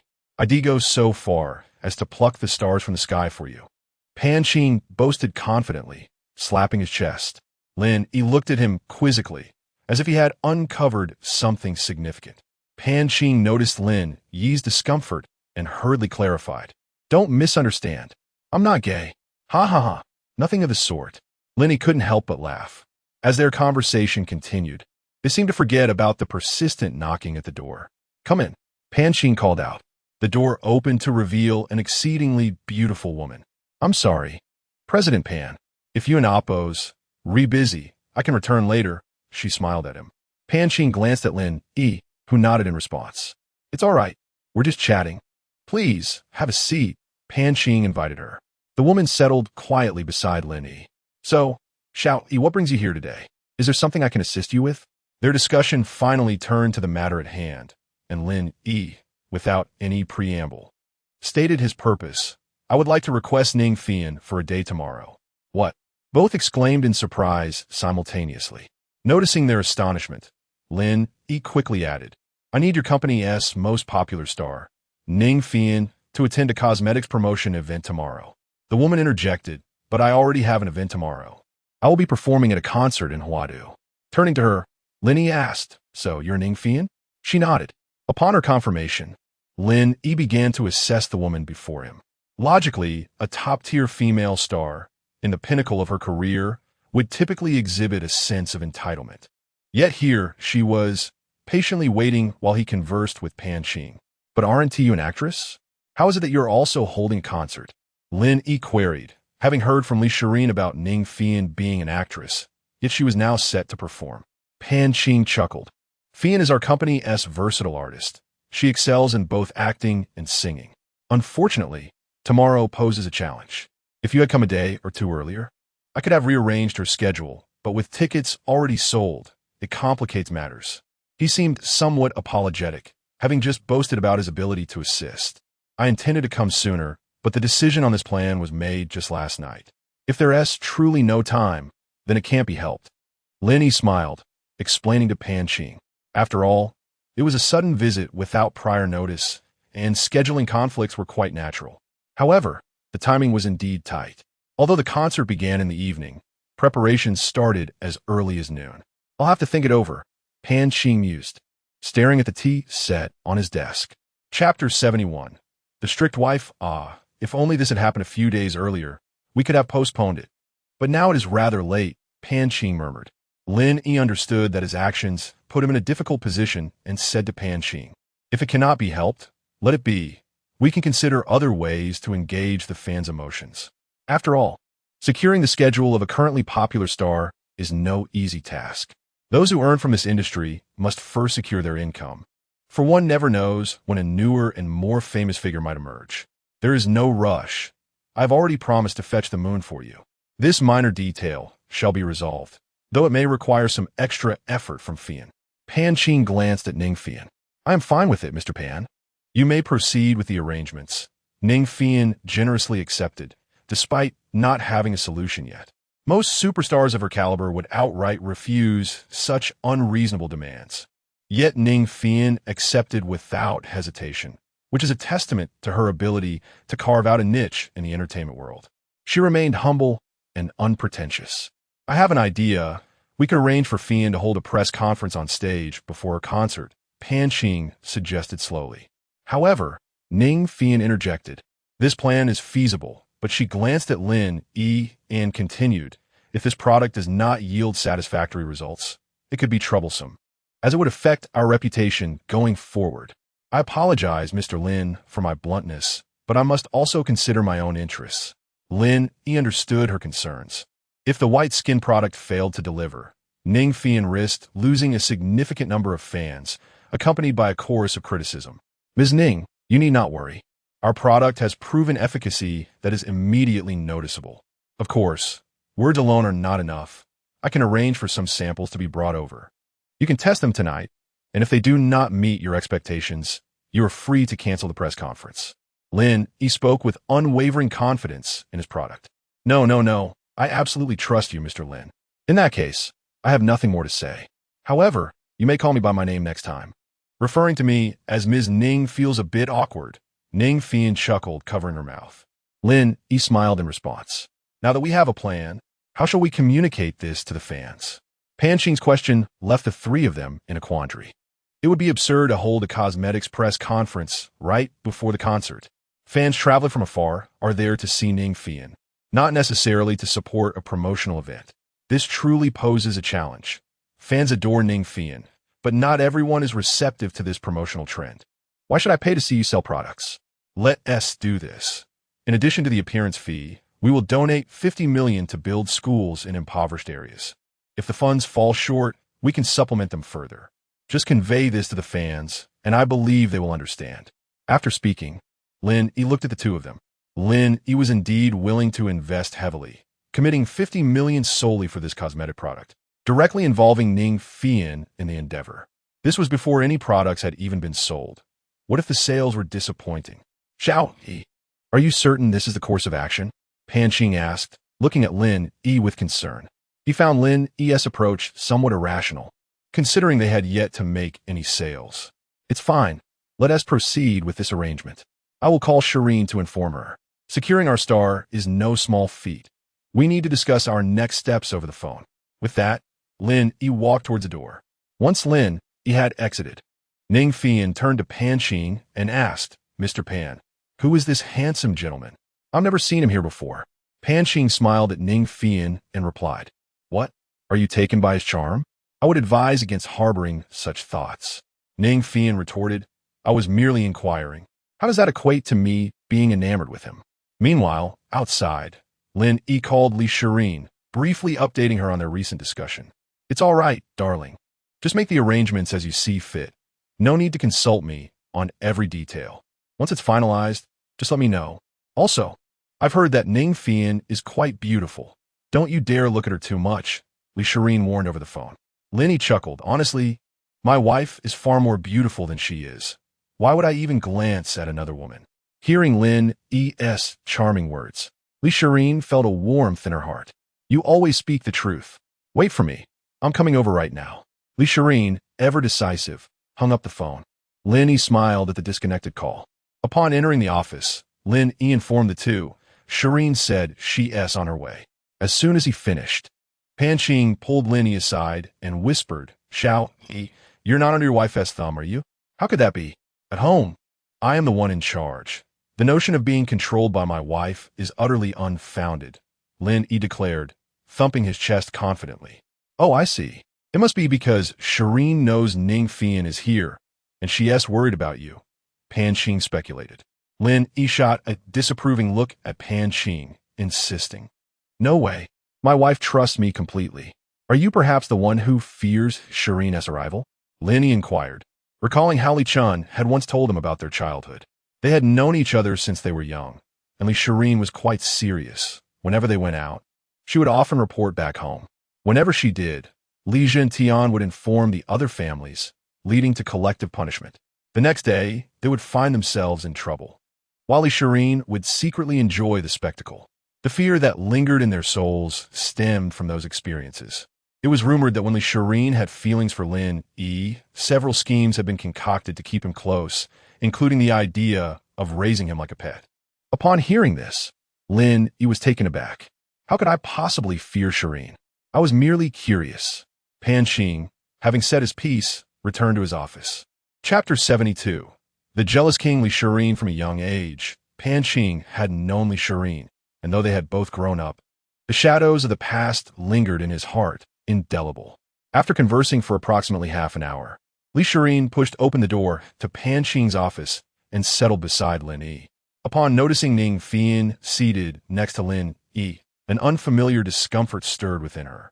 Nevertheless, she forced a smile and spoke, So, this is Fian. Li Shireen exuded an imposing aura as she addressed her. Ning Fian smiled and nodded in response. You are so beautiful. I used to see you on television, and now I finally meet you in person, Li Shireen complimented. Ning Fian, however, modestly waved her hand and replied, Oh, not at all. I cannot possibly compare to Sister Shireen. Yet, her words rang true, in both appearance and demeanor. Li Shireen was beyond Ning Fian's reach. Beyond her beauty, Li Shireen's most significant asset was her confidence, which radiated an undeniable charm. Fian, you are too kind. I brought over a new product from the company for you to try. I've been using it daily, and my skin has never looked better, Li Shireen said, presenting a gift box to Ning Fian. Accepting it, Ning Fian expressed her gratitude. Thank you, Sister Shireen. Why so formal? Just call me by my name. It feels a bit odd for you to call me sister, Li Shireen replied, though her heart brimmed with joy. Her presence alone commanded the atmosphere, leaving even the host, Pan Qing, momentarily speechless. This assistance you've provided has truly alleviated my urgent concerns. How about we celebrate with a meal together? Li Shireen suggested. It's merely a small favor. We needn't bother with a meal, Pan Qing murmured from the side. Excuse me? Li Shireen shot a glance at Pan Qing. Feeling the weight of her gaze, promptly stood up and declared, All right, let us go now. The four of them descended the stairs together. They soon arrived at a rather luxurious restaurant. Li Shireen's arrival set the tone for the gathering. You all order. This meal is to celebrate our success, she said, handing the menu to Ning Fian and Pan Qing. Mr. Pan, you go ahead. I can have anything, Ning Fian encouraged, passing the menu to Pan Qing, who reluctantly ordered a few dishes. Let us skip the drinks. We still need to return and discuss the proposal, Li Shireen stated. Certainly, We still have to head back to the office. Pan Xing agreed. After a brief wait, the dishes arrived at their table. Come on, dear, eat more. Li Shirin urged as she placed some vegetables into Lin Yi's bowl. At that moment, Lin Yi realized the source of her jealousy upon seeing Ning Fian. It was a subtle reminder that he was, indeed, a married man. Li Shirin and Appo's gesture startled Ning Fian. Are you two in that kind of relationship? She inquired. Didn't my husband mention it to you? Li Shirin tilted her head at Lin Yi, her eyes filled with a hint of mischief. We were just discussing work. Lin Yi chuckled, steering the conversation away. After a satisfying meal, Li Shirin summoned the executives responsible for the project to join the discussion. In the conference room, after a day of vigorous debate, they finally settled on the optimal proposal. Time is running short, and we still need to add a few items to the stage. We should check what else may be necessary, Pan Xing suggested. Li Shirin glanced at the clock and remarked, It's already quite late. We must proceed as is. Time is of the essence. All right, we will have someone handle it. Just arrive early tomorrow, Pan Xing confirmed. After a brief exchange, Lin Yi and Li Shirin prepared to return home.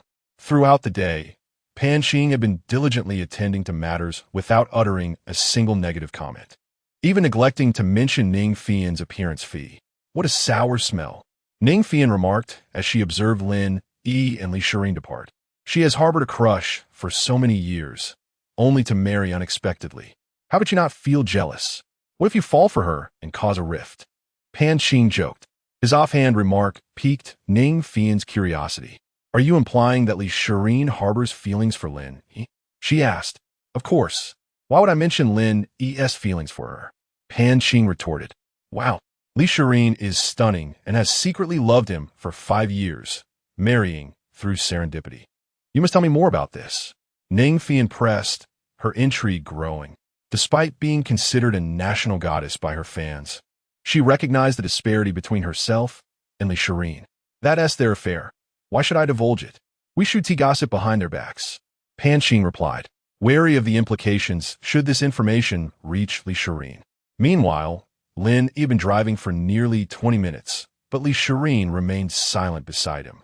Ordinarily, she would chatter incessantly during car rides. Wife, why are you so quiet? Lin Yi inweited. Today, I encountered a stunning woman. My mood is a bit off.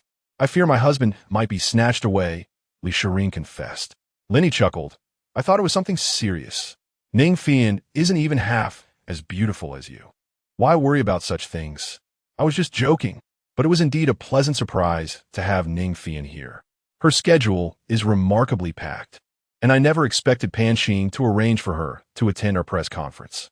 I initially only hoped to invite 2 major stars, and this unexpected twist is delightful. Li Shirin explained. With me around, is there anything I cannot accomplish? Lin Yi's voice rose in enthusiasm. Yes. My husband is the best. We owe it all to you. Otherwise, we would be at a loss. Li Shirin smiled as she patted Lin Yi. I sense a hint of sarcasm in your tone. Lin Yi murmured. Chapter 73. The concert the following day, the two rose early and made their way to the largest sports arena in Huadu. With ample time before the concert in the afternoon, they took the opportunity to familiarize themselves with the venue. Thanks to Ning Fian's popularity, a significant media presence accompanied them. On stage, a group of staff members diligently adjusted the equipment, ensuring everything was flawless. By 6:00 and Appo's clock that evening, the expansive stage would be filled to capacity. Filling such a large venue must require a considerable number of attendees, Lin Yi remarked to Li Shirin. What are you thinking, dear? Fian is the hottest star right now. This enormous space could accommodate even more people. Clearly, you and Appo's not well versed in such matters. Li Shirin laughed in response, leaving Lin Yi somewhat taken aback.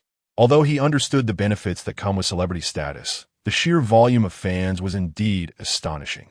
As they surveyed the newly renovated stage, Ning Fian's manager approached them. Ms. Li, here's our proposed schedule. What do you think?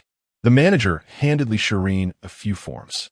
After a brief glance, she nodded and replied, You may proceed as planned. I trust your judgment. The manager continued, Additionally, I would like Ms. Li to help select a new outfit. The one you are wearing is rather ostentatious. She gestured towards Li Shirin's striking red gown. Li Shirin nodded. I'll head over right away. With that, the manager left the center stage. Li Shirin looked at her gown and murmured, but I think this dress is quite lovely. Lin Yi chuckled. You are wearing a bright red dress, which is quite eye-catching.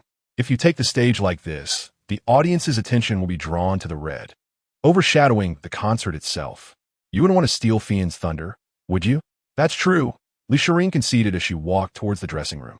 Upon entering the changing room, a group of women surrounded Li Shirin, urging her to try on various outfits. This one won't do. It's too plain. This one is not suitable. It's too tacky. After nearly 2 exhausting hours of selections, a weary Li Shirin pointed to a black dress nearby, declaring, "Let us go with this one. No more options." Seeing her weary expression, the group promptly retrieved the black gown from the hanger. After a meticulous fitting session, Li Shirin emerged in the elegant black dress. Lin Yi was momentarily spellbound by her appearance. Sophisticated, graceful, and exuding an air of cool elegance, she appeared even more striking than in the previous red dress. How do I look? Is it beautiful? Li Shirin twirled before Lin Yi. He was momentarily entranced, only snapping back to reality when she spoke again. It's stunning. I feel like this outfit is even more eye-catching than the red one, he replied, admiring her black gown. It wasn't Appo's. Just Lin Yi who felt this way. Even Ning Fian's manager noticed. Originally, she intended for Li Shirin to wear something less conspicuous, yet the black dress somehow drew even more attention, creating an impression of overshadowing the main event. However, she hesitated to ask Li Shirin to change again after the long selection process. Sister Shirin, that dress looks absolutely gorgeous on you, Ning Fian exclaimed upon entering and spotting Li Shirin. It's all right. Nothing special, Li Shirin modestly replied. How can you say that? You wear it far better than I could. I wouldn't be able to pull it off, Ning Fian laughed, covering her mouth. Listening to their exchange made Lin Yi feel a bit awkward. Indeed, beautiful women tend to indulge in comparisons, much like men do, though not necessarily regarding appearances. By the way, Sister Shirin, how about singing a duet with me later? Ning Fian inquired. Is that appropriate? You can't just let me join your concert, and besides, my singing isn't great. Li Shirin gently declined. All right then, I won't press you, Ning Fian replied with a bright smile. As time swiftly passed by 4 o'clock, the audience began to fill the arena. Typically, male fans dominate the following of female stars, but Ning Fian's fan base was diverse, with an abundance of women among them. Meanwhile, Li Shirin and Ning Fian were in the makeup room, preparing for the press conference scheduled for 6 o'clock. With only half an hour left, they needed to resolve everything promptly to ensure a seamless concert for Ning Fian. As the crowd grew, the noise inside the venue intensified. Lin Yi marveled at the overwhelming power of celebrity influence. At 6:00 and Appo's, clock sharp, Ning Fian emerged from the makeup room and stepped onto the stage. The moment she appeared, the audience erupted in excitement. Fian, we love you, the fervent fan shouted. Lin Yi thought to himself how fortunate he was to have Ning Fian, a heavyweight in the industry. As part of his cosmetics line, sales were bound to soar. With the microphone in hand, Ning Fian began to speak. Hello, everyone. As she spoke, the audience fell silent, captivated by her words. Such unity among fans was a rare phenomenon. Lin Yi reflected in admiration. Once the audience quieted down, Ning Fian continued. I'm thrilled to see you all again. Many familiar faces are here. She smiled warmly at the crowd, igniting another wave of excitement below. She's talking to me. I've attended every one of her concerts. She even looked at me just now. I love you, Fian. I will always support you. The fans shouted passionately, their enthusiasm palpable. Chapter 74. The Middle-Aged Man. I extend my heartfelt gratitude to everyone for your unwavering support. There are some changes regarding our concert, and I hope you will allow me to briefly elaborate. This may take a little of your time, but the concert schedule remains unchanged. I sincerely hope for your understanding. Ning Fian bowed deeply. Fian, no matter how you arrange it, we will support you. Yes, Fian, we will always stand by you. Fian, please take your time. My time exists solely for you. The audience cheered without restraint. Ning Fian gazed at the crowd with clear eyes. Just a few days ago, Pinyin approached me. requesting to hold a launch event for a new cosmetic line during this concert. Initially, I declined, but they presented me with an offer I could not refuse: a donation of $50 million for building schools in impoverished areas and improving outdated facilities, in exchange for half an hour of my concert time. Additionally, they promised to gift everyone a set of the newly launched cosmetics. I sincerely apologize and hope for your understanding. After speaking, Ning Fian bowed deeply once more. Upon hearing this, the audience erupted in fervor. Fian, I am overwhelmed with emotion. She's truly wonderful. Fian, I support you. Extending the time is absolutely fine. Don't say half an hour. Even 6 months would be acceptable. Let me just bask in this moment. Many in the crowd were already in tears. Lin Yi observed Ning Fian from the audience and had to admit that she was indeed a master at stirring emotions. As soon as Ning Fian finished speaking, a table and 2 long benches slowly rose on stage. Once the table was fully elevated, Li Shireen gracefully ascended. Hello everyone, I am Li Shireen, and today I am here with Fian to introduce our new product designed for fair skin. Li Shireen began, holding the cosmetics that had risen with the table. Wow, Li Shireen is stunning. She rivals Fian. It's a shame she isn't pursuing a career in the entertainment industry. Dressed in an elegant black gown, she and Fian created a captivating visual spectacle. The audience was captivated by Li Shireen. Unbeknownst to them, the two had been discussing the product for half an hour, presenting it in a conversational manner, completely losing track of time. The media below were elated, reaping great rewards from this engagement. Half an hour felt like mere minutes. Li Shireen slowly stood and bowed, stating, "Tomorrow, we will donate $50 million. This donation is from our company's charitable foundation, and every penny will be transparent and publicly documented. Even a single packet of instant noodles will be accounted for. We hope you will supervise us." After her statement, Li Shireen walked towards Lin Yi. "You must be tired. Now you can finally take a proper rest. Let us enjoy ourselves later." Lin Yi embraced Li Shireen, who felt the warmth of his embrace and reveled in the moment. The audience's attention shifted back to Ning Fian, eagerly awaiting her performance. Li Shireen, not being from the entertainment industry, garnered little attention from the crowd. Meanwhile, in the capital, within a luxurious villa, a white-haired elder watched the concert live. Indeed, Shireen is remarkable. Wait, who is that man? Why is Shireen embracing him? The elder, who had been happily watching, now seethed with indignation. On the other side, Lin Yi and Li Shireen enjoyed Ning Fian's emotionally charged performance, sitting front row, fully immersed in the grandeur of the concert, while the audience engaged interactively with Ning Fian. Time swiftly passed, and after 3 hours of continuous singing, Ning Fian was visibly exhausted yet exhilarated. What a delightful time.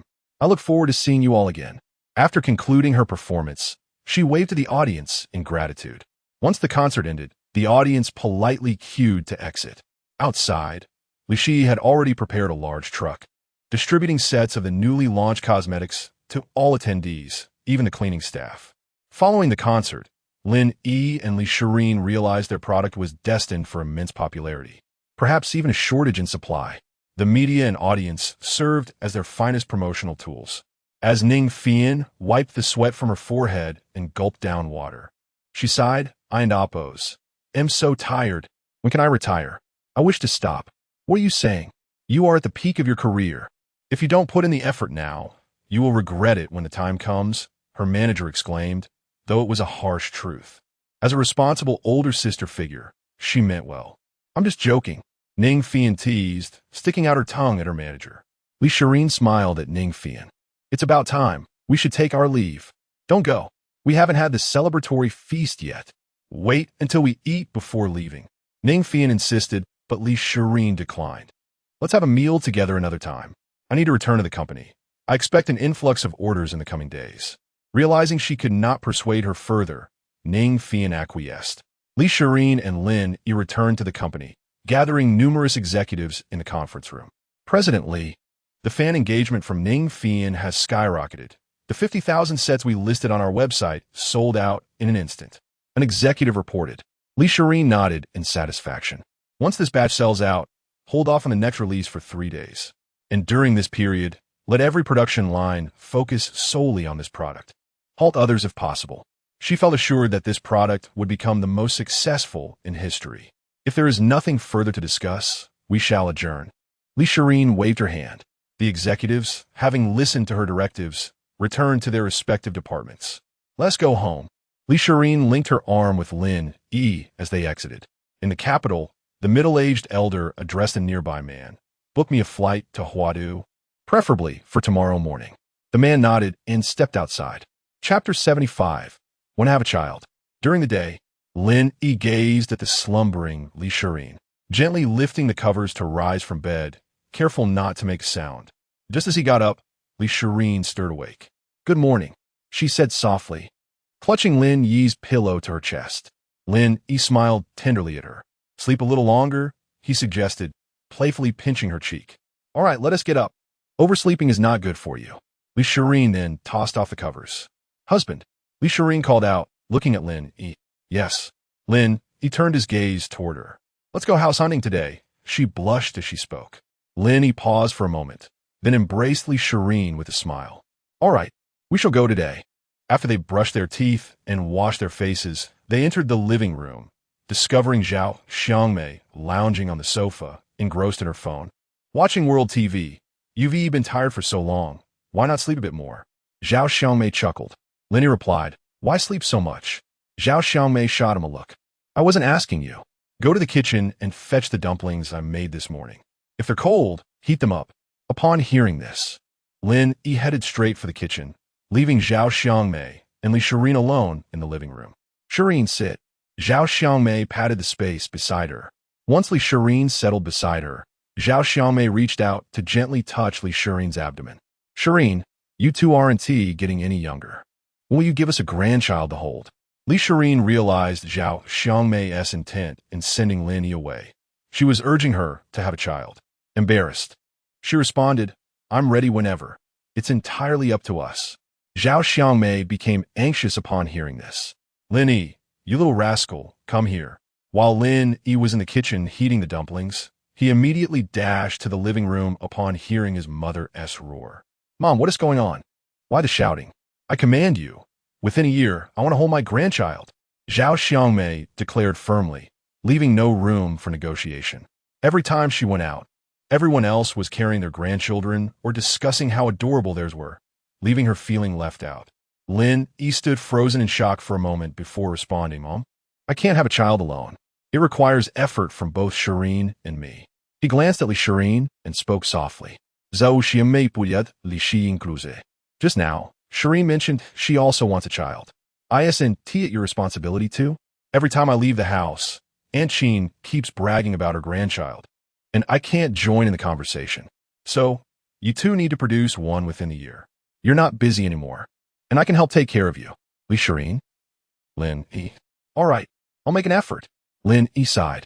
Zhao Xiangmei interjected. Not just effort, it's a must. You're both not getting any younger. Okay. I promise we'll have one within a year. Lin Yi conjured it. Zhao Xiangmei smiled in satisfaction upon hearing this. Meanwhile, Ali Jintian and Apos, as home. Knock, knock, knock. An elderly man with white hair rapped on the door. Who is it?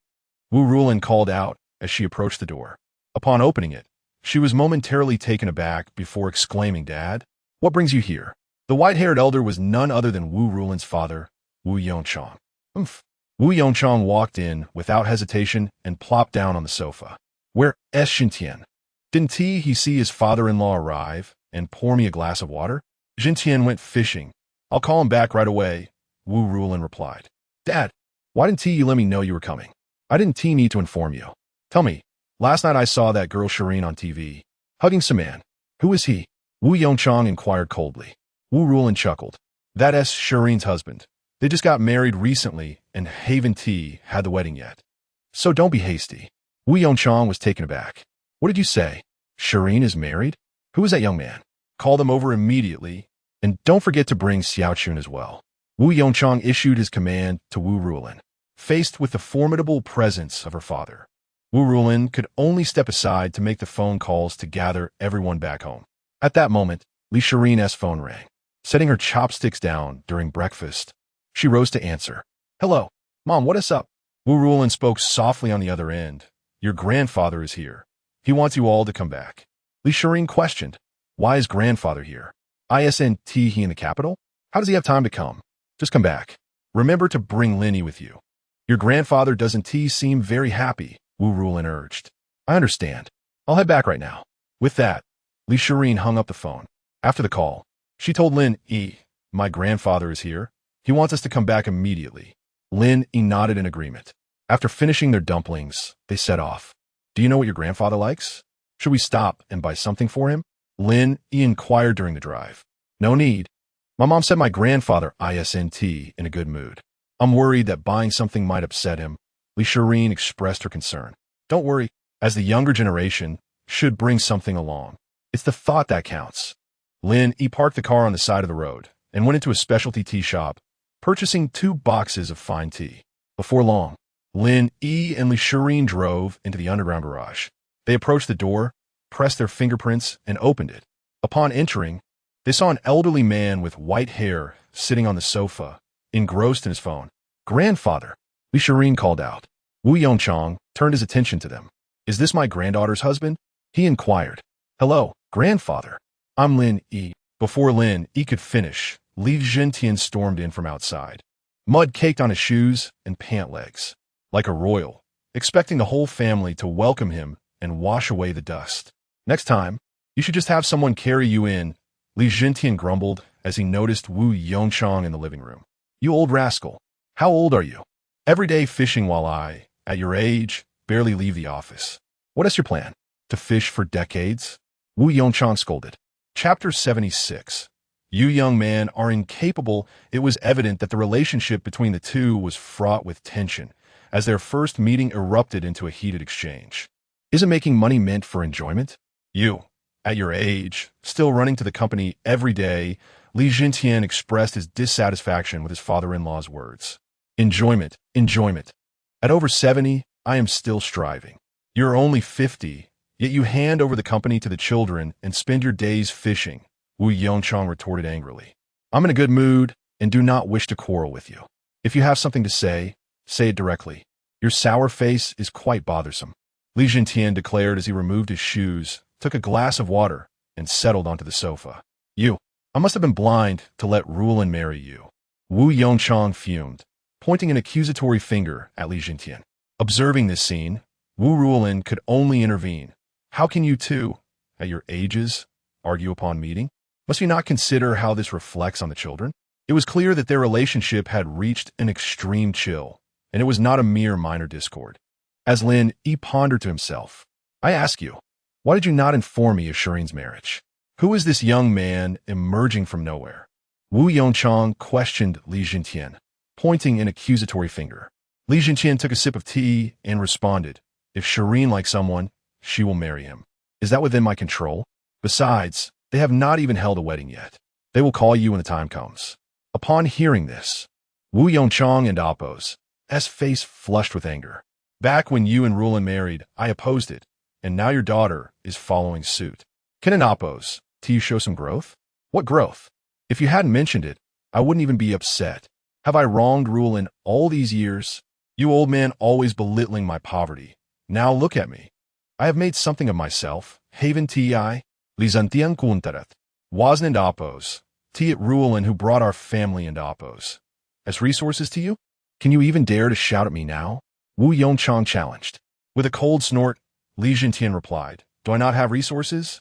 Having resources means nothing without personal capability to manage them. Enough of this. If there is nothing else, you may return to your capital city. We are merely a small town unworthy of your esteemed presence. Their argument escalated at their first encounter, each holding disdain for the other. Had it not been for onlookers, it might have turned physical. Seeing a slight easing of tension, Lin Yi promptly produced the expensive tea he had just purchased. Grandfather, this is the tea I just bought.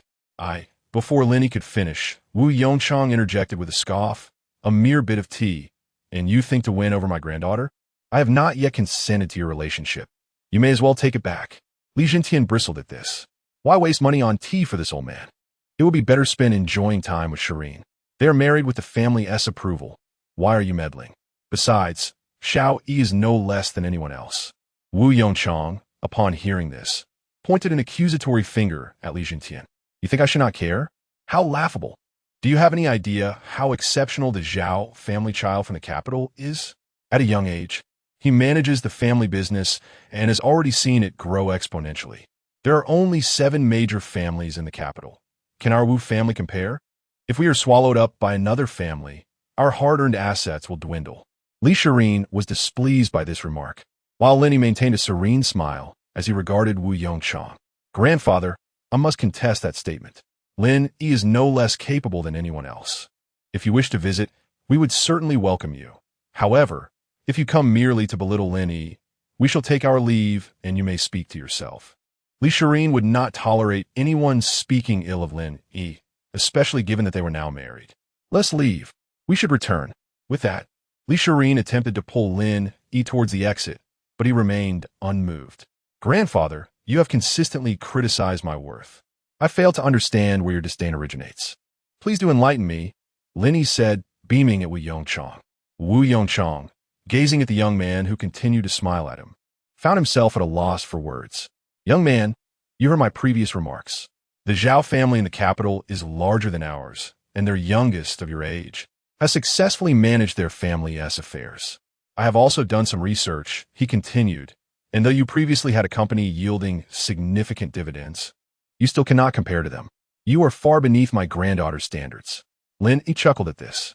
You mentioned the Zhao family's vast wealth. They can count money until their hands ache. But have you considered my background? My parents earn about 500,000 a year, working tirelessly, yet I managed to generate over 10 billion annually. Furthermore, I have now partnered with my father-in-law to establish a company, which is also yielding commendable profits. Why must I be compared to them? I assure you, I will surpass the life you envision for me, and my endeavors will rival theirs. A resolute glint shone in Lin Yi and Appo's eyes as he spoke each word with conviction. Wu Yongchang was rendered speechless, collapsing into a chair, gasping for breath. Seeing this, Wu Ruolin rushed forward to massage her father's chest, saying, Father, why do you speak of such matters? This concerns the younger generation, and we cannot dictate their happiness. I believe they are correct. Xiao Yi is indeed a capable individual. Just wait and see.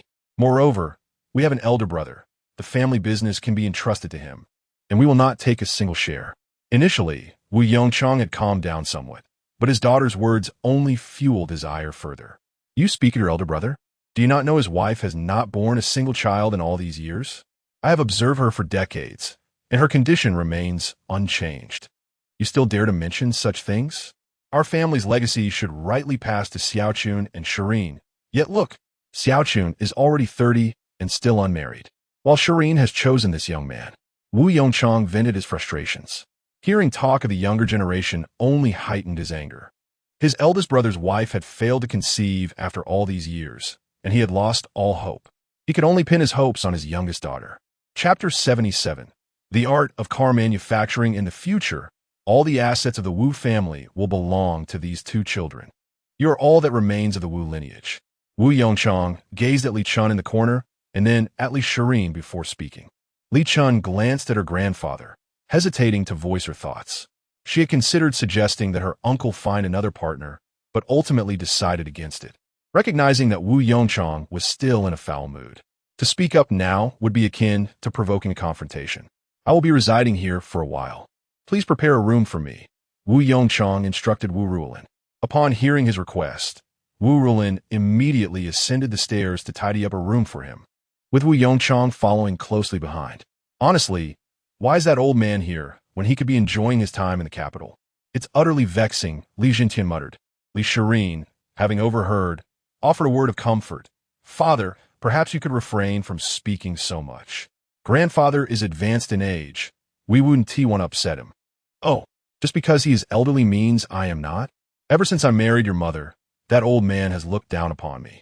Now that I've finally earned a bit of wealth, enough to last several lifetimes, he remains unchanged, Li Jintian grumbled, his irritation growing to the point of choking on his drink. Meanwhile, upstairs, Wu Ruolin and Wu Yongchang began cleaning out a room that had long been neglected. Father, can't you try to amend your abrasive nature? You arrive only to argue with them. Next time, remember to communicate more kindly, Wu Ruolin said earnestly as she mopped the floor. Wu Yongchang felt a twinge of discomfort at her words, aware that he had perhaps been too harsh. However, he had always prioritized the interests of the Wu family and could not bear to witness the decline of their estate. I have no fondness for that Lin Yi fellow. He always wears that insufferable grin, which irks me greatly, Wu Yongchang remarked, standing to the side. Sighing, Wu Ruolin cast a sympathetic glance at her father. Downstairs, as Li Shireen watched her grandfather ascend the stairs, she took Lin Yi by the hand and exited the house. In the corner, as Li Chun was about to follow them out, she was halted by Li Jintian. What do you think you're off to, you little rascal? Li Zantiandamanda. Li Chun cast a timid glance at her father and replied, I'm just heading to the office. Things have been quite hectic lately. As she scratched her head and attempted to leave, Li Jintian seized her arm. Trying to escape? Stay home and deal with your grandfather. I'm well aware of the situation at the company. You can't just leave. Handle your responsibilities here while I take care of some matters. Li Jintian declared before striding out, taking a fishing rod with him. Li Chun could only watch her father leave, feeling abandoned to face the old man alone. Taking a fishing rod to handle business? Even I don't believe that, she murmured to herself. After Li Shireen and Lin Yi stepped outside, they drove back home. Upon their arrival, Lin Yi wasted no time in inquiring about the young man from the Zhao family. Who is this Zhao fellow? And what does his family do? He asked. Li Shireen explained. That Zhao Jiming from the Zhao family is involved in car manufacturing and has established a firm footing in the market over the past few years. Lin Yi repeated the name, Zhao Jiming, as he opened his computer to search for more information. He discovered that Zhao was an overseas returnee who had taken over the family business upon his return. It appeared that this individual indeed possessed some capabilities. Initially dismissive of Wu Yongchang's words, Lin Yi now felt a surge of competitive spirit ignited by the old man's remarks.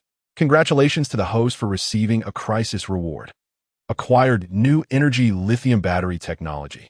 Acquired X metal technology. The system has credited the obtained rewards to the rewards section. These rewards can certainly be utilized with the host's current technological capabilities. The unexpected rewards caught Lin Yi off guard. This was his hidden advantage.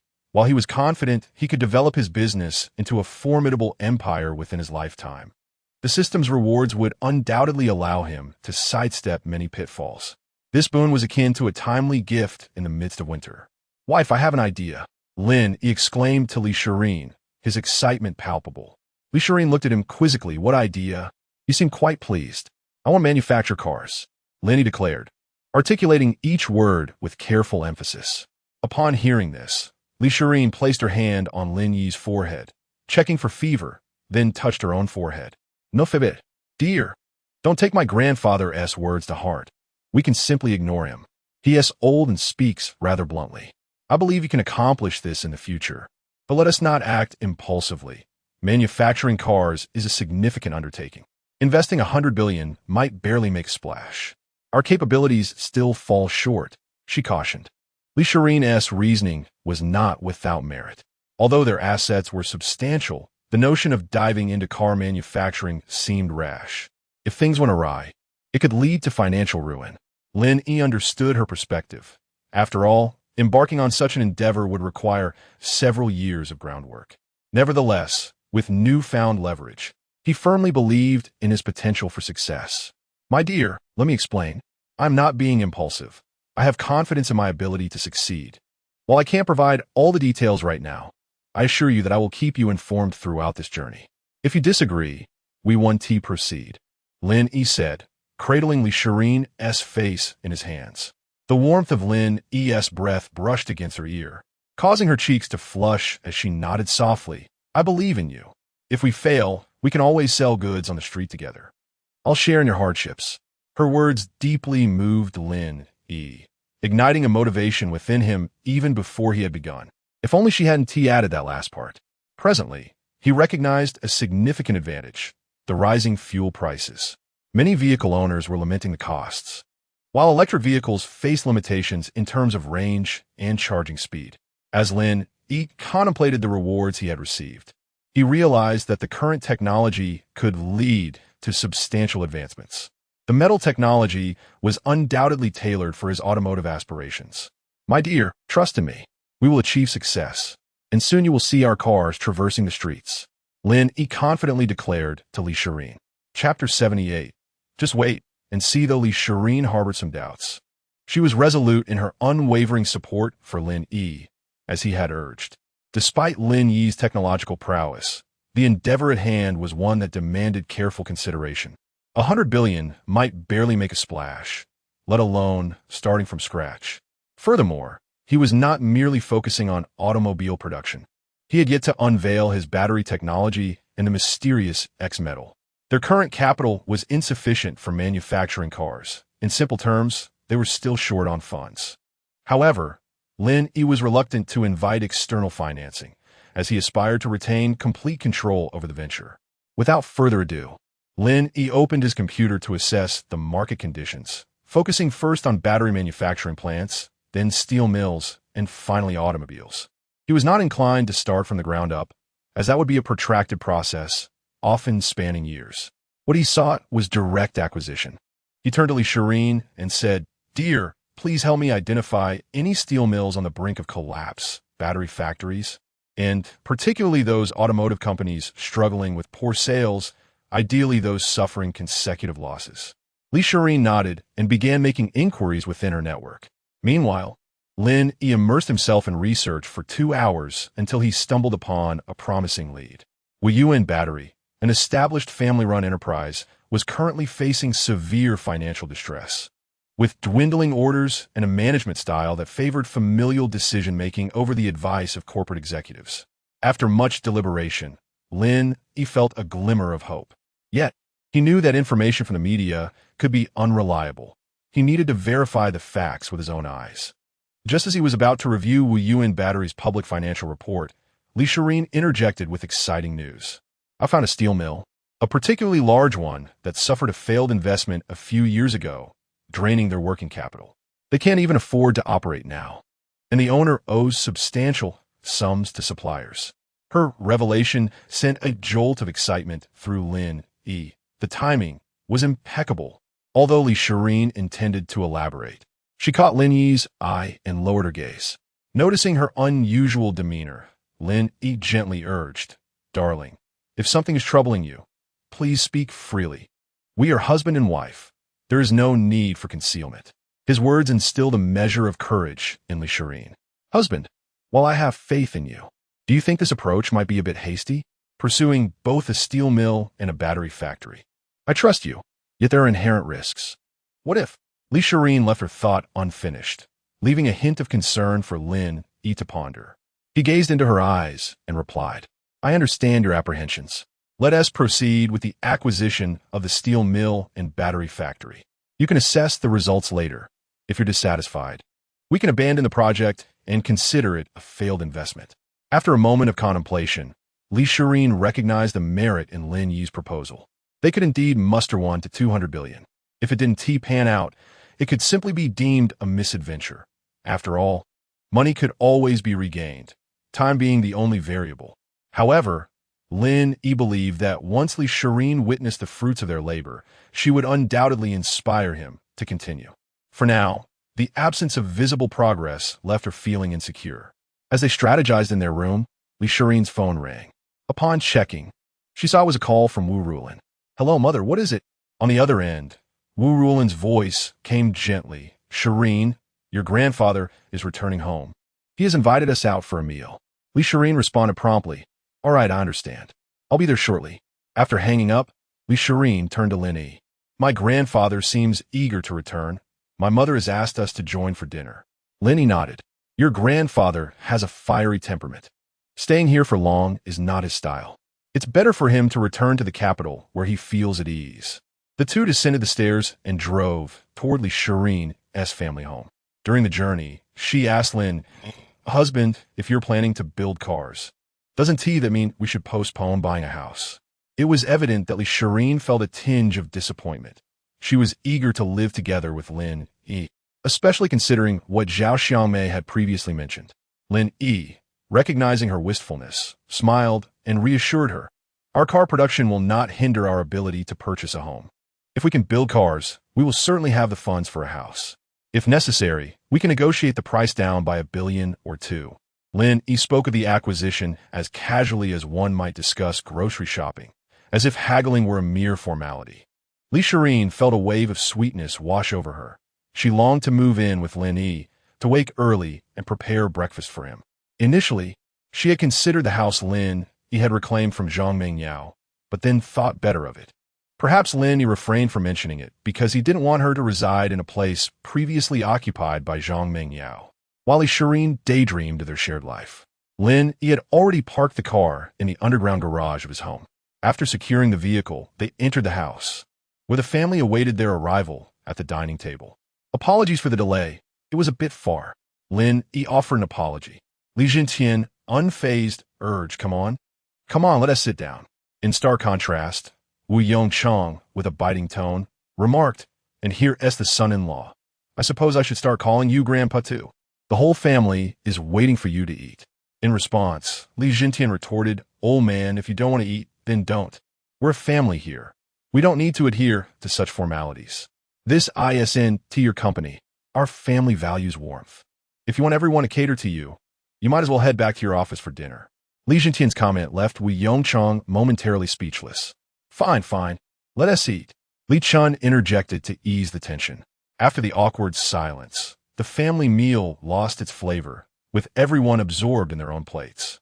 Just as they were about to finish, Wu Yongchang turned to Lin Yi and said, I believe Shireen is not suited for you, but since you two are married, I can't interfere. She made her own choice.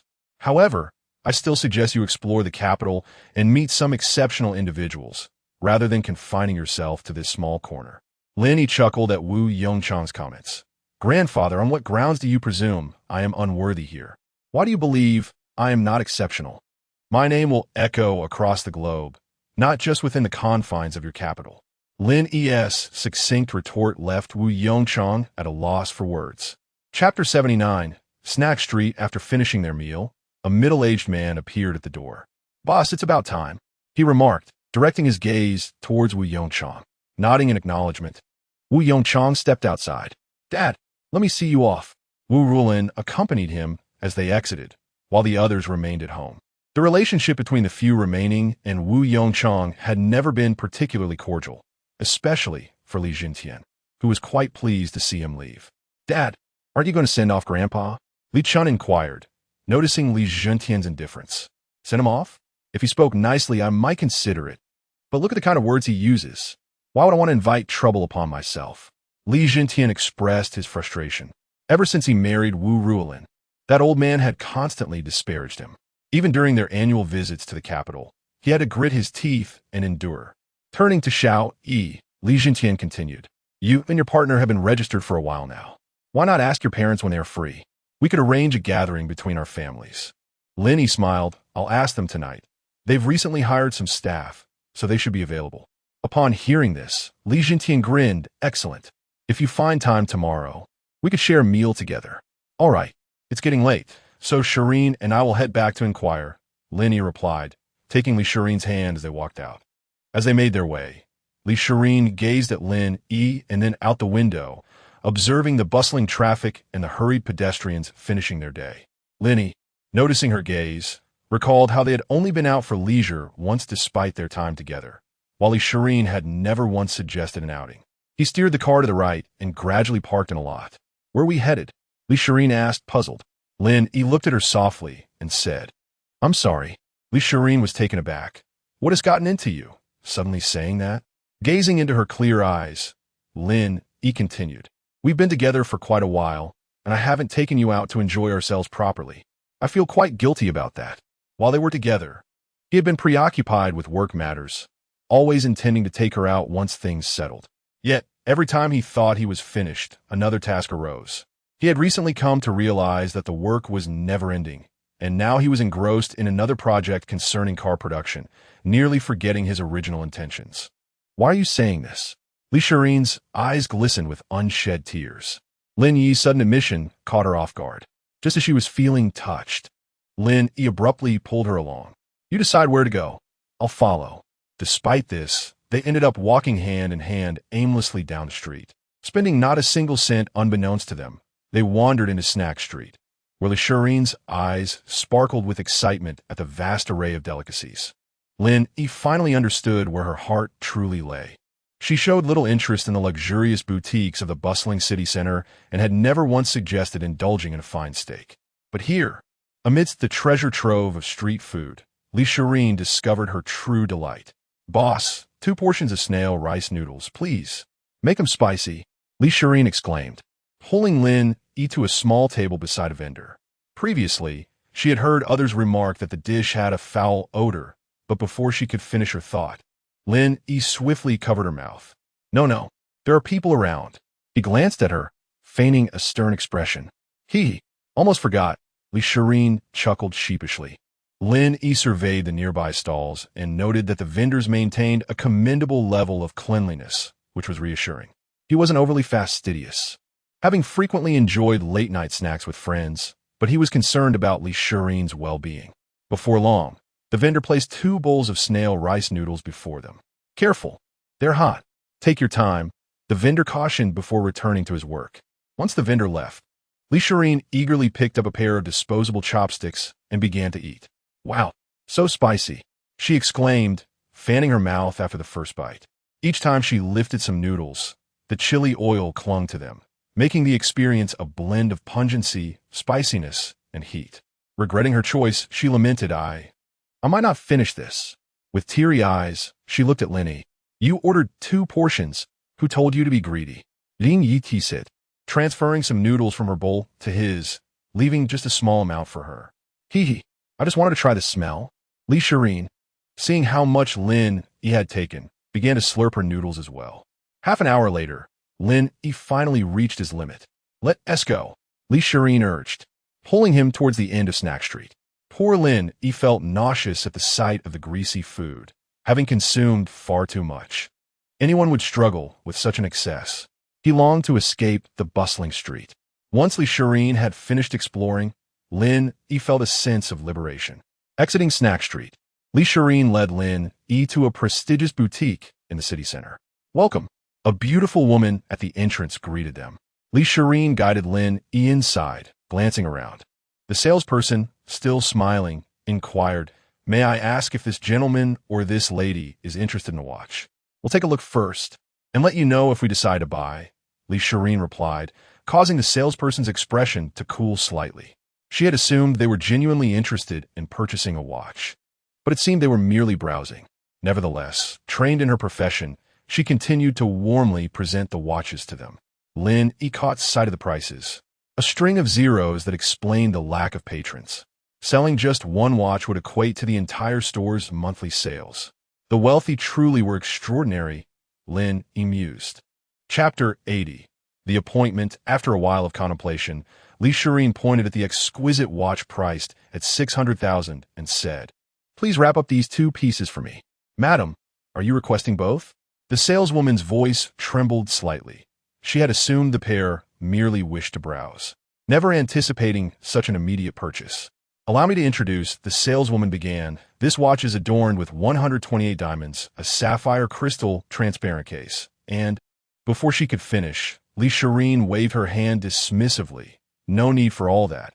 I find it visually appealing, but I am not concerned with its craftsmanship."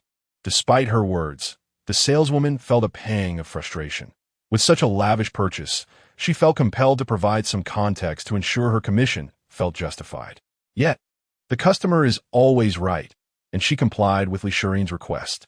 Approximately 10 minutes later, after processing the payment, the saleswoman handed over the beautifully wrapped watches to Lisharin. Instead of departing immediately, she opened the box containing the watch. "Darling, extend your wrist. Let me see how it looks on you." With that, Lisharin took Lin Yi's hand and helped him don the newly purchased timepiece. Though Lin Yi was not particularly fond of wearing watches, he cherished anything gifted by Lisharin. "It fits perfectly," Lisharin remarked, admiring the watch on Lin Yi's wrist. Despite its high cost, the watch exuded a simple elegance rather than ostentation. After adorning Lin Yi, Lisharin unwrapped the second watch and offered it to him. Understanding her intention, Lin Yi accepted the watch and placed it on Lisharin's wrist. Upon realizing they were both wearing identical watches, They exchanged a knowing smile and exited the store, leaving the staff in a state of astonishment. To think they would unwrap such beautifully packaged watches. One of the saleswomen murmured in disbelief. Once outside, Lin Yi glanced at his watch and exclaimed, "This watch is astonishingly expensive." Indeed, a watch is not merely a timepiece. It is a statement of status. Even if you do not care for it, others will judge you by it. Especially when you visit factories to negotiate in the coming days, Li Shirin explained. Lin Yi smiled at her response. Afterward, they did not linger but headed straight home. Upon their arrival, Zhao Xiangmei and Lin Hongjun were engrossed in a television program. Lin Yi settled beside them and spoke, "Dad, Mom." Shirin's father inquired when you might be free. He suggested we all have dinner together. Lin Hongjun glanced at Lin Yi and replied, "Tomorrow works for us. It just depends on whether Shirin's father is available. If so, we can meet him." With this answer, Lin Yi smiled. "I'll contact him right now." He picked up the phone and called Li Jintian, informing him of their availability. Li Jintian readily agreed to meet the following evening. Thus, the first meeting between the two families was arranged for dinner the next night. After relaying the messages between both families, Lin Yi did not linger in the living room, but retreated to his room to review the financial reports of the two factories he had examined earlier that day. While Lin Yi was engrossed in the battery factory's public financial report, Li Shirin approached from behind and wrapped her arms around his neck. "Honey, when shall we go to view the house? I spoke to some friends, and they mentioned a villa located conveniently between our two homes. It would make visiting each other much easier," she cooed softly. It was clear that she was eager to explore this possibility. After a moment's contemplation, Lin Yi replied, "Tomorrow, I have to visit the factory. We have dinner with both families in the evening. Perhaps the day after?" Li Shirin smiled at this news. Lin Yi, momentarily distracted by her presence, decided it was time to rest. "Let us get some sleep." He gently guided Li Shirin to bed, tucking her in with care. The following morning, Lin Yi awoke to find Li Shirin had already left his bedside. Checking his phone, he discovered a message from her. "Honey, I've gone to the office.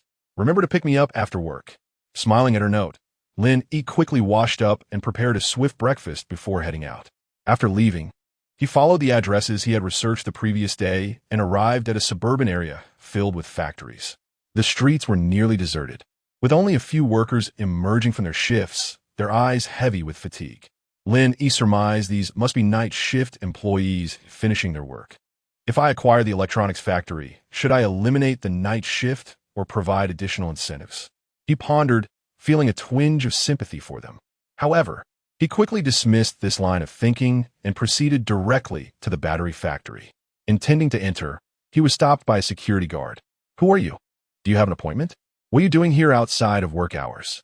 The guard barked. Lin Yi frowned at the guard, then replied calmly, "I do not have an appointment, but could you provide me with your manager and oppos as contact number? I wish to discuss business with your owner." The guard, perceiving Lin Yi as Navi, scoffed, "You think you can just waltz in here asking to see the boss? Get lost. If you don't leave, we'll treat you as a thief." Lin Yi reconsidered his approach, realizing his inquiry might have been poorly phrased. "Could you simply give me your manager's number? I can call him myself," he suggested. "Get out. The boss is on his way. If you're still here when he arrives, don't blame us for taking action," the guard retorted, immediately regretting his harsh words. Upon hearing this, Lin Yi decided against further inquiries.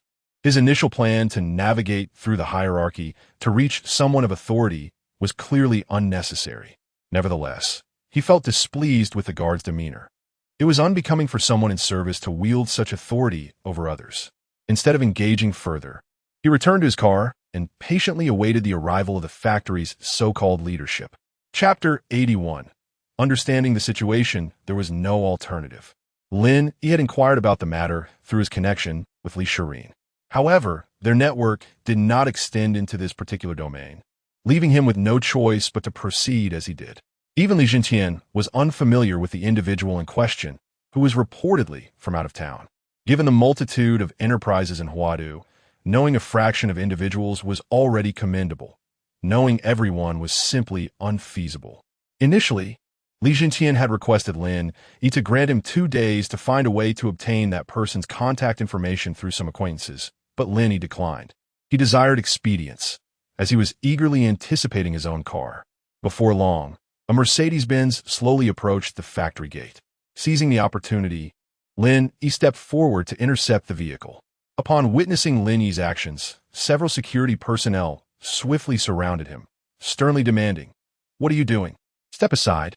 At that moment, the driver's side window of the Mercedes lowered. A portly middle-aged man smiled and inquired, "Young man, is there something you need?" With the prospect of dialogue now at hand, Lin Yi felt a flicker of hope. From this instant, as he gazed upon the factory, it seemed as if it had already transformed into his own. "Hello, may I ask if you're the owner of this establishment?" Lin Yi asked with a smile. The middle-aged man chuckled in response. "If I were the owner, I certainly wouldn't be driving such a vehicle, at least not to this place. I'm a factory manager. What can I assist you with?" Being the manager, his demeanor was rather amicable. "Hello, I'm interested in acquiring your factory. Could you provide me with the contact information for your principal owner?" Upon hearing this, the middle-aged man exited the vehicle, regarding Lin Yi with a more serious gaze. "You wish to acquire our factory? Are you aware of the sum required for such a transaction? This would also necessitate the owner's consent. I must apologize, but you do not strike me as someone capable of raising such funds. If you truly intended to purchase our factory, you would surely possess the connections to reach out to our owner, rather than waiting at the factory gate." The portly manager glanced once more at Lin Yi, intending to return to his vehicle, unwilling to squander time with this young man. However, Lin Yi was determined not to let this opportunity slip away. "My name is Lin Yi. You can verify my credentials online through World TV and Big White Shark Live." The middle-aged man, having just turned away, looked back upon hearing this information, opened his phone, and began to search as Lin Yi had suggested. Before long, the manager glanced at Lin Yi again, seemingly confirming his identity. "Could you assist me in contacting your owner?" Lin Yi reiterated his request. This time, the portly manager's expression had shifted to one of disbelief. "Actually, I am merely a minor manager myself. I do not possess the contact information for our principal owner. However, our general manager is aware of it." After speaking, the middle-aged man stepped aside to make a call. Lin Yi could only vaguely hear bits of the conversation. Yes, I have confirmed. His name is Lin Yi. I checked online, and everything appears to be in order." After concluding this statement, the manager approached Lin Yi once more. "Hello, I neglected to introduce myself earlier. My name is Neo Hang." With that, Neo Hang extended his plump hand, and Lin Yi reciprocated the gesture. After their brief introduction, Neo Hang opened the rear seat of his car, inviting Lin Yi to accompany him to the factory. Lin Yi waved his hand, saying, "I drove here. I can follow you." With that, Lin Yi settled into his own BMW 7 Series. Thus, the young man who had been halted at the entrance was now granted rightful passage. The two vehicles gradually came to a halt in the factory's parking area, and Neo Hang led Lin Yi to his office. "Mr. Neo, please take a seat. Our manager has informed me that he is currently notifying the principal owner, who should arrive shortly." Neo Hang gestured for Lin Yi to sit and retrieved a box of tea leaves to prepare a brew for him. Lin Yi surveyed the factory manager's office, noting its substantial size and cleanliness, despite being situated within a factory. After taking in his surroundings, he sipped the tea that Neo Hang had placed before him and remarked, "I have heard that your factory is currently facing challenges?" Upon hearing this, Neo Hang let out a sigh. "I have been here for over 20 years, having started as an employee and risen to the position of manager. I have witnessed the factory's rise and fall. Each year, orders dwindle, and we have been operating at a loss for several consecutive years." Neo Hang's words instilled a sense of assurance in Lin Yi. Furthermore, the fact that Neo Hang had ascended from the ranks of the workforce added to his credibility. Typically, factory managers were recruited based on high academic qualifications, earning annual salaries exceeding 300,000, if not more. From the manager and Oppo's demeanor, it was apparent that his salary had likely diminished over the years. "I have conducted some research on your factory. There is nothing fundamentally wrong. However, you have been reluctant to adapt to modern advancements in battery technology, clinging instead to outdated, cost-effective methods." Upon hearing this, Neo Hang looked up at Lin Yi with a sense of resignation. "I am merely an employee, hoping to wait out my years until retirement. But given the current situation, it seems unlikely to last for much longer. I have heard that our owner has suffered investment failures, leaving him unable to upgrade equipment. And he is now heavily in debt. It appears the factory may not endure for many more years. Niu Hang lamented. Yet, Lin Yi gleaned valuable insights from Niu Hang's revelations. Although he had learned of the factory's losses from publicly available financial reports, hearing it firsthand was far more impactful. This bolstered his confidence in acquiring the factory, making success seem increasingly certain. Lin Yi drained his now lukewarm tea and addressed Niu Hang. Do not worry. Just focus on performing your duties here. The rest shall be taken care of. Niu Hang regarded Lin Yi's words as if the factory were already in his possession. Chapter 82. Acquisition. The two individuals engaged in a conversation regarding the conditions of the factory. Lin Yi discovered that the situation was rather dire. The factory was burdened with a substantial amount of external debt, which greatly surprised him. However, he decided it would be best to wait for the owner to arrive for further clarification. After approximately an hour of waiting, a middle-aged man with slick-back hair approached them. Lin, my dear brother, it is a pleasure to finally meet you. What brings you here? The man, upon seeing Lin Yi, appeared as if he had encountered a long-lost friend. It seemed that someone had briefed him on Lin Yi's background and identity during the journey, which was easily accessible online. Lin Yi observed the man before him and extended his right hand, saying, Hello, I am Lin Yi. The man, upon noticing Lin Yi's gesture, promptly reciprocated with enthusiasm. My apologies. I was so excited that I forgot to introduce myself. I am Ding Mingji.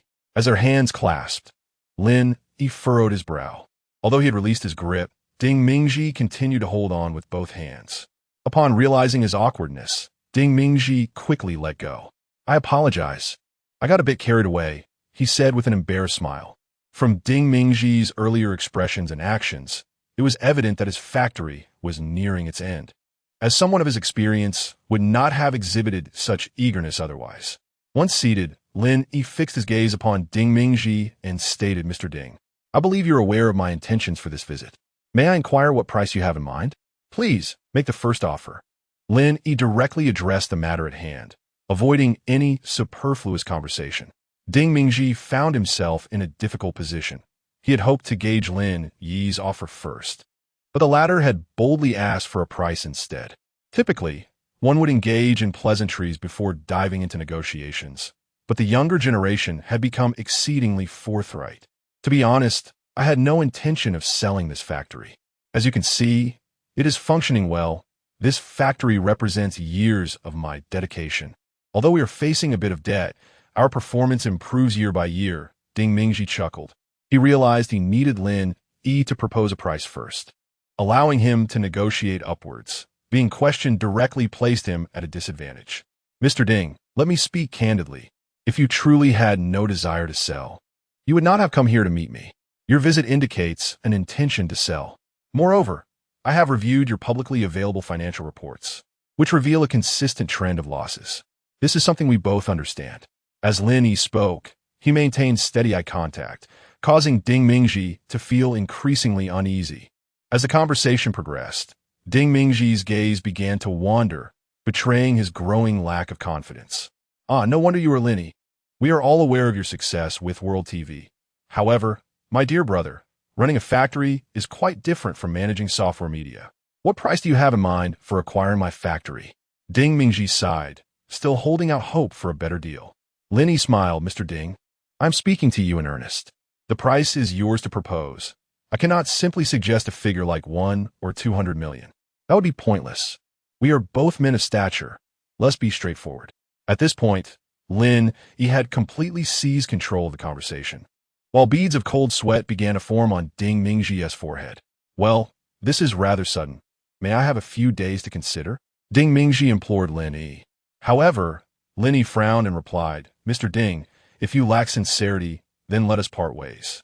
This is not a mere market transaction. I do not wish to engage in excessive haggling. With that, Lin Yi rose to leave. Wait. My dear brother, could you grant me half an hour? I need to think this over. Regardless of the outcome, please consider it a favor to me. Ding Mingji's tone turned pleading, attempting to persuade Lin Yi to stay. Recognizing that he had gained the upper hand, Lin Yi replied, half an hour is sufficient, or even an hour if necessary, but I require a definitive answer. Ding Mingji nodded eagerly in agreement. After approximately an hour, Ding Mingji's phone rang incessantly, filled with calls and messages. All right, Lin, my dear brother," Ding Mingji exclaimed. A smile plastered across his face. "How much do you intend to offer for the factory?" Ding Mingji raised 2 fingers and declared, 20 billion. Lin Yi raised an eyebrow. Repeating, 20 billion? Ding Mingji confirmed once more, 20 billion. That is my asking price. Lin Yi responded, 20 billion is excessive. Many of your factory's facilities are outdated, and you are well aware of the state of your operations.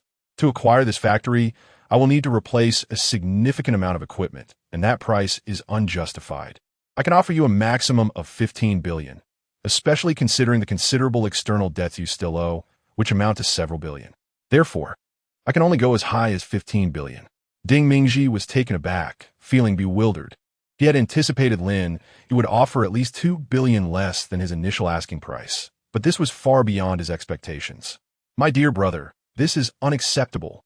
If it truly comes down to 15 billion, I will be unable to sustain myself, Ding Mingji protested. Lin Yi remained silent, maintaining a steady gaze on Ding Mingji. The latter felt the weight of immense pressure, as if Lin Yi could see straight through him. Very well, let me consult with my wife, Ding Mingji said, retreating to a corner to make a phone call. After about 10 minutes, Ding Mingji let out a long breath. Shall we proceed to sign the contract? Upon hearing this, Lin Yi extended his right hand, and the 2 men shook hands for the second time. The contract will be finalized shortly, but I would still like you to meet a few of the factory managers and my general manager, Ding Mingji added, sending a message on his phone. Before long, the managers and general manager arrived at the office, all curious about the young man before them. Ladies and gentlemen, thank you for your hard work over the years. As you know, our factory has faced consecutive losses, and I have no choice but to relinquish it. Ding Mingji gestured towards Lin Yi, stating, he will be your new boss from now on. I will no longer be associated with this factory. After this announcement, the room fell silent as the employees exchanged surprised glances, but no one uttered a word. Chapter 83. The meeting to his surprise. The young man had transformed into his employer, while his previous boss had finally succumbed to the burden and fled. Everyone silently thought. After Ding Mingji finished speaking, Lin Yi stood up and declared, the factory will rely on everyone's efforts. I envision a completely new establishment. I am not one to make empty promises. Your hard work will yield substantial rewards, even for ordinary employees. However, this requires collective effort to prove it to me. Lin Yi's words inspired all those present. Nevertheless, despite his rhetoric, they remained skeptical of Lin Yi, considering the current state of the factory. Enough of the formalities. You should all continue with your duties. Lin Yi waved his hand, signaling everyone to leave. Once they exited, Ding Mingji praised, as expected of Brother Lin. Let us hasten to sign the contract. Ding Mingji was eager to finalize the agreement with Lin Yi, burdened with debt and compelled to sell the factory he had managed for years. Lin Yi smiled and followed Ding Mingji outside. After signing the contract, Ding Mingji let out a sigh of relief. The lawyers from both sides had confirmed everything was in order and left, leaving just the 2 of them behind. Congratulations, General Lin, on your remarkable achievement. Let us celebrate with a dinner and foot massage tonight. Upon receiving 15 billion from Lin Yi, Ding Mingji felt a newfound lightness in both spirit and body. Lin Yi waved dismissively, I think not. I have prior commitments tonight. Perhaps another time. Ding Mingji leaned closer to Lin Yi and whispered, it's perfectly fine. A foot massage is quite healthy, invigorating the blood flow. Ding Mingji chuckled conspiratorially, but Lin Yi was not swayed. I apologize, Ding. I genuinely have matters to attend to. I will treat you to dinner another time. Having been declined twice, Ding Mingji decided not to press further, satisfied with what he had gained. Then I shall not insist. Wishing Brother Lin's factory great success. With that, Ding Mingji departed. After a long day, Lin Yi glanced at his wristwatch. It was already 5 in the afternoon. He had anticipated a more complicated process, but it had concluded rather swiftly. He had prepared 20 billion, but ended up spending only 15, which pleasantly surprised him. Had Ding Mingji held out a little longer, Lin Yi might have wavered. Nonetheless, the outcome was favorable, and the means were of little consequence. Lin Yi smiled slightly. The first step had been taken, and the rest would follow with his experience. With matters concluded, it was time to pick up his wife. Lin Yi opened his phone and saw that Li Shireen had been fervently messaging him for the past hour. He replied and headed to her company. Upon arriving, Lin Yi spotted Li Shireen waiting at the entrance. As soon as she saw his car, she hurried towards him, her long legs accentuated by high heels. Once inside the vehicle, she pouted, "Why are you so late? I sent you several messages." Lin Yi chuckled, explaining he had been too busy to notice. Li Shireen did not press further. She understood what Lin Yi had been up to. "So, did you acquire the factory?" she inquired. Lin Yi made an okay gesture. "No problem, and I spent 5 billion less." Upon hearing this, Li Shireen joyfully kissed Lin Yi's cheek. "My husband is amazing. Time is running short. Let us proceed to Jinzun and await them," Lin Yi suggested as he drove towards the restaurant they had reserved. After about half an hour, they arrived at Jinzun. It was Lin Yi's third visit, but the attentive doorman immediately approached him. "Mr. Lin, do you have a reservation?" Lin Yi replied softly, "Not yet. Please arrange for a large private room." The doorman promptly relayed the request, referring to Lin Yi as an important guest, which gratified his vanity. After handing over the car keys to the two doormen, he and Li Shireen were escorted by a waitress in a qipao to their reserved private room. Once seated, Lin Yi called his parents and Li Shireen's parents to join them. After approximately an hour, both families finally gathered in the private room for their first meeting. "Ah, brother, it's a pleasure to finally meet you in person," Lin Hongjun exclaimed upon seeing Li Jintian, akin to reuniting with an old friend. Li Jintian approached warmly, shaking Lin Hongjun's hand. "I have long wished to meet you, fearing you were too busy." Their hands clasped tightly, reluctant to part for some time. "Let us drink until we can't anymore," Lin Hongjun proclaimed to Li Jintian, who glanced at Wu Ruolin, noted her lack of response, and agreed, "Very well. Tonight, we drink until we drop." Both families had learned each other's names through Lin Yi and Li Shireen, thus eliminating the need for introductions. Once all the dishes were served, Li Jintian filled Lin Hongjun's glass. "Let us not say much. Everything is in the drink," he declared, raising his glass to Lin Hongjun. After clinking their glasses, they downed their drinks in one go, leading to a stream of nonsensical chatter. The two mothers exchanged a few remarks of discontent before the men began to tone it down. "Xiangmei, the kids have been married for a while. Should we consider finding a good date for their wedding?" Wu Ruolin suggested to Zhao Xiangmei. Zhao Xiangmei nodded. "I had the same thought. Let us choose a date that is neither too soon nor too far, giving them ample time to prepare." Zhao Xiangmei's words were given considerable thought, as Li Shireen hailed from a distinguished family, necessitating a grand affair lest they do a disservice to their beautiful daughter-in-law. Wu Ruolin beamed at this. "I was thinking the same." Chapter 84. The adopted son. Everyone present was quite cheerful, with the exception of Li Chan. He felt utterly out of place, not for any particular reason, but because Wu Ruolin and Li Jintian occasionally remarked upon his unmarried status at such an advanced age, which left him feeling rather dejected. After approximately 2 hours of dining, 2 bottles of wine had already been emptied from the table. Meanwhile, Li Jintian was inebriatedly boasting with Lin Hongjun, their voices escalating to fill the private room. It seemed they had run out of wine. Li Jintian tipped over his empty bottle. Just as he was about to order another bottle, Wu Ruolin intervened. "That's enough. Drinking all day long. How will you feel when you return home?" she said, gesturing for the waiter to leave. Once the wine ceased to flow, a silence enveloped the room, with both men's faces flushed, likely unable to distinguish their surroundings if they were to step outside. "Well, it's about time.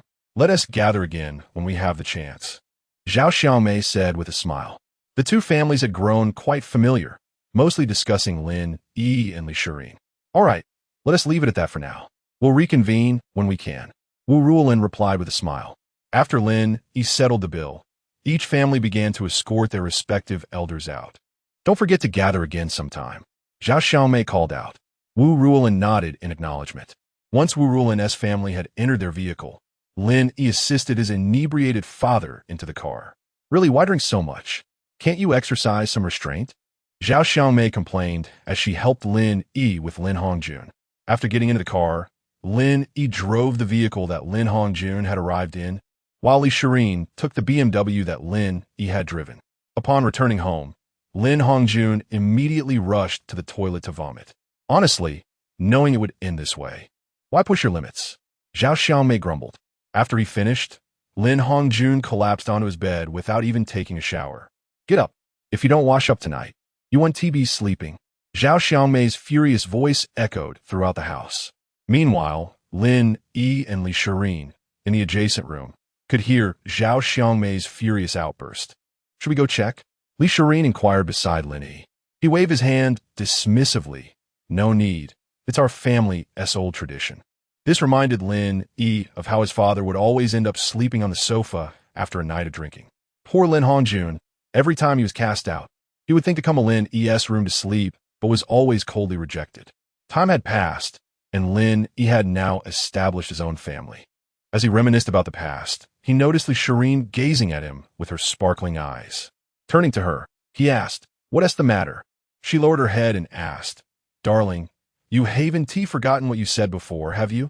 With that, she gradually raised her head to look at Lin Yi. Lin Yi understood the implication behind her words, but finding her adorable, he decided to tease her. "What did you say?" "I might have accidentally forgotten," he said, scratching his head awkwardly. Upon hearing this, Li Shirin's eyes instantly brimmed with tears. "Why, you really forgot?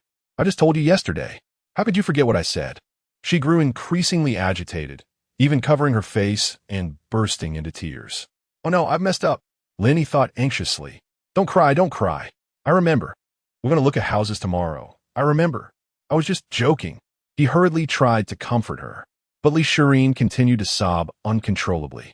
Meanwhile, Zhao Xiaomei heard Li Shirin's cries. "What are you doing, you little rascal?" She banged on Lin Yi's door urgently. "This time, I'm really doomed," Lin Yi thought, feeling overwhelmed. Just as he steeled himself to open the door, Li Shirin slowly moved her hands away from her face. "Hee, I was just pretending," she smiled. Lin Yi let out a sigh of relief. "You scared me to death." However, outside, Zhao Xiaomei still pounded on the door, not hearing the conversation within. Lin Yi rose and cautiously opened the door. As he cracked it open, Zhao Xiaomei swiftly pinched his ear, scolding, "Why did you make Shirin cry?" She tightened her grip. "Ouch, ouch, ouch. I was just joking. My ear is about to fall off." Lin Yi protested, grasping his mother's hands. Li Shirin, panicking, said, "Mom, we're fine. We were just playing around." Upon seeing that Li Shirin was unharmed, Zhao Xiaomei released her grip. "Get to bed early tonight," she said, leaving after uttering this command. "Puffed. Ha ha ha." Li Shirin erupted into laughter upon seeing Lin Yi's red ears. "I really can't deal with you. Ever since you came around, I lost my status at home." Lin Yi affectionately ruffled her hair. Li Shirin glanced at his flushed ears, blowing on them as she asked, "Does it hurt?" Lin Yi shook his head. "I'm sorry, that was my fault. I shouldn't have done that." Regret laced Li Shirin's words. Lin Yi held her hands tightly and replied, "It's all right. Let us get some rest. We still have to look at houses tomorrow." Hearing this, Li Shirin felt a wave of sweetness wash over her, realizing Lin Yi truly hadn't forgotten. His earlier jest was merely playful. "Let us sleep. We need to get up early tomorrow." Lin Yi tucked her in snugly. However, the thought of starting their life together tomorrow kept Li Shirin wide awake. "What's wrong? Can't sleep?" Lin Yi asked. Li Shirin, hearing his words, wrapped her arms around his neck and asked, "Darling, are we going to have a child within a year? What will we name our child?" It turned out her insomnia stemmed from pondering this very question. Lin Yi was taken aback. They didn't even have a child yet, and she was already thinking about names. "When we have a child, we'll choose a beautiful name. Perhaps Lin Hu or Lin Ergo." He joked, laughing to himself. Li Shirin playfully smacked him. "What kind of name is that for a child? You can't name them Ergo." She twisted his ear lightly. "Just kidding. Let us sleep. We don't have a child yet. We'll think of names when we do." Lin Yi embraced Li Shirin tightly. Chapter 85. The $200 million house in the early morning. While Lin Yi was still enveloped in the embrace of slumber, he was gently roused by Li Shirin. "Rise and shine. We must leave." Lin Yi glanced at the clock, which read merely 6 o'clock. "The sales team hasn't even started their day yet. Let us sleep a little longer." "My dear." He settled back into his dreams. Li Shi, upon checking the time, joined him in slumber once more. Every young couple aspires to possess their own home. and this couple was certainly not short on funds. Wake up, wake up. It's already evening. Li Shireen resumed her gentle shaking of Lin Yi. Still half asleep. He squinted at the time. Sweetheart, it's only 6:20. Can't we sleep a little longer? Li Shireen felt as though an entire day had passed. Wondering why she felt so invigorated today, unlike her usual self. By 10 o'clock in the morning, Li Shireen was punctual in her wake-up call. Time to rise. She shook Lin Yi for the third time. Instead of opening his eyes, he pulled her into his embrace. Oh, Li Shireen gasped in surprise. Good morning. Lin Yi smiled at her. You're incorrigible, Li Shi playfully scolded. After sharing a laugh, they quickly washed up and enjoyed a simple breakfast before heading out. Yay, let us go. Li Shi bounced around like a little sparrow. Lin Yi admired her in her blue dress and high-top canvas shoes, radiating youthful exuberance. Where are we headed? He inquired. First to the city center, then I will tell you, she replied. After an hour of winding through the streets, they finally arrived at their destination. Once there, Li Shireen found a number on her phone and dialed. Hello, Sister Wang, we've arrived. Will your sales team be here? She asked cheerfully. I've sent someone over. I'm swamped right now. Otherwise, I would have introduced the property myself. Take your time to look around, and if you decide to purchase, let me know, and I'll give you an 80% discount, Wang replied. Li Shireen exclaimed, How can I accept such a generous offer on such an expensive property? Wang chuckled. We've known each other for so long. An 80% discount is already quite a favor. I want to keep you. I have to go. With that, the call ended. After a brief wait of 2 minutes, the sales representative finally arrived. I sincerely apologize for the delay. I was stuck in traffic for half an hour, she said, bowing her head in apology.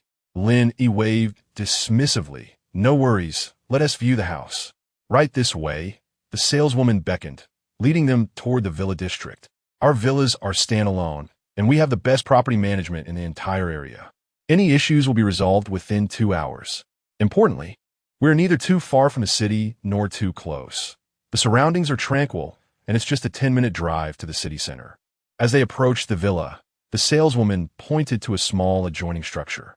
This is the garage, accommodating 3 cars. We also have an underground garage that opens with a button. However, they opted not to explore the underground garage just yet.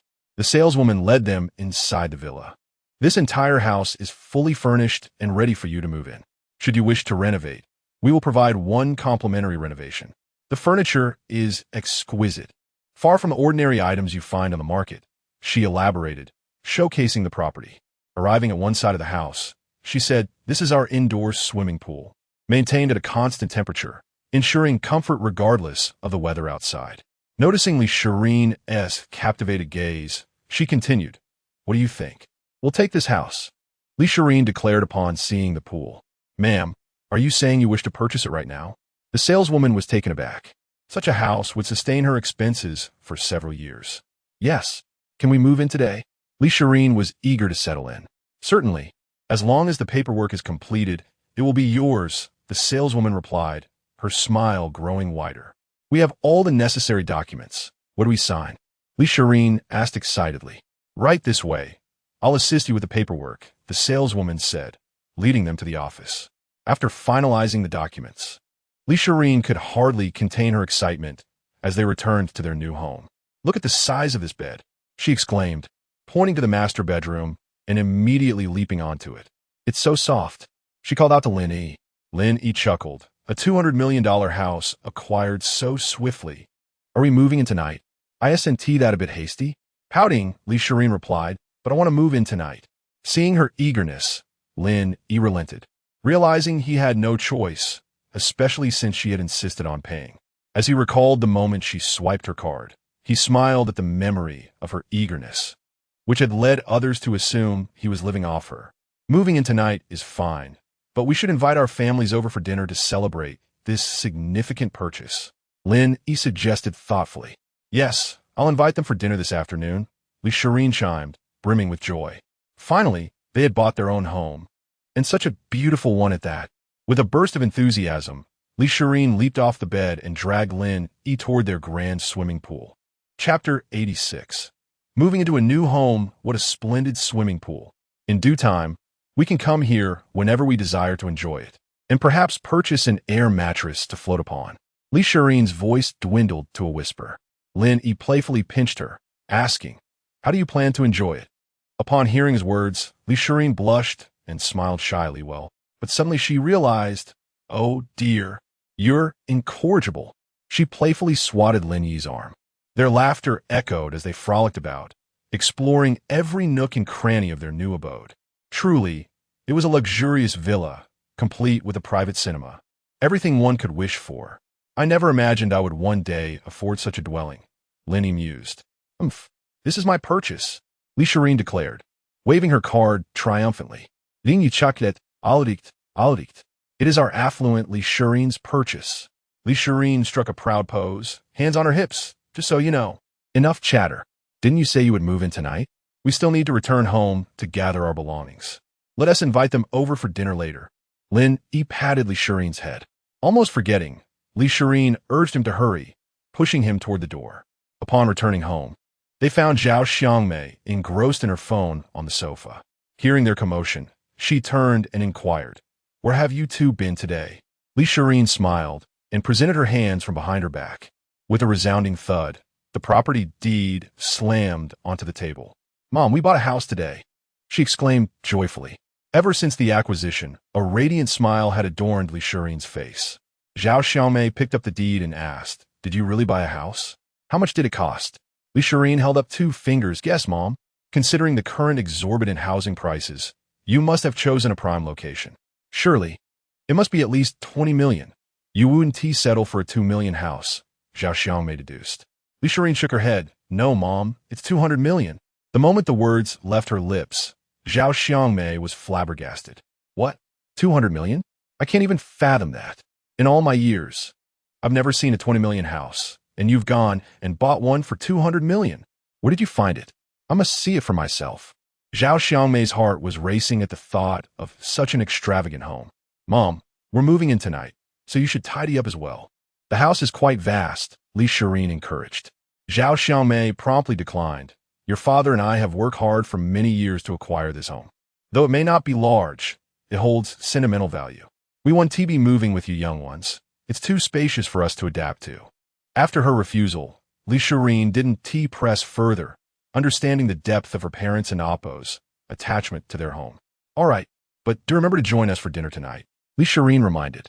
Zhao Xiangmei smiled. "Of course, I'll wait for your father to return. You two head over first, and we'll come later." With that, they packed their belongings into 2 suitcases. The items were few, mostly clothes, as they left some behind for future changes. After a brief excursion, they returned to their newly acquired villa. Li Shirin placed their belongings and settled onto the sofa in the living room. "We finally have our own home," she sighed contentedly, gazing around. After a moment, she took her phone and sent messages to Li Jintian and Wu Ruolin, both of whom replied with an okay shortly after. "Enough of this for now. We have plenty of time to admire it later. Let us head out to buy groceries for dinner," Lin Yi urged, leading Li Shirin outside. "Ding! Congratulations, host, for completing the hidden task of purchasing a home. Reward: enhanced physique, gain resilience. The reward has been issued. Please sense the changes within yourself." The sudden appearance of the system startled Lin Yi. Such hidden tasks existed, and what was this enhancement? His body felt perfectly fine. "Darling, what are you daydreaming about?" Li Shirin asked, noticing Lin Yi's daze for the past 2 minutes as she waved her hand in front of him. Coming back to reality, Lin Yi smiled at her. "Nothing, just overwhelmed with joy." Li Shirin blinked in surprise. "You tease me for being excited, yet here you are, lost in thought. But it's all right. You'll adjust in a couple of days." She then clung to Lin Yi's arm, leading him toward the garage. Though Li Shirin had lived in villas since childhood, this was her first time cohabiting with Lin Yi, which made her all the more exhilarated. They drove to the vicinity of the market, parking the car gently. Their demeanor in the market differed vastly. Li Shirin was eager to buy everything in sight, while Lin Yi took a leisurely stroll, noting the locations of various items for future convenience. "Fish! Darling, let us buy fish," Li Shirin exclaimed, spotting the lively creatures. Lin Yi selected a fish and handed it to the enthusiastic vendor. After taking a few steps, Li Shirin marveled at the market, wanting to purchase everything. even considering acquiring the entire market itself. Lin Yi, burdened with bags, trailed behind her. Stop. We can't buy everything we see. Let us think it through first. Otherwise, the car won't fit all these items, he advised. Hearing this, Li Shirin turned to see the multitude of bags in Lin Yi's hands. Perhaps I've indeed gone a bit overboard, she admitted. All right, enough. Let us head back. She reached out to help Lin Yi carry some bags, but he declined. You can't manage it, Lin Yi stated. Li Shirin protested. Don't underestimate me. I can manage this little bit. Yet, as she wrested a bag apart from Lin Yi, she quickly surrendered. It's so heavy. I can't carry it after all. Seeing her struggle, Lin Yi took the bag back. You bought nearly half a pig. Of course it's heavy. Li Shirin chuckled, realizing the truth in his words. Chapter 87. The little umbrella. After placing their items into the car, Li Shirin took Lin Yi for a stroll around the supermarket. Towels, toothpaste, slippers. Seemingly they lacked everything. Upon seeing the shelves in the supermarket, Li Shirin could not contain her excitement, filling the cart with various items. Stop. Didn't we agree to buy only what we need? Lin Yi observed her with the patience of a father. Reluctantly, Li Shirin returned the items she had collected to their original places. When they reached the snack aisle, however, she was like a wild horse unleashed, grabbing another cart and loading it with all the snacks that caught her fancy. Li Shirin, what did you just say? Lin Yi questioned, removing several bags of snacks from her cart back to the shelf. With a pout, Li Shirin replied, I just wanted a few snacks. Lin Yi glanced at the already overflowing cart and remarked, Is this just a few? The cart is full, and you keep piling more in. If you eat too many snacks, you'll end up like Xiaofang. He spoke to her as a concerned elder. Upon hearing that she might resemble Xiaofang, Li Shirin promptly returned all the snacks to the shelf. I suppose I won't eat them after all. I don't want to be as plump as Xiaofang. Little did Xiaofang know that she had become an unintended example of what not to aspire to. Seeing Li Shirin return the snacks, Lin Yi chuckled and added some treats from the shelf to his cart. Snacks can be enjoyed, but in moderation. Upon witnessing this, a smile instantly brightened Li Shirin's face. After wandering a bit longer, they finally gathered all the necessities they could think of. That should suffice. You go take the car downstairs while I handle the payment. Lin Yi instructed Li Shirin. Confused, she replied, We could pay together and then head over. Lin Yi smiled. This saves time. Hurry along. I wish to return home soon. With that, he handed her the car keys. Li Shirin took the keys and exited the supermarket. Lin Yi, with a grin, pushed his laden cart to the checkout. After unloading all the items onto the counter, he noticed a promotion for 0.01 and swiftly grabbed 5 boxes to place on the cashier's counter. The cashier glanced at him in surprise, but continued scanning the items. This was precisely why Lin Yi had sent Li Shirin away. After settling the bill, Lin Yi carried several large bags as he made his way outside. Upon reaching the ground floor, Li Shirin had already driven the car over. After securing the bags in the back seat, he took his place in the passenger seat, and they headed home. Once back at home, Lin Yi collapsed onto the sofa. I'm utterly exhausted. I feel more fatigued than after running 5 kilometers, he exclaimed to Li Shirin. In contrast, she appeared vibrant and replied, This little bit makes you tired? I could shop for an entire day. With that, she began rummaging through the supermarket bags she had placed in the living room. Snacks, she chanted as she searched. Observing her antics, Lin Yi couldn't help but comment, You are like a little mouse, diving into everything as soon as you return. Just then, a thought struck him. Wait, don't move. He called out to Li Shirin. She held up a box and asked, What do you mean, don't move? Glancing at the item in her hand, she read aloud, 0.01. Instantly, she comprehended why Lin Yi had asked her to step away and why he wanted her not to touch the items. Where did you buy this? She inquired, her face slightly flushed. Lin Yi sighed. I intended to reveal it later tonight, but since you've discovered it, I suppose I should just return it to my room. Throw it away, Li Shirin stated decisively. Lin Yi paused. Throw it away? She nodded. I don't want to use it. Let us not use the little umbrella anymore. Lin Yi chuckled. Then let us dispose of it. He promptly gathered the 5 boxes he had just bought and tossed them into the distance. Back in the living room, Li Shirin looked at Lin Yi and asked, Was your reason for sending me to get the car to buy this? She smiled mischievously while munching on potato chips. Seeing her playful gaze, Lin Yi turned his head away. It's getting late. I should call my parents to come over soon. He did not respond directly to her. It was not out of shyness, but rather, in that moment, he felt like the prey, while his wife was the hunter. Hey, answer my question, Li Shireen exclaimed, setting aside her chips and chasing him around the house. After a brief, playful tussle, Lin Yi, pinned down by Li Shireen, said, "Stop it. I've already called our parents over. It won't be good if they see us like this." Upon hearing this, Li Shireen released him. More than an hour later, both families arrived at Lin Yi's newly purchased home. "What a vast house!" Zhao Xiangmei exclaimed as she surveyed the property. "Mom, there's even more." Li Shireen guided Zhao Xiangmei through the entire villa. After their tour, Li Shireen asked, "So what do you think, Mom? If you like it, we could buy another one for you, where you could move in with us for a livelier atmosphere." Although she was impressed, Zhao Xiangmei declined Li Shireen's offer. "That's enough. This house is just too large for me. I'm not accustomed to such spacious living. It's best that you two enjoy it together." After a brief pause, she added, "I'll go help them prepare dinner." After taking a look around, Zhao Xingmei headed to the kitchen to assist Wu Ruolin. Initially, Lin Yi had planned to prepare the meal in anticipation of their arrival, but they had insisted on cooking together for a more festive atmosphere. Thus, Lin Yi and Li Shireen were left waiting for their families to arrive.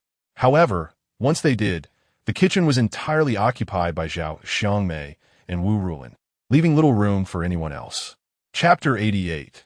The unusual Li Shireen. As Wu Ruolin brought the final dish of sauerkraut fish to the table, the family gathered together. "Your house is truly wonderful. When I marry in the future, I plan to buy a unit nearby," Li Chun remarked, mumbling with a mouthful of food. The moment he spoke, all eyes turned to him. Taken aback, Li Chun looked around and asked, "Why are you all staring at me?" "Eat," Wu Ruolin interjected bluntly.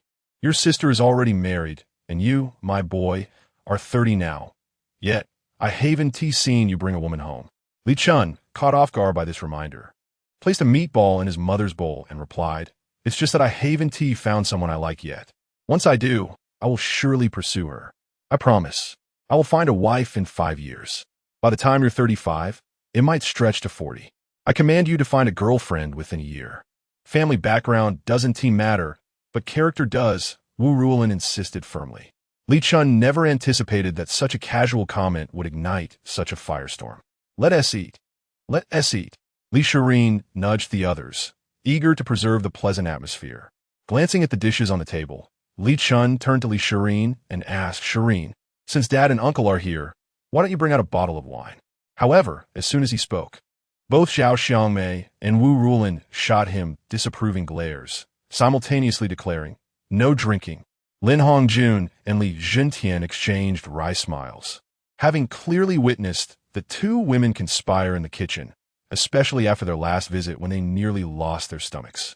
With the absence of any wine, the meal soon came to an end, and the three women busily washed the dishes in the kitchen. "Shireen, about what I mentioned last time, you need to act promptly," Zhao Xiangmei said with a smile. Li Shireen nodded and replied, "I understand, Mom. I will do my best. What are you in such a hurry about?"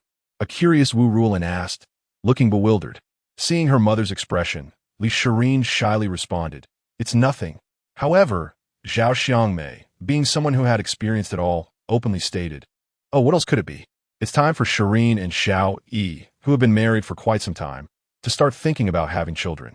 It's the best age for it." Upon hearing this, Wu Ruolin chimed in, "Yes, Shireen, you should really make an effort.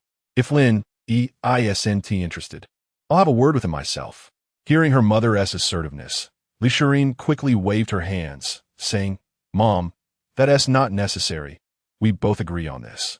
You, as a mother-in-law, shouldn't be saying such things to your son-in-law."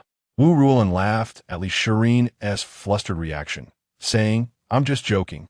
But if you continue to delay, I might just have to talk to him." The three women continued their lively conversation, with Li Shireen occasionally flushing with embarrassment. After the two families exchanged pleasantries, they each prepared to leave. Li Shireen and Lin Yi stood outside the house, waving goodbye until the cars drove away. Once they were back in the living room, Li Shireen instructed Lin Yi, "Wait for me here," and dashed down to the basement. Lin Yi, watching her retreating figure, pondered, "What's she up to?" A few minutes later, Li Shireen returned with a bottle of red wine and 2 tall glasses. She uncorked the wine, poured some into the glasses, and smiled at Lin Yi exclaiming cheers. Lin Yi took the other glass she had poured and clinked it with hers. They both downed their drinks in one go, and Lin Yi's eyes widened in surprise. After finishing, Li Shirin's cheeks flushed crimson. Don't rush. Take your time. There is still plenty of evening left, Lin Yi advised gently. After her quick drink, Li Shirin nestled beside Lin Yi, resting her head on his lap. Darling. Li Shirin gazed up at Lin Yi, her eyes sparkling. What is it? Lin Yi inquired, noticing her flushed face. Perceiving Lin Yi's obliviousness to the romantic atmosphere, Li Shirin felt a flicker of irritation, thinking, oh dear, you're so dense. She mused internally, I've had a drink to muster courage, and you still don't grasp my intentions. Yet, she found it difficult to express her feelings openly. After all, it felt improper for a young woman to voice such sentiments. Lin Yi chuckled, finding her flustered demeanor utterly adorable. After a brief moment, he leaned down and pressed his lips softly against hers. Caught off guard by a sudden move, Li Shirin's mind momentarily went blank. This isn't how it's supposed to go. Was he pretending not to understand? Her thoughts swirled in confusion as she realized she had been completely ensnared by Lin Yi's charm. After about 10 minutes, it gradually pulled apart. Phew! Li Shirin gasped, feeling as though she were on the verge of suffocation, panting heavily. When she looked at Lin Yi, she found him wearing an oddly amused expression, which only made her cheeks redden further. Oh, you're incorrigible. She playfully swatted Lin Yi and covered her face with her hands. Were you doing that on purpose? She asked, regaining her composure. To her surprise, Lin Yi feigned innocence, replying, what are you talking about? I don't quite understand. I want to discuss this any further. Just as Li Shirin attempted to rise, Lin Yi pulled her back into his embrace. I love you, he declared, his warm breath brushing against her earlobe. Li Shirin remained silent, content to lie peacefully in his arms. Lin Yi then reached for the wine bottle, pouring 2 more glasses. He handed one to Li Shirin. Silently accepting the glass, she clinked it with Lin Yi's and slowly sipped the exquisite wine that cost a fortune per bottle. How impatient you are! You didn't seem to be sobering up. I recall this wine costs quite a bit, Lin Yi whispered in her ear. Don't tease me. Li Shirin lowered her head, softly protesting, feeling like she had been the subject of Lin Yi's playful tricks all evening. Lin Yi merely smiled. Let's head to bed, he said, taking her hand as they ascended the stairs together. Chapter 89. Swimwear. What a spacious room. I think I will take a shower first. With that, Lin Yi left Li Shirin alone in the room. New things tend to be captivating. Li Shirin gazed around, eager to explore everything, lying on the large bed and staring at the chandelier above. Just as she was lost in thought, the sound of running water from the shower broke her reverie. Shaking her head and lightly patting her flushed cheeks, she whispered to herself, what are you thinking? Yet, curiosity ultimately triumphed over her hesitation. Li Shirin ventured toward the bathroom, where she noticed the hazy silhouette of Lin Yi behind the frosted glass door. Summoning her courage, she knocked gently. Inside, Lin Yi heard the knock and opened the door, asking what's wrong. Upon seeing him, Li Shirin felt an instinctive urge to flee. Muttering that it was nothing, just a fleeting curiosity, Lin Yi smiled and suggested, would you like to join me? At this, Li Shirin's mind went blank. Never mind, it's fine, she replied, immediately regretting her words. Staring at the firmly shut door, she felt a mix of regret and disappointment. Yet her thoughts lingered on Lin Yi's appearance moments before. Meanwhile, Lin Yi chuckled softly, a smile playing at the corners of his mouth. After what felt like an eternity, he finally emerged from the bathroom. Seeing him, Li Shirin sat absent-mindedly in a chair, engrossed in a card game on the computer. Noticing her distraction, Lin Yi sat beside her and remarked, you've misplaced that card. He pointed at the screen and playfully tapped her shoulder. Li Shirin gasped at the sudden contact. As she focused on the computer screen, she occasionally glanced at Lin Yi. He noticed her subtle movements and leaned closer, whispering sweet nothings in her ear. Blushing furiously, Li Shirin nodded. They both made their way to the bedside and turned off the lights. Morning arrived. After a day of moving yesterday, Lin Yi slowly opened his eyes to find Li Shirin peacefully asleep beside him. Moments later, she too stirred. Her eyes filled with warmth as she gazed at him. Good morning, she greeted, They had developed a silent understanding. Whenever one awoke, the other would follow suit. Are we going to the office today? Li Shireen inquired. Lin Yi shook his head, replying not today. We'll check out the factory we acquired tomorrow and that steel plant we had our eyes on. Today's task is to spend quality time with you. Hearing Lin Yi's words filled Li Shireen's heart with sweetness. Although he had gone to bed early and risen late, he appeared vibrant and full of energy. Observing the lively Lin, he made her doubt the claims of colleagues who said he always looked exhausted upon waking. After all, some of them were in their 20s. 1, 2, 3, 4, 5, 6. Li Shireen counted on her fingers before burying her head under the covers. After a while, she finally emerged. Get up, or you'll still be sleeping. Lin Yi teased, giving her a gentle nudge. I don't feel well. Carry me, she pouted. Lin Yi chuckled and scooped her up. After they freshened up, Lin Yi dove into the kitchen to prepare breakfast, while Li Shireen assisted him. What are you making? She asked, watching as he fried eggs. I'm boiling some noodles. Please hand me that package, he replied. Li Shireen complied and then added, make sure to put in 2 extra eggs. After she stepped out, Lin Yi called after her, don't worry, there will be enough for you. Li Shireen's cheeks flushed slightly at his words. Before long, Lin Yi brought 2 bowls of noodles to the table. Li Shireen's mouth watered at the sight. Hurry, I'm starving, she urged him. As she savored the noodles he had made, she asked, after we finish eating, can you accompany me out? What do you need to go out for? Lin Yi inquired. To buy swimwear. We can't let the indoor pool go to waste. I chose this house mainly for the pool, and if we don't swim, it would be such a shame, she explained. All right, we'll go shopping after we eat, Lin Yi agreed. However, Li Shireen had more in mind than just swimwear. Finishing her meal without leaving a scrap, they headed out directly to a store specializing in swimwear. Upon entering and seeing the sea of women inside, Lin Yi felt rooted to the spot. I think I'll wait outside. You can go in and shop, he said shyly. Don't be silly. There are no men in there. How can I go in alone? Li Shireen insisted, pulling him inside. What is there to be afraid of? You are just here to help me pick out a swimsuit. As they stepped in, a sales associate approached them enthusiastically, asking, are you here to buy swimwear? Lin Yi felt a surge of frustration. Of course, they were at a swimwear store, not a shoe shop. Yet, he held his tongue, merely keeping his thoughts to himself as Li Shireen dragged him around. Fortunately, the expensive swimwear meant the store was sparsely populated, easing his embarrassment, although the prices were rather extravagant. What about this one? Li Shireen pointed to a blue bikini displayed on a rack. Lin Yi examined it and found it quite appealing. The youthful blue hue complemented Li Shireen's stunning figure perfectly. It's all right. I think it looks great, he offered, attempting to provide a thoughtful critique. Li Shireen beamed at his words and turned to the sales associate, saying, please wrap this up for me. Thank you. The associate hurriedly complied. After watching the bikini being packaged, Lin Yi asked, shall we head back now? Li Shireen glanced at him and replied with a smile.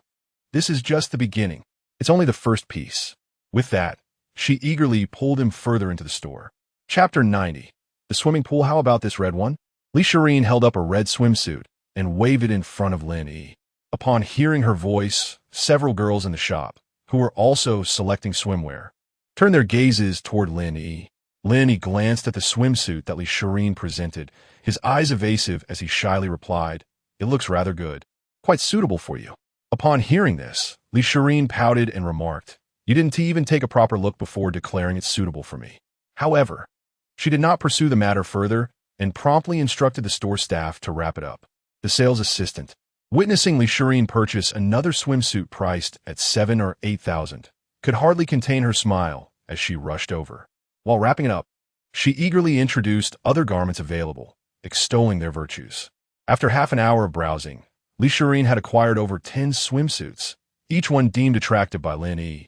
She insisted on purchasing without hesitation. The sales assistant was utterly astounded.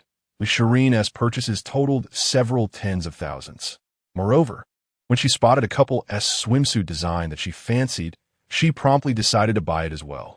Meanwhile, Lin Yi took on the role of a laborer, his arms laden with swimwear. Indeed, it was swimsuits. When he realized that the amassed swimwear could fill an entire wardrobe, Li Shireen finally decided to cease her shopping spree. As they stepped outside the store, Lin Yi exhaled a sigh of relief. What's wrong? You seem rather uncomfortable in there, Li Shireen observed. Noticing Lin Yi's weary expression, Lin Yi merely smiled wryly and remained silent. After placing the newly acquired swimwear into the car, Li Shirin led Lin Yi to a lingerie store. Upon seeing the colorful array of undergarments, Lin Yi stood rooted outside, resolutely refusing to enter again. Just as he contemplated entering, Li Shirin glanced back at him and called, "Come in." Lin Yi steadfastly replied, "No, why should I go in while you shop for lingerie? Just pick what you like." Upon hearing this, Li Shirin stepped closer, gently rising on her toes to whisper in his ear, "Did you forget that you wanted me to buy something you liked last night?" Lin Yi felt a jolt at her words. On one side was the lingerie store, and on the other, Li Shirin's alluring smile. As he gazed at her enticing red lips, he hesitated and asked, "But this place sells women's lingerie. How can I, as a man, possibly go in?" Li Shirin chuckled at his response. The store was as sparsely populated as the previous one. Before Lin Yi could respond, she took his hand and led him inside. The sales assistant greeted them with enthusiasm. Lin Yi immediately made his way to the lounge area, aware that several women had glanced over at him with amused expressions. However, Lin Yi quickly noted the exorbitant prices of the lingerie, which were as outrageous as the swimsuits. After settling into the lounge, Li Shirin approached him, exclaiming, this one, as she pointed to a black set. Lin Yi replied slowly, "Yes, that looks quite fitting for you."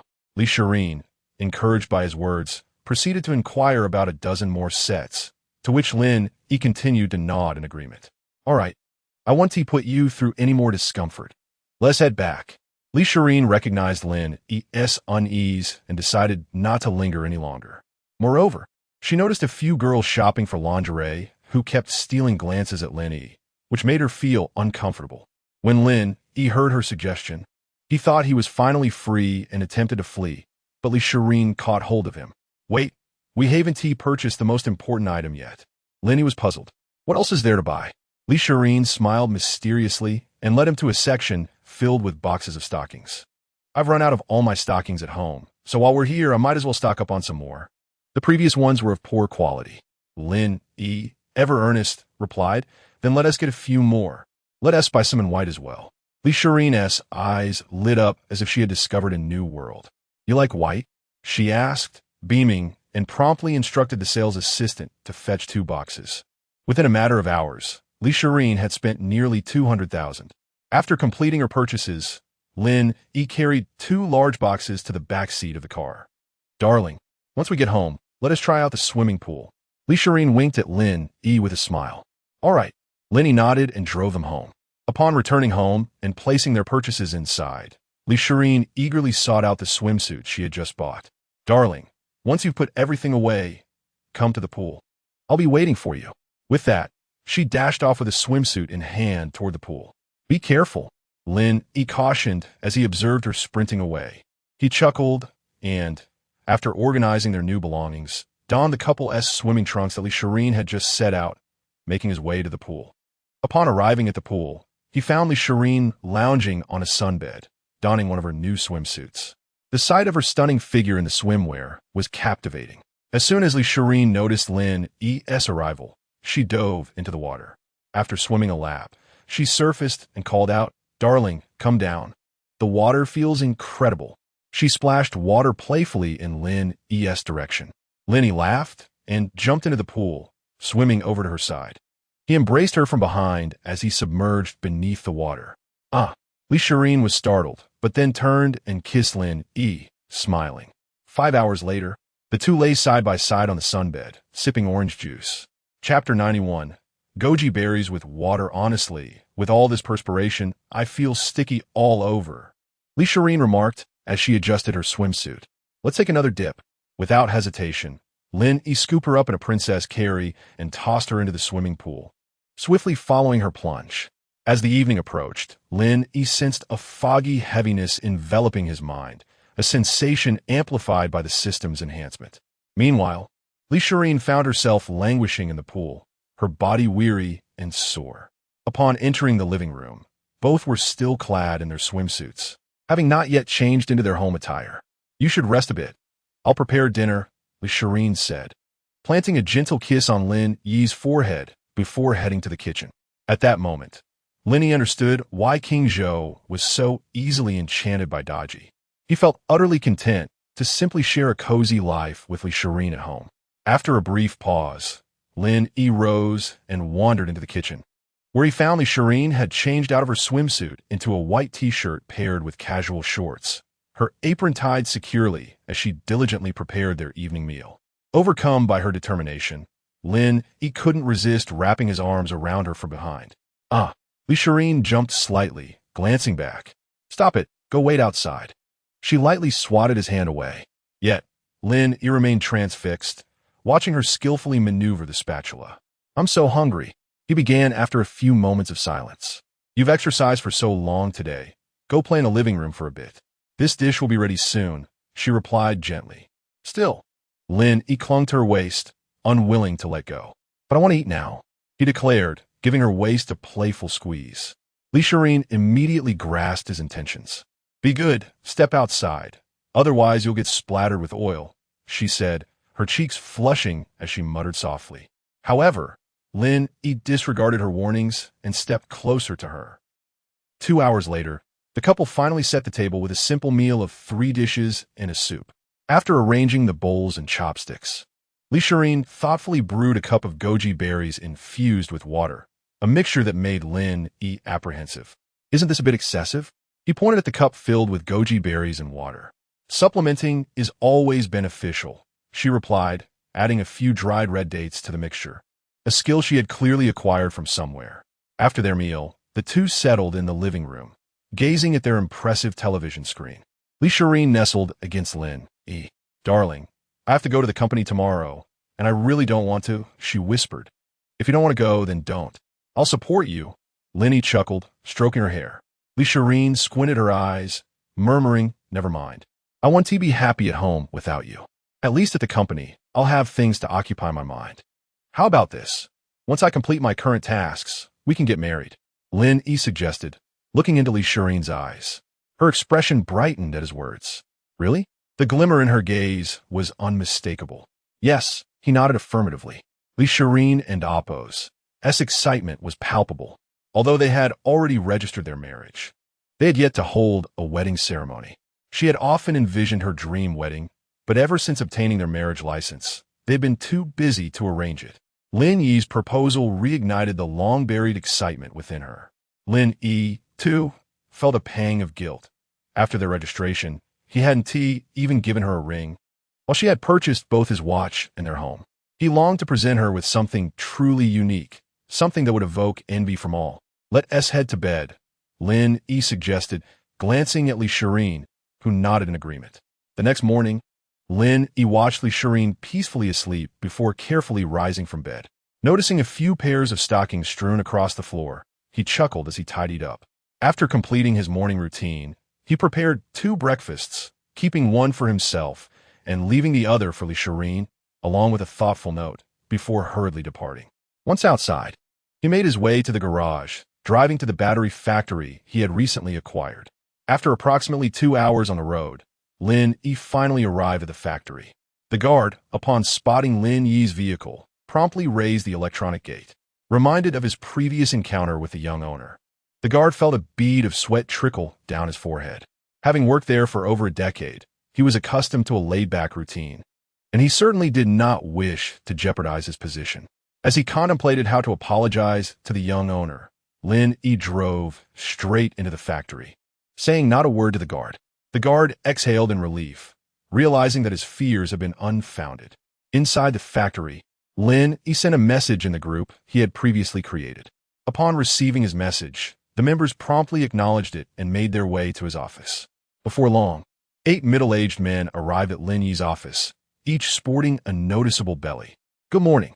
Lin Yi greeted the factory heads with a smile. "Good morning, General Manager Lin." They chorused in unison. Lin Yi surveyed the group, including the manager, with a serious expression. "We now have 8 factory heads, each overseeing different products. I've reviewed our offerings, and, frankly, they are in disarray. However, this factory isn't meant for the products you are currently making, so be prepared," he stated, glancing around. "Effective immediately, you may inform the employees to leave for the day. Their salaries will be paid, as usual, and they will return when notified. Nu Hang. Ensure that the remaining orders are fulfilled promptly. That will be all for now. As Lin Yi concluded, the factory heads appeared bewildered as they exited. What kind of operation is this young boss running? He buys the factory and then sends everyone home while still paying their wages? Understood, Nio Hang replied, nodding in agreement. Once outside the factory, he turned to the others, saying, "Let us just follow his orders. It's his business to manage." The others nodded in agreement and proceeded to inform the employees of Lin Yi and Oppo's directive.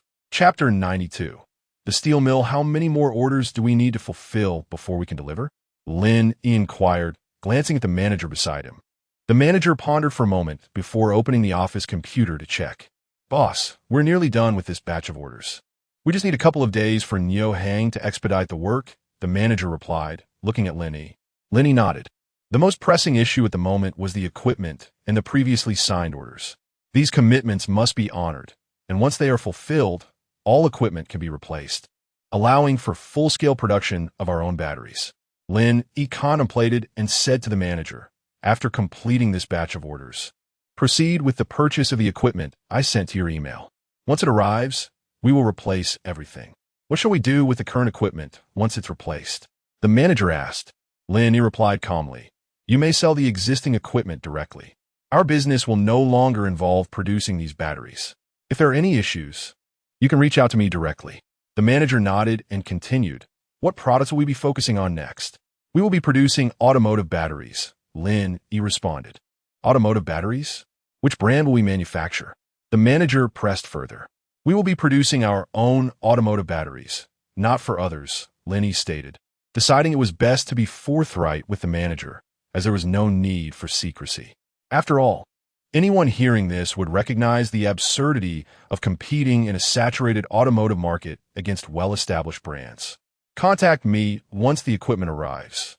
For now, you should focus on addressing the equipment issue," Lin Yi concluded before leaving the office, leaving the manager bewildered in his wake. Upon exiting the factory, Lin Yi observed employees returning home. "Excuse me, are you an employee here? How long have you been working at this factory?" He approached a young man and asked. The young man sized Lin Yi up before responding, "Yes, I've been here for 2 years." "Why do you ask?" Lin Yi smiled. "I was just curious if there's anything about this factory that you find unsatisfactory or have any suggestions." The young man thought for a moment and replied, "There's nothing particularly wrong, but sometimes the overtime is excessive, and we often work late into the night to meet production targets." "I see.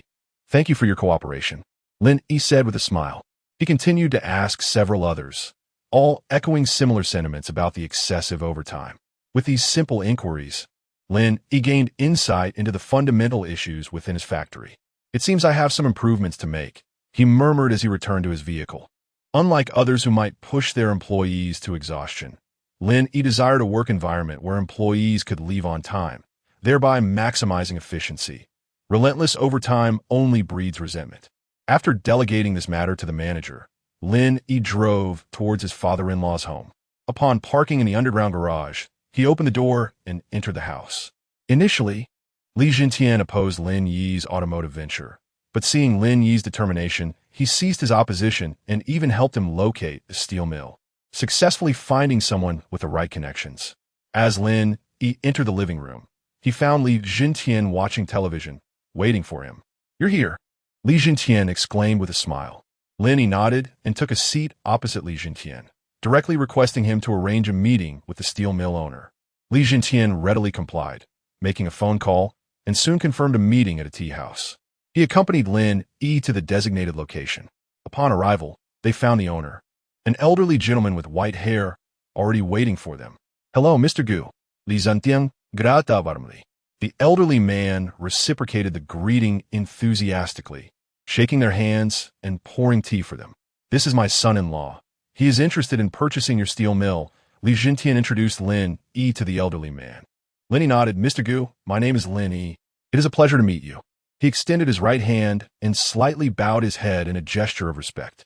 Seeing Lin Yi's politeness, the elderly man smiled and said, "What a promising young man. I am Gu Hao Wang. You can call me Old Gu."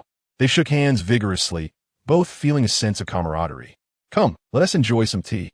I personally brewed this, Gu Hao Wang said as he settled down and gestured to the cups before them. Lin Yi took a sip, acknowledging, though I may not be an expert in tea, I can tell that it is of excellent quality. Gu Hao Wang chuckled and then got straight to the point. All right, let's skip the pleasantries. Young Yi, you wish to purchase my entire steel mill. I am offering 20 billion. What do you think? Uncle Gu, I did some research on your mill before coming here, and it is indeed impressive. However, your asking price of 20 billion seems a bit steep. I'll be straightforward. How about 18 billion? Lin Yi replied, locking eyes with Gu Hao Wang, understanding that Gu Hao Wang was not in dire need of money and was merely looking to enjoy his later years. Lin Yi recognized the opportunity at hand. After a moment of contemplation, Gu Hao Wang slowly extended his right hand. Seeing this, Lin Yi knew he was on the verge of success and reached out with both hands, saying, Thank you, Uncle Gu. Gu Hao Wang smiled. I like this young man. I hope you can successfully manage my mill. Lin Yi nodded confidently. That is certain. Chapter 93. The air cushion boat. As for the remaining matters, Lin Yi proceeded as before, summoning both parties' lawyers to finalize the contract. Xiao Yi, it is not too late to withdraw now. The automotive market is currently unwelcoming. If you decide to step back, managing the 2 factories you've acquired should prevent any losses, Li Jintian advised thoughtfully. Lin Yi patted his father-in-law's shoulder and responded, Dad, rest assured Island will certainly succeed. I will not engage in ventures without confidence. I hope so. To be frank, I perceive this endeavor as a risk. However, should any issues arise, do not hesitate to inform me. I shall support you unconditionally, Li Jintian promised. All right, it's getting late. I shall go see Shireen, Lin Yi remarked, casting a glance at Li Jintian. Li Jintian waved his hand. Go ahead. Nodding, Lin Yi drove towards Li Shireen's company. Watching Lin Yi's car fade into the distance, Li Jintian sighed. If this fails, it will be quite challenging to recover. Upon arriving at Li Shireen's company, Lin Yi observed the bustling activity throughout the building. Hello, General Manager Li. Director Li is in the office upstairs. The receptionist greeted him with a smile. Thank you. Lin Yi replied courteously as he made his way to Li Shireen's office. At the door, Lin Yi gently turned the knob, producing a barely perceptible sound. Once inside, he found Li Shireen intensely focused on her computer screen, oblivious to his entrance. What are you so engrossed in? Lin Yi inquired as he approached her. Startled, Li Shireen jumped, exclaiming, Oh, you scared me. What has captured your attention so thoroughly that you didn't even notice me come in? Lin Yi observed her gaming on the computer. Isn't the company busy? He asked, taking a seat at the desk. Their busyness is of no concern to me. I only need to be here. But what about you? What brings you here? Li Shireen teased, playfully rubbing Lin Yi's thigh. Stop it.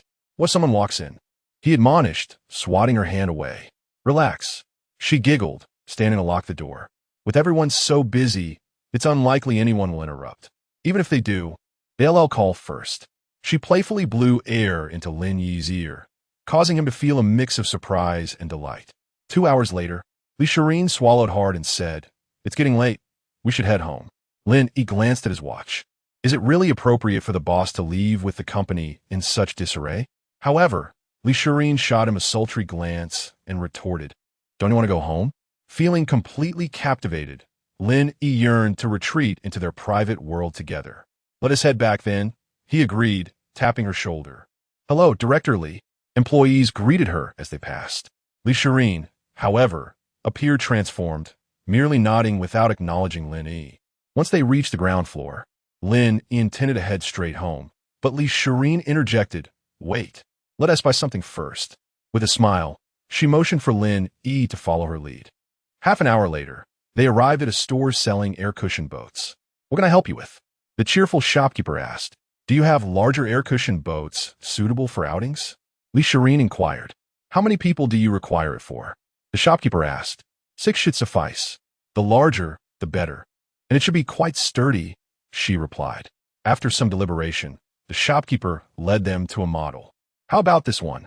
It accommodates up to 8 people. Perfect for team-building activities or weekend outings with friends, he enthusiastically explained. All right, we'll take this one, Li Shireen decided, pointing to the boat. How many would you like? The shopkeeper asked. 1 is sufficient, she replied nonchalantly. After confirming the purchase, the shopkeeper loaded the unwrapped boat into their car. As Lin Yi watched Li Shireen excitedly buying the boat, he curiously asked, "Darling, what do we need a boat for?" "You'll find out soon enough," she replied with a smile. Upon returning home, Li Shireen instructed Lin Yi to inflate the boat and place it in their swimming pool.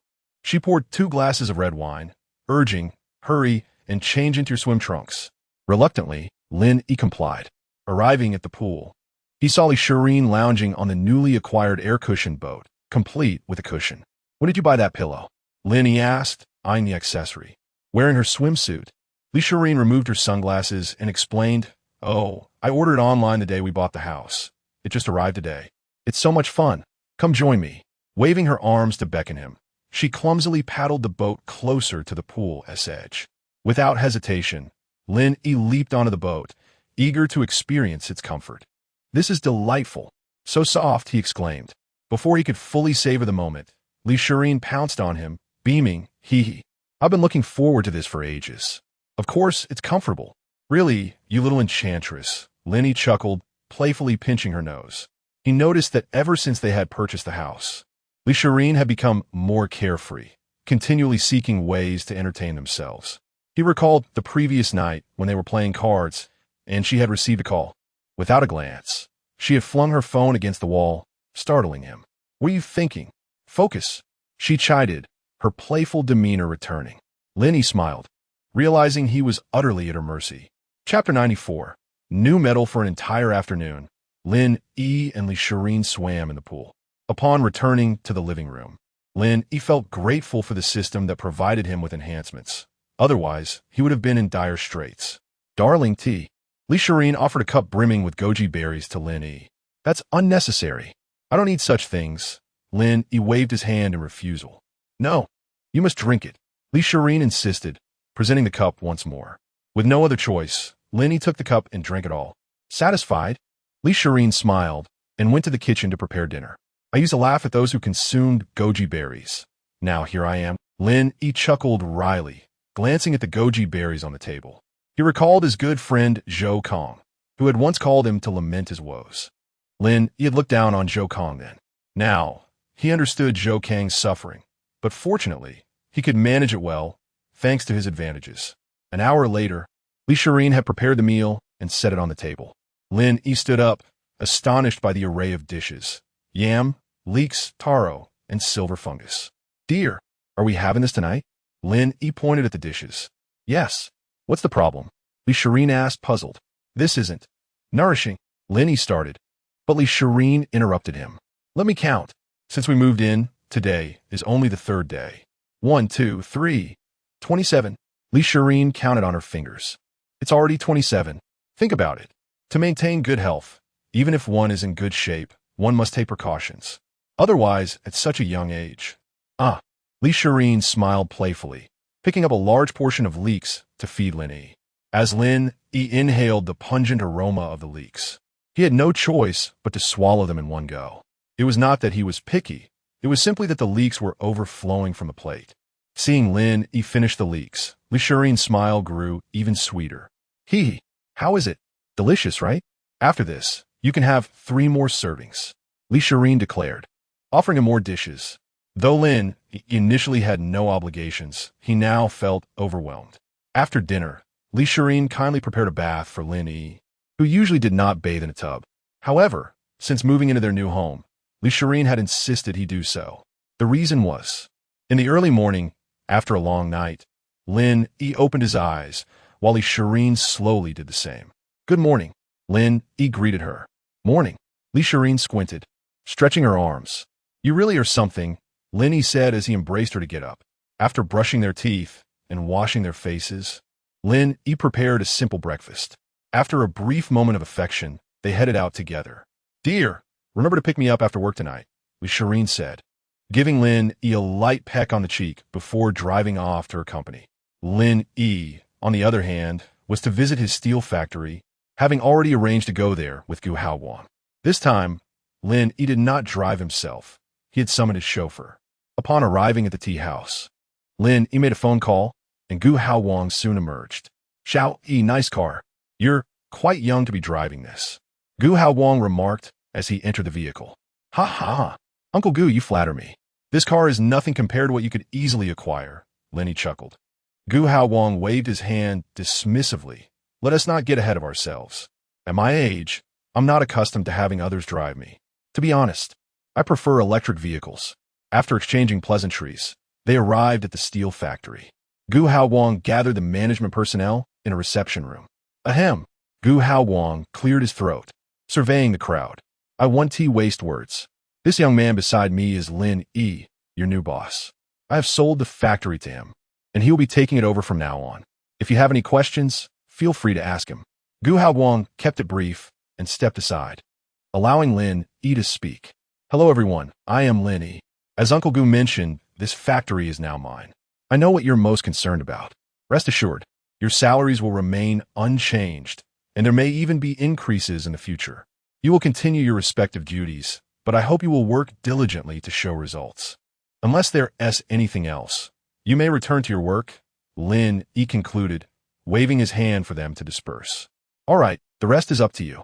I'm off to enjoy myself, Gu Haowang said with a smile before leaving. Lin Yi instructed his chauffeur to take Gu Haowang home. Now that the steel factory was in his hands, Lin Yi immediately sought out the factory manager, presenting the ex-metal materials provided by his system. He asked the manager, Liu Daqian, to sign a confidentiality agreement. Mr. Lin, what is this? Liu Daqian inquired, holding the documents. Lin Yi patted Liu Daqian on the shoulder with a smile. Do not question what it is. Simply follow the instructions within. If you have any uncertainties, feel free to ask me, but this information must not be disclosed. You must handle this personally. The quantity produced is not paramount, but you need to conduct a test tonight. Lin Yi instructed Liu Daqian gently. Understood. I'll get on it right away. Liu Daqian replied, heading for the door. Wait. Before Liu Daqian could exit, Lin Yi called him back. You must personally oversee this task. You've signed a confidentiality agreement. Any leaks will hold legal consequences. After receiving Lin Yi's reassurance, Liu Daqian nodded and left. Outside, Liu Daqian pondered the precious documents in his hands. What could this possibly be? Nevertheless, he decided not to dwell on it. All he needed to do was follow the instructions, and the rest was beyond his concern. Chapter 95. The Return of Wu Yongchang after a fortnight of relentless endeavors. Lin Yi finally achieved his objective. During this period, his battery technology was unveiled, albeit still under wraps, and his steel technology garnered recognition, culminating in the successful acquisition of a lesser-known automotive brand. However, this series of ventures left Lin Yi burdened with considerable debt, even resorting to mortgaging World TV and owing a substantial sum to his father-in-law.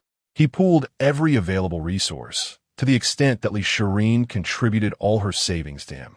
Yet, Lin Yi remained unfazed by these financial strains, confident that success was merely a matter of time. Following a comprehensive process, the car manufacturing facility began its operations, now merely awaiting stockpiling vehicles for the upcoming launch event, at which point he could recoup his investments. During this time, Lin Yi was engrossed in preparations for the imminent press conference. Upon returning home, he found Li Shireen had prepared a meal and was waiting at the table. Upon seeing him, she stood up to assist him in removing his suit. Let's dine, she urged, leading him to the table. Though Li Shireen wore a smile, Lin Yi discerned a hint of melancholy in her eyes. He cupped her face in his hands and playfully inquired, Are you feeling overwhelmed? She shook her head, replying, Not all. It pains me to see you so exhausted every day. Such is the nature of work. There is no task devoid of fatigue. Once this matter is concluded, let us marry, Lin Yi asserted earnestly. Upon hearing this, Li Shireen cast aside her earlier gloom. Really? She asked, incredulous. She had anticipated a lengthy wait before their wedding, but the determination reflected in Lin Yi's eyes warmed her heart. Of course, I would never deceive you, he chuckled. Once we finalize this venture, we shall relish our time together and retire while still young. At merely in our 20s, contemplating retirement? You must be joking, Li Shireen teased. And the two exchanged smiles. After satisfying their appetites, they retreated to their private cinema, engrossed in an exceedingly dull Western film. Li Shireen nestled against Lin Yi's chest. Darling, do you think we will succeed? What if we lose everything? She asked, her tone now more composed than before. Fear not.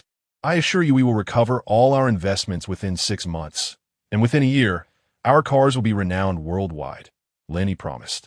I trust you, she replied, sealing her faith with a kiss. It is often said that long-term couples lose their sense of novelty, yet Li Shireen felt otherwise. Each day, her infatuation with Lin Yi only deepened, his image occupying her thoughts even during work. The following morning, Lin Yi visited and Oppos, Ife Automotive and Oppos. The press conference was merely 2 days away, and although he was eager for the cars to be launched and sold, he felt compelled to inspect the fruits of his labor. At the engineering department, an engineer promptly approached him, presenting a small notebook. Mr. Lin, here are the data from our random inspections of each batch of vehicles, he reported. These engineers were elite talents Lin Yi had lured with generous offers, assuring them that once they joined his team, they would not contemplate leaving, and promising salaries significantly higher than industry standards. Initially skeptical, the engineers soon realized Lin Yi's commitments were substantial. Lin Yi perused the notebook briefly. It is imperative to meticulously analyze this data. Each vehicle must meet the highest standards. Once our cars are on the market, we can afford to relax a bit. I appreciate your hard work during this period, he encouraged, patting the engineer's shoulder. Understood, Mr. Lin, the engineer replied, promptly resuming his duties. Not only the engineers, but also the workers in Lin Yi's factories operated in shifts, ensuring an 8-hour workday with guaranteed weekends off, all while receiving the highest wages in the industry. Meanwhile, in the capital, Wu Yongchang had just finished his coffee and was perusing a newspaper when a young man entered, whispered something in his ear, and exited hastily. The news left Wu Yongchang pale with rage. What nonsense! How can the youth be so reckless? He exclaimed, slamming the newspaper onto the table. His eldest son, Wu Jin, startled by his father's outburst, asked, Father, what has you so upset? Who has provoked your ire? Who else but your brother-in-law? Their entire family has invested in that fool and amp. Oppos, automotive venture, and now the news has been leaked. Wu Yongchang fumed, his nostrils flaring. Automobile manufacturing? How could they even consider such an endeavor? Wu Jin queried, perplexed. I praised that Zhao lad during my last visit, and now he, unable to withstand the pressure, has decided to embark on this enterprise, dragging your sister's family into it. The press conference is in 2 days. This is sheer madness. Wu Yongchang raged, his frustration palpable. Father, please calm down. What if they truly succeed? Wu Jin attempted to soothe him, though he too found it hard to believe in the venture and Oppos as success. He sought to appease his irate father, fearing the consequences of his wrath. Do you truly think they could succeed? If he does, I, Wu Yongchang, will write my name backward and call that Lin Yi grandfather. Wu Yongchang declared vehemently. But father, what if they do succeed? At this point, we can only trust others. Wu Jin countered gently. Wu Yongchang's anger escalated further. You too? If they are foolish, why should you be any different? Book me a flight. I'm going to see for myself how this young man plans to achieve success. With that, he stormed back to his room. Chapter 96. Atmosphere heavy. Just as Lin Yi was engrossed in his work within his office, his phone rang unexpectedly. Darling, my grandfather has arrived, and he is asking for you. Li Shireen's voice rushed through the line. Without waiting for a response, she hastily hung up. Lin Yi shook his head, realizing he couldn't refuse to meet the old man, as he was, after all, Li Shireen's grandfather. Stepping out of his office, Lin Yi promptly got into his car and headed toward Li Jintian's residence. Upon arriving at Li Jintian's home, Lin Yi opened the door to find the elderly man berating Li Jintian in the living room. You're not a child anymore, yet you act like one. I merely provoked him a little, and look at the mess. You've even taken money from the family. Do you comprehend the magnitude of this folly? Wu Yongchang scolded, pointing an accusatory finger at Li Jintian. However, Li Jintian remained seated on the sofa, unperturbed. Previously, when Lin Yi requested funds for investment, Li Jintian had been skeptical. But upon witnessing Lin Yi reveal his cards, he understood the endeavor would surely succeed. After all, a seasoned businessman Wu Ti takes such risks without confidence. Despite Li Jintian's indifference, Wu Yongchang continued his tirade, oblivious to Lin Yi's entrance. Eventually, Li Jintian could no longer tolerate the incessant reprimands. Enough. You can't just come in here and start shouting. The money has already been invested. What purpose does your ranting serve now? Besides, I'm not even certain it will fail, he retorted, looking directly at Wu Yongchang. Taken aback by Li Zhentian's response, Wu Yongchang was momentarily speechless. What did you say? How dare you speak to me like that? You're nearing 50, and you still don't grasp this? He exclaimed, taking a sip of water before sitting down. Observing the escalating tension, Lin Yi cleared his throat twice and decided to intervene. He couldn't just stand outside while they quarreled. Ahem. With that, he stepped inside. Upon seeing Lin Yi, Wu Yongchang's eyes reddened. You finally showed up. Look at the chaos you've caused. How dare you even enter? He scolded. Lin Yi paid no mind to Wu Yongchang's harsh words and calmly addressed him. Grandfather, I understand that I may have acted rashly, but I am confident of success. Just wait for the day after tomorrow, Lin Yi asserted with assurance. You. Wu Yongchang was at a loss for words. Pointing at Lin Yi. At that moment, Li Shirin arrived and, noticing Wu Yongchang's accusatory gesture towards Lin Yi, inquired, Grandfather, what is going on now? Wu Yongchang looked at his granddaughter, his expression laden with exasperation. Shirin, you will eventually be ruined by this young man. Just look at what he is attempting. A mere boy daring to tread in such waters. He has nothing to his name, and even I can only contemplate such ventures, he lamented. However, seeing that Li Zhentian and the rest of the family stood firmly in support of Lin Yi, Wu Yongchang felt a sense of despair. Grandfather, Lin Yi must have his reasons for this course of action. The decision is made. It's better to wait until the day after tomorrow to discuss it further. Your words now are futile, Li Shirin replied calmly. Sighing, Wu Yongchang muttered, what madness, before retreating to his room. In contrast, Li Zhentian, upon viewing Lin Yi's determination, felt assured of his success. He believed that at the very least, there would be no loss. Even in failure, the two techniques could revive his fortunes. Everything will be fine. I have faith in you, Li Zhentian encouraged, patting Lin Yi on the shoulder. Lin Yi nodded. Once this matter concludes, I can finally retire and enjoy fishing with you, Dad, he said with a hint of jest. Ha ha ha. You've bypassed 40 years of missteps. Li Zhentian chuckled, growing increasingly fond of Lin Yi. Since the day he had married his daughter, he had sensed Lin Yi's sharp intellect, but with time, he discovered the young man possessed far greater charm than he initially perceived. Money is meant for enjoyment, no matter how much one accumulates.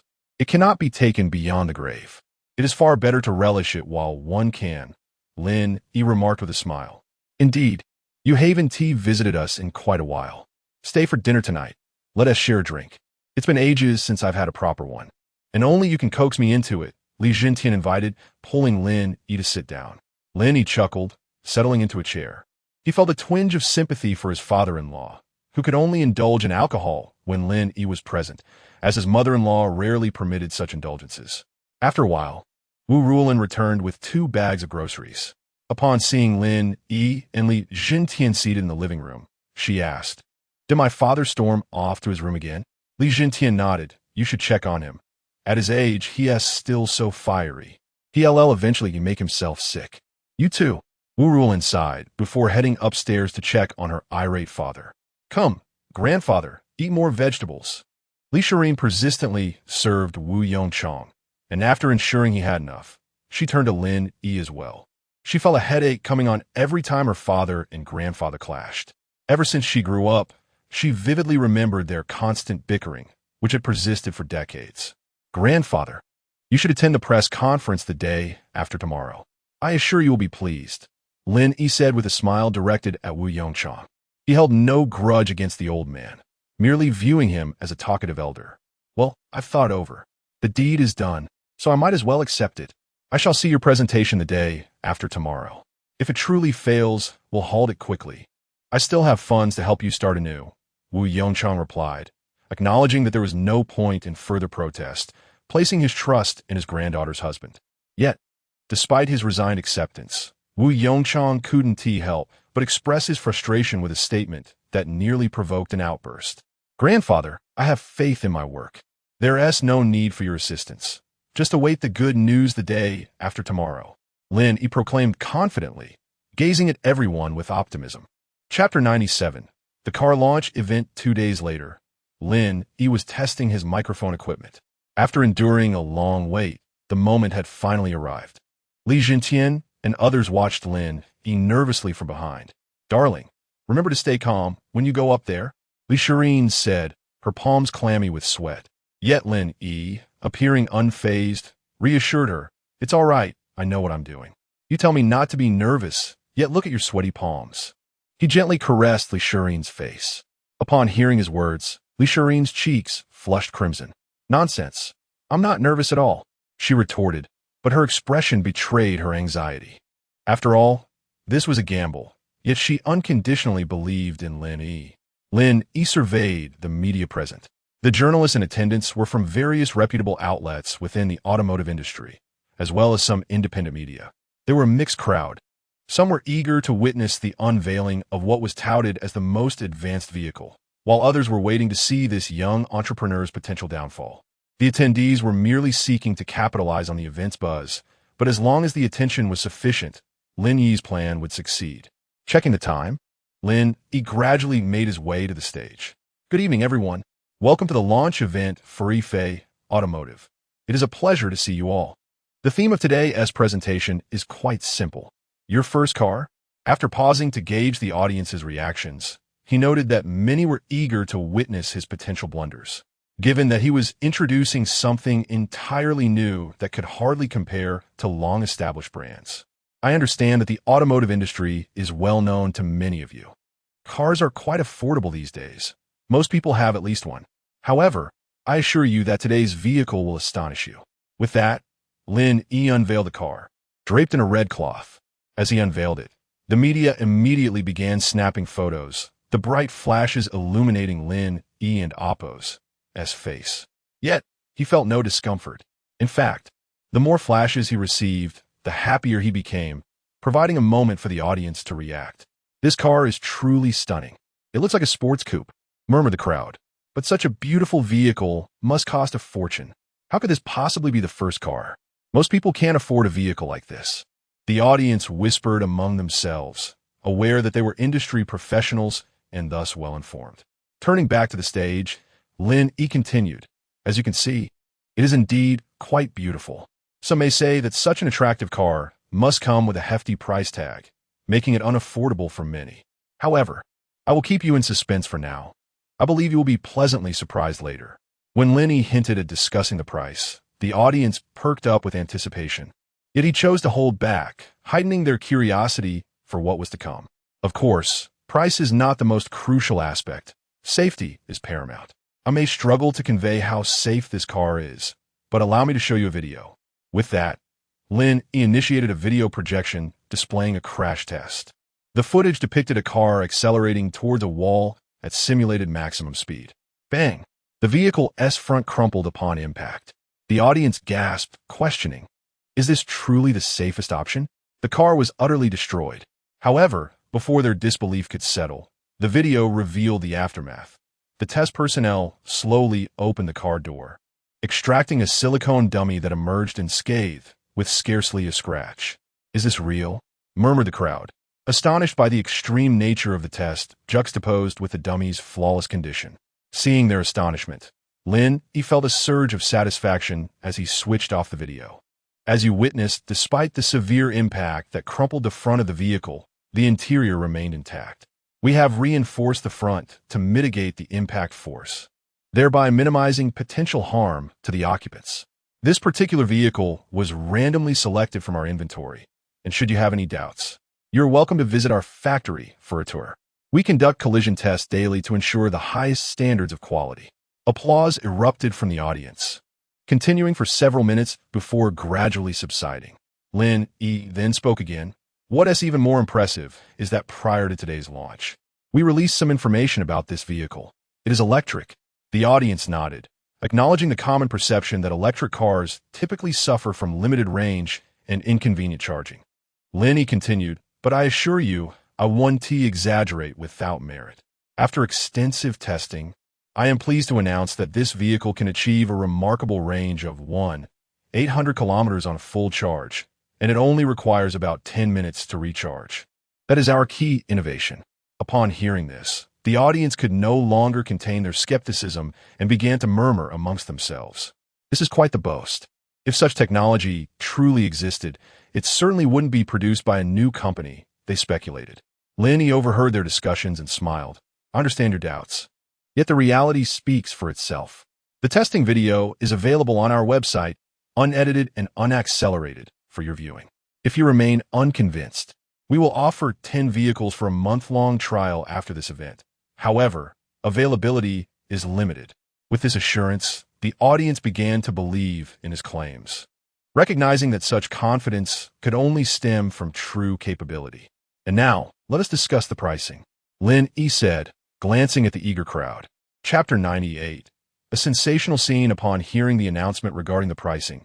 Everyone immediately perked up, eager to discover just how exorbitant this impressive vehicle would be. Without further ado, I revealed the starting price for this car is a mere 120,000. A collective gasp echoed through the crowd. Is it truly that remarkable? A vehicle boasting such exceptional specifications for only 120,000? The audience erupted into a frenzy. Lin Yi glanced at the crowd and added, "You heard correctly. The starting price is indeed 120,000. Moreover, everything I mentioned earlier falls within that price range, regardless of whether it's the high-end or low-end model." With this statement, not only did the media below react in astonishment, but the comments on the official live stream also reflected their shock. However, its credibility would ultimately depend on a brave soul willing to test it. The audience awaited this opportunity with bated breath. For the remainder of the event, Lin Yi entrusted the floor to the media and gradually made his way off the stage. Once he descended, Wu Yongchang approached him, inquiring, "Is what you just said true?" This is no trivial matter. Wu Yongchang appeared skeptical of Lin Yi's earlier claim. Meanwhile, Li Shirin interjected, "Grandfather, if you doubt it, why not ask Lin Yi for test drive?" Lin Yi, standing nearby, affirmed with a smile, "It is indeed true. Everyone's judgment is astute. Just observe." Subsequently, Lin Yi checked his phone, where pop-up advertisements for the newly announced car filled the screen. Opinions varied, with some believing and many expressing skepticism. After all, it was hard to fathom how he could make such a bold assertion. Chuckling softly, Lin Yi dismissed his phone. Ding! Congratulations, host, on completing the task. Host has received a reward for this task, craftsmanship. The system also extends its early congratulations for your tremendous success. After shutting off his phone, Lin Yi's mind flooded with memories of various crafting techniques. Once the crowd dispersed, Lin Yi joined everyone for a celebratory feast at his home. Upon returning, he was pleasantly surprised to see Wu Yongchang smiling at him, a rare sight. As a businessman, he understood the significance of Lin Yi's vehicle. "Xiao Yi, I regret the harshness of my previous words. I hope you can forgive me," Wu Yongchang apologized. Li Jintian, witnessing this unprecedented display of humility from Wu Yongchang, was taken aback. "Old man, did I hear you correctly? You're actually admitting fault?" he exclaimed in disbelief. Wu Yongchang, momentarily perturbed by Li Jintian's reaction, retorted, "Do you think everyone is as stubborn as you?" Lin Yi, caught between the two, intervened. All right, this is a celebration. Let us refrain from arguing." Upon hearing Lin Yi's words, both men ceased their bickering. That evening, Lin Yi's father and Li Jintian indulged in drink until they were thoroughly inebriated, struggling to walk as if their feet were coated in oil. After bidding farewell to the guests, Lin Yi embraced Li Shirin as they returned to the living room. "Thank you," he expressed, leaning in to kiss her. In recent times, Lin Yi had been occupied until the late hours, often finding Li Shirin asleep upon his return. As their lips met, she responded earnestly. After a moment, they reluctantly parted. Li Shirin's cheeks flushed as she gazed at Lin Yi. "Next time, no more thanks," she playfully admonished before darting upstairs, adding, "No following me." Lin Yi stood below, bewildered by her sudden retreat. About 10 minutes later, Li Shirin descended the stairs, and Lin Yi's breath caught in his throat at the sight of her. What is this?" he stammered. With a bashful expression, Li Shirin asked, "Do you like it?" She donned a maid outfit, complete with white thigh-high stockings accentuating her long legs. Lin Yi swallowed hard and replied, "I do." Understanding his reaction, Li Shirin offered, "Let me give you a massage." She gestured for him to lie on the sofa. With his mind racing, Lin Yi complied and settled onto the couch, relishing her soothing touch. Ah, when did you learn to massage? He exhaled, surprised. Li Shireen, continuing her ministrations, softly explained, while you were away, I learned from online videos. But you always came home too late, and I couldn't help but fall asleep. Moved by her dedication, Lin Yi replied, I won't be so busy anymore. Gazing at Li Shireen in her maid attire, he felt an overwhelming sense of gratitude. After receiving a massage, Lin Yi felt a pang of sympathy for Li Shireen. He gently pushed her onto the sofa. Let me help you, he said, and began massaging her in return. 2 hours later, both were drenched in sweat, and Lin Yi lay across Li Shireen's lap, eyes closed, savoring the moment. Darling, Li Shireen murmured softly. He replied, please don't take my grandfather's words to heart. He,'s just getting old and struggles to express his feelings. He genuinely cares for us, even if it doesn't come across that way, she said. It's all right. I understand. He only wants what's best for us. Lin Yi reassured, gently stroking her thigh.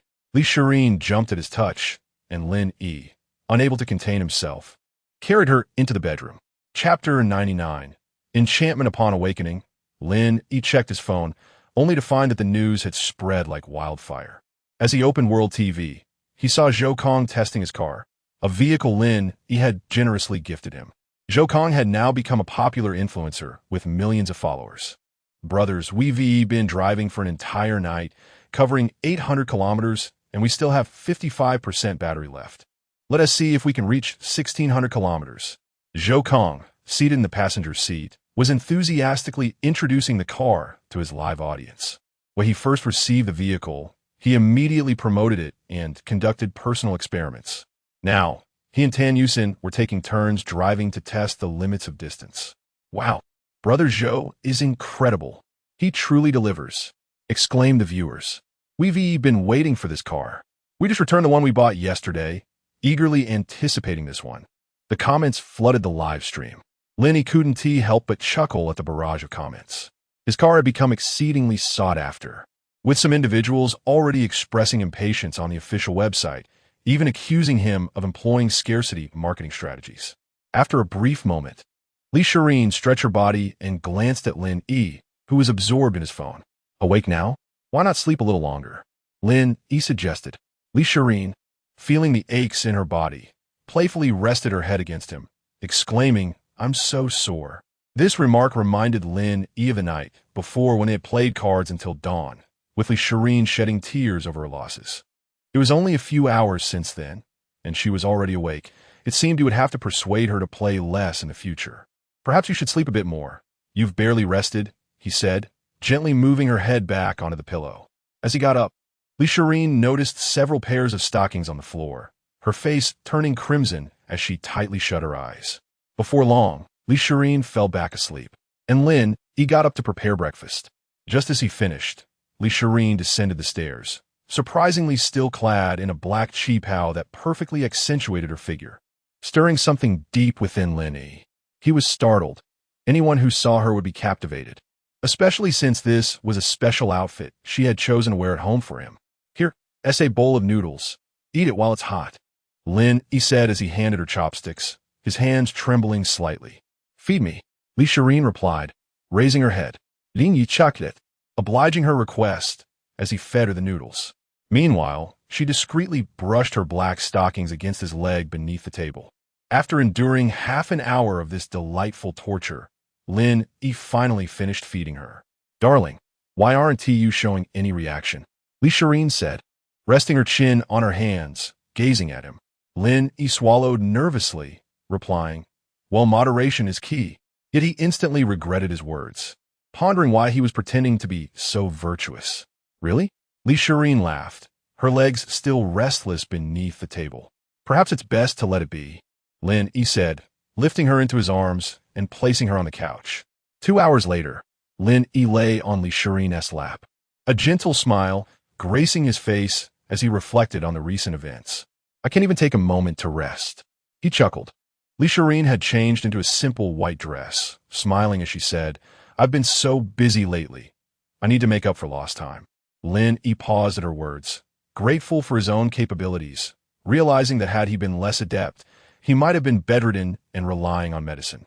"How did you know all this, my dear?" he inquired, genuinely curious about her knowledge. Li Shireen giggled. "Yusin told me. She always sends me pictures of her new purchases."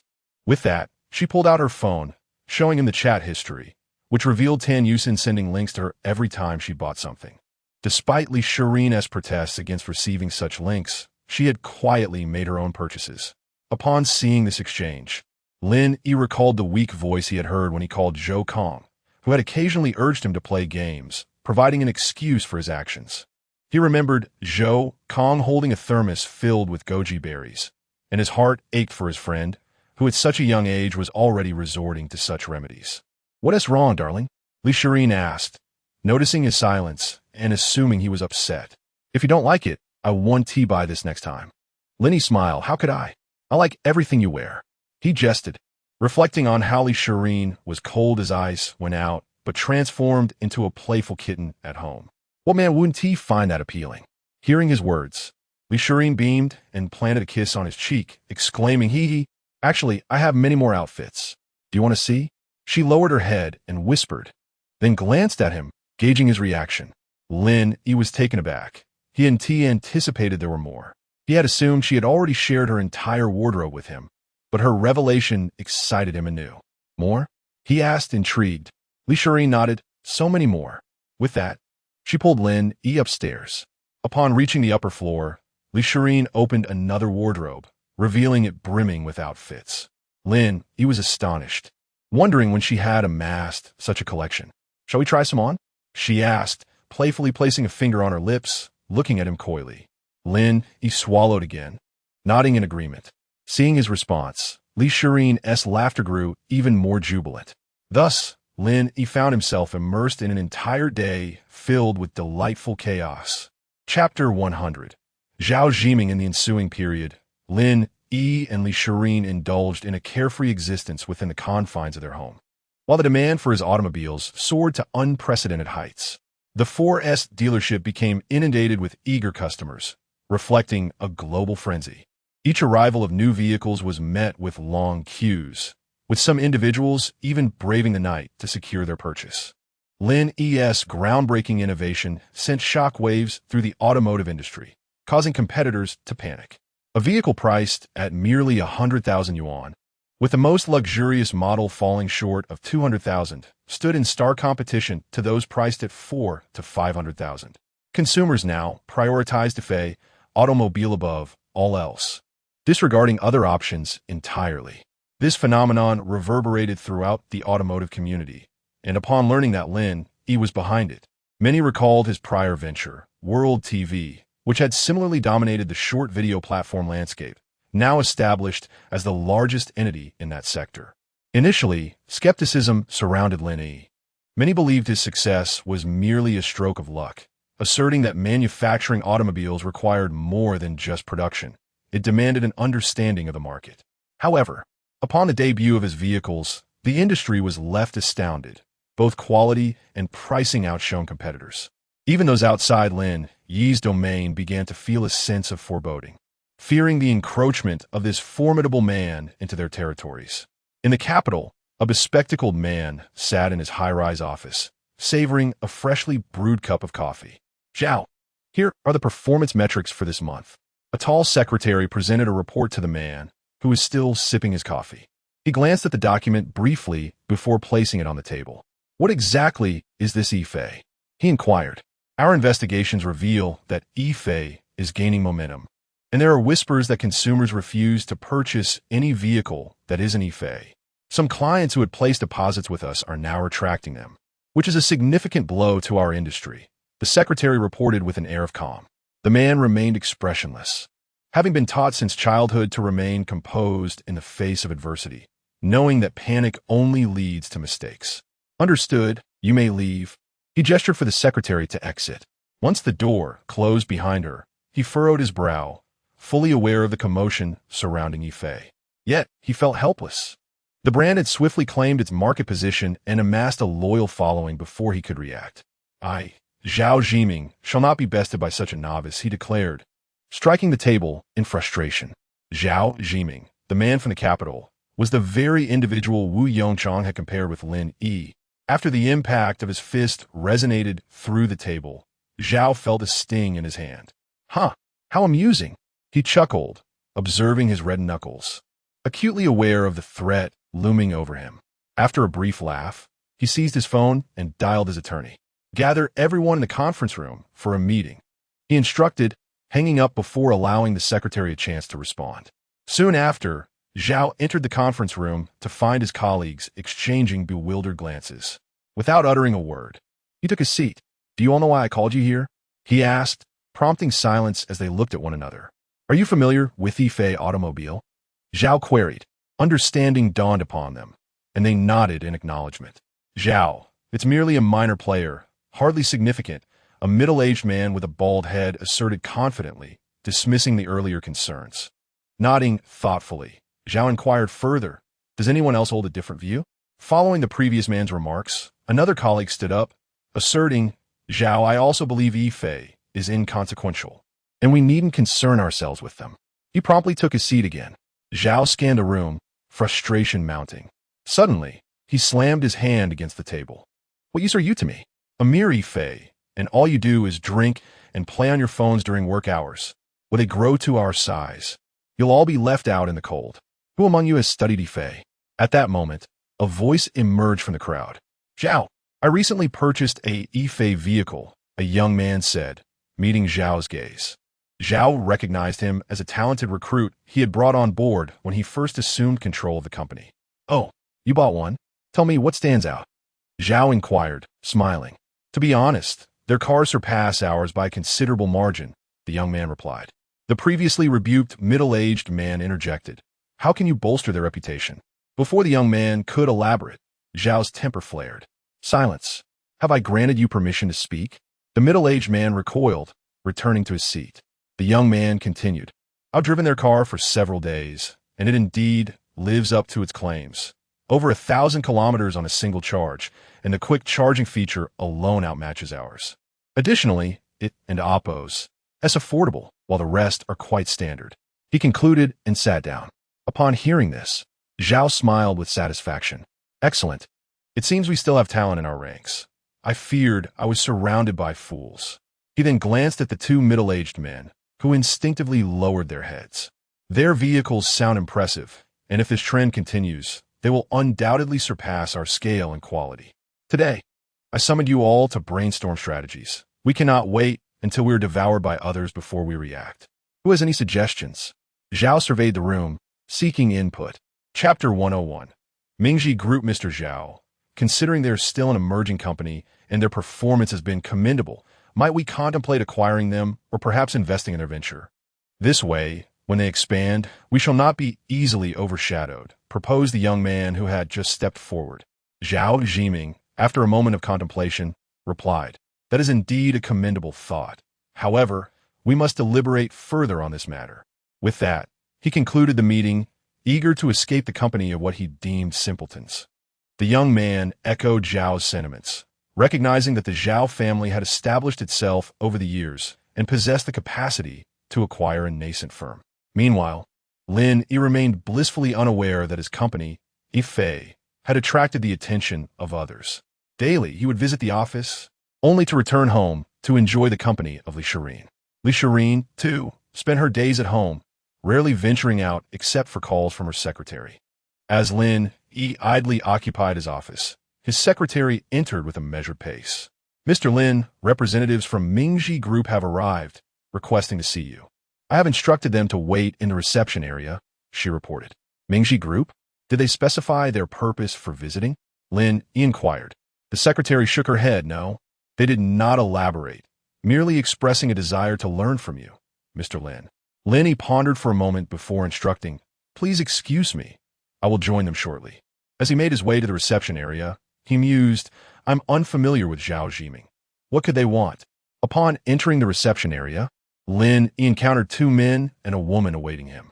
Upon his arrival, they greeted him warmly, extending their right hands.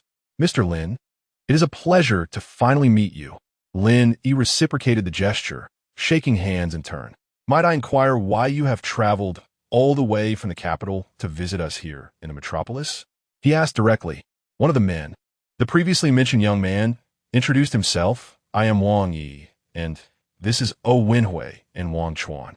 Lin Yi nodded. I am Lin. My name is likely well known to you. Indeed, Mr. Lin, your reputation precedes you, Wang Yi replied. We were hoping to invite you to dinner and glean insights into your success. Lin Yi waved his hand dismissively. Why bother with such formalities? If anyone should be learning, it is I from you. Your Mingji group is the model we aspire to emulate. As for dinner, I must decline. I am committed to dining at home with my wife, a married man's plight. Wang Yi, undeterred by the refusal, smiled broadly. Mr. Lin, you are quite the family man. Whoever marries you is indeed fortunate.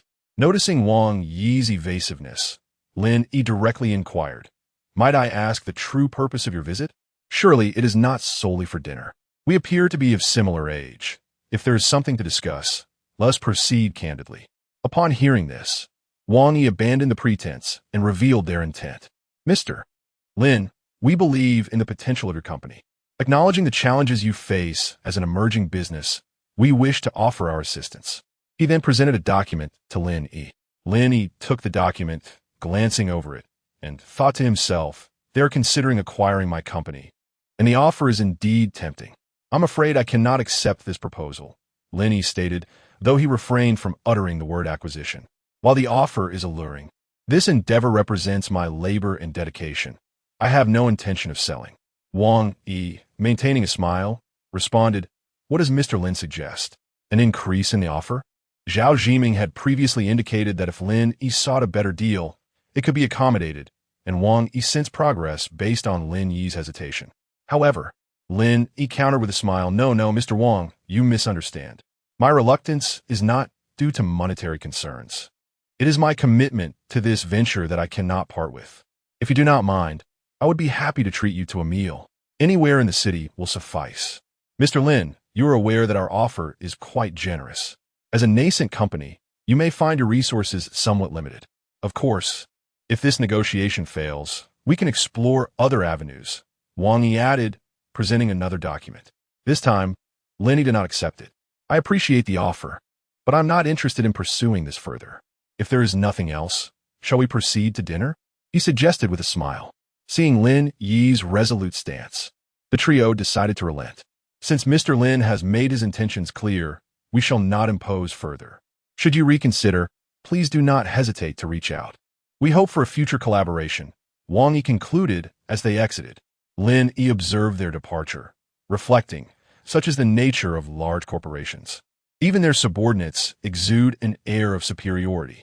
With that thought, he returned to his office. Outside, Wang Yi immediately called Zhao Jiming. Hello, Mr. Zhao. Lin Yi has declined. Zhao Jiming, unfazed, responded with a chuckle. Remain there. I will visit tomorrow. With that, he ended the call. Chapter 102 Meeting with Zhao Jiming. This fellow is truly impervious to reason. It seems I must pay him a personal visit, Zhao Jiming muttered. Meanwhile, upon returning home, Lin Yi discovered that Li Shirin had prepared an elaborate feast awaiting him. Wash your hands first. I still have an omelet to make, she said, turning to head into the kitchen. Lin Yi washed his hands and approached the table, surveying the evening and Appo's dishes. What? Lin Yi mumbled, taken aback by the spread before him. Darling, are we eating this for dinner? He inquired, gesturing towards the chive and egg pancake in Li Shirin's hands, along with the pig's whip and some nourishing dishes on the table. Yes. What's wrong? Li Shirin replied, puzzled. Nothing. Lin Yi could only sit down helplessly. By the way, someone came to see me today. Can you guess who it was?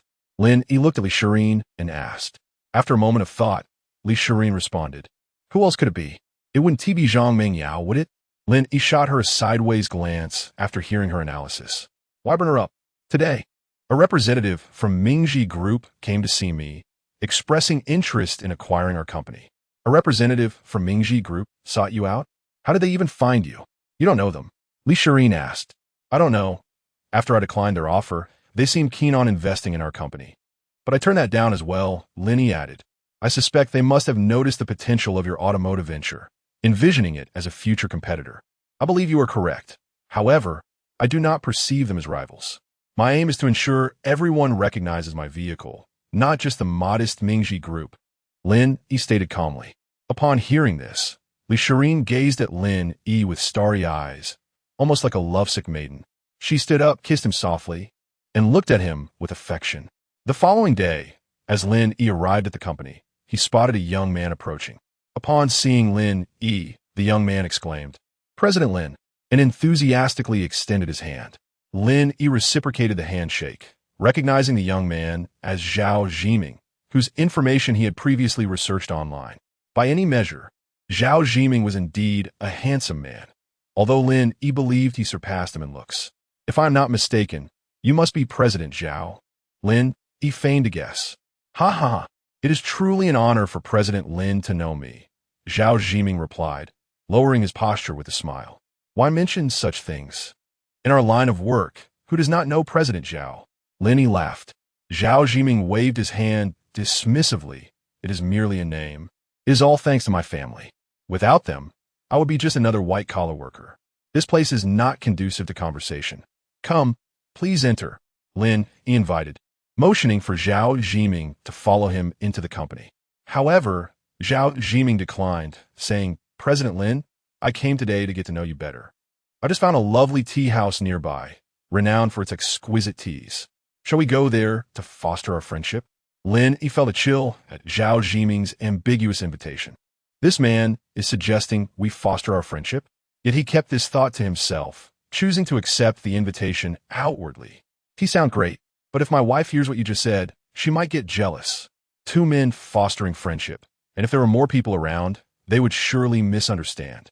Lin Yi jested with a smile. Zhao Zhiming chuckled. It seems I did not consider that. However, I assure you I have no such inclinations. Let us not linger here, and instead head to the tea house for a proper conversation." With that, they both climbed into Lin Yi's Rolls-Royce, heading straight for the tea house Zhao Zhiming had mentioned. Upon arriving, Zhao Zhiming addressed the tea-brewing girl. "You may leave. I can manage on my own. Please bring the finest tea you have." The girl bowed and exited. Once she was gone, Zhao Zhiming displayed his impressive tea-brewing skills before Lin Yi. "I expected President Zhao to prefer coffee over tea, yet you brew tea so beautifully," Lin Yi complimented with a smile. "I am not fond of coffee. I only drink it occasionally in the office. Otherwise, I prefer tea. During my time abroad, I often bought tea, though it pales in comparison to what we have here," Zhao Zhiming replied. Before long, Zhao Zhiming poured Lin Yi a cup of tea. They waited for the cups to cool before lifting them to their lips. Lin Yi closed his eyes and remarked, "This tea truly lives up to its reputation. It is delightful." He quickly added, "Though I must admit, I know little about tea." Zhao Zhiming smiled in response. "Actually, I'm no expert either.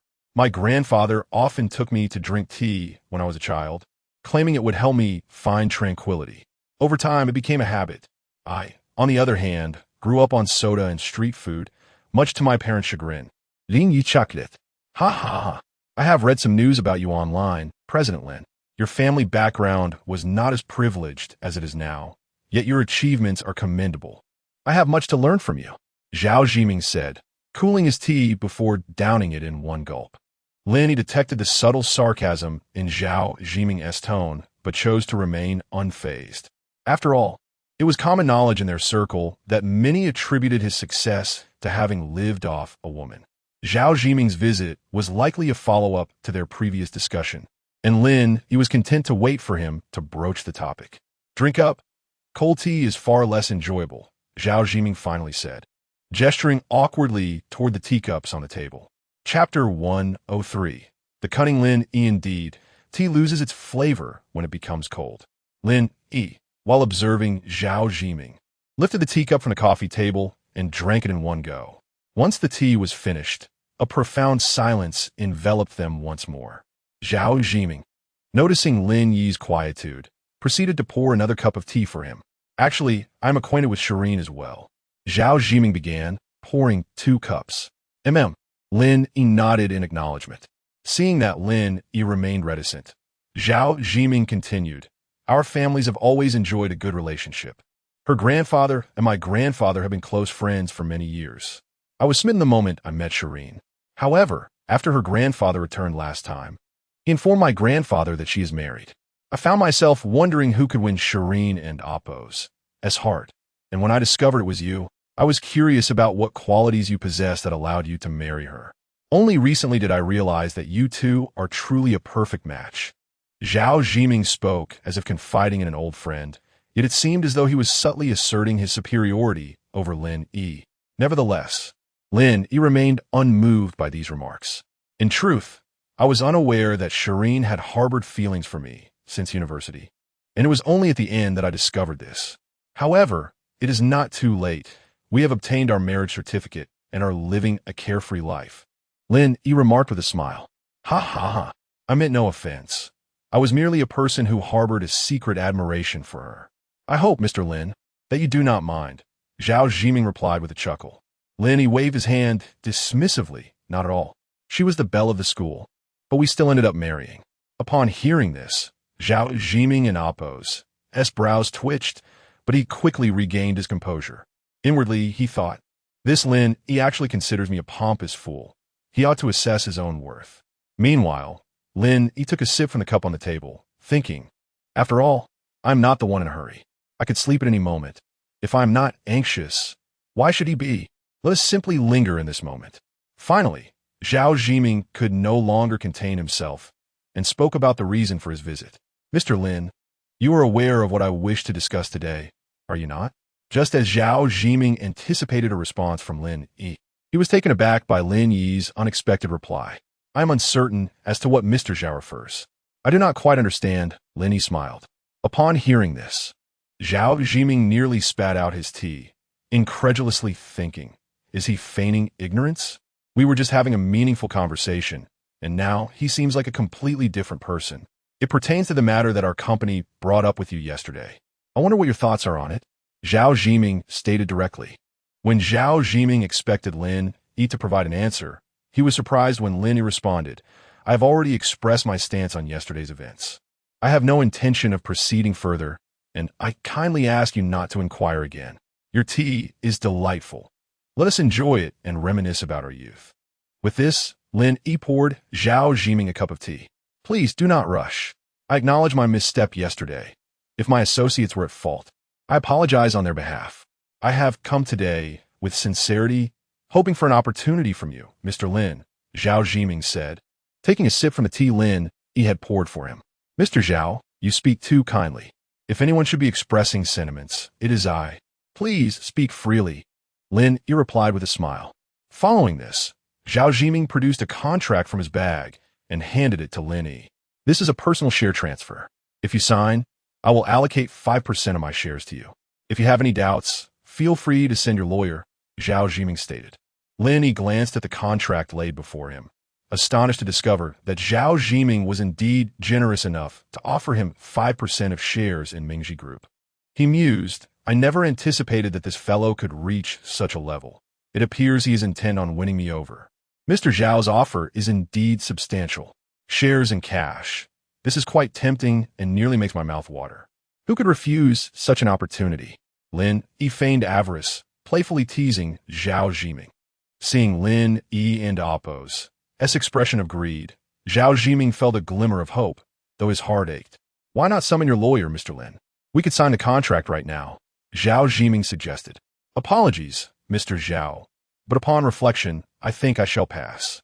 This represents years of my hard work, and I cannot part with it, Lin Yi replied with a smile. Zhao Zhiming was left momentarily dumbfounded by this response. Did you not just say it was an excellent offer, that no one could refuse? Zhao Zhiming suppressed his anger. Lin Yi truly does not play by the usual rules.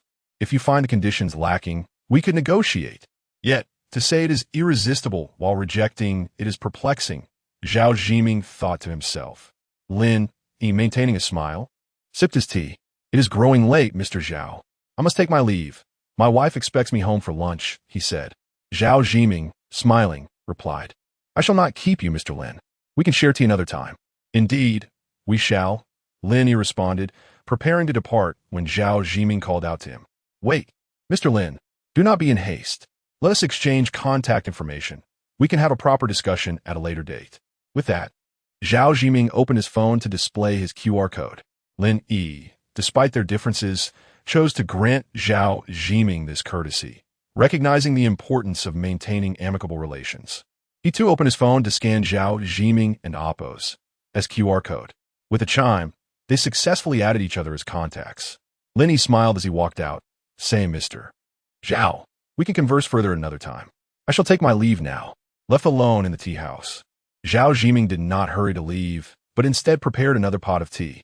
Truly, he has played me for a fool. Zhao Zhiming gritted his teeth in frustration.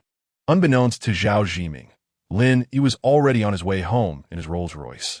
Upon returning home, Lin Yi found Li Shireen sitting on the sofa, watching television and laughing heartily. She had been spending less time at the company lately, claiming she wanted to be a homemaker, only going in when necessary, such as for contract signings. What are you watching that has you so amused? Lin Yi inquired, taking a seat beside Li Shireen. How come you're home at noon today? Aren't you usually at the company? Li Shireen asked, turning to him. Guess who I just saw? Lin Yi replied, pulling Li Shireen closer. Chapter 104. The irritated Zhao Zhiming. Who is it? Li Shireen inquired, her gaze directed at Lin Yi. Zhao Zhiming. Lin Yi replied slowly. Zhao Zhiming? What does he want with you? Li Shireen asked, puzzled. He came to discuss the matters they intended to address yesterday.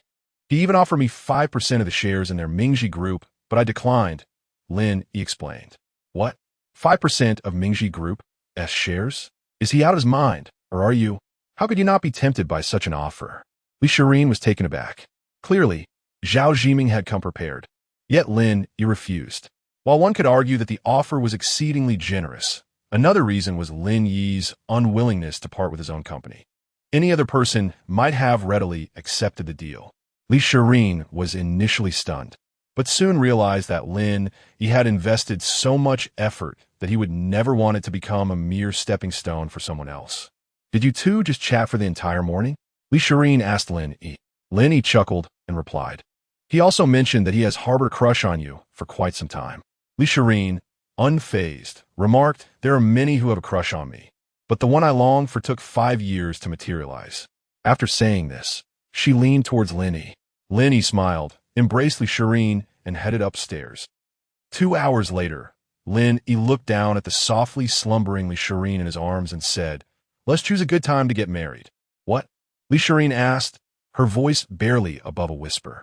I said, let's plan a wedding. Upon hearing this, Li Shireen's eyes began to glisten with tears. All right. Lin Yi was taken aback by her reaction. What's wrong? If you think it's too soon, we can wait. At this, Li Shireen gently punched Lin Yi.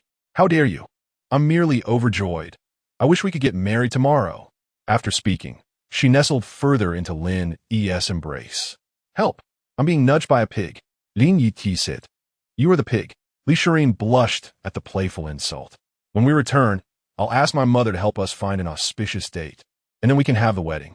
I'll give you a uniquely exquisite wedding ring. Lin Yi said softly. I'm so tired. I think I'll take a nap.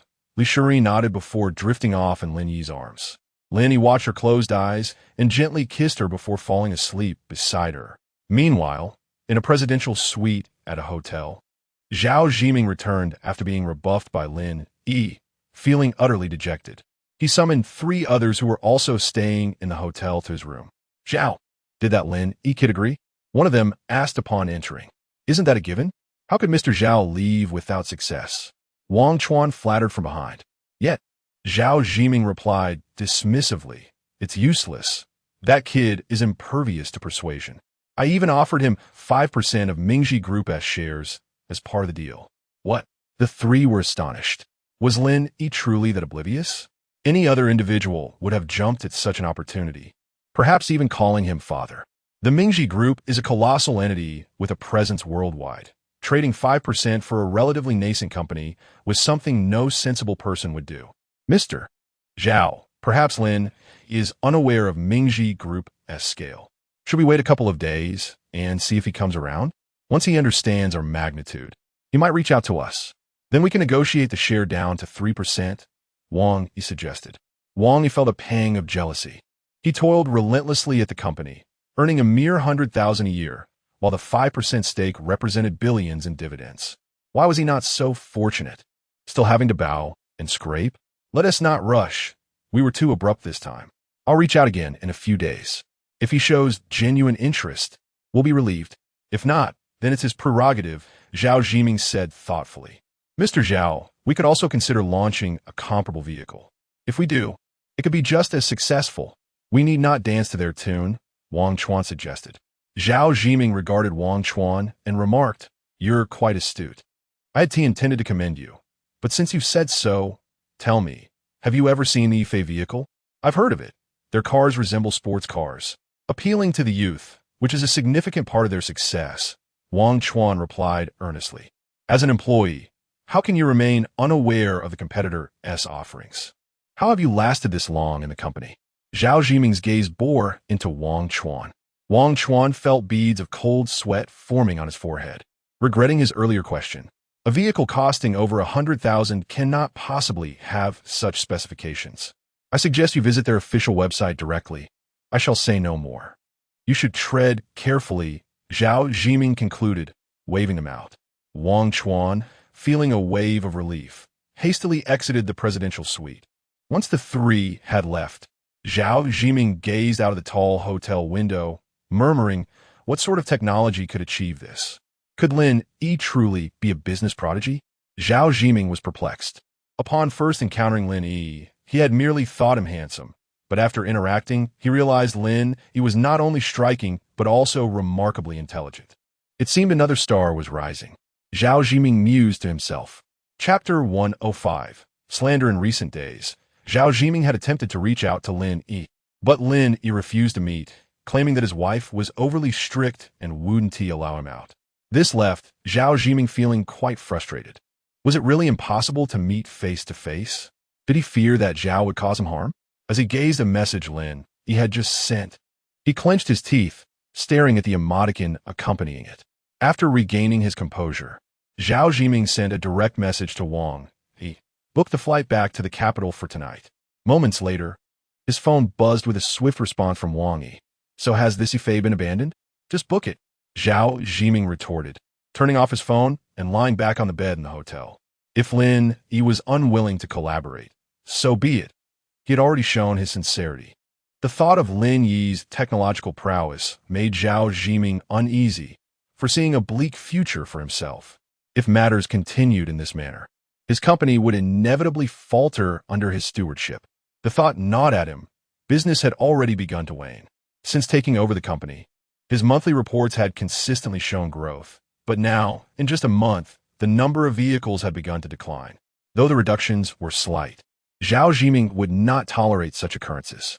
That evening, while Lin Yi and Li Shirin were enjoying a movie in their private cinema, his phone vibrated with a new message. Upon inspecting it, Lin Yi saw it was from Zhao Jiming. Mr. Lin, I am heading back to the capital. Let us have tea together when we have the chance. Lin Yi chuckled and replied, I shall hone my tea-making skills in the meantime, so we can enjoy it together again. Li Shirin, noticing Lin Yi and Appo's beaming expression, inquired, Are you so pleased chatting with that woman? Lin Yi handed his phone to her, saying, I'm conversing with the beautiful Zhao. After glancing through the chat history, Li Shirin laughed, You're so cheerful chatting with Zhao Jiming. You might as well delete his contact. Despite her words, she set Lin Yi and Appo's phone aside and continued watching the film.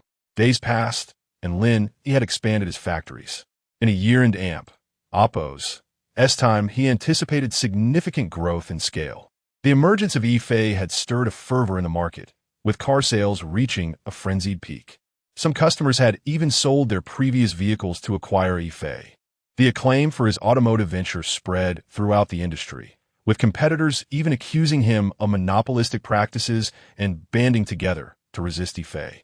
However, while Lin Yi was surfing the internet, he noticed a striking headline that had surged to the forefront. Yifei cars involved in accidents due to quality issues. Cars catching fire during charging. The alarming headline dominated the news cycle. Upon reading it, Lin Yi furrowed his brow. This was undoubtedly deliberate. If there were genuine quality issues with his cars, customers would have sought compensation from the dealership. Yet, that was not the case. Instead, rumors were circulating about defective vehicles. This was absurd. He had thoroughly tested his batteries, and if overheating were a possibility, the internal temperature sensors would trigger alarms. The materials used were specifically chosen for their fire-resistant properties. Such a scenario was inconceivable. He had conducted countless experiments to ensure safety. Now, to have a fire incident surface was perplexing. Moreover, as Lin Yi sat down to rub his eyes, he opened his phone to discover yet another trending topic. Following the first incident, several more cases of vehicles catching fire during charging had emerged. It became evident to Lin Yi that someone was trying to undermine him due to his success. He picked up the phone on his desk and called his secretary, instructing, "Gather everyone for a meeting." After hanging up, he recognized that the situation was beginning to escalate. There were even individuals tagging their official accounts, displaying a blatant disregard for ethics. How could people be so ruthless, driven solely by profit? It was astonishing how quickly they turned against him after once claiming they would never purchase cars from his competitors. Shouldn't safety be paramount? Many comments flooded in, uniformly echoing the sentiment that they regretted buying his vehicles. Lin Yi realized these were likely hired trolls attempting to tarnish his reputation. Indeed, notoriety breeds controversy. Just as his vehicle sales were beginning to stabilize, he faced this unexpected turmoil. Sighing, Lin Yi decided not to dwell on it further and made his way to the conference room. Upon entering, he found the company executives engaged in animated discussions about the unfolding situation. When they noticed Lin Yi's arrival, they all stood, greeting him collectively. "Mr. Lin, why the formalities? Let us relax a bit. I prefer a less solemn atmosphere for our meetings." A lighthearted setting fosters problem-solving. Lin Yi waved, prompting everyone to take their seats. These executives had been lured from other companies with generous offers. Initially skeptical about his venture, they found the work environment here far more pleasant than their previous oppressive workplaces. After a brief moment of silence, Lin Yi inquired, "You all know why I called this meeting, don't you?" Chapter 106. Progress. It must be about that car fire incident. A young woman remarked softly. "Indeed, it is that matter. For those who haven't seen it, I suggest you take a moment to look it up and familiarize yourselves," Lin Yi responded. A few individuals promptly opened their phones to investigate. "Have you all gathered some understanding now?" Lin Yi inquired after a few minutes. The group nodded in agreement. "Let us address this systematically, without rushing toward solutions. First, we must contemplate why the batteries ignited and why there has been a surge of such incidents. The remaining task will be to resolve the issue." Lin Yi's questions plunged the attendees into deep thought. Just as he finished speaking, a man spoke up. "Lin, I propose that if this issue arises again, we should first retrieve the vehicles and then report it to the authorities for documentation." Lin Yi nodded in approval. "That is a commendable plan. We should secure the entire scene for evidence before investigating the cause. You take charge of this matter." The man exited promptly to commence the task. "Now, let us reflect further on why the batteries would ignite. Lao Jinghong, please share your insights." Lin Yi directed his gaze towards the senior engineer from the battery factory. As the sole person responsible for battery testing and vehicle sales, Lin Yi naturally sought his expertise now that a problem had arisen. Lao Jinghong, addressed by Lin Yi, spoke calmly. "To be candid, I'm also at a loss. I have previously tested the batteries in this manner. They should never fail, regardless of whether subjected to intentional short-circuiting or being severed in two. However, if I could examine a few of the affected vehicles, I might uncover the cause." Lin Yi pondered for a moment before asking, "So, according to you, our batteries will not ignite unless they are thrown into a fire?" "Absolutely. I can assure you of that," Lao Jinghong affirmed confidently. "Very well. You shall proceed with investigating those vehicles that have experienced fires." With that, Lao Jinghong slowly exited to fulfill his task. "Now that two individuals have left, what are your thoughts on minimizing our losses?" Lin Yi asked the remaining attendees. After a brief silence, he added with a smile, "Let us not dwell in gloom. If anyone has ideas, please share them so we can devise a plan together. The situation may be resolvable, but our reputation will undoubtedly suffer." At this, the previously quiet young woman stepped forward. "Lin, I believe we could host a live stream, randomly dismantling the vehicles, showcasing the battery disassembly, or even cutting one open. Does anyone have a better proposal?" She looked around at the group. However, silence reigned, with everyone exchanging glances. "All right, I gather there are no other suggestions. Let us document this proposal for now. Anyone with a superior idea should present it. If there is nothing else, we may disperse." As Lin Yi concluded, the group stood and departed the room. Upon exiting the conference room, Lin Yi made his way to the company entrance and headed home. Upon arriving home, Lin Yi checked his phone and noticed several new messages, revealing that more vehicles had caught fire, now totaling 7. Well then, he chuckled, unlocking his door and stepping inside. As he entered, he noticed several bags of chips on the table. Upon seeing Lin Yi burst through the door, Li Shirin hastily shoved the bags beneath the table. "Hey, darling, what brings you back so soon?" Li Shirin's slightly guilty expression gave her away. "Are you secretly snacking on chips again?" Lin Yi grinned, approaching the table to reveal an abundance of chip wrappers. "Have you devoured all of these?"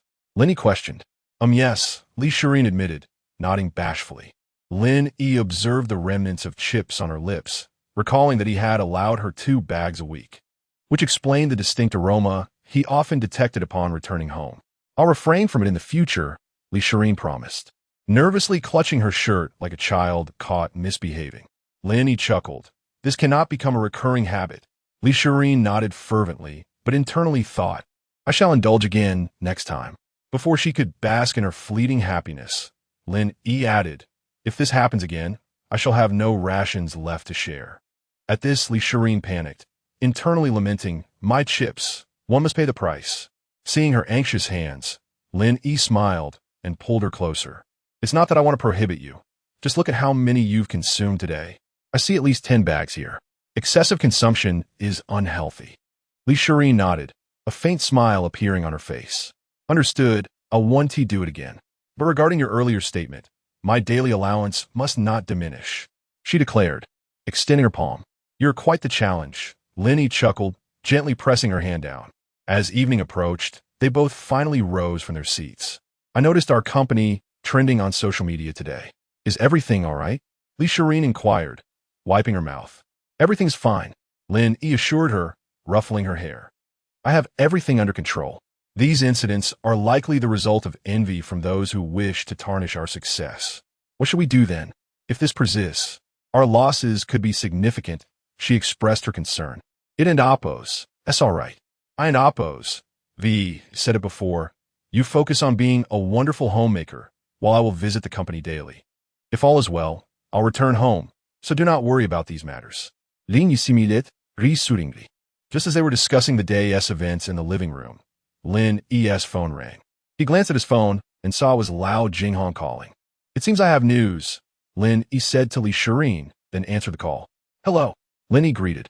On the other end, Lao Jinghong began. "Lin, I have some information." Chapter 107. Framing, is there any news? What is the situation? Lin Yi inquired into the phone. "It's best to clarify the details in person. It may not be conveyed clearly over the call," replied Lao Jinghong from the other end. "All right, wait for me there. I'll head over now. Please send me your location." After saying this, Lin Yi abruptly hung up the phone, rose, and donned his jacket from beside the sofa. "What is going on? Any updates?" Li Shirin asked while assisting Lin Yi with his shirt buttons. "Our engineer just called. They're waiting for me to arrive.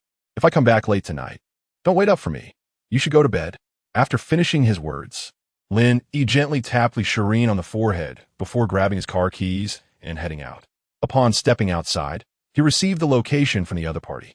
After glancing at the coordinates, Lin Yi grimaced at the prospect of a journey exceeding 3 hours and hurriedly got into his car. He had initially hoped to share a tender moment with Li Shirin that evening, but he now realized that he would likely return in the dead of night. As the vehicle began to move, Lin Yi steered towards the place indicated by Lao Jinghong. 3 hours later, he arrived at a parking lot outside a company. After exiting the car, he spotted Lao Jinghong waiting for him alongside several officers from the police department. "Thank you for your hard work," Lin Yi said with a smile, offering a few cigarettes, which the officers promptly declined. With no other option, he returned the cigarettes to his case, as he himself did not smoke, though he usually carried a pack. At that moment, Lao Jinghong approached Lin Yi. This middle-aged man is an employee from a nearby company, and the car that caught fire belongs to him. Lin Yi nodded. Lao Jinghong continued, "I just spoke with the officers. The fire was intentionally set, not an accident. There are char marks outside, indicating this was a deliberate attempt to smear our reputation." Upon hearing this, Lin Yi felt no surprise, but rather bewilderment at the use of such a crude method for defamation. He slowly approached the middle-aged man squatting nearby, crouched down and opened his previously closed cigarette case, offering him one. "Would you like a cigarette?" Lin Yi asked the man. The man glanced at Lin Yi, swallowed hard, and accepted the cigarette. Lin Yi noted the pile of cigarette butts in front of him, alongside a puddle of saliva. Lin Yi furrowed his brow and questioned, "Who instructed you to frame us?" The man inhaled deeply, remaining silent until roughly 5 minutes later when he finished his cigarette. He then asked Lin Yi, "If I tell you, will you let me go and not pursue our responsibility?" This was the first time Lin Yi had seen the man's face, a typical visage of the masses. Judging by his attire, it was clear he was merely an ordinary employee. However, his bloodshot eyes and weary expression told a different story. Lin Yi chuckled softly. "I'm afraid that won't be possible. While we engage in philanthropy, your actions have severely compromised our company's interests, and the repercussions are considerable. This matter is not easily resolved." Upon hearing this, the man disregarded the puddle of saliva beneath him and knelt before Lin, pleading, "Please, I have an elderly parent and young children to support. I currently have 2 children in school. I beg you to spare me. I was merely tempted. They offer me 200,000 for burning my own car, while I only purchased it for 150,000. Initially, I refused, but they increased the offer to 250,000. Their temptation was overwhelming, and I thought I could extinguish the fire once it started. I didn't realize the gravity of my actions until I saw the uproar online. Please, spare me." The man knelt, sobbing uncontrollably, repeatedly bowing to Lin Yi.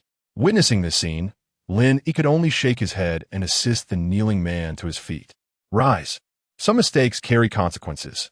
Remember that greed is no excuse for wrongdoing. Since you failed to manage your greed, you must face the corresponding repercussions. However, if you demonstrate good behavior, you might receive a lesser penalty. Just remember, there is no such thing as a free lunch." With that, Lin Yi stood and walked towards Lao Jinghong, while the man was led away.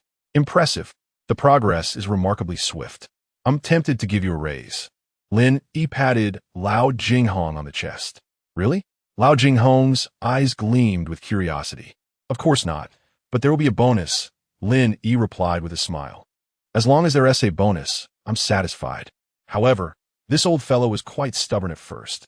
When we arrived, he attempted to grab a wrench from the car to strike us, but he complied once the police arrived, Lao Jinghong recounted lightly. "But that is just one case.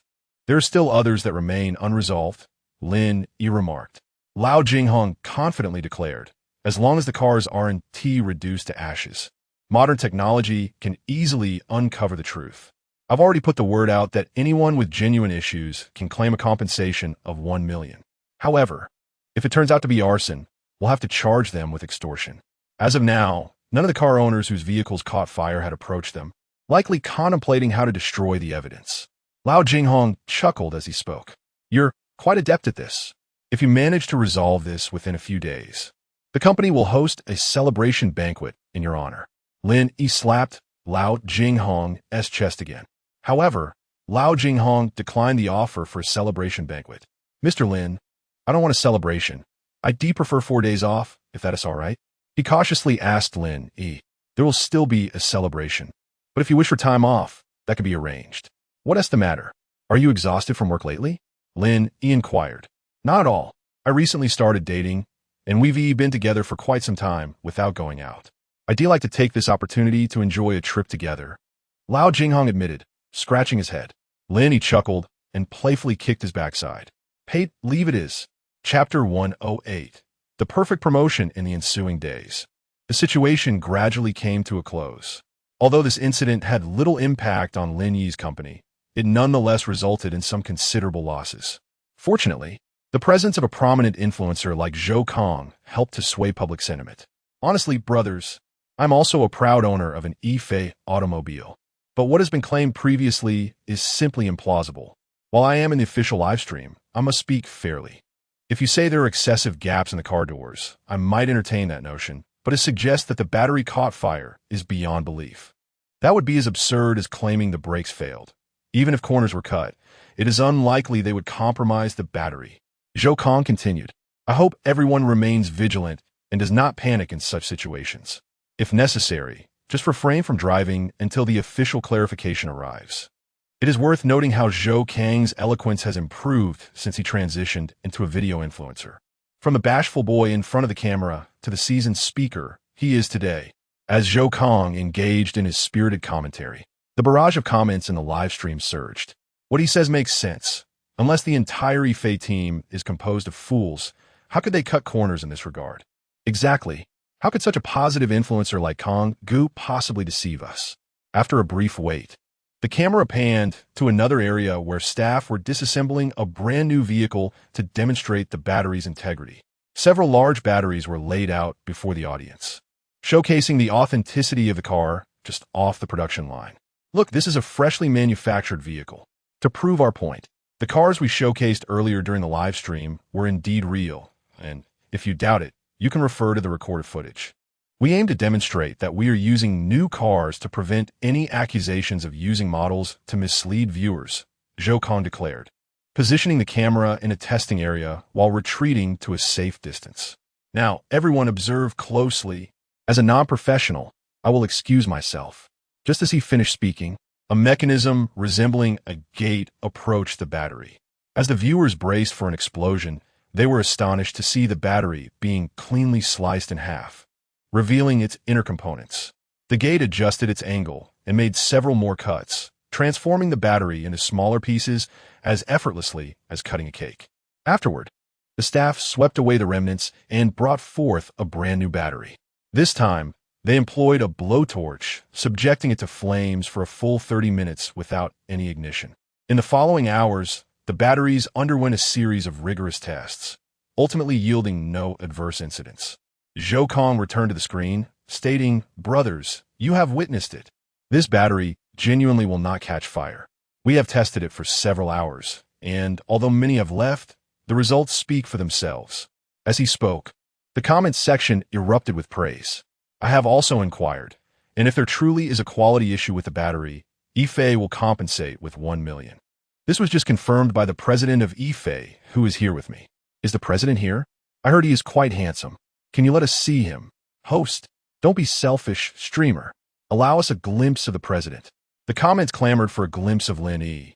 However, Lin Yi, who preferred to stay out of the spotlight, politely declined their requests. After several hours of Zhou Kang's engaging commentary, the live stream finally concluded. That was truly exhausting. Speaking to a screen for hours on end, Zhou Kang remarked, finishing a bottle of water. You've really come a long way. Remember how shy you were about taking photos back in school? Now you're as thick-skinned as they come, Lin Yi teased, giving Zhou Kang a playful kick. Zhou Kang replied with a grin, well, it's all for the sake of making a living. Come on, let us go grab some delicious food. With that, Lin Yi invited Zhou Kang and Tan Yusin to join him in his car. They arrived at a cozy restaurant and were shown to a private room. Brother Yi, how can you be so generous? You're so young, yet already running such a large company. And now you're treating us to dinner here, Zhou Kang observed. Lin Yi chuckled. What is wrong with that? Should I have you eat elsewhere? Zhou Kang, hearing this, smiled ingratiatingly. Eat? Of course. How could I refuse a meal for Brother Yi? As Zhou Kang spoke, he noticed Lin Yi staring at him intently. Brother Yi, I have a girlfriend. And she's right here. Please don't get any strange ideas. I'm not that type, Zhou Kang said, glancing at Tan Yusin. Yet, she merely remarked, I didn't see anything. You two carry on. Lin Yi laughed. I was only concerned about your gaunt appearance. Young people should practice moderation. Look at how pale you are. Tan Yusin blushed at his words, while Zhou Kang scratched his head, thinking, what can I do? I want to sleep on the couch every night, but at the designated time, I'm dragged into the house. However, he dared not voice this thought, keeping it to himself. Brother Yi, you've been married to Shireen for quite some time. When will we get to be bridesmaids and groomsmen again? We can't let you beat us to the altar, Zhou Kang inquired. That time is approaching. I'm already making preparations. I have noted some auspicious days next month. I'll select the best one. Just remember, you must contribute generously. Lin Yi replied with a smile. Of course. We'll prepare a substantial red envelope for you. Just make sure to notify us in advance. Zhou Kang assured. The trio continued to eat and chat, enjoying each other's company until they parted ways, looking forward to the next wedding celebration. As Lin Yi watched them leave, he reflected on their earlier conversation about marriage. I am determined to give you the most perfect wedding, Lin Yi silently vowed to himself. Chapter 109. The auction. Ever since the occurrence of a certain event, Lin Yi's company had truly stabilized. However, Lin Yi found himself troubled by the matter of the ring, a topic that Li Shireen had never broached herself.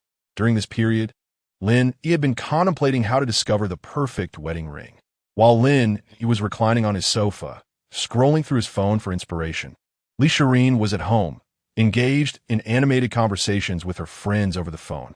She had previously mentioned that as long as the gift came from Lin Yi, she would cherish it, even if it were merely a pull tab from a soda can. Despite her words, Lin Yi could not possibly present her with such a trivial item as a wedding ring. Suddenly, while scrolling, Lin Yi stumbled upon a video showcasing a wedding ring that he could craft himself. Eureka! This was precisely what he had been searching for. The concept of a handmade ring was inherently unique. However, the embellishments on the ring presented another challenge. Although the prices of diamonds have been artificially inflated, a wedding ring could hardly be adorned with nothing more than gold. After much deliberation, Lin Yi resolved to use diamonds as embellishments, though finding the right diamonds would require considerable effort. Without further ado, Lin Yi rose and retreated to his room, locking the door behind him. He opened his computer to search for unprocessed, natural diamonds. After a prolonged search, he finally uncovered valuable information. A recently acquired sapphire, purchased at a high price from abroad, was about to be auctioned in the capital city the following morning. The sapphire, with its striking blue hue, symbolized longevity and dreams, and Lin Yi was instantly captivated. This sapphire was notably the size of his thumb.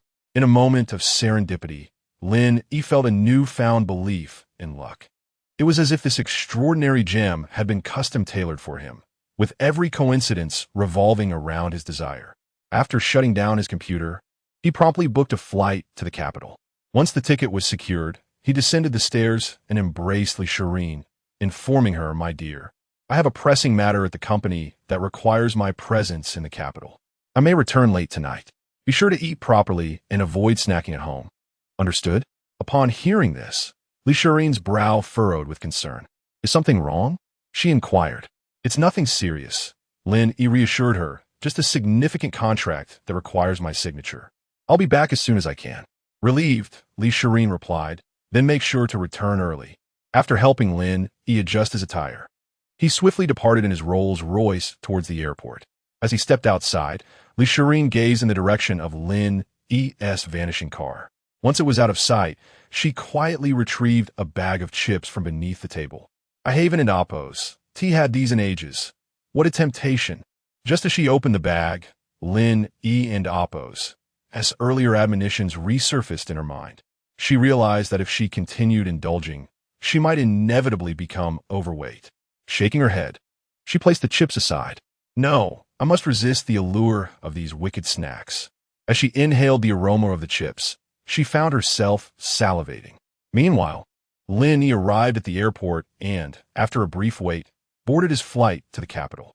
After more than 3 hours, he finally set foot on the ground of the capital. Upon exiting, he activated his phone and called Wu Yongchang, intending to procure a ticket for the auction. Upon learning of Lin Yi's arrival, Wu Yongchang insisted that Lin Yi stay at his home, declaring he would not assist otherwise. Unable to refuse, Lin Yi acquiesced. After a short wait, Lin Yi was picked up by Wu Yongchang in his Maybach. "Get in." Wu Yongchang beckoned from the back seat. Lin Yi chuckled, saying, "Grandfather, you could have just sent the driver. There's no need for you to come personally." "Impudent lad," taking advantage and then playing coy, Wu Yongchang chuckled in reply. Initially skeptical of this young man, he had come to see him in a new light following recent events, which had garnered him acclaim on every outing, something he had never dared to dream of before. "Why go through the trouble of coming for an auction? Just tell me, and I'll have someone bid on it for you." "It's merely a gemstone," Wu Yongchang remarked, somewhat bemused by Lin Yi's enthusiasm. Lin Yi smiled and replied, "This is different. I wish to use this sapphire as an embellishment for the wedding ring." Wu Yongchang merely smiled in response, choosing not to comment further.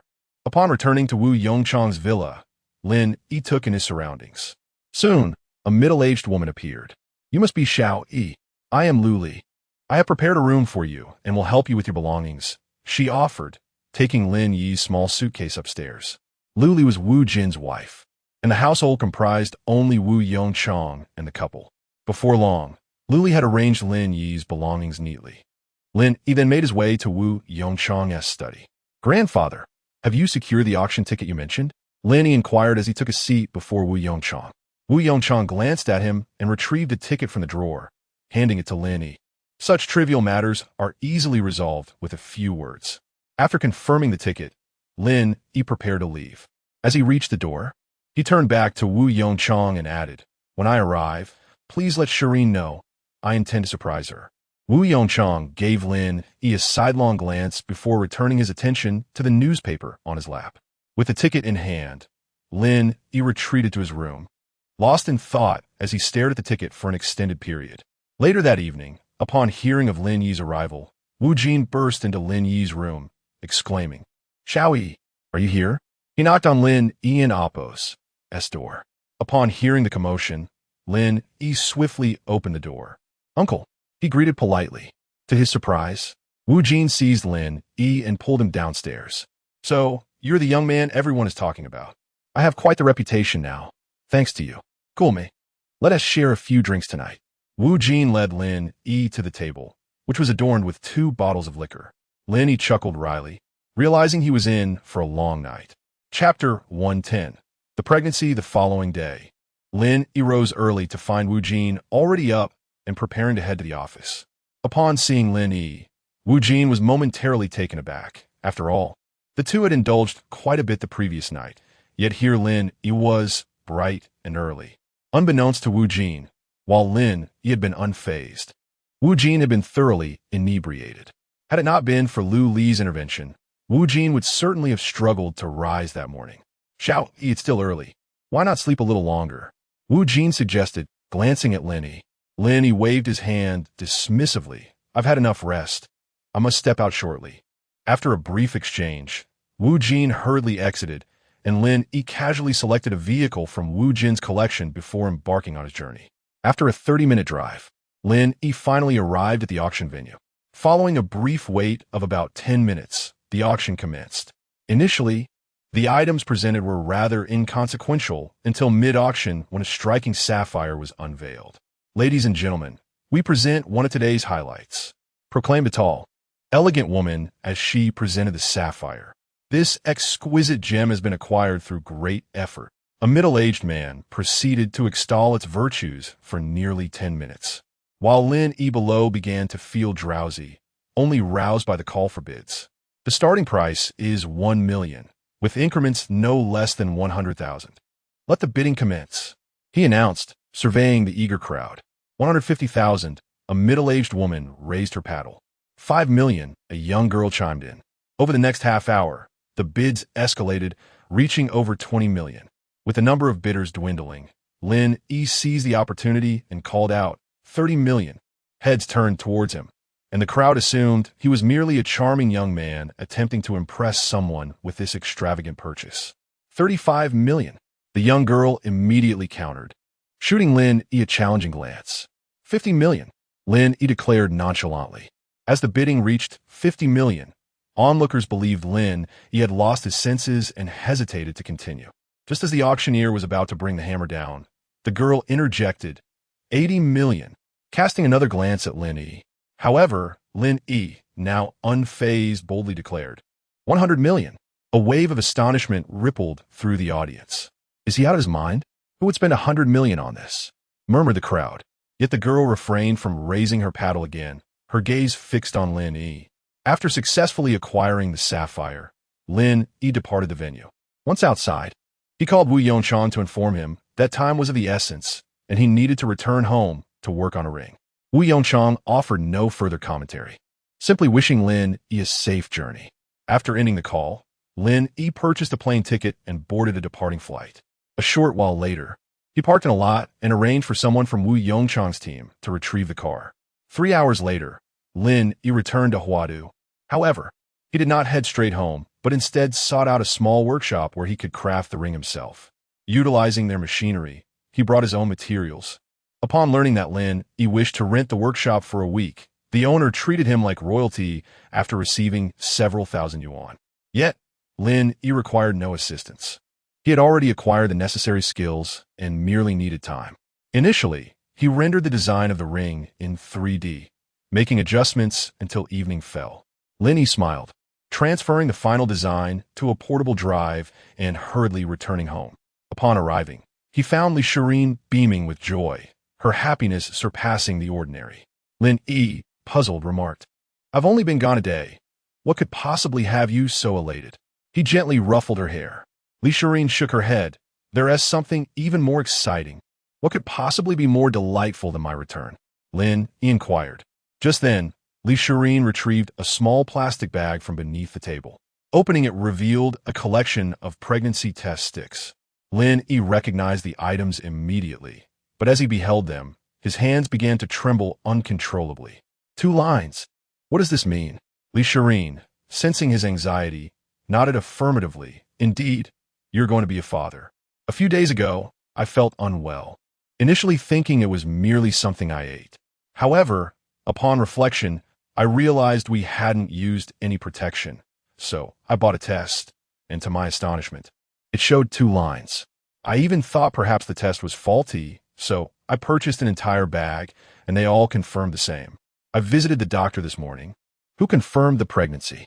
Seeing Lin Yi frozen in place, Li Shireen, fearing he might not want the child, softly asked, "Darling, you wouldn't want this baby, would you?" Her eyes held a hint of vulnerability. Lin Yi, slowly regaining his composure, replied, "No, I want it. I truly want it. It's just so sudden. I wasn't prepared. I am overwhelmed with joy."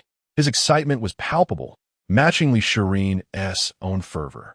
Li Shireen leaped into his arms, wrapping her legs around his waist. "Let us call our parents." Startled by her exuberance, Lin Yi cautioned, "Be careful. What if you hurt yourself?" He tenderly caressed her belly, and Li Shireen felt warmth spread through her heart. When Lin Yi called home, both Wu Rulin and Zhao Xiaomei were extraordinarily thrilled, their excitement rivaling Lin Yi's. Within an hour, both families arrived at Lin Yi's home. As Wu Rulin and Zhao Xiaomei approached Li Shireen, tears glimmered in their eyes as they exclaimed, "I'm going to be a grandmother. I'm going to be a grandmother." Chapter 111. The grand wedding. A week swiftly passed, and Lin Yi had taken advantage of his time off from work to secretly craft his own rings in a small workshop. Finally, on the last day, he completed the rings. With 2 rings concealed in his pocket, Lin Yi returned home, only to find Zhao Xiaomei and Wu Rulin surrounding Li Shireen. Over the past few days, both had taken up residence there, endlessly circling around Li Shireen. Even Lin Yi found himself at odds with their incessant attention when he was home. "All right, dear mothers, I implore you, cease your orbiting around me. Tomorrow marks my wedding day, and we still have preparations to attend to," Li Shireen said with a hint of exasperation. It was not that she was dismissive. Rather, having 2 mothers shadow her like bodyguards was overwhelming, even to the extent of needing assistance to the restroom. She could only smile knowingly, considering she was still early in her pregnancy and hadn't yet reached the stage of a pronounced belly. Upon hearing her words, Wu Rulin and Zhao Xiaomei exchanged awkward smiles. After all, with their daughter or daughter-in-law expecting, it was only natural for them to be concerned.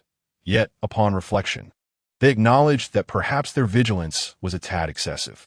Traditionally, during weddings, the bride returns to her family home, while the groom must visit the bride's residence to bring her to the ceremony. Just as they were about to head back to their respective homes, Li Shireen pulled Lin Yi into the kitchen and inquired, "Have the rings been prepared?" She had noticed Lin Yi's busyness lately and feared he might have forgotten. If so, they would have to venture out to purchase some immediately. Lin Yi chuckled reassuringly. "They are ready, do not worry." He then received a kiss from Li Shireen, who was met with a tender response from him. Since her pregnancy, their playful card games had been put on hold. A few moments later, with a slight blush, Li Shireen looked at Lin Yi and said, "I'll be waiting for you tomorrow." After Li Shireen exited, she returned to Wu Rulin, while Lin Yi accompanied Zhao Xiaomei back home. Time flew by, and soon it was the next day. Once all preparations were complete, Lin Yi, accompanied by his groomsmen, made his way to Li Shireen's house. Upon arrival, Lin Yi was greeted by the sight of the grand villa adorned in festive colors. With a smile, he entered Li Shireen's room and escorted her downstairs. Their journey was devoid of any wedding antics, only filled with the blessings and cheers of the crowd. After offering a respectful cup of tea to Li Jintian and Ruolin, Lin Yi settled into the opulent wedding car, a Rolls-Royce. The couple traveled for almost an hour before arriving at the seaside, where a luxurious yacht awaited them. Li Shirin gazed at the magnificent vessel, her heart racing with excitement. Lin Yi gently took her hand, leading her aboard. Once on the yacht, they discovered their entourage of groomsmen and bridesmaids had already arrived. As they approached the wedding officiant, the middle-aged man addressed the assembly. "Ladies and gentlemen, we are here to witness an everlasting beginning. Let's warmly welcome the groom." A thunderous applause erupted from the crowd. When the clapping subsided, the officiant turned to Lin Yi and asked, "Mr. Lin Yi, you have now entered the realm of matrimony. Could you share your feelings and sentiments at this moment?" With deep affection, Lin Yi gazed at Li Shirin and replied, "Excitement and happiness." The audience erupted in applause once more. Following this, the officiant posed a similar question to Li Shirin, who mirrored Lin Yi's answer with sincerity, excitement, and happiness. Their responses, though identical, were devoid of any hint of insincerity. As the cheers began to fade, the officiant continued with the ceremony. After a series of inquiries, they arrived at the pivotal moment. The officiant addressed the couple. "Now, may the newlyweds exchange the one and only rings that symbolize their lives together." Upon hearing this, Lin Yi knelt down, presenting the ring he had painstakingly crafted for Li Shirin. In turn, she revealed the ring he had given her earlier and placed it on his finger. The crowd gasped in awe at the beauty of the rings. What exquisite rings! Surely, they must be quite valuable. I have never seen such stunning pieces before. Li Shirin, upon hearing the admiration, smiled brightly as she admired the ring on her finger. The sapphire was perfectly sized, and the ring itself fit her ring finger flawlessly. Just as she was lost in admiration, the officiant continued. "This ring embodies the groom and Appo's as heartfelt dedication. Now, let us discover where this ring was acquired." The emphasis on the word acquired was palpable.